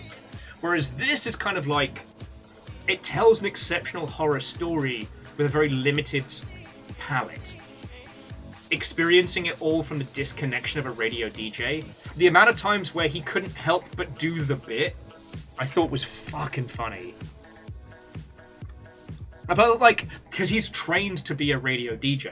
They never tell you what he did to get blacklisted, but he did. Like, he used to be, like, one of the big people. Like, possibly a nationwide DJ, and now he's in this backwater. Also, the Ponty's Pizza skits were so fucking funny. No, Fat Pidgey, like, I'm there with you. Hang on, give me 2 seconds, friends. I'm just going to make a gin real quick, because I do want to talk about this with you all. You know, it's rare that, you know, we have the time and the inclination to have these chats after a stream, so just bear with me 2 seconds.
Paw Patrol. And don't worry, friends, it is not a will and tonic. Hey, Real Hunter, have yourself a lovely rest of your evening and get some good sleep, friend. See, here's the thing. Now that we're not really aiming for the Bezos heist right now, we can just hang out and chat. It doesn't matter if only 30 of us are chilling and illing in the evenings, you know? But anyway, so jumping back. There was such a wonderful art and mastery around how it was told. The amount of things to play with and do and experience stopped it from just feeling like a visual novel. And I think that's where the similarities to Firewatch that people have been drawing are spot on. Whereas Firewatch has you hiking and looking, this has you playing. I mean, we did 69 baskets from our seat, but I could have kept going. Like exploring and discovering all the different radios, the different records and things like that. And also, I'm sure you all saw it because I was so proud of myself, but like every time Peggy was like, you have a call, and I was like, play the stinger and then roll into it. Oh, sorry, and where are my manners? Dreamer, my apologies. I'm just coming off a real good game, and I'm like, whoa! I didn't say thank you for the full 57 months, and I hope you're having yourself a splendid Tuesday. So cheers to you. See, look, there's a normal sliced glass. It's not a will and tonic. Fat Pidgey says the paper basket was a godsend. Absolutely. And do you know what's fascinating is that the early parts of it, the things to play with offsets not just our frustration, but Forrest's frustration, right? Let me just... There we go. So, because here's the thing, Forrest has come from a gigantic radio station where he's the guy, right? And now he's working a backwater studio that reaches like 40 people a night, tops. Like, you can feel early on how he's kind of... He's really grating against that. His personal feelings of importance. And the basket is brilliant because you can imagine him sitting there with his fucking feet up, just beaming like scrap shape paper shot after scrap paper shot, playing like a handful of records and that being about it. But also there was little touches, like the famous musician that sends him an early copy of the album, and even like the publicist is basically being overridden. I thought that was such a brilliant touch because it shows like whatever happened to him, like he was the guy, you know, and he obviously didn't pull like a what's his name? I want to say Howard Stern and stuff like that. Fat Pidgey says they missed the QTEs because they were too busy throwing paper. Hey, I think that happened to us at least once, but. No, I want to compliment having those things to do because it puts us into the mindset of Forrest early on, and then that carries through. Inside, we are same. I'm trying to think what else was really, really genius about it. I don't know if any of the puzzles were super complex because. Like, early on in the evening, we had, like, Relu and some of the core puzzle-solving crowd. And then by the time we got to late game, I was already in the mindset, and, like, the hedge maze, for example, was just one of those those puzzles that just make sense to me. So I never felt overwhelmed by the puzzles, but I really felt like, because I did my research, that I was the clever one. And that's what you want from puzzles, you know? If you want things that are going to kick the snot out of you, go do an ARG. If you want to feel like the investigator, the detective, the clever one, like that feeling I think is so important to grab and capture. Do you know what I mean?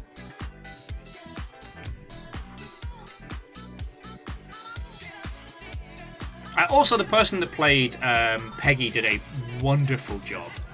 That was Naomi MacDonald. Let's see their other works.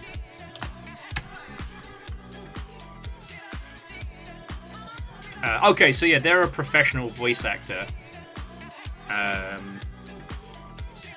They did Shaun of the Sheep 1,000 years ago.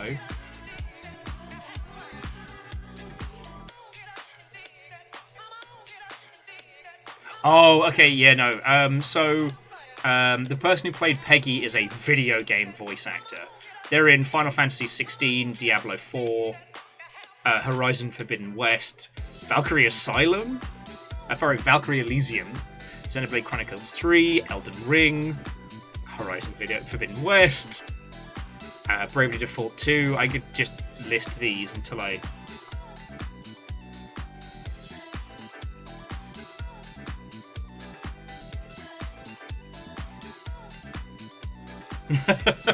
Hey, Squarepeg, if I had the capacity to record something going up on there, Squarepeg, I would absolutely pay the $40 to have a long ship advert up there. But only because during the height of the nerf to bollocks, they used to repeatedly state that having adverts up in Times Square was like the highest mark of quality. But yeah. So Fat Pidgey says, what do you make of the closing room where you watch the credits? Okay, so that was clearly a stakeout spot on one of the corners on like the outskirts of town. So yeah, either the son or the mum made it to there. I think your theory that Marie went up back to Whistler's Leap or whatever you call it, I think that was pretty spot on. If I had to guess.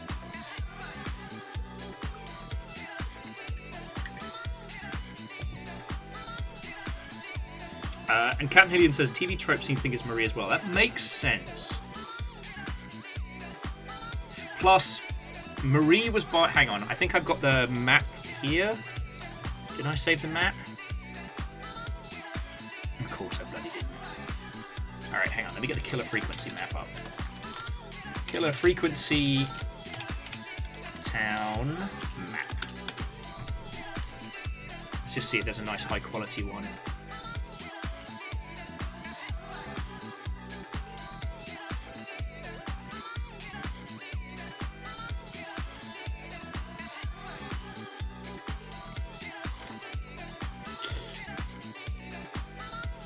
Sorry, I was hissing at this.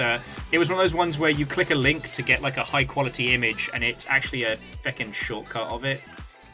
It's like, no. Alright, where's the feckin' map? Ah, you're killing me, balls. Ah, here we go. Okay, so bringing it up on main screen. So this is the map I found. So we were right in the center here. Like Madsen Street and Kings and Nancy. So there was KFM, right? But in the ending, it was clear that we were across the street from something. We were across the street from something, but also with distant stuff. So basically, they could have been at, I think, the Come On In, lol, or the Ambrosia Hotel. Or maybe a spot up at the little Shop of Flowers. St. Jason Church, maybe, but not... I don't think Gallows Creek High. But it was definitely one of the areas along the edge.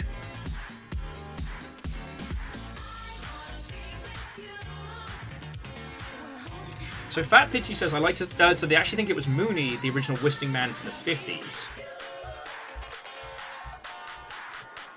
Okay, but wouldn't that make him, like... If he was... Wouldn't that make him, like, 70-odd?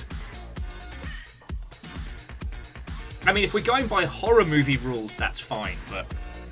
Yeah, sorry. I don't mean to poo-poo your theory.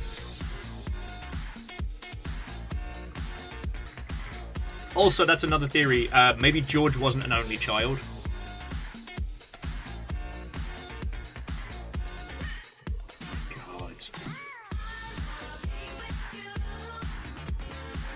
And yeah, Fat Pidgey, we don't know how old Mooney was.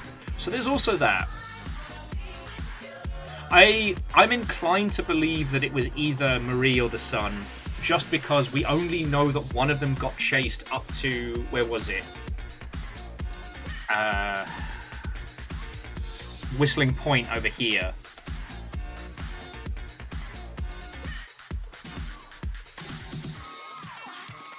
It's also pretty wild that, like, Whistling Point and the ravine were the other side of town from each other.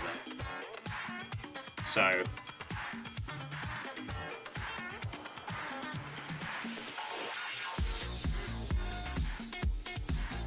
But I think this is the other thing that I really wanted to go into detail about. Little touches really gave us a sense of ownership, right? So we've talked a lot about this in physical games, where you use puzzles to accent the environment, right? So if you're making a game and you want users to pay attention to something that's really cool or really interesting, hide a key there, hide a puzzle there. Make users have to pay attention to that space to progress through.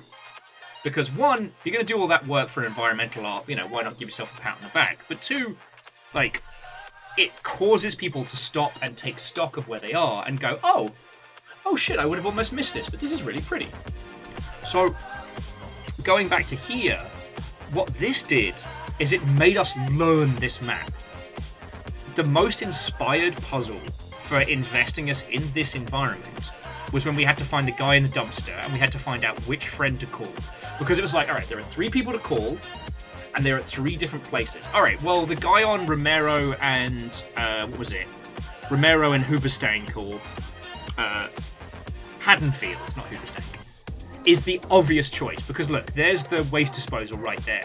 But no, McCready Street is closed, including the turnoff between, like, Hadouken and McCready. So that person couldn't have gone through that way. They would have had to have gone all the way round down to Thornside and then through. So we had to get the person from Mayor's Lane to go up through Peely Street. Now, we could have sent the old guy, and that would have been very funny, but that's another story.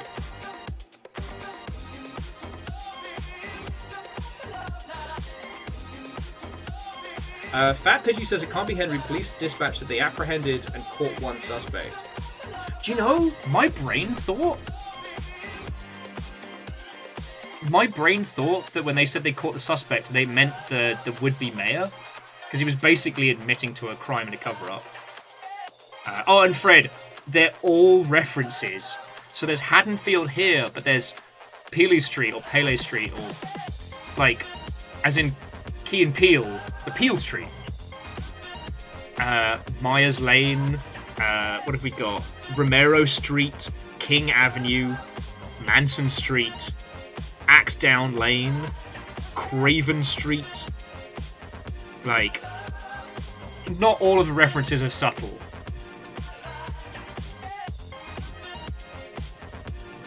And the fact that the person who got pranked at the, I want to say it was the Lorraine Estate, but the Lorraine Estate was Carrie.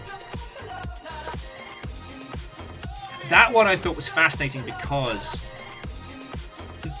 obviously Marie didn't kill Carrie because they saw literally the same shit that had happened to them. Like, they couldn't do it.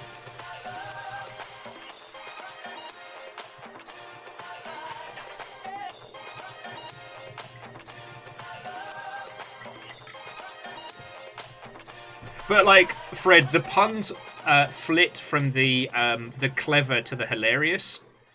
The one that cracked me up when we found it was Grilling Spree, the local bar and grill takeaway place with their mascot, with the Grill Reaper. Chalupa Cabra, I thought was also very good.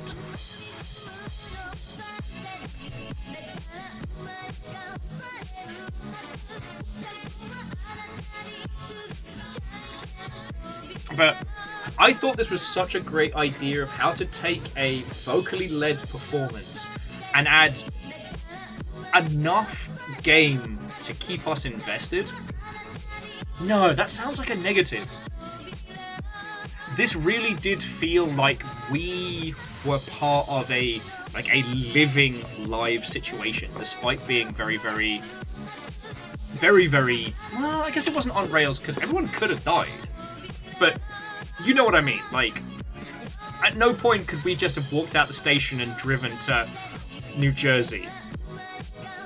But it still felt like we had both agency and importance in the space.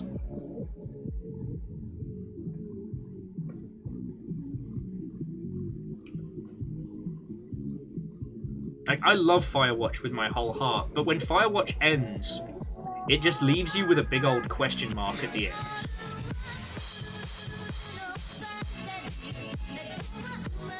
While one mystery is solved, you then look back and go, wait a second, if that was this, then what the hell is that, right?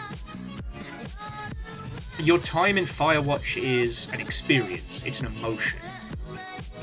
But with this, like, I mean, we know if we'd fucked up, people would have died tonight. And it's weird how that little bit of reactionary detail changes so much, because it's not like there's complex assassination animes around every kill, right?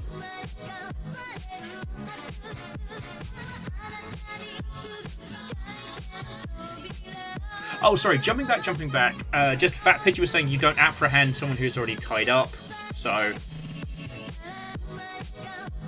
Okay, but yeah, so friends, what Fat Pidgey is saying is that if the son was apprehended outside the radio station, and the mum went up to Whistling Point from Gallows Creek High, then who will we be playing as in the prologue?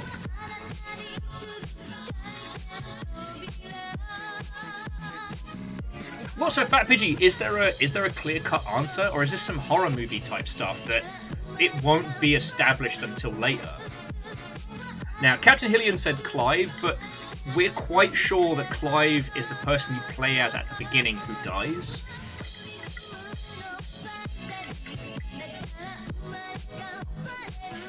Like when you start the game and it's teaching you how to interact with stuff, that's Clive.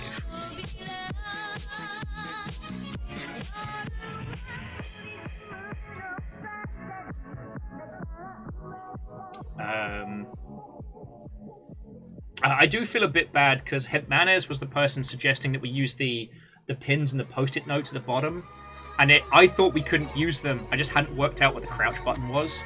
Turns out we coulda.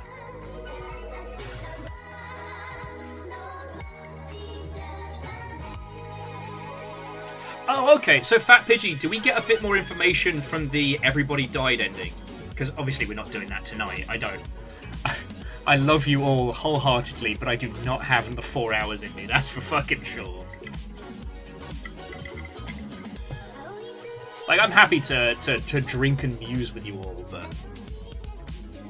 you do from neutral. Okay. No, Fat Pidgey, I don't think anyone's gonna be mad if you give us a bit of info from the... I guess the neutral ending is some people die, but not all.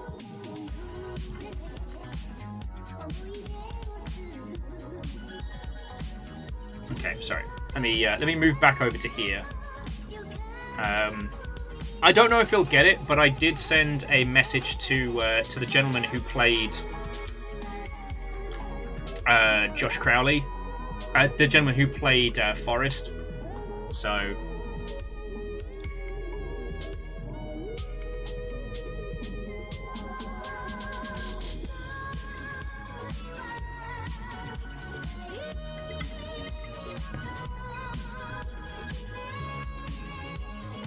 Ah, okay, so Fat Pidgey says in the neutral ending they do not apprehend and capture the suspect. There's no police cars that come to KFN. Okay. So you don't make it out.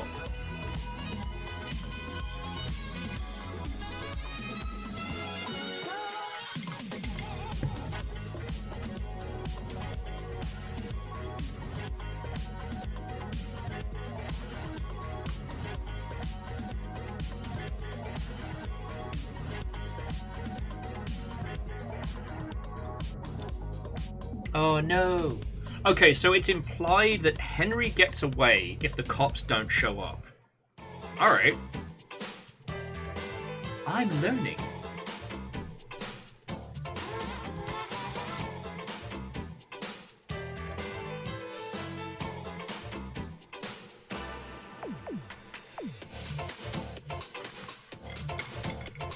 That's fascinating.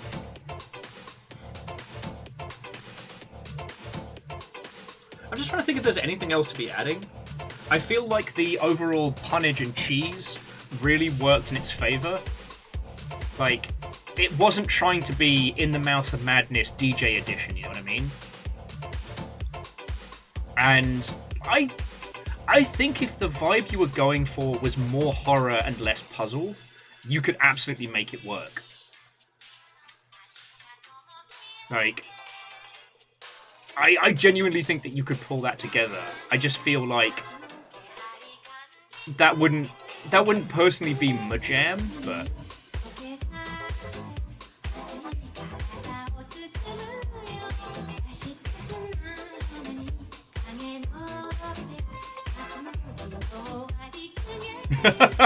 Moose says, wait a second, so they only send cars to your station if they're suitably impressed with your job performance.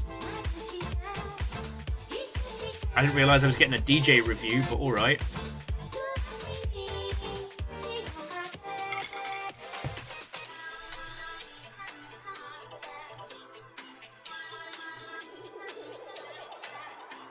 But the other thing being is, like, it's something that early Telltale did really well, was even in a situation where there's a limited number of solutions, right? Even a situation where there isn't much that you can do, being able to feel like you are the legend, right? Being able to feel like you are the smart person working it out and using that to ground you in the space is fucking brilliant.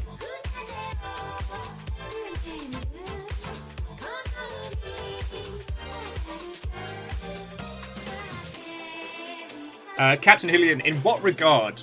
Because when you say pulling a king's quest, I always think of a kid with glowing gold eyes that lures young me to my fucking death.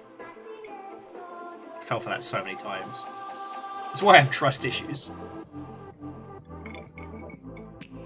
But no, it's something that I think especially the first and second part of Telltale's The Walking Dead did incredibly well, was admittedly situations that seem very complex with lots of choices, but ultimately the puzzles only have very simple solutions.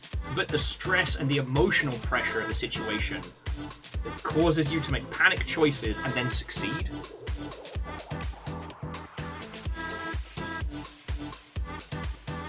Like, I still remember the scene where you have to choose whether or not you're going to raid a family's car, and regardless of what moral choice you make, it brings you always to the same position. But it feels like you had to make the life and death choice there. Hillian said, Telltale did the Modern King's Quest.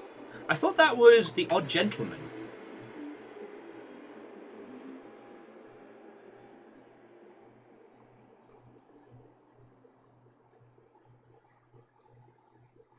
Because the last King's Quest I remember was, yeah, the Odd Gentleman one that all got tied up in the Homestuck drama.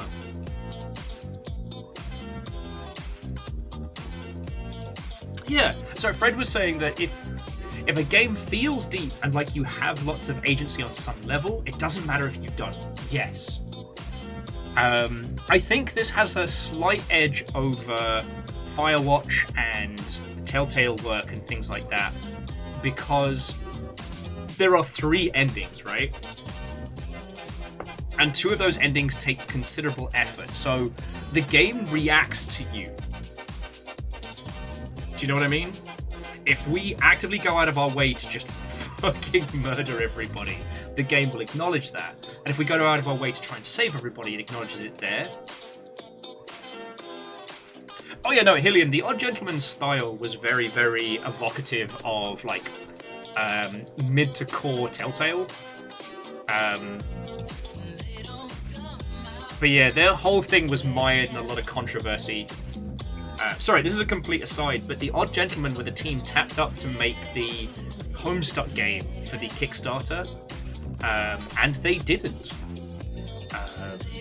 The last person who looked into this got some cease and desists from What Pumpkin Games, so...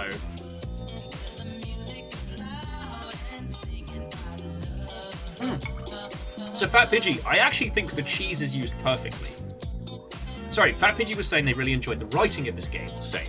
And cheese aside, Maria's the killer who is sympathetic and also Teddy, the politician who is evil. No, it's fucking great. It perfectly encapsulates what made some of those early horror films so compelling.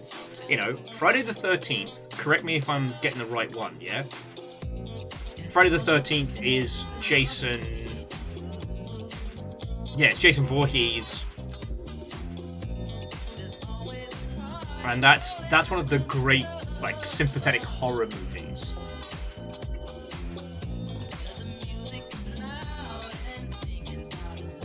And Fat Pidgey, while you're entirely correct with, like, a good horror game needs breadth of comedy. Yeah, pacing is everything. See, with this, what's great is that they basically had levels to kick it up and down a notch. Because we start as an 80s radio DJ. We're like, yeah, coming to you live from the Scream 108.6.16 or whatever it was. Like, our baseline is cheesy as. And when it needs to be sillier, we can kick it up with Pony's Pizza.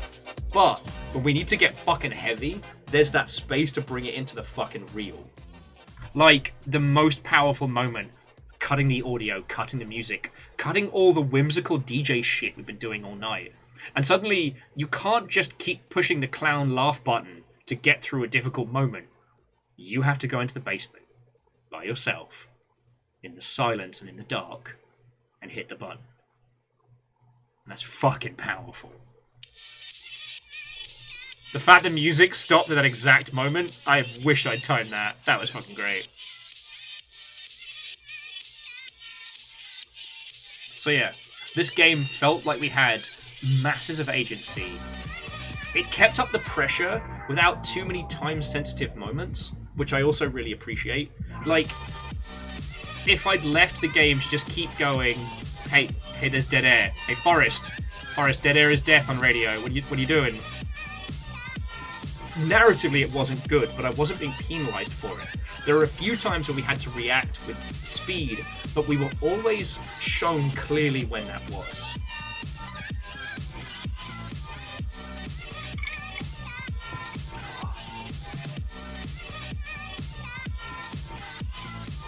Yeah. You know what, Sir Hillian? Here's something that I would have done. Money, no question. Alright, now, because this is a stupid use of development budget. Like, absolutely wonky-donkey. But here is something I would have done. Money, no question. Time, no question. I would have made 2 or 3 different comedy endings that only happen randomly. One of them is Pony ends up being the murderer, and he shows up at the end. But he's got, like, the world's worst pizza costume on. Like, one of those ones you get from Target, but he's painted his face.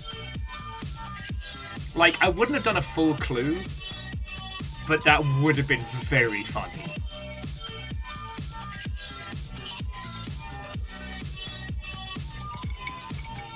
My proudest moment throughout that whole game was using drunken frat bros like Pikmin. That was the funniest shit ever. Like, I don't know why that was so funny to me, but it absolutely the fuck was. It absolutely the fuck was.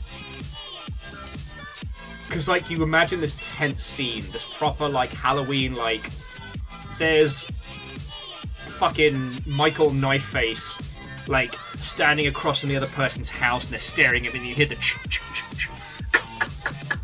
oh, I'm so scared right now. Don't worry, help's on the way. And the fucking cast of Animal House pour in like... Absolutely choice. Okay, friends. We've almost hit the 9-hour mark. Do any of you have any closing thoughts about this game that you'd like to put forward before we bring our conversations to a close? I don't want the poor VOD watchers to have too much nonsense to go through. And yeah, if you couldn't tell, I'd missed hanging out with you all weekend. Oh yeah, and because they have announced a spiritual sequel to Patapon. So yeah, I can imagine a whole frat full of drunkards being like Patapon, Patapon. Hey! Sorry, Shriveling Fire's like, hey, I know your stream's ending, but these are your problem now. Being given 7. I mean, Shriveling Fire, would you put your squad in the Pikmin crowd or the drunken frat bro crowd or somewhere in between? Hey Bryce, how you doing, friend? But no, it's good to see you all. We just finished up Killer Frequency, and so I was just having a spot of gin and talking about it. Like, the only thing you need to know about Killer Frequency is as good as everyone said it is. We played Homebody first, and while I don't regret that, I'm really glad we played Killer Frequency. Thank you for sorting that, Lizzie. But no, so Shriveling, how was your stream? What were you up to? Like, honestly, I'm only really bringing the stream to a close because, you know, I don't want y'all to feel like you've got to stay up and keep me company. Bryce says, where does the tipsy Final Fantasy XIV crowd sit on that scale? Oh, definitely in the... the nonsense. The TLDR is tonight we used a squad of drunken frat bros like Pikmin, and I'm very proud of it. And Shrivelin's been doing TF2. Hey, no, TF2 just got a big old update with an adorable seal. And actually managed to hit like an all-time high of users. So Fred, I don't know right now. I might do.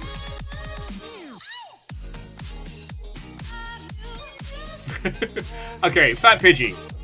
Have I played Inscription? Just take a moment. Have I played Inscription? I'm one of the few people who was like, we're one of the few people that played like the Hex before Inscription dropped. Like,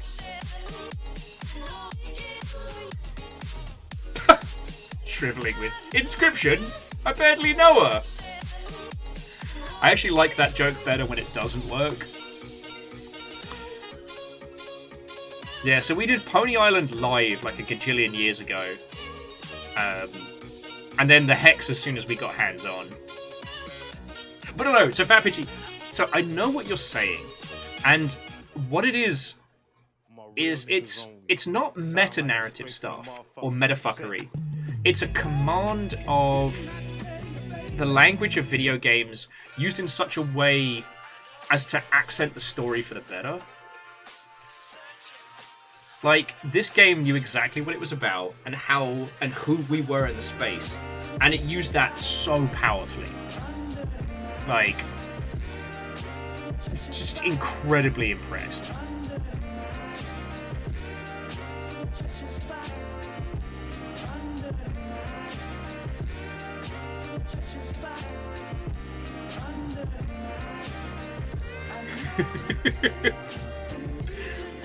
Shriveling says it probably should play Do Pony Island at some point. Lizzie is recommending that if it's legal in your part of the world, just scoff an edible and play Pony Island.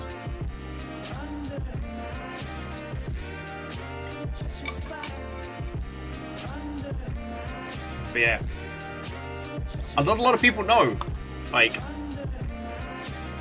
Inscription is almost a direct sequel to the Hex.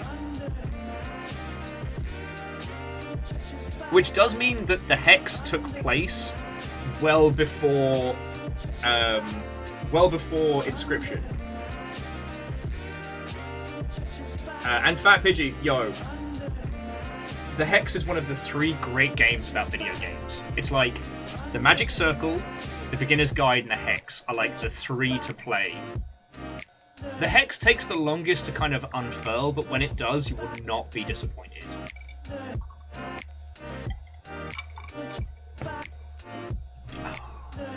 But yeah, like I said, we just finished up Killer Frequency.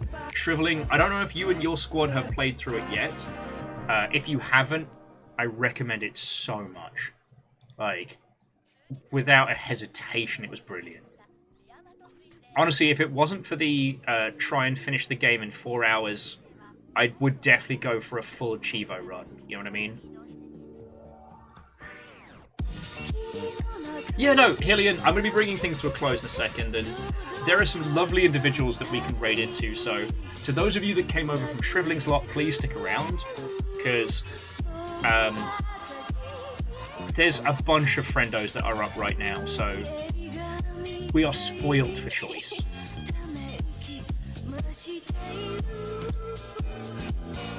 Yeah, the late night friendos are about.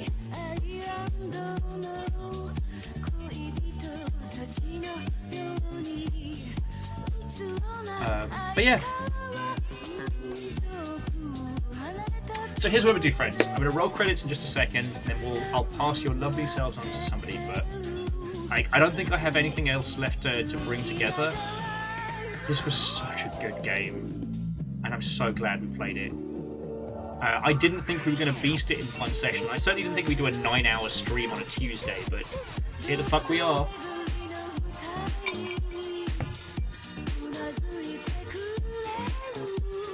Oh, Fat Pidgey, it was absolute joy and a pleasure.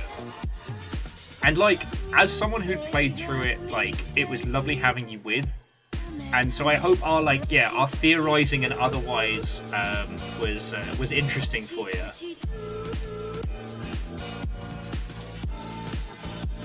Yeah, Verdant, go get the good sleep, friend. Okay, so let me roll thank yous. So friends, hopefully I've said this throughout the day, but, you know, especially in these most challenging times, anything and everything that you put in is what keeps this going. Every bit, every donation, gifted subs, whether for comedy or for empathy, the myriad of kindnesses that you all do is what keeps this going. So sincerely thank you. Alright? Sincerely thank you all. Now, I'd like to thank the following people specifically.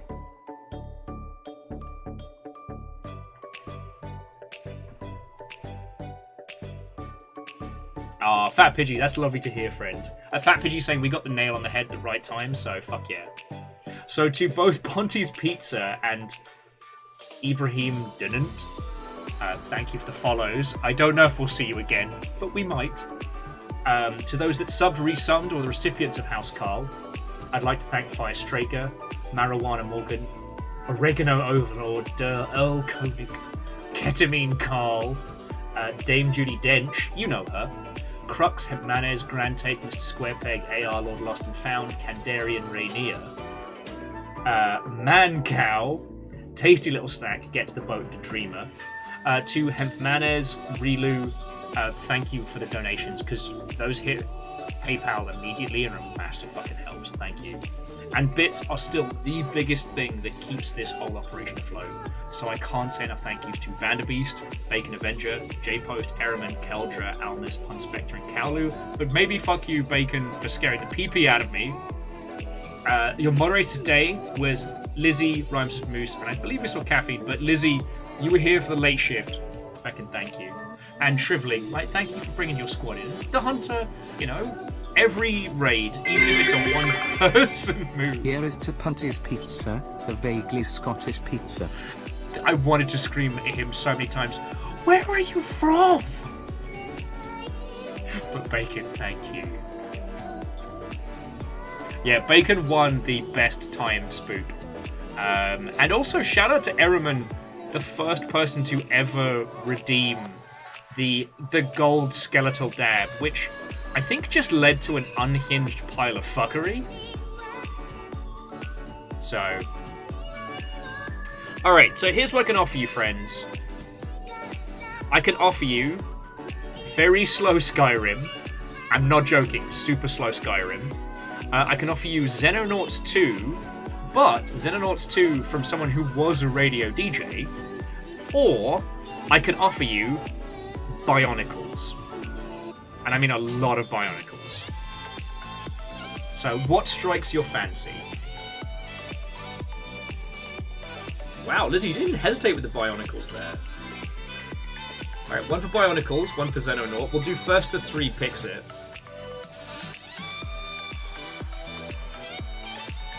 That's 2 for Bionicles.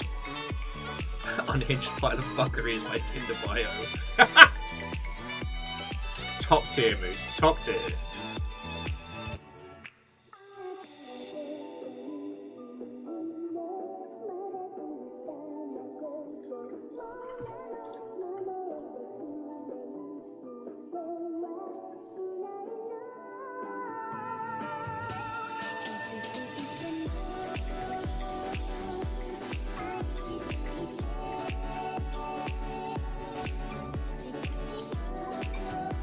And to those of you from Longshippian space, what I'll probably do is just wind down after this. I think it would be ill-advised for me to leap into Discord immediately after. But we got to hang out late, which is real fucking cool. Because this is like legit hangout times for me, so...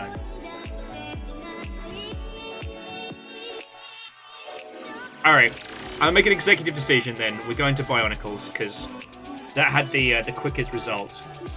While it is a large stream, it is also my good buddy Octo, who is currently just going through Bionicles lore. And it is... it's a lot. Okay, so friendos, tomorrow we're continuing with the monk in Rainworld. We're mopping up the last Chivos, which I believe for the monk is just hanging out with... so we're going to get Moon's Cloak from the Sunken Substructure, and getting Max Karma. God, the Hunter is going to be such a challenge. The Hunter, we have to give Moon a Jelly and Ascend in one run. Fucking hell.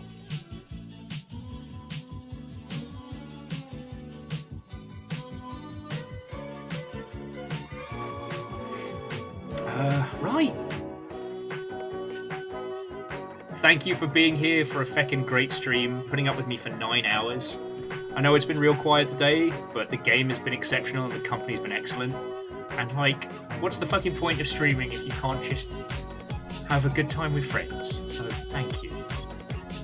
To everybody in the VODs who made it this far, cheers to you. You did well. Yeah, see you tomorrow for Rain World. Have a wonderful rest of your evening. Thank you.